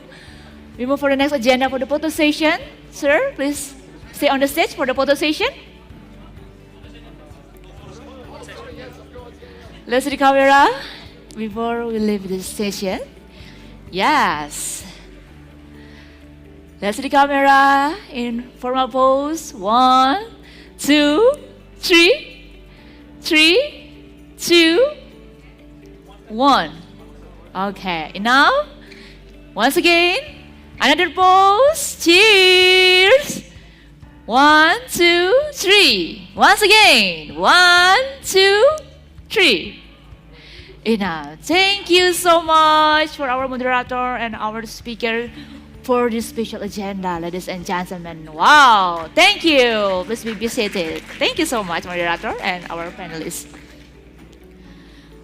Well, distinguished guests, ladies and gentlemen, are you excited for the last panel discussion? Yes, this is the last panel discussion, ladies and gentlemen. I would like to hear some voice for a big round of applause again for this session. Thank you for your spirit and your participation today, ladies and gentlemen. Well, distinguished guests, ladies and gentlemen, now we have reached. Distinguished guests, ladies and gentlemen, we have a panel discussion. This is the last panel discussion because this is the last day of AGDX Business and Conference 2024. And as we know, distinguished guests, ladies and gentlemen, AGDX Business and Conference 2024 is initiative Ministry of Communication and Republic of Indonesia and collaboration with Associasi Game Indonesia and supervised by Government of Indonesia. And distinguished guests, ladies and gentlemen, before we move on for the last panel discussion, I want to check your spirit again, distinguished guests, ladies and gentlemen. When I say hi, please answer hello, Please raise your hand. If I say hi, answer hello. If I say hello, please answer hi. Okay. I want to check the spirit in the right side area. Hi. Hello. Hello. Hi. Hello, hello, hello. Hi, hi, hi. Hello, hello, hello. Let's give big round of applause. Thank you so much. Oke, ini ramai sekali. Dari mana? Where you come from, guys?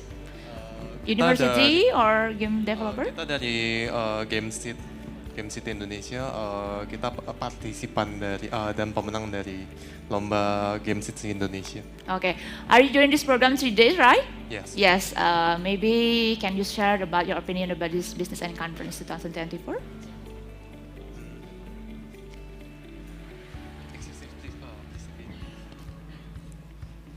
Maybe you can describe this event, 3 words. I think it's very. We got this opportunity to connect with many people that we didn't expect to meet, and it was really good. Okay, thank you so much from Game Street, right? Okay, thank you. Let's give it a round from Game C. Right, we move on for the next. We also have in this left area. Hello. Hello, ladies and gentlemen. How are you today? Good. Where you come from, maybe? You? What is your name? My name is Novita. Novita, where you come from? I come from Malang. Malang? Yes. Indonesia, right? Yeah. Okay. Maybe you can share your experience in AGDX Business and Conference 2024? Yeah, I tried a lot of games, a lot of cool games. It's definitely more games than last year. It was super fun. A lot of friendly people. Yay. Okay, what is your wish for this event? I'm sorry? What your hope for this event? Just more games. Maybe all 3 exhibition rooms just full of games. That'll be awesome. And yeah, more people actually come and try the games from Indonesia, public people. Yeah. Okay. And last question, 3 words can describe this event. 3 words? Fun. Energetic. And the last? Awesome. Thank you so much. Novita, Malang, Indonesia, right? Thank you, Novita. All right, thank you so much, distinguished guests, ladies and gentlemen. Before we move again for the next agenda, Okay, now we move again in this area. Hello. I want to know what is your name? My name is Faris. Faris, where are you come from? I'm from Jakarta. Jakarta, game developer or from university? Game developer. Okay, maybe can you tell the story about the AGDX Business and Conference until 3 days? I'm very happy to be here, of course, playing new games, meeting new people. Okay, alright. Again? I think, Okay. Maybe so much to describe it. You meet a lot of people, make a good idea in collaboration, right? Yeah. Okay. Maybe you can describe 3 words and describe this event. This event? Yes. Happy, enjoy, and what? One more? Maybe busy. Okay, busy. Thank you so much. Are you already explore Bali? Udah explore Bali kemana aja?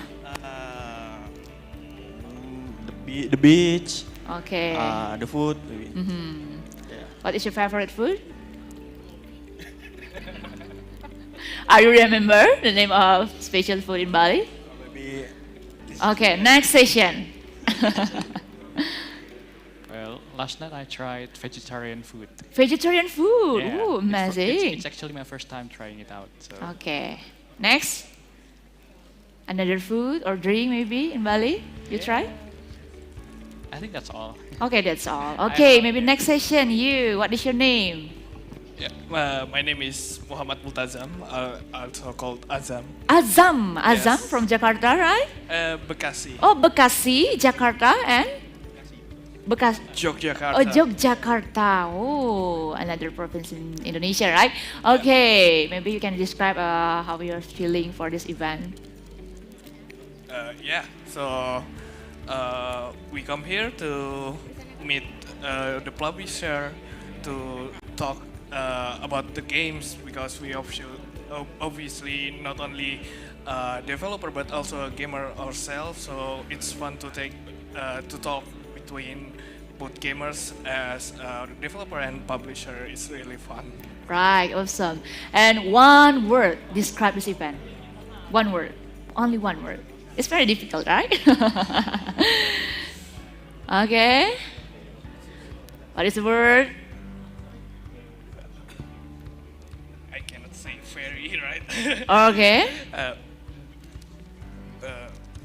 Beneficial or full of opportunities. Okay, full of opportunities. Thank you so much, Azam and the team. Thank you. All right, distinguished guests, ladies and gentlemen, we move on the next agenda for the last panel discussion. Let's give the round of applause again, ladies and gentlemen. Wow, it's amazing spirit for another country, another province in Indonesia to come here to make a good connection and collaboration synergy to IGDX Business and Conference 2024. Well, everyone, before without further ado, ladies and gentlemen, now we move on to the final panel discussion. This session will explore horror and chill, opportunities in popular genres among Indonesian developers. And for the session, diving into the trend of horror and relaxing game in today's market. Our moderator for the session is Dominicus Damas Putranto, CEO and Director of Glory Jam, Narrate in Peace, Hello Good Boy, and What Comes After. Dominicus brings a passion for storytelling and innovation. He is currently developing an action roguelite set in the Grim Reaper's world, distinguished guests, ladies and gentlemen. And without further ado, please join me in welcoming Dominicus Damas to the stage for the moderator today. Time is yours.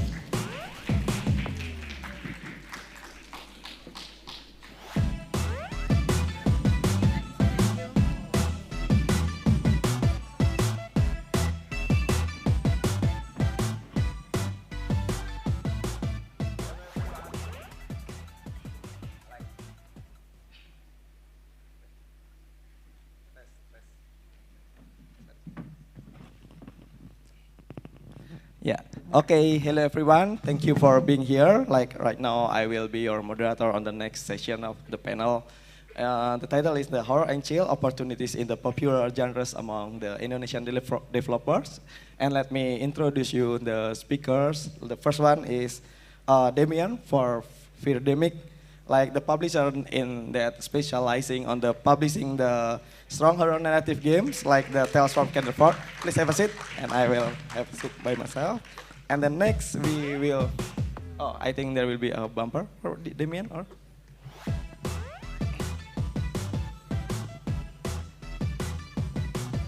Are you today? Are you back? Hi. Hello, everyone.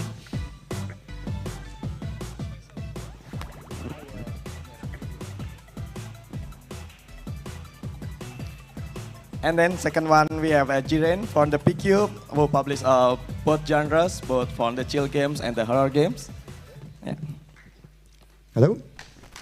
And then the last on the we're joined by Safik for Gambir Studio, who work at both genres. The developer from Indonesia, who work on the both the chill and horror games itself. Like, so all of us will be here to give you in this session. And now, could you please introduce yourself further so we know what's your experience in the both genre, both on chill or the horror genres before?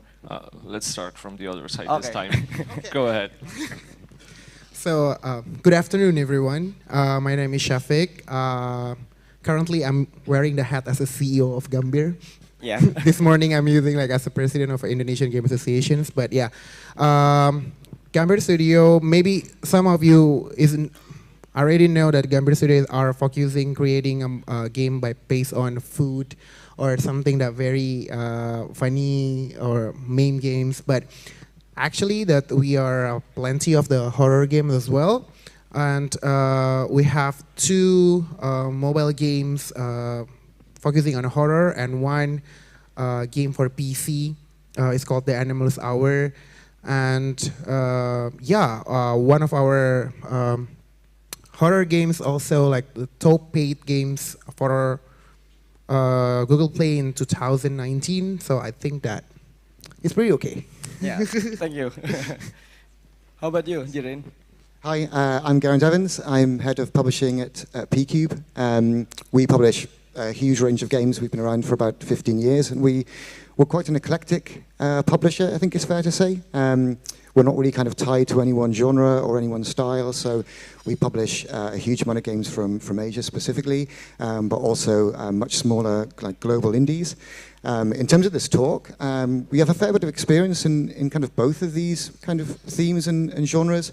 We're probably best known horror-wise for the likes of White Day and Tormented Souls.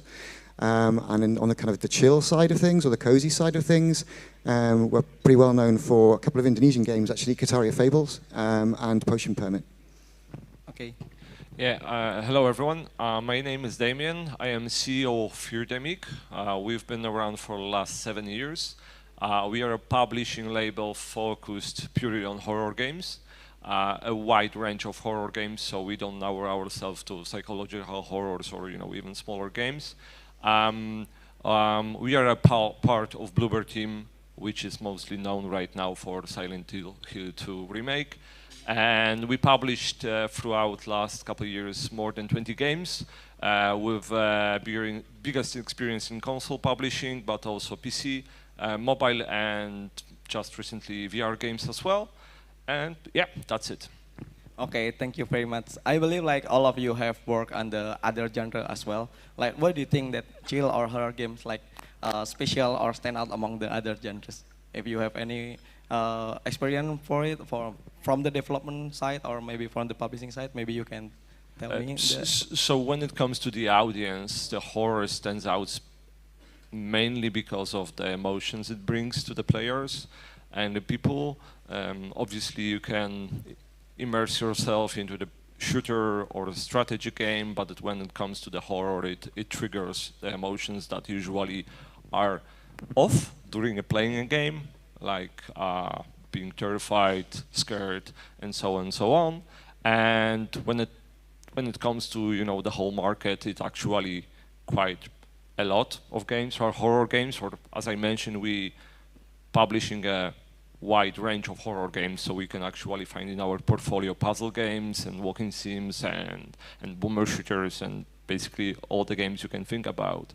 And that means that there is a huge audience again that sometimes doesn't even realize it's a horror game. So.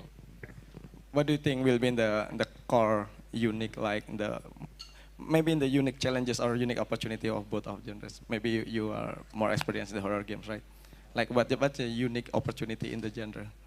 Unique opportunity. I mean, I think a lot of stuff applies to this, to a lot of genres. Like when you're developing a game, focus on what's gonna be a hook.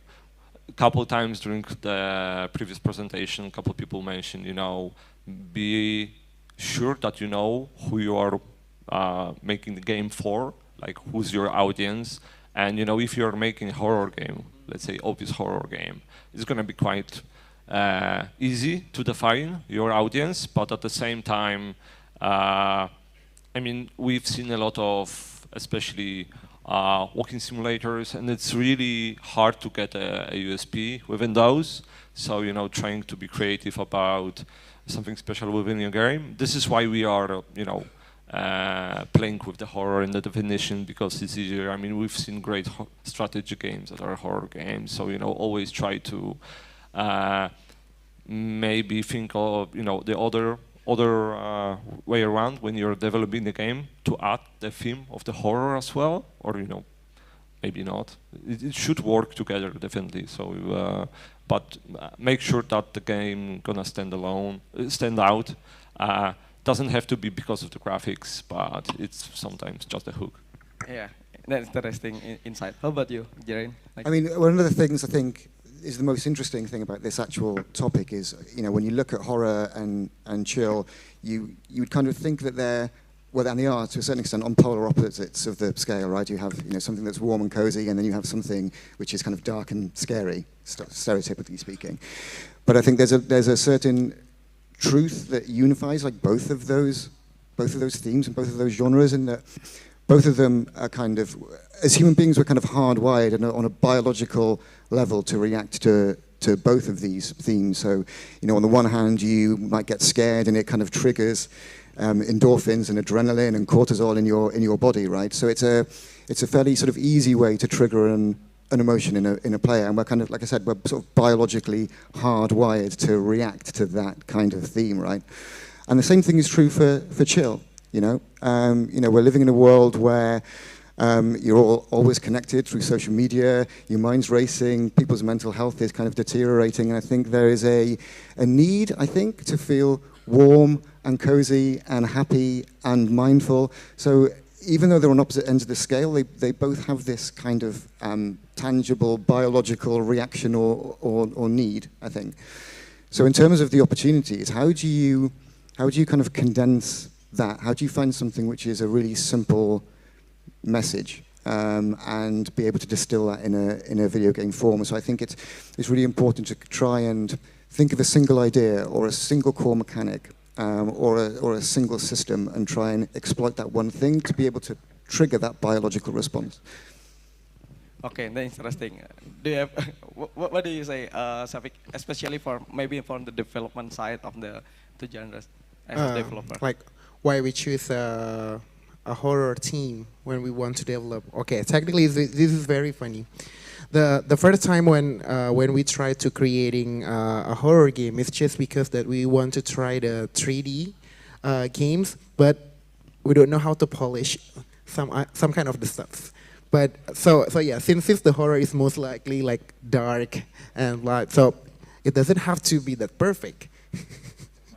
Yeah, we can hide a lot of stuff, and that will for our perspective back then, it's quite easy to make people scared about things instead of make people like feel like funny or laugh for a certain genre, but to make people like scared or feel like fear about the game itself, you just have to create the ambience, because sometimes when the ghost or something is already appeared and it's okay, just it. But the journey, if you want to go there, like you have to work very closely with the music and with the sounds effect as well. But from the art team, sometimes it could be more way easier a little bit. A lot of artists will hate me by saying that, but but yeah, I mean like and of course for the horror movie, especially for the Indonesian market, and we love horror. And we have our standard for the horror itself, because we're not scared about zombie, but we do scared about like more like local ghosts and more something about the folklore and stuff like that. So yeah, that is why that there's a lot of horror game in Indonesia which bring a local content, more get the acceptance from the market right now. Okay, so I took that as an opportunity from your side, like yeah, very. Do you have any challenges, especially because you like bringing some local content to the game, and what do you think about the? Is it something that's scary in Indonesia, scary to the global too, or? Well, yeah. Horror is kind of universal as long as you can make people fear about the ambience, about the like the environment, about the game itself, and you make them feel fear about the ambience. I think that they're okay no matter what the ghost is. Or sometimes it doesn't have to be the ghost like very appearing, like on screen, but at least if you're creating like the ambience with the music more like getting more intense, and when you open the door and there's nothing on that, the people is already fear as well. Okay, thank you very much for the insight from all the three. And then maybe you have all mentioned that that chill and horror game like share the similarities in the selling the experience and how we can make the immersive thing that like evoking the emotional from the player, right? Like, what do you think? Like, what's the common pitfall that maybe from the people that working on the chill or horror game like makes when they are want to share that experience to the players? That's a good question. A lot of it is for me because we see a lot of horror games kind of come through the evaluation process on a regular basis, and in some cases it comes down to something really basic. So I've lost count of how many Steam pages I've seen, for example, where the thumbnails are all very similar and the screenshots always, so like 90% of a horror game screenshot, right, is a dark corridor, and you're looking at the thumbnails through the carousel, and you're like, I'm sure I've been here before. So that's probably one of the biggest pitfalls is to objectively look at your Steam page first of all, right, and go, how similar is this Steam page to every other horror game, right, and try and find a way to really differentiate that, right. And a lot of it might come down to something as simple as taking screenshots from a brighter area, right, or letting people see what your UI is like to be able to communicate some of the other elements of the game. And in terms of kind of communicating what your game entails, I think is don't be scared to push extremities front and center. When we were working on Tormented Souls, there's an aspect of that game which happens within the first 2 minutes, which is really divisive. And even internally, we had discussions around, is this something that we want to really show up front and center? But because it's so extreme and because it's so unusual, we decided to kind of run with it. And it really paid dividends, certainly when we got to the stage of going into a Next Fest. And it was such a defining moment within the game that every time a streamer or a YouTuber was kind of uploading their content and uploading their thumbnails, almost guaranteed, like 99.9% of those YouTube thumbnails were of this scene in question, right? And it was a really big point of difference because I think it was really surprising for people. It was kind of like, wow, did they really do that? And it really helped us stand out. To a little bit add on top of it, especially about the Steam and showcasing your game for the first time, no matter if it's a Steam or a pitch to a publisher or someone who's gonna found your game, make sure your game stands out when it comes to visuals. Like you said, we've seen a lot of similarities between many games and how they are presented. So try to be smart and polish your marketing assets. Let's say, a screenshot or the first one. Don't forget that we play games, we buy games, and it's similar to other entertainment media that we buy with our eyes. No matter how good the narrative, the first things we're gonna notice is probably the visuals. It doesn't have to be like Unreal Engine 5 top-notch graphics. Might be artful and so on, and try to leverage that. No matter again if it's a Steam page, if it's a pitch, just remember that the uniqueness is shown on the Steam, and go through all other games that have the same tag. With survival horror, see what's common. Maybe you don't want to do the same. Don't show that dark corridor, the scary face. Maybe a little bit a different angle. Maybe play with camera when you're playing your build. Release it. Try to find another shot. Because in the end, again, people gonna notice firstly. What's the same goes for trailer. it's like for movies, first couple of seconds are the most important. Depends a little bit on the game, but if you are going to do, a horror game, if you want to build the tension, you can. If there is a, building a tension in your game, if you're going straight for the jump scare, just play with it and try to make sure that it's visible and it's standing out from the other games. Okay, nice one. Okay. How about you, Sabah? Well, technically, because I'm doing it for the local market, it's kind of bit different. But I do agree with both of you. I mean, sometimes it's really hard to promoting like a horror game because it almost looks the same. Yes. Like everything is just look dark, so very gore, like blood, or maybe you put the cost on that. But in Indonesia itself, that we have a certain thing or magazine that.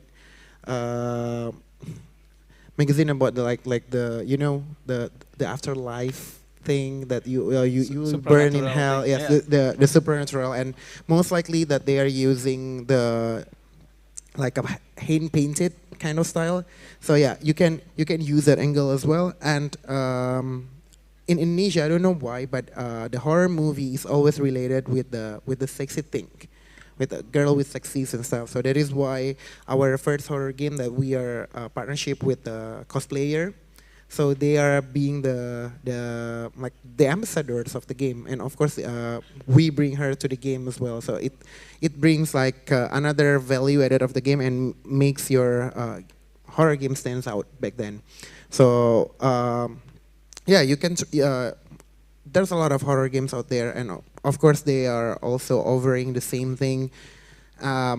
Maybe you can try like another way around, like maybe creating like a movie posters, I guess, and timing is also really important. I mean, like, right now, like during the Halloween season, I think that will work as well.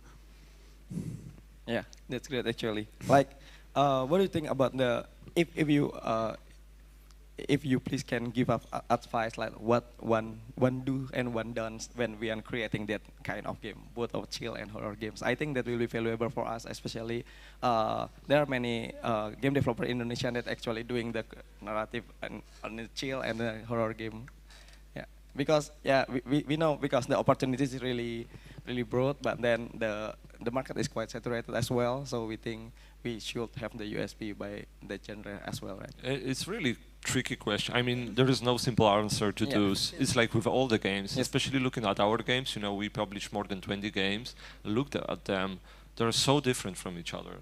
It's like the connection of the horror definition is sometimes so, let's say, weak between them. It's really, really hard, but if you're making a horror game, I mean, I think I've said it. You need to have a hook, the USP, but it doesn't have to be a mechanic design. It can be art style. It can be a music. It can be anything. Actually, the best is to combine all of those. But if you look at our games, we have isometric survival, click and point game, side scroller, and the game based on Beksinski and Geiger art style. So again, I'm gonna repeat myself, but try to find a good hook that will make people feel maybe not even scary, but maybe traumatized even, something like that. Yes. When it comes to dons, yeah, I think if you're making, because there is a lot of those, like psychological work or walking sims, again, look at the games that have been already compete, but try to add something special on top of it. And there is no like simple thing not to do. Like, I mean, we can say so many things like in general for the production, for marketing, but it will be applied to. It will gonna apply to all of the genres, but maybe guys gonna have better ideas than me. Or maybe you can share like one particular moment when you have some problem and then you got a creative idea to solve that. Maybe that will be more suitable question. Just maybe simple, because we are making a game that it's not announced yet. It's gonna be based on one of the IPs that went to public domain.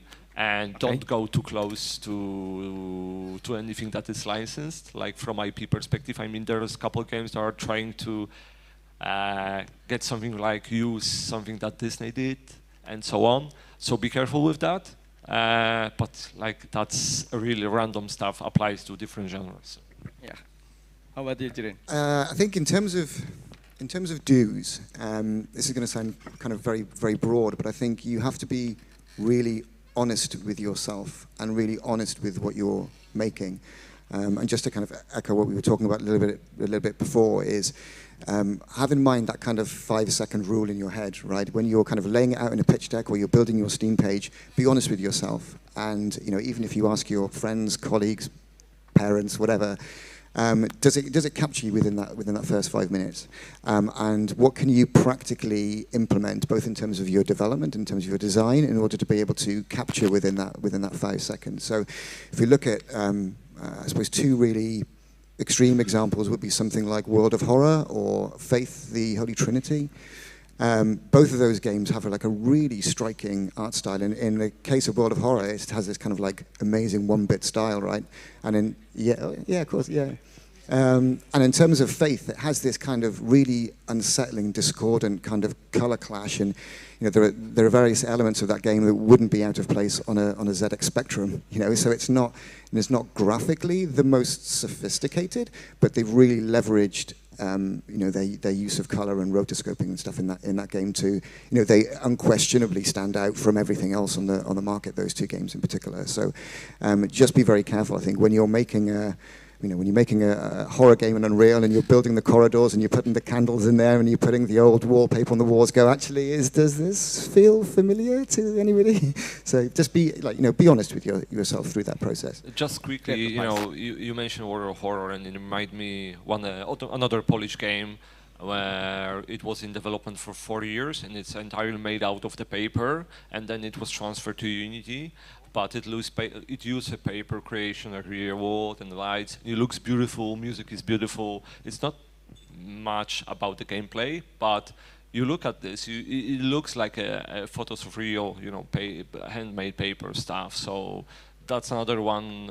You don't have to, in games of art style, be a top notch. You can just play with it and find something special.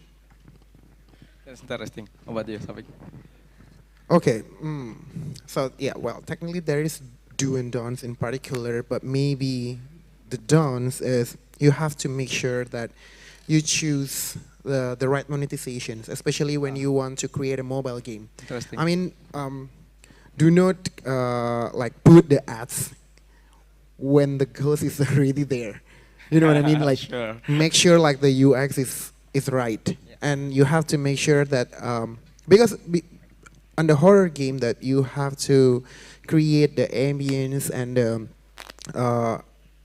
experience for the game itself. But can you imagine that you're playing a horror game and you already get there and there's a pop-up ads? like literally it's a jump scare. Yeah. Is that your real experience on putting that?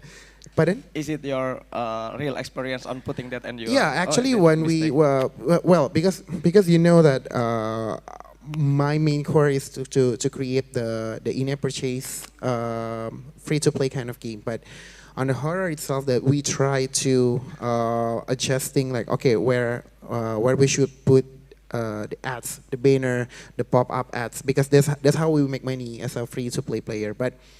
Unfortunately, we can't back then. So that is why that we sell the game like very, very cheap. It's only 5,000 rupiah, around like 30 cents. But you have to buy for another episode for the game. And yeah, that is why the people like it. I mean, like we don't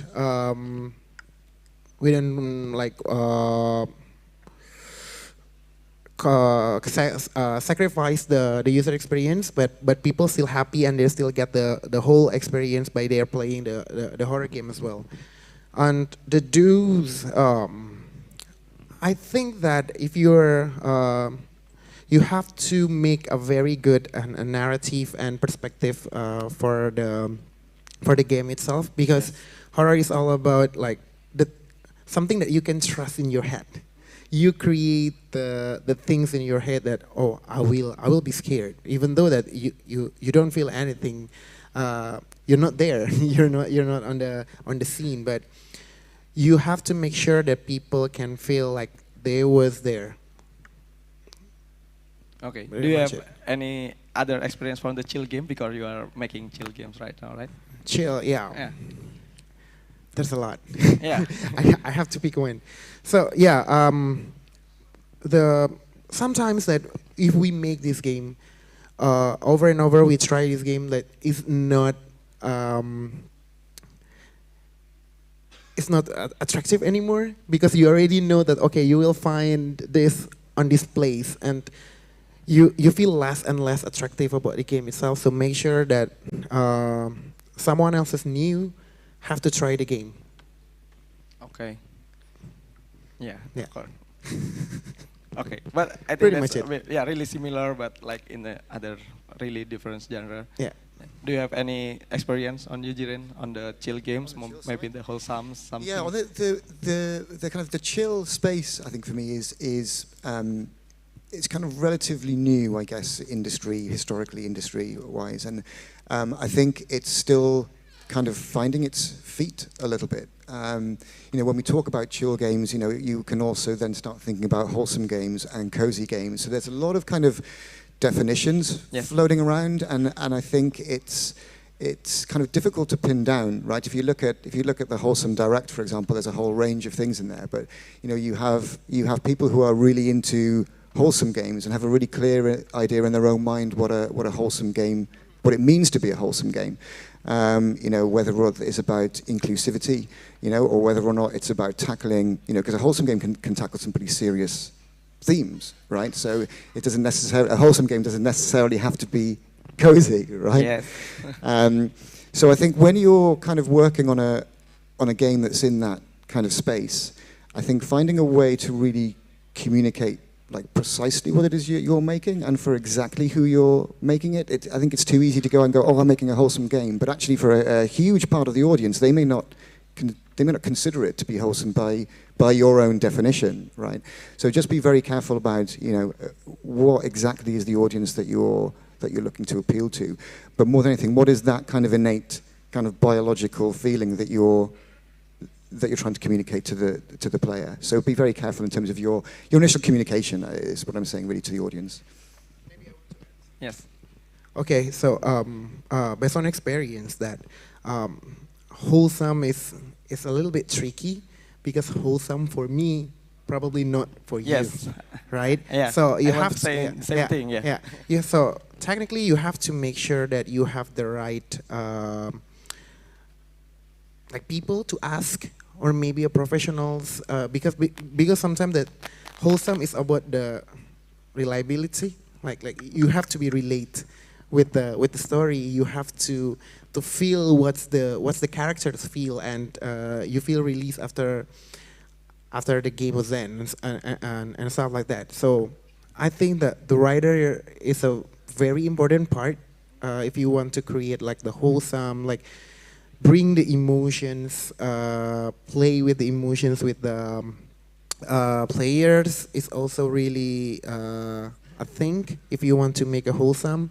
But for a certain topic that I think that you have to discuss with the professionals levels. Okay. If you want to do, like, I think that one of Helen, I guess Helen, yeah, Yes. yeah. I think that they're also working with the psychiatric for a certain story, because it's all about the mental health and stuff. So yeah, I think that sometimes the game designer perspective is not relevant anymore after a certain level. Yes. Because they're gonna be biased, and because they're reading the story over and over again, so you need a new perspective too. So And- sorry, please I add. think the general rule, again, for any genre, but mostly for retail, is going to be, if you're not working with any publisher, play test the game with your family, with your friends, with friends from industry, share the game, obviously, you know, as much as you are comfortable with, or officially and don't officially do the a demo on Steam, because even you think the game, or maybe you know your game, the audience might receive it differently, and that's gonna help you define your audience more and how to promote or market a game. But I think it's more or less this conversation about knowing your game, because if you're gonna spend I don't know, 2, 3, 4 years developing a game, you're gonna be lost in the game. It's gonna be really tricky to, you know, step aside, take a look at the game. It's impossible if you're working on the game for so many years. So go and see how other people are playing your game, even if it's not official, friends, family. Make a notes, maybe even, you know, the same questionnaire if you have a time, couple questions, and then it will help you define your audience as well. Okay, yeah. Actually, some questions just pop up on my head. Like, is there any interesting experience on receiving feedback from the players? Like, maybe somebody crying playing your game, or somebody traumatized because playing your game? Obviously through a lot of reviews, but not only. We've been contacted by a lot of players just through email on our Discord channel, but even directly. I don't recall any specific, but talking about, I mean, we released one of the games based on like a Spanish folklore tale, and we've been seeing a lot of messages coming from the Spanish community, because you might think there is a huge game dev industry. It's not that developed compared to the other European countries, but they love it. Obviously, it's a work of developer who is from Spain, but as a publisher, we've been the ones that've been receiving a lot of messages as well. So, for example, you know, a lot of people gonna price. It's the same here. You know, we're making a lot of games based on locations from Indonesia, based on you know, supernatural stories from Indonesia. So it's natural you have a lot of feedback from a community from here. So it's more about the local, and obviously with horror games you're gonna see, you know, people commenting like, I shit myself and that stuff. If the game is good, obviously, and you want to see that if you're making a really hardcore horror game, and at the same time, if you're making a game that's gonna traumatize you through different high emotions, like, you know, that reminds me a story. We've seen a lot of those, and a lot of players fortunately are open to share a lot of stories and feedback, not only about the gameplay, but how they received and felt through the whole gameplay. Yeah, I hope, yeah, there is somebody that's so traumatized in their life after playing your game, of course. Yeah, just to go back about what was said earlier about trying to be objective. I mean, we've you know, we've done a lot of betas, and we've released a lot of demos and things like behind closed doors, and you never really know what a player is going to discover, right? You can be so, even as a, you know, even as a publisher, you know, you're playing every build that comes through, you're like analyzing it at a really fine detail, and you know, it doesn't take long for you to really lose your objectivity. And you know, I've lost count of how many betas we've done where players are like, this puzzle is like way too hard, or like there's this insane difficulty spike, and like everybody is internally like, but that part's really easy. But because it is, because we've played it so many times, right, and we know exactly what to expect. Yes. So that kind of part of development, that to be able to have you know, a community of people who you can rely on to be able to, let's say, play an early build and give you really honest feedback.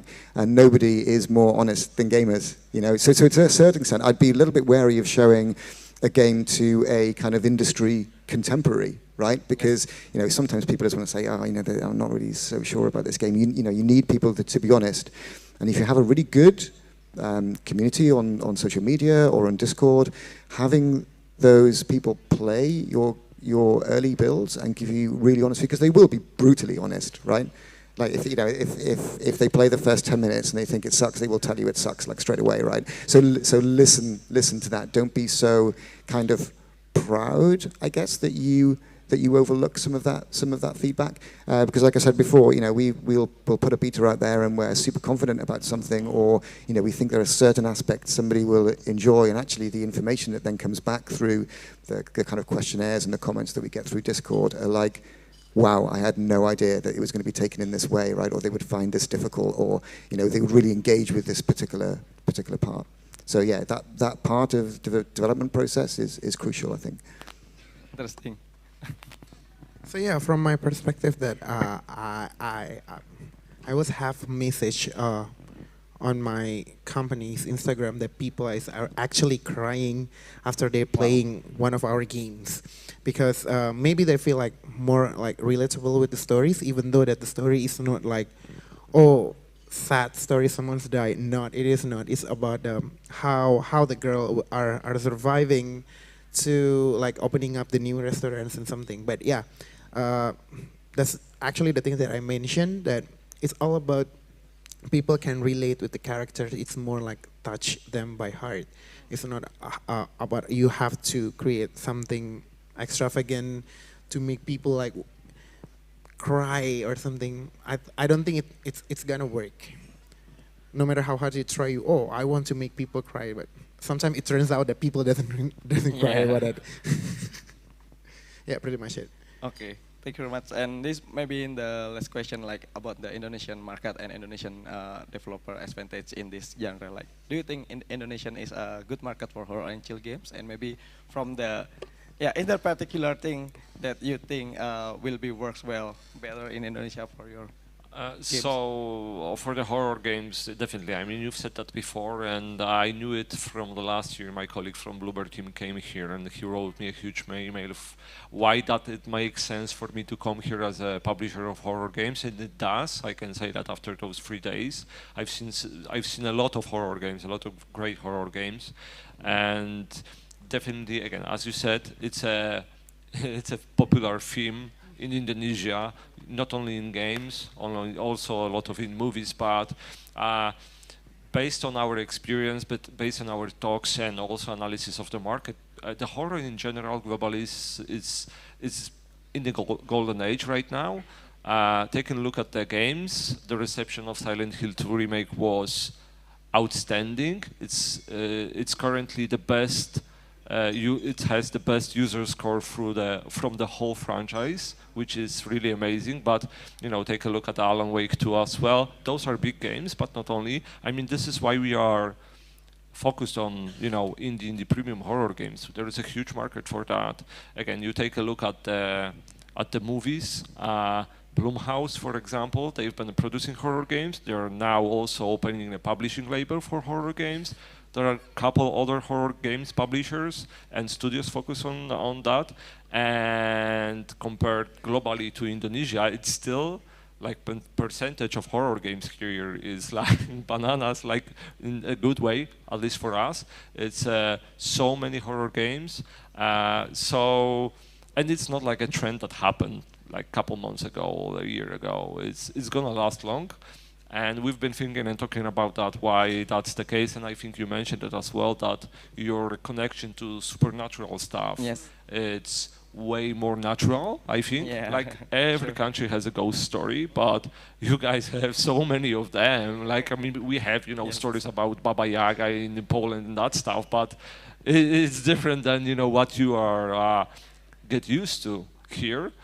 Which is beautiful, what you need to cultivate, in my opinion, and with so many games being produced and then published, you're gonna see with every game, with every studio, with every project, better and better quality, and it's gonna just grow. So, I mean, I would say that the market, when it comes to the production from the studio, is already huge. You have so many games, and that's also because there is a huge community of horror players here, but globally as well, and it's based on our experience. No matter if it's an indie game or it's a AAA game, there's a lot of people waiting for the horror games. We've been confirmed by that, looking at our community, that they often get back to our portfolio, checking new releases, because they know that they can expect another horror game. It's gonna be different from the previous one probably. But that applies to Indonesia as well. So the thing is that to focus on how you can be different from other projects as well, and it's gonna be better and better. Yeah, that's great actually. Okay. Whoa. Horror market in Indonesia is just like crazy, I guess. It's crazy. I just talked with Ko Andi, Mr. Andi, and. The top 10 movies in the chart in Indonesia is mostly horror, right? And I think that every street has their own horror story. Like every family has their own horror story, and every area has their own folklore that involve a horror story as well. So we still have a lot of a story to tell, actually, and people, I think that they have a thing with horror, and also it's very content friendly for, especially for the content creator.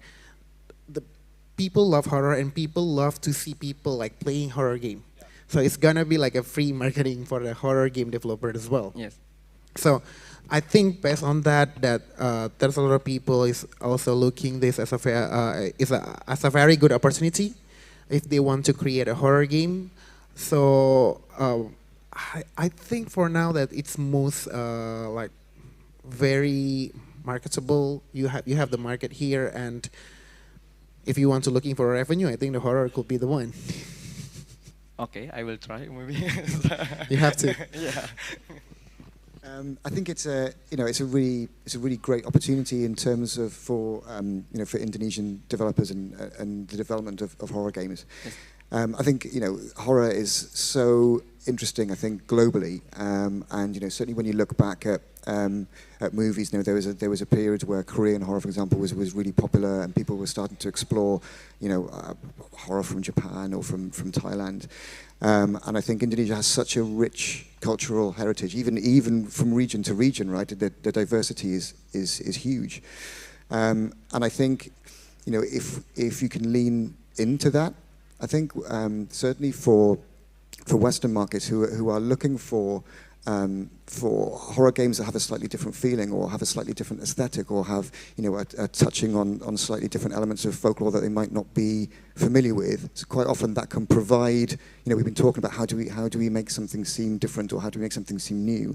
I think for Western audience in particular, that's one way to maybe connect with them and introduce them to a feeling or a story that they may not have encountered before in the past. Okay. So I think that was the last questions. Maybe each of you want to give the last message for the audience here about this topic, maybe. Please do. On this topic, a parting message. I think. Fundamentally, I think, and you probably would have heard this from a lot of panels. Number one, make the best game you possibly can. That is the most important thing, right? Yes.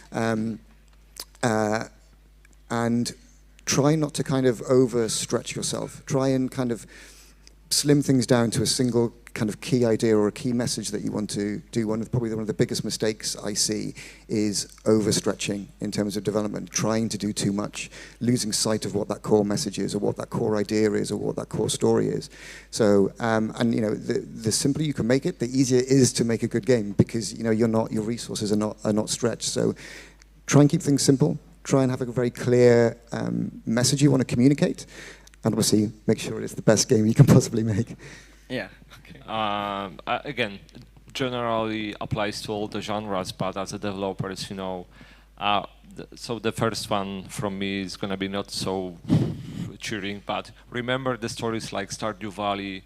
They're really rare, they're really praised, but there are few developers that have been working on a single game being successful. I mean, we've heard about them a lot, but it's one of the thousands and thousands, but that doesn't make that your game is not going to be successful. So make games, play games, fail, make a game, play games, fail, make a game, succeed, and learn from your mistakes. And as a community, remember that you have people around your country, because that's how usually the industry in every country is formed.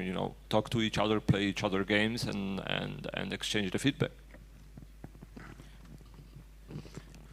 For me, that no matter what the genre is, I think that's the most important things, that you have to make games and release it. Because the most horror thing is just to having your APK on your drive, not releasing it. That's it. Yeah, that's true. I took that as personal space for me too, actually. Thank you very much. And I think that's the end of this session. Thank you for everyone that joining us, and maybe you can feel free to contact each of them, right, after this session. Thank you, Damien. Thank you, Jiren, and thank you, Safik. Thank you. Thank you, all of you. All right, a great session, ladies and gentlemen. Let's give a round of applause for the last panel session. Now we move on to the next agenda to take a picture together. We invite a photographer to take a moment together. All right, thank you for amazing speaker and moderator. On my count, 1, 2, 3. Another pose. All right, in 3, 2, 1. Cheers. Okay, another pose maybe. Together, here together, yeah. 1, 2, 3, 3, 2, 1. All right, enough. Thank you so much, guys. Our amazing speaker and moderator, the moderator Dominicus Damas Putranto, CEO and Director of Glory Jam, and thank you for amazing speaker for today's agenda. That's all, distinguished guests, ladies and gentlemen, for the last panel discussion. And thank you so much for your participation today. But before that, we move again for the next agenda, distinguished guests, ladies and gentlemen. All right, everyone. Now we move again for the next session. Before that, we would like to say thank you so much for the support, for your participation. So all speaker, yes, for the moderator and partner for the support this event. And also we move for the next agenda. We're moving into the moment you have been waiting for, ladies and gentlemen, the awarding night of Game Seed and the Indonesia Game Awards. Tonight, we celebrate the incredible talent and achievement in our gaming community. Well, everyone, to kick off this special night, I would like to hand the stage over to our representative from GameSeed to begin the award ceremony. Let's give big round welcome to representative from GameSeed. Enjoy the performance.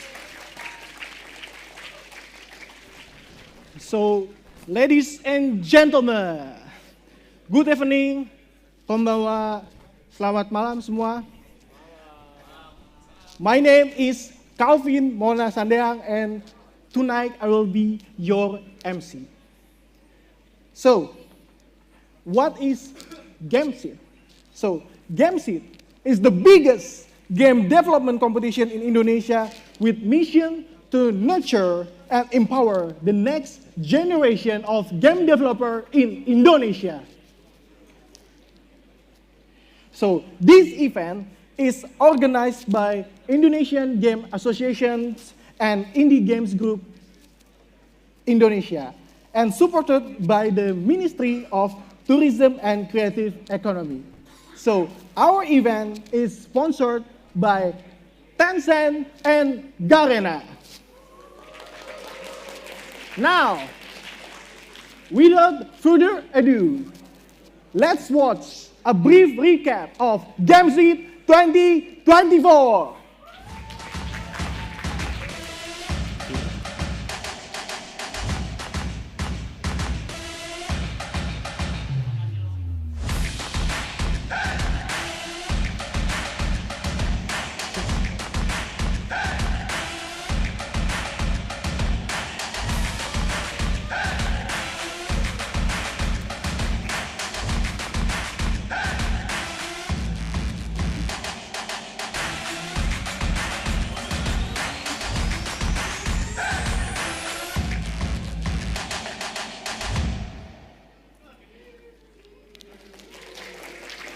And now, it is my pleasure to present you the winning games from GameSeed 2024.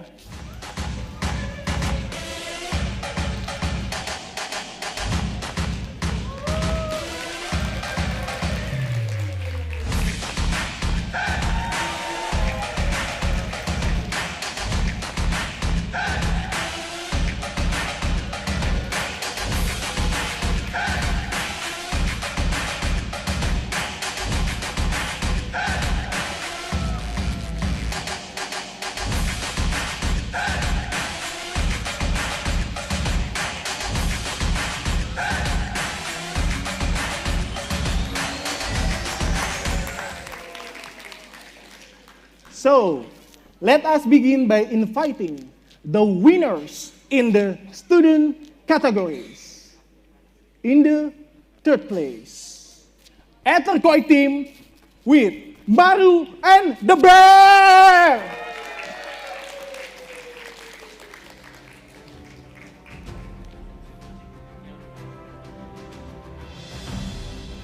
In the second place, apa hayo team with Powdemic. And finally, in the first place, Trident Dev with Farm by Day, Fight by Night.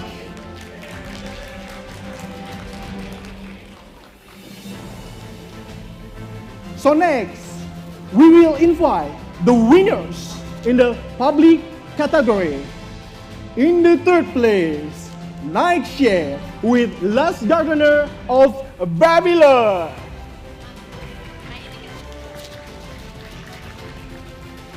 In the second place, From Home Studio with 4Char.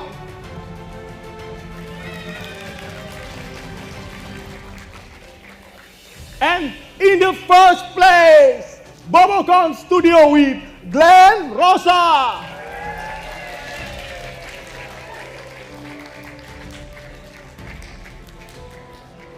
I would like to respectfully invite the sponsors to the stage. Mr. Yi Le Lau, Head of Public Affairs Asia Pacific from Tencent. Mr. Hans Kurniadi Saleh, Country Head of Garena Indonesia. Mr. Neil Hilman, Deputy for Digital Economy and Creative Products from the Ministry of Tourism and Creative Economy Indonesia. Please come forward.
What a beautiful trophy.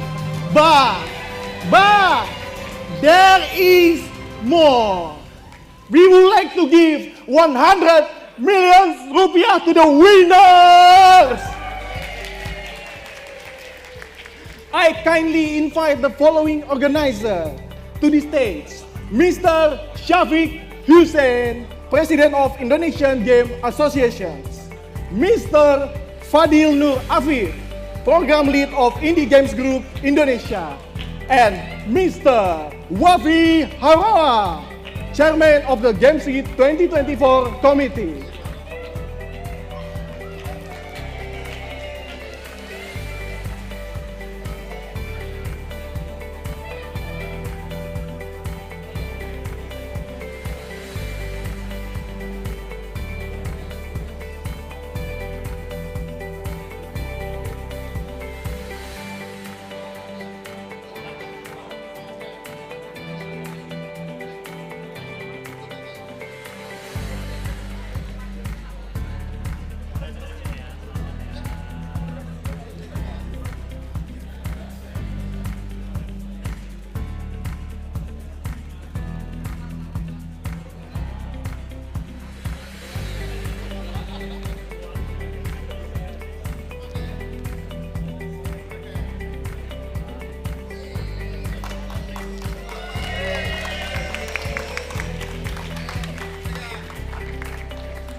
Okay. Up next, we will award the certificates to our winners. I kindly invite the Gameseed 2024 judges to join us on the stage. First, Mr. Christian Utomo Tobing from Star Wars Games. Next, Mr. Eka Pramudita dari Molgicare. And last but not least, our judge who originated from Bali, Mr. Yodi Pramudito from Tamatin Entertainment.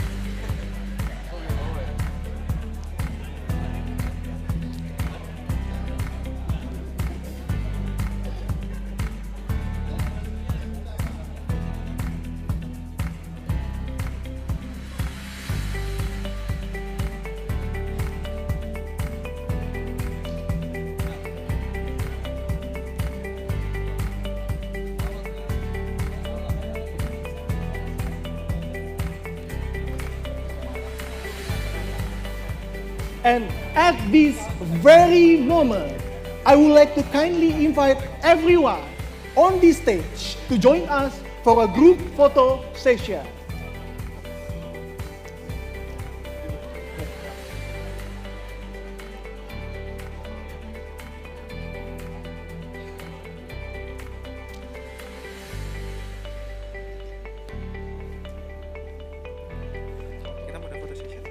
Ini foto session bentar.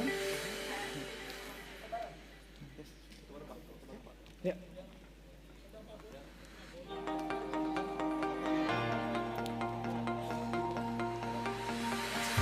Pak Boni, Pak Luat, diundang biar sekalian. Ya. Pak Doni dan Pak Luat mohon harap maju ke panggung.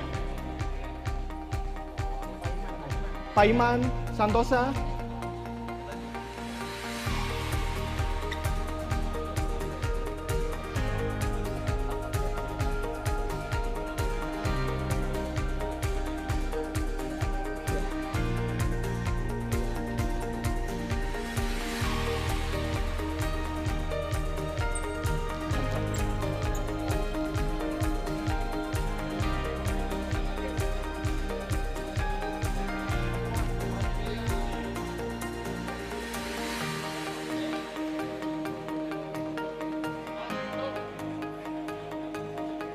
So as we come to the end of this remarkable evening, I extend my deepest thanks to the Ministry of Communication and Information Technology Indonesia and the IGDX organizer. So, ladies and gentlemen, thank you once again for your participation and support.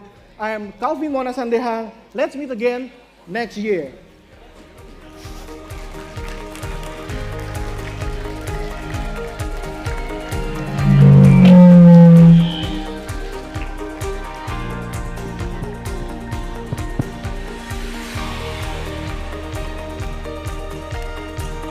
Alright, congratulations to all the awardee. Let's take photo session again, right? Once again, another pose. Please stay on the stage, ladies and gentlemen. We move again for the next photo session. Another pose. We kindly invite again for another photo session. Alright, let's see the camera. We invite again another pose. More happy, ladies and gentlemen, in 3, 2, 1. Once again, 1, 2, 3.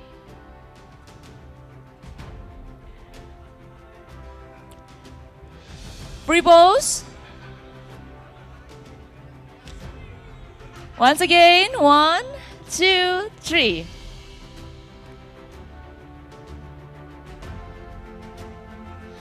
All right, thank you so much, ladies and gentlemen. Please be seated. Wow, it's a fantastic awarding tonight. Congratulations once again for all the awards. Thank you so much. And please be seated. And this is the special agenda, distinguished guests, ladies and gentlemen, because we move again for the next session. And please prepare to yourself to watch the next agenda. We have the second awarding tonight, distinguished guests, ladies and gentlemen.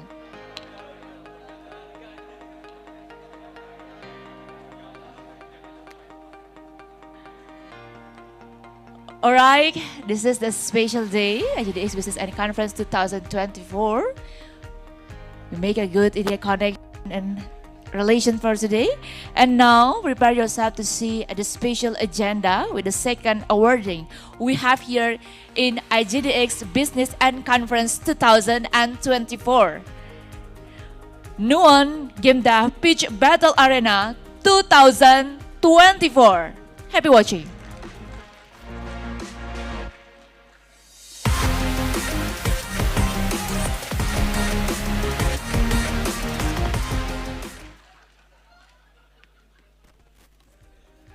Alright, ladies and gentlemen, before we congratulate the winner, let's see the trailer of the participant of Nuon Gemda Pitch Battle Arena Award. Enjoy the video.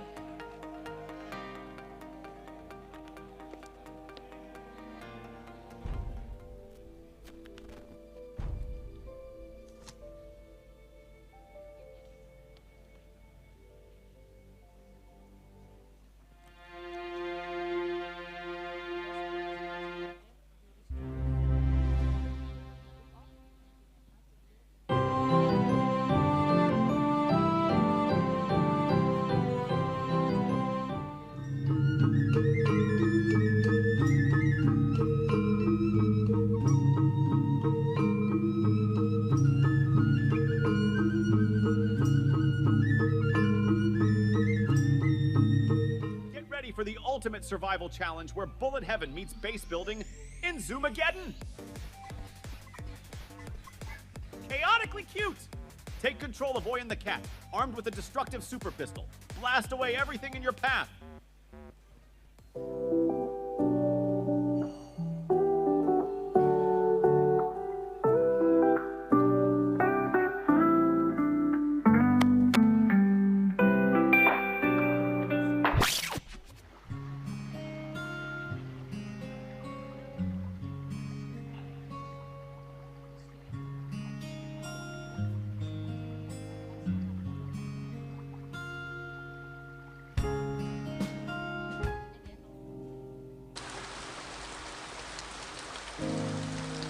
つも両親のことを聞いてると話をそらそうとしてる。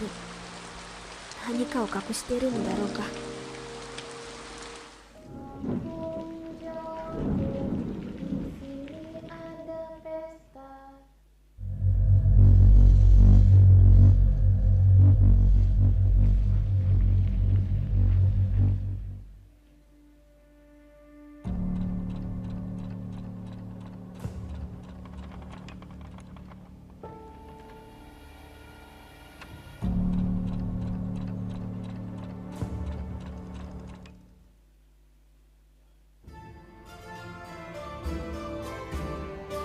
Embark on a challenging journey. Become a scroll bearer who carries scroll of prophecies to all corners of the continent. Build your character.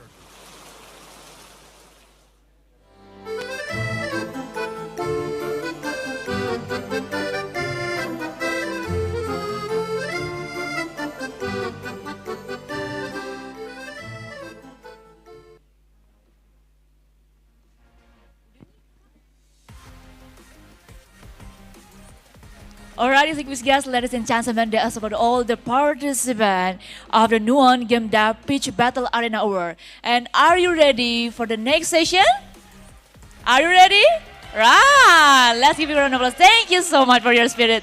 And now, without further ado, distinguished guests, ladies and gentlemen, we congratulate to the winner of Best Pitch, Best Project, Jury Choice. Congratulations for Anti-Meta Studio. Let's come out to the stage. Congratulations for Arsa Nesia.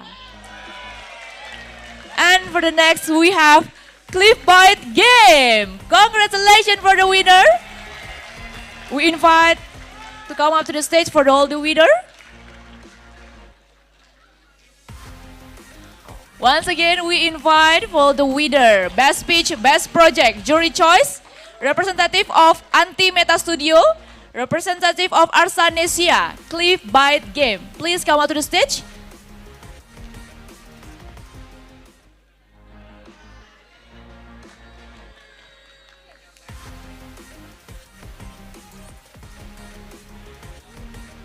Alright, let's make a good position today. Because now you are guys the winner for this competition, Nuon Game Dev Pitch Battle Arena 2024. And without further ado, we warmly invite Mr. Aris Sudewo, Mr. Imron, Mr. Ardan as the jury to the stage to congratulate the winner of Nuon Game Dev Pitch Battle Arena Award 2024.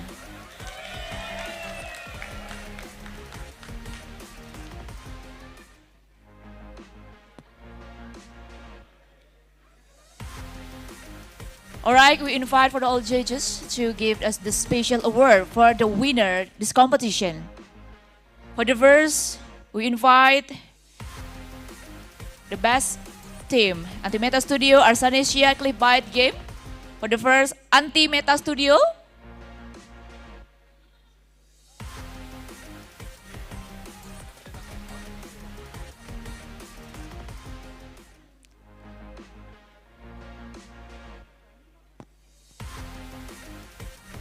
Alright. Next, the photo session. And we kindly invite the VIP guests. Please come out to the stage for the VIP guests, Bapak Boni.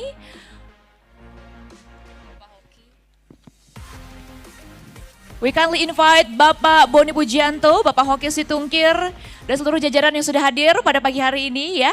Dengan semangat yang begitu luar biasa.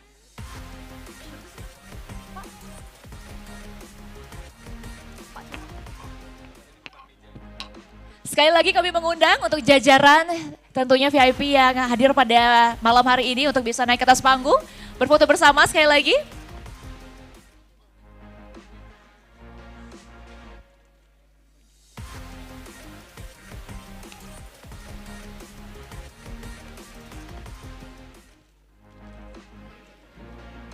Alright, we invite to take a photo session together. Bapak Boni, ya, ada juga tentunya Mr. Hans Saleh, Country Head of Garena Indonesia. Dan seluruh tamu VIP yang hadir pada malam hari ini. Let's take a picture together with another pose in 1, 2, 3. Once again. Ini apa? Back. Wave at the camera. Alright. Ini, not sure. Tapi kayaknya tadi udah. Enough? Boleh. Thank you so much and congratulations for the winner. Best Pitch, Best Project and Jury Choice. Congratulations again for Anti-Meta Studio, Arsa Nesia, Cliffbite Game. Congratulations. And please be seated, ladies and gentlemen, for the next agenda.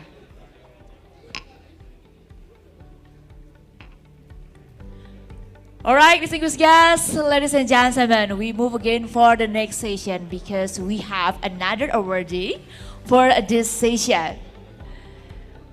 Thank you so much for the VIP guests to attend this event. And now, let's move on for the next agenda to continue this celebration. Please join me in welcoming the representative from the Indonesia Game Award to the stage. Let's give big round of applause. Representative from the Indonesia Game Awards. Time is yours. Oh, cek, tes. Udah nyala? Selamat malam semuanya. Yes. Tidak terasa ya, kita udah ada di penghujung IGDX. Kayaknya baru kemarin ya. Semuanya nyampe Bali, ngebayangin pantai. Bahkan kayaknya rata-rata nih muka-mukanya nggak sempat ke pantai kayaknya. Gitu ya. Oh, hitam. Waduh, nggak ikutan. Jadi kita malam ini mau merayakan pencapaian industri game di Indonesia. So, sebelumnya perkenalkan, namaku Brian, mewakili tim Indonesia Game Awards. Senang sekali rasanya tahun ini kita kembali lagi di IGDX. Dan tentunya mungkin tak kenal maka tak sayang ya. Sedikit perkenalan lagi, sedikit mengingatkan juga mengenai Indonesia Game Awards. Basically Indonesia Game Awards merupakan sebuah penghargaan di mana kita mau mengapresiasi kemajuan atau pertumbuhan industri game di Indonesia. Harapannya sih tentunya ini bisa memacu semangat para pelaku industri game, baik itu game developer, artis, semuanya yang terlibat di industri game di Indonesia untuk lebih semangat lagi memacu kreativitasnya. Aku mungkin masuk ke beberapa pemenang dari Indonesia Game Awards di 2 tahun ke belakang. Jadi di sini teman-teman bisa melihat nih, ada banyak sekali karya-karya game anak bangsa yang sudah mendapatkan award dan tentunya sudah bisa dibilang mendapatkan recognition bukan hanya di industri game di Indonesia tapi juga secara global. Dan tahun ini Indonesia Game Awards kembali dengan 6 kategori. Di sini ada Best Visual Art, lalu ada Best Audio atau Soundtrack, kemudian ada Best Narrative, and then ada Most Anticipated, ada Honorary Awards, dan yang terakhir tentunya Game of the Year. Dan untuk para juri yang terlibat di tahun ini, kami sudah berkolaborasi dengan ke-7 juri yang kami rasa sudah secara konsisten mendukung pertumbuhan industri game di Indonesia. Para juri ini telah melakukan penilaian atas game-game yang masuk ke dalam nominasi dan penilaian tersebut dinilai dari berbagai aspek. Dan tentunya para nominasi di Indonesia Game Awards itu telah memenuhi 2 syarat utama, yaitu adalah 1, game yang masuk ke dalam nominasi adalah game yang dirilis antara bulan Oktober 2023 hingga September 2024. Dan yang kedua adalah game harus dibuat oleh developer atau studio game dari Indonesia. Dan setelah diskusi yang ketat, berikut ini adalah para nominasi yang masuk ke dalam Indonesia Game Awards 2024.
Ya.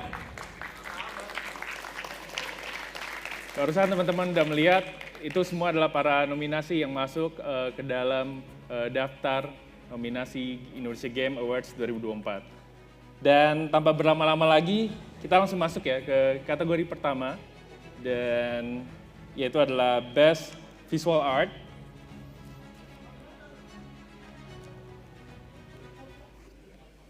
Sambil menunggu. Untuk Best Visual Art, sebetulnya penghargaan ini kita berikan kepada game dengan visual yang memanjakan mata para pemain. Dan untuk para nominasinya,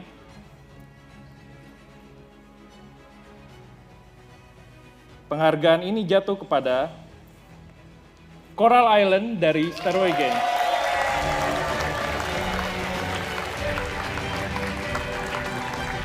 I'd like to invite Coral Island representative to come to the stage, and also Daniel Robson, chief editor from IGN Japan, to come to the stage.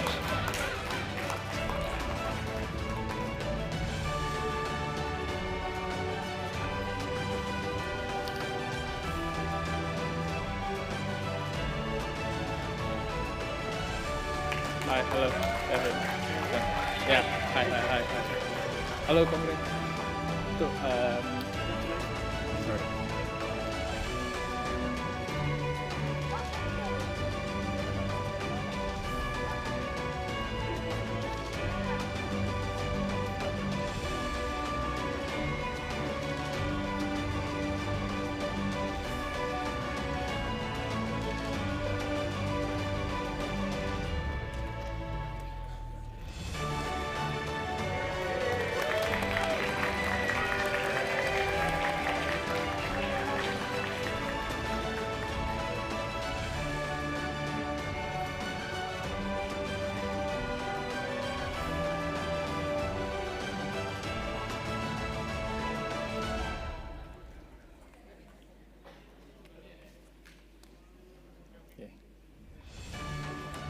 Ada mic mikrofon ya, untuk pemenang. Silakan, mungkin ada sepatah dua patah kata dari Coral Island.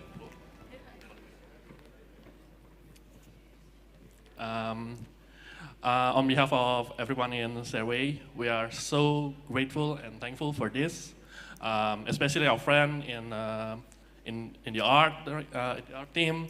Everyone has done an excellent job to show this, to show our excellent, rich and culturally vibrant Indonesia, and we're so happy that we just won this.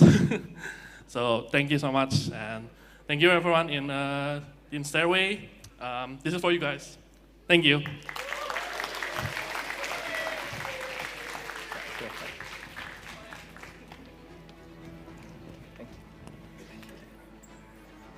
Ya, selamat sekali lagi buat Coral Island yang telah memenangkan Best Visual. Dan masuk ke dalam kategori berikutnya, yaitu adalah Best Audio atau Soundtrack, yang kami percaya memberikan pengalaman baru dalam bermain games dan tentunya meningkatkan pengalaman yang lebih imersif lagi dalam bermain. Dan kategori Best Audio atau Soundtrack, pemenangnya adalah Dreadham dari Digital Happiness.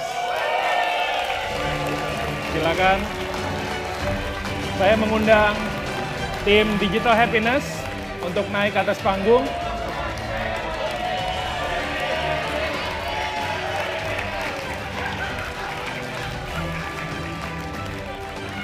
Ya.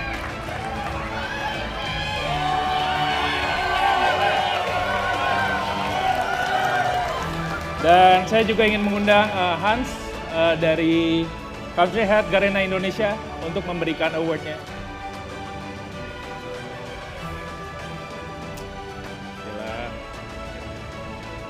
Thank you, kan nyangka gue bakal menang aja tiba-tiba.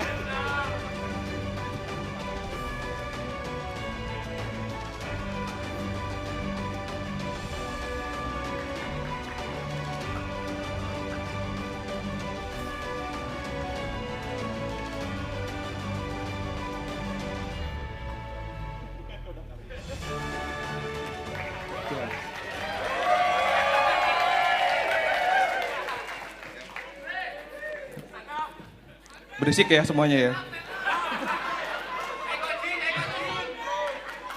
Thank you so much for this one. You know, I didn't expect to win the audio and soundtrack award because apparently you guys love the music so much. Thank you. Thank you. I dedicate this award to the one who made the soundtrack. So to Disa Kamajaya, to Munar, Mocha, everyone who make our music possible in all of our games. Thank you so much. Also dedicated to Omimon. You should come up here instead of me. Makasih banget untuk teman-teman di DH, Fadi, Budi, Zikra, Udin, too many to count. It will be like a half an hour if I said all the names, you know. So, thank you so much. And also to Mas Aris, to all of our publishers, Mas Aris, to Scott Miller, our publisher, also buat Agate juga, Mbak Sheni, dan semuanya yang mendukung. Dan lu semua yang udah support, thank you so much. Thank you. Thank you.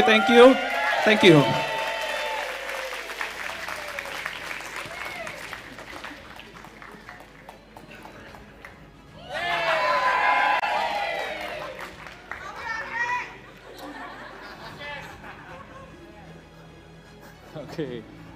Congrats sekali lagi buat Dreadhound dari Digital Happiness.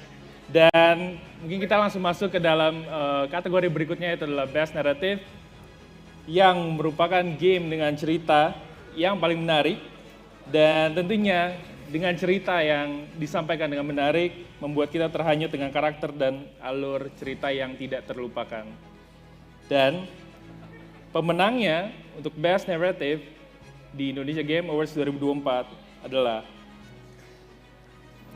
My Lovely Empress dari Game Changer Studio. Saya mengundang perwakilan dari Game Changer Studio untuk naik ke atas panggung.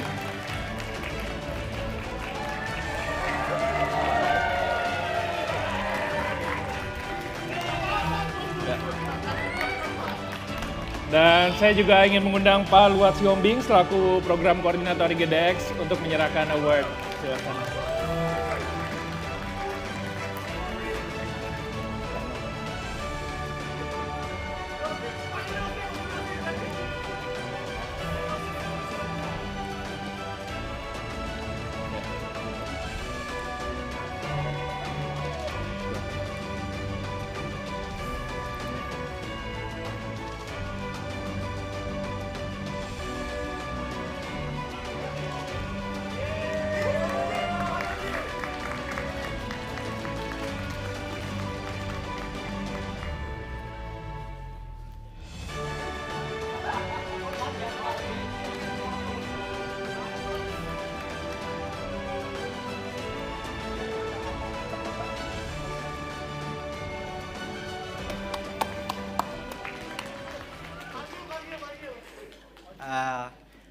Thank you so much for this award.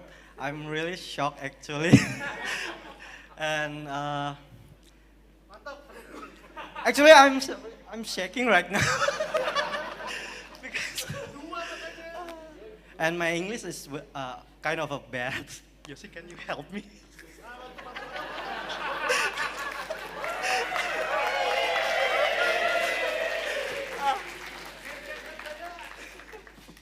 So this is Yosi, our senior artist too.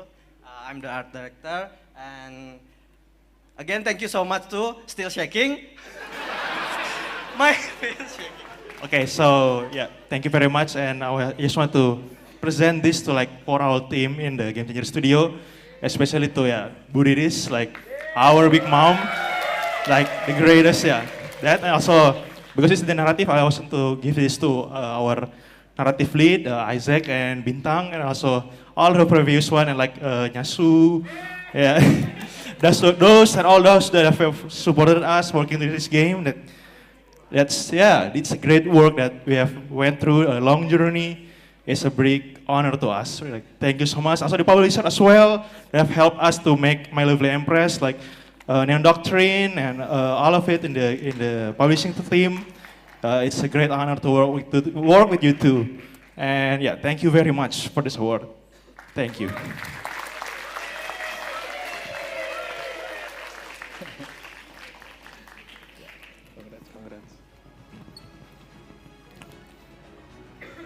Oke. Congrats sekali lagi buat teman-teman dari Game Changer. Dan sebelum masuk ke kategori berikutnya, untuk Indonesia Game Awards tahun ini kami menghadirkan sesuatu yang baru sejalan dengan misi kami untuk mendukung industri game di Indonesia. Jadi di tahun ini kami kedatangan trailer perdana dari beberapa game di Indonesia. Jadi sebelum kita ke kategori berikutnya, silakan disaksikan.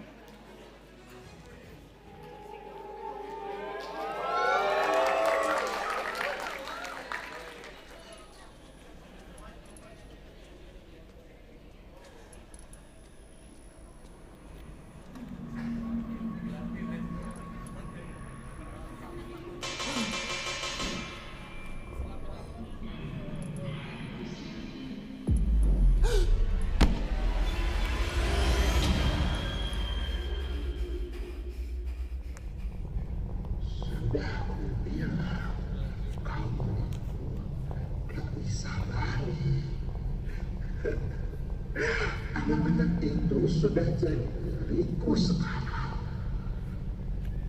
Sekarang kamu mau apa? Memangnya kamu udah lapor?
Ya, jangan lupa di wishlist di Steam, ada Pamali sama Elimora.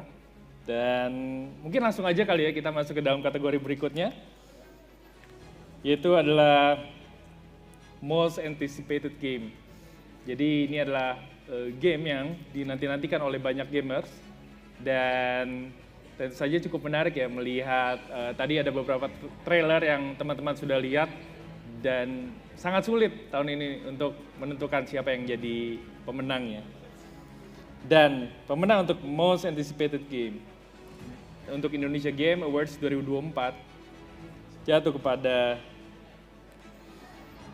Agni Village of Calamity dari Separuh Interaktif.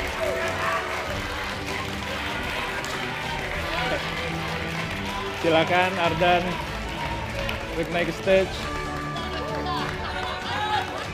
Dan saya mau mengundang Bapak Neil Elhimam, selaku Deputi Bidang Ekonomi, Digital, dan Produk Kreatif Kemenparekraf untuk memberikan award.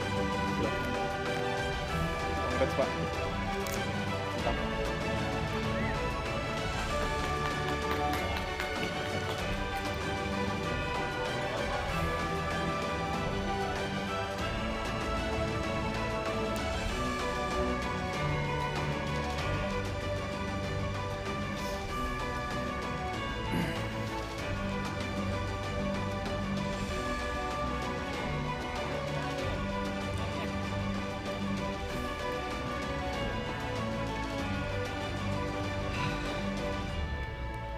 Yeah, thank you everyone for this.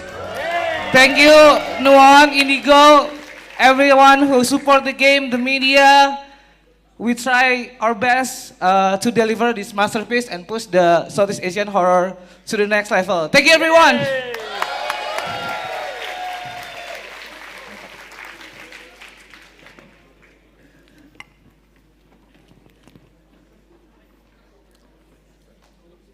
Ya.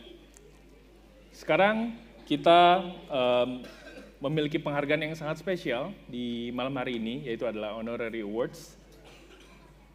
Buat yang belum tahu, mungkin Honorary Awards adalah penghargaan yang diberikan kepada seseorang yang memberikan kontribusi positif untuk kemajuan industri game di Indonesia. Dan penerima Honorary Award tahun ini akan diberikan kepada sosok yang merupakan seorang akademisi yang telah berjasa melahirkan talenta-talenta baru di industri game di Indonesia. Dan Honorary Award pada edisi game Indonesia Game Awards tahun ini diberikan kepada almarhum Bapak Muhammad Safrudin.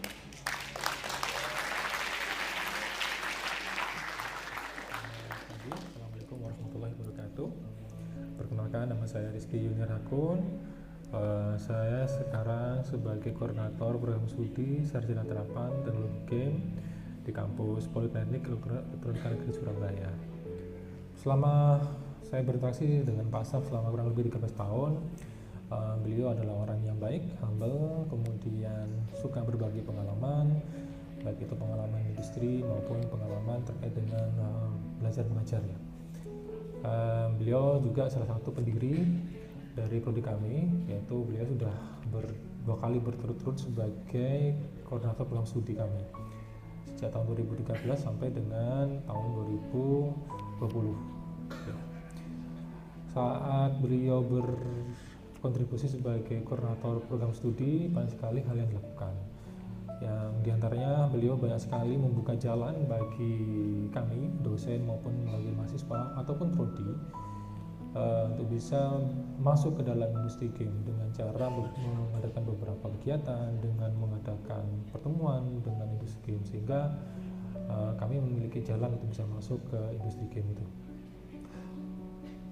Kemudian selain itu beliau juga pada saat mengajar sebagai dosen maupun sebagai koordinator program studi banyak sekali kontribusinya terhadap mahasiswa-mahasiswa yang ada di sini.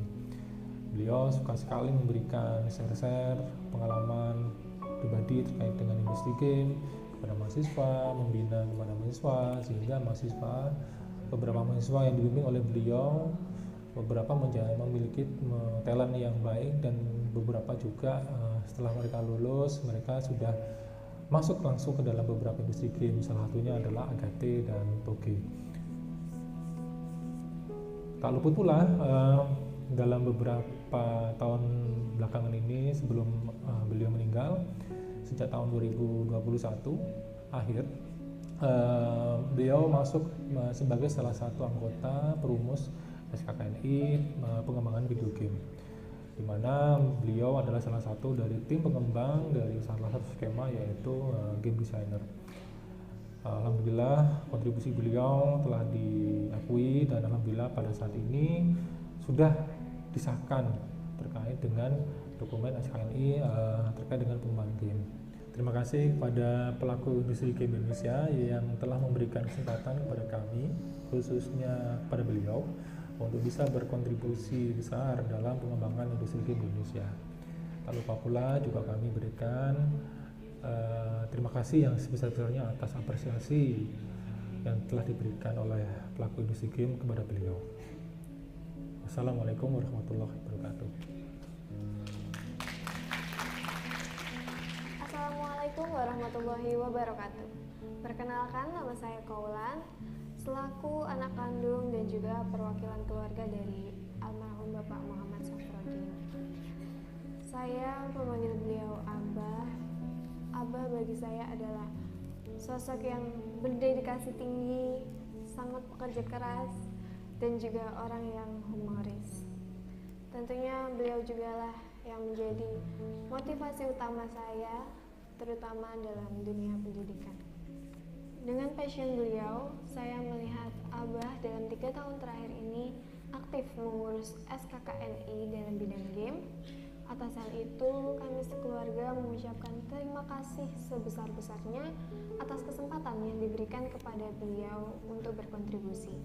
Semoga SKKNI ini bermanfaat untuk menumbuhkan talenta-talenta Indonesia di bidang game. Dan kami juga mengucapkan terima kasih kepada pelaku industri game Indonesia atas apresiasi dan juga penghargaan yang telah diberikan kepada beliau. Cukup sekian dari kami. Wassalamualaikum warahmatullahi wabarakatuh. Sukses industri game Indonesia.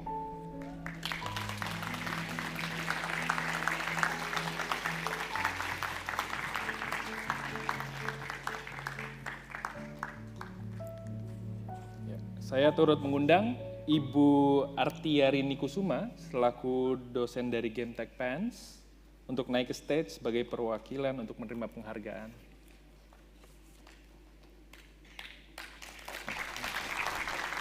Dan saya juga turut mengundang Syafiq Hussein selaku Ketua Umum Asosiasi Game Indonesia untuk menyerahkan penghargaan ini.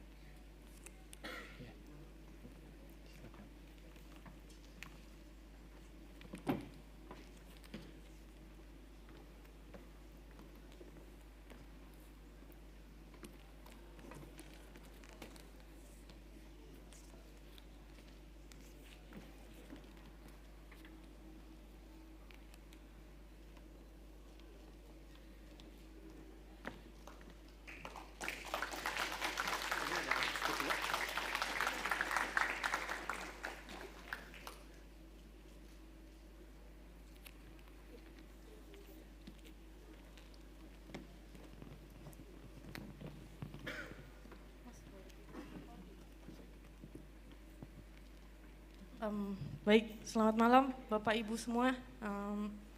Saya mewakili teman-teman dari program studi teknologi game mengucapkan terima kasih kepada Bapak Ibu yang telah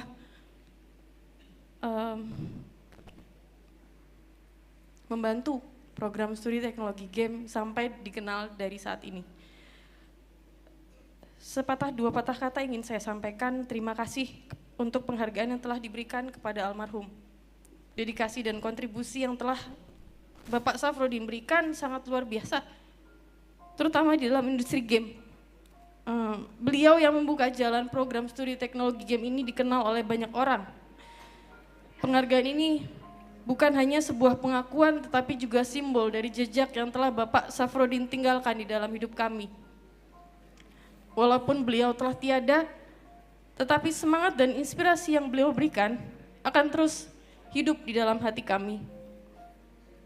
Kami berkomitmen untuk terus melanjutkan perjuangan dari Bapak Safrodin dan menjaga nilai-nilai yang beliau ajarkan.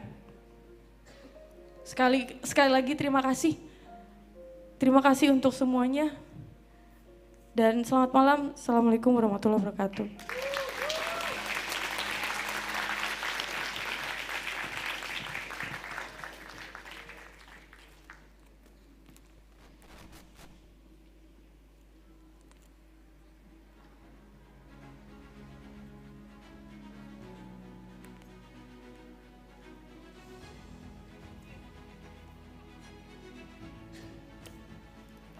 Ya, sekali lagi dari Indonesia Game Awards turut menyampaikan terima kasih yang sebesar-besarnya atas kontribusi almarhum dari Pak Asa.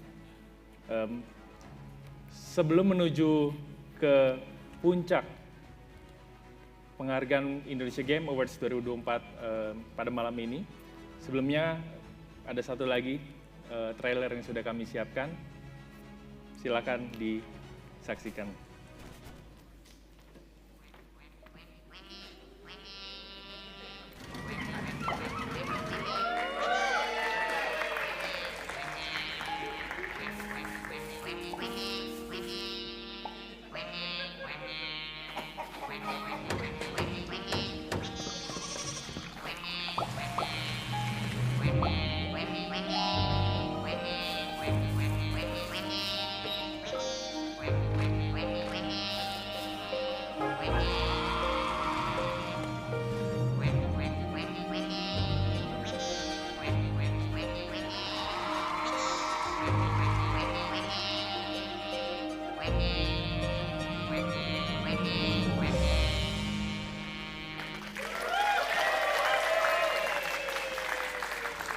Yap, jangan lupa di wishlist Mert Island di Steam.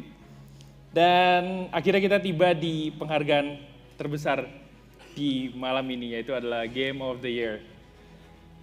Tahun ini ada 5 nominasi game yang masuk dalam kategori Game of the Year.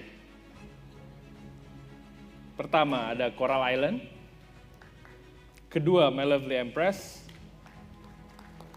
ketiga Epic Conquest 2, lalu ada Dadu dan Knights vs Giants.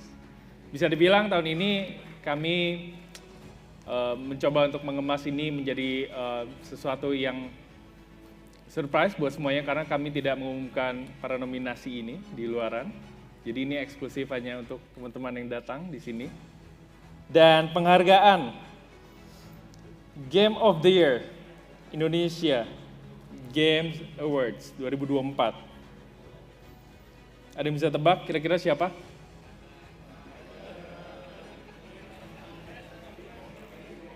Ya, beda-beda ya, ada beda-beda. Dan Game of the Year untuk Indonesia Game Awards 2024 diberikan kepada Selamat Coral Island dari Turbo Games. Saya turut mengundang kembali perwakilan dari Coral Island untuk naik ke atas panggung. Dan saya izin untuk mengundang Bapak Boni Pujianto selaku Direktur Ekonomi Digital Kominfo untuk memberikan penghargaan Game of the Year.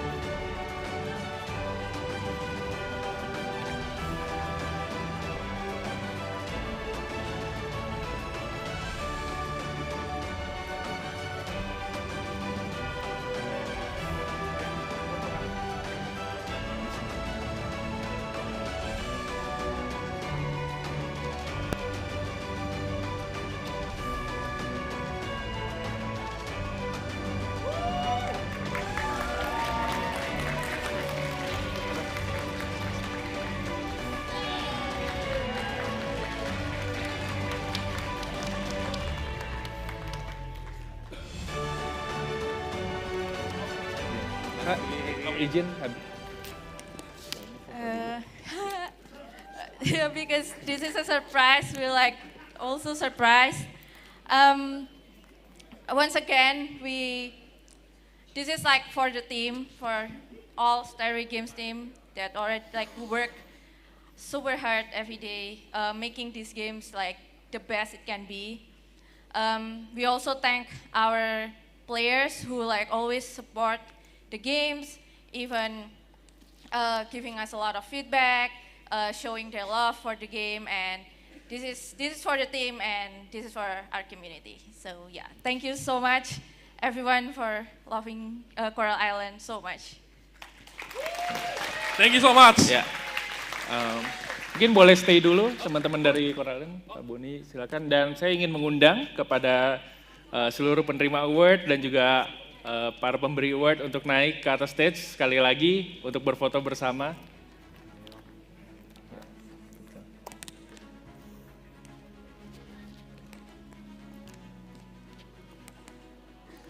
Ya. Untuk para penerima award juga silakan naik, silakan dibawa trofinya kembali untuk berfoto.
Thank you, Pak Nel.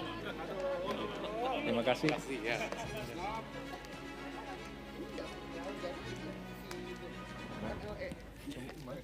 Siapa? Oh iya. Oh iya.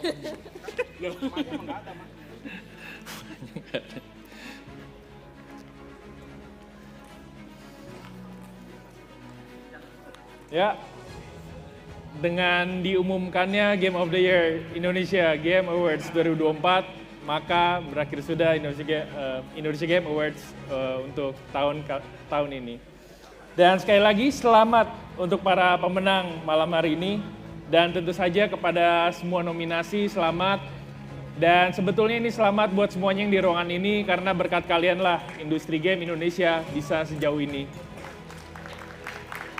Dan sebelum saya tutup, setelah ini jangan kemana-mana dulu karena masih ada satu trailer eksklusif yang tayang perdana di Indonesia Game Awards. Dan kalau begitu, saya Brian mewakili tim Indonesia Game Awards, pamit undur diri, sampai jumpa di Indonesia Game Awards tahun depan. Terima kasih semuanya, selamat malam, stay awesome. Terima kasih. Alright.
Apa sih? Random banget.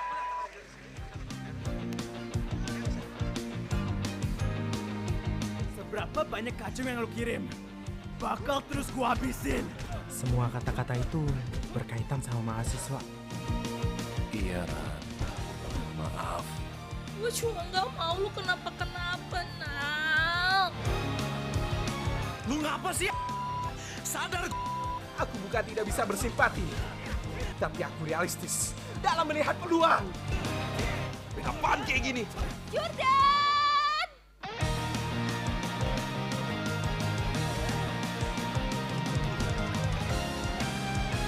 Gua udah terlalu capek. Lu abis di tangan gua. Cepetan maju sini lu, Kon.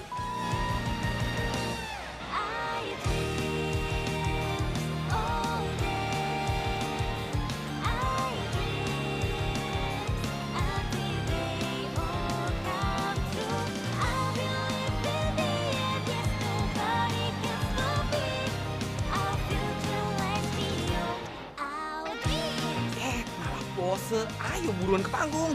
Sabar, lagi ganteng ini posenya.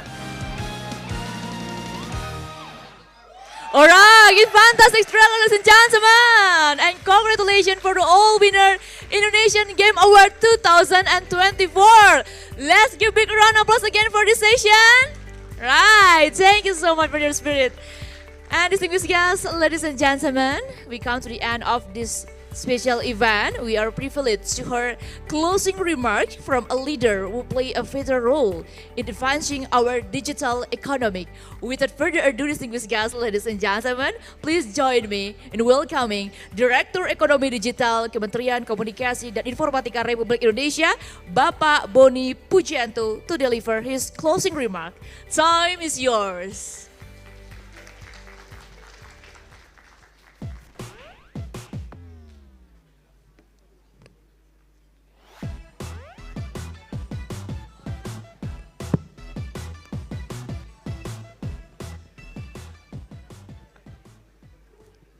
Amazing, isn't it? Wow. Teman-teman sekalian, simply we have to make it better and bigger next year. Oke? Terima kasih atas kehadirannya untuk 3 hari yang fenomenal ini. Jangan lupa tahun depan kita nggak tahu lokasinya di mana. Nanti kita select ya. Ada votingnya mungkin. Tapi kita mengharapkan kita tidak hanya menjadi jagoan di Indonesia saja, tapi kita juga nanti menguasai pasar ASEAN. Jadi teman-teman sekalian, siap-siap.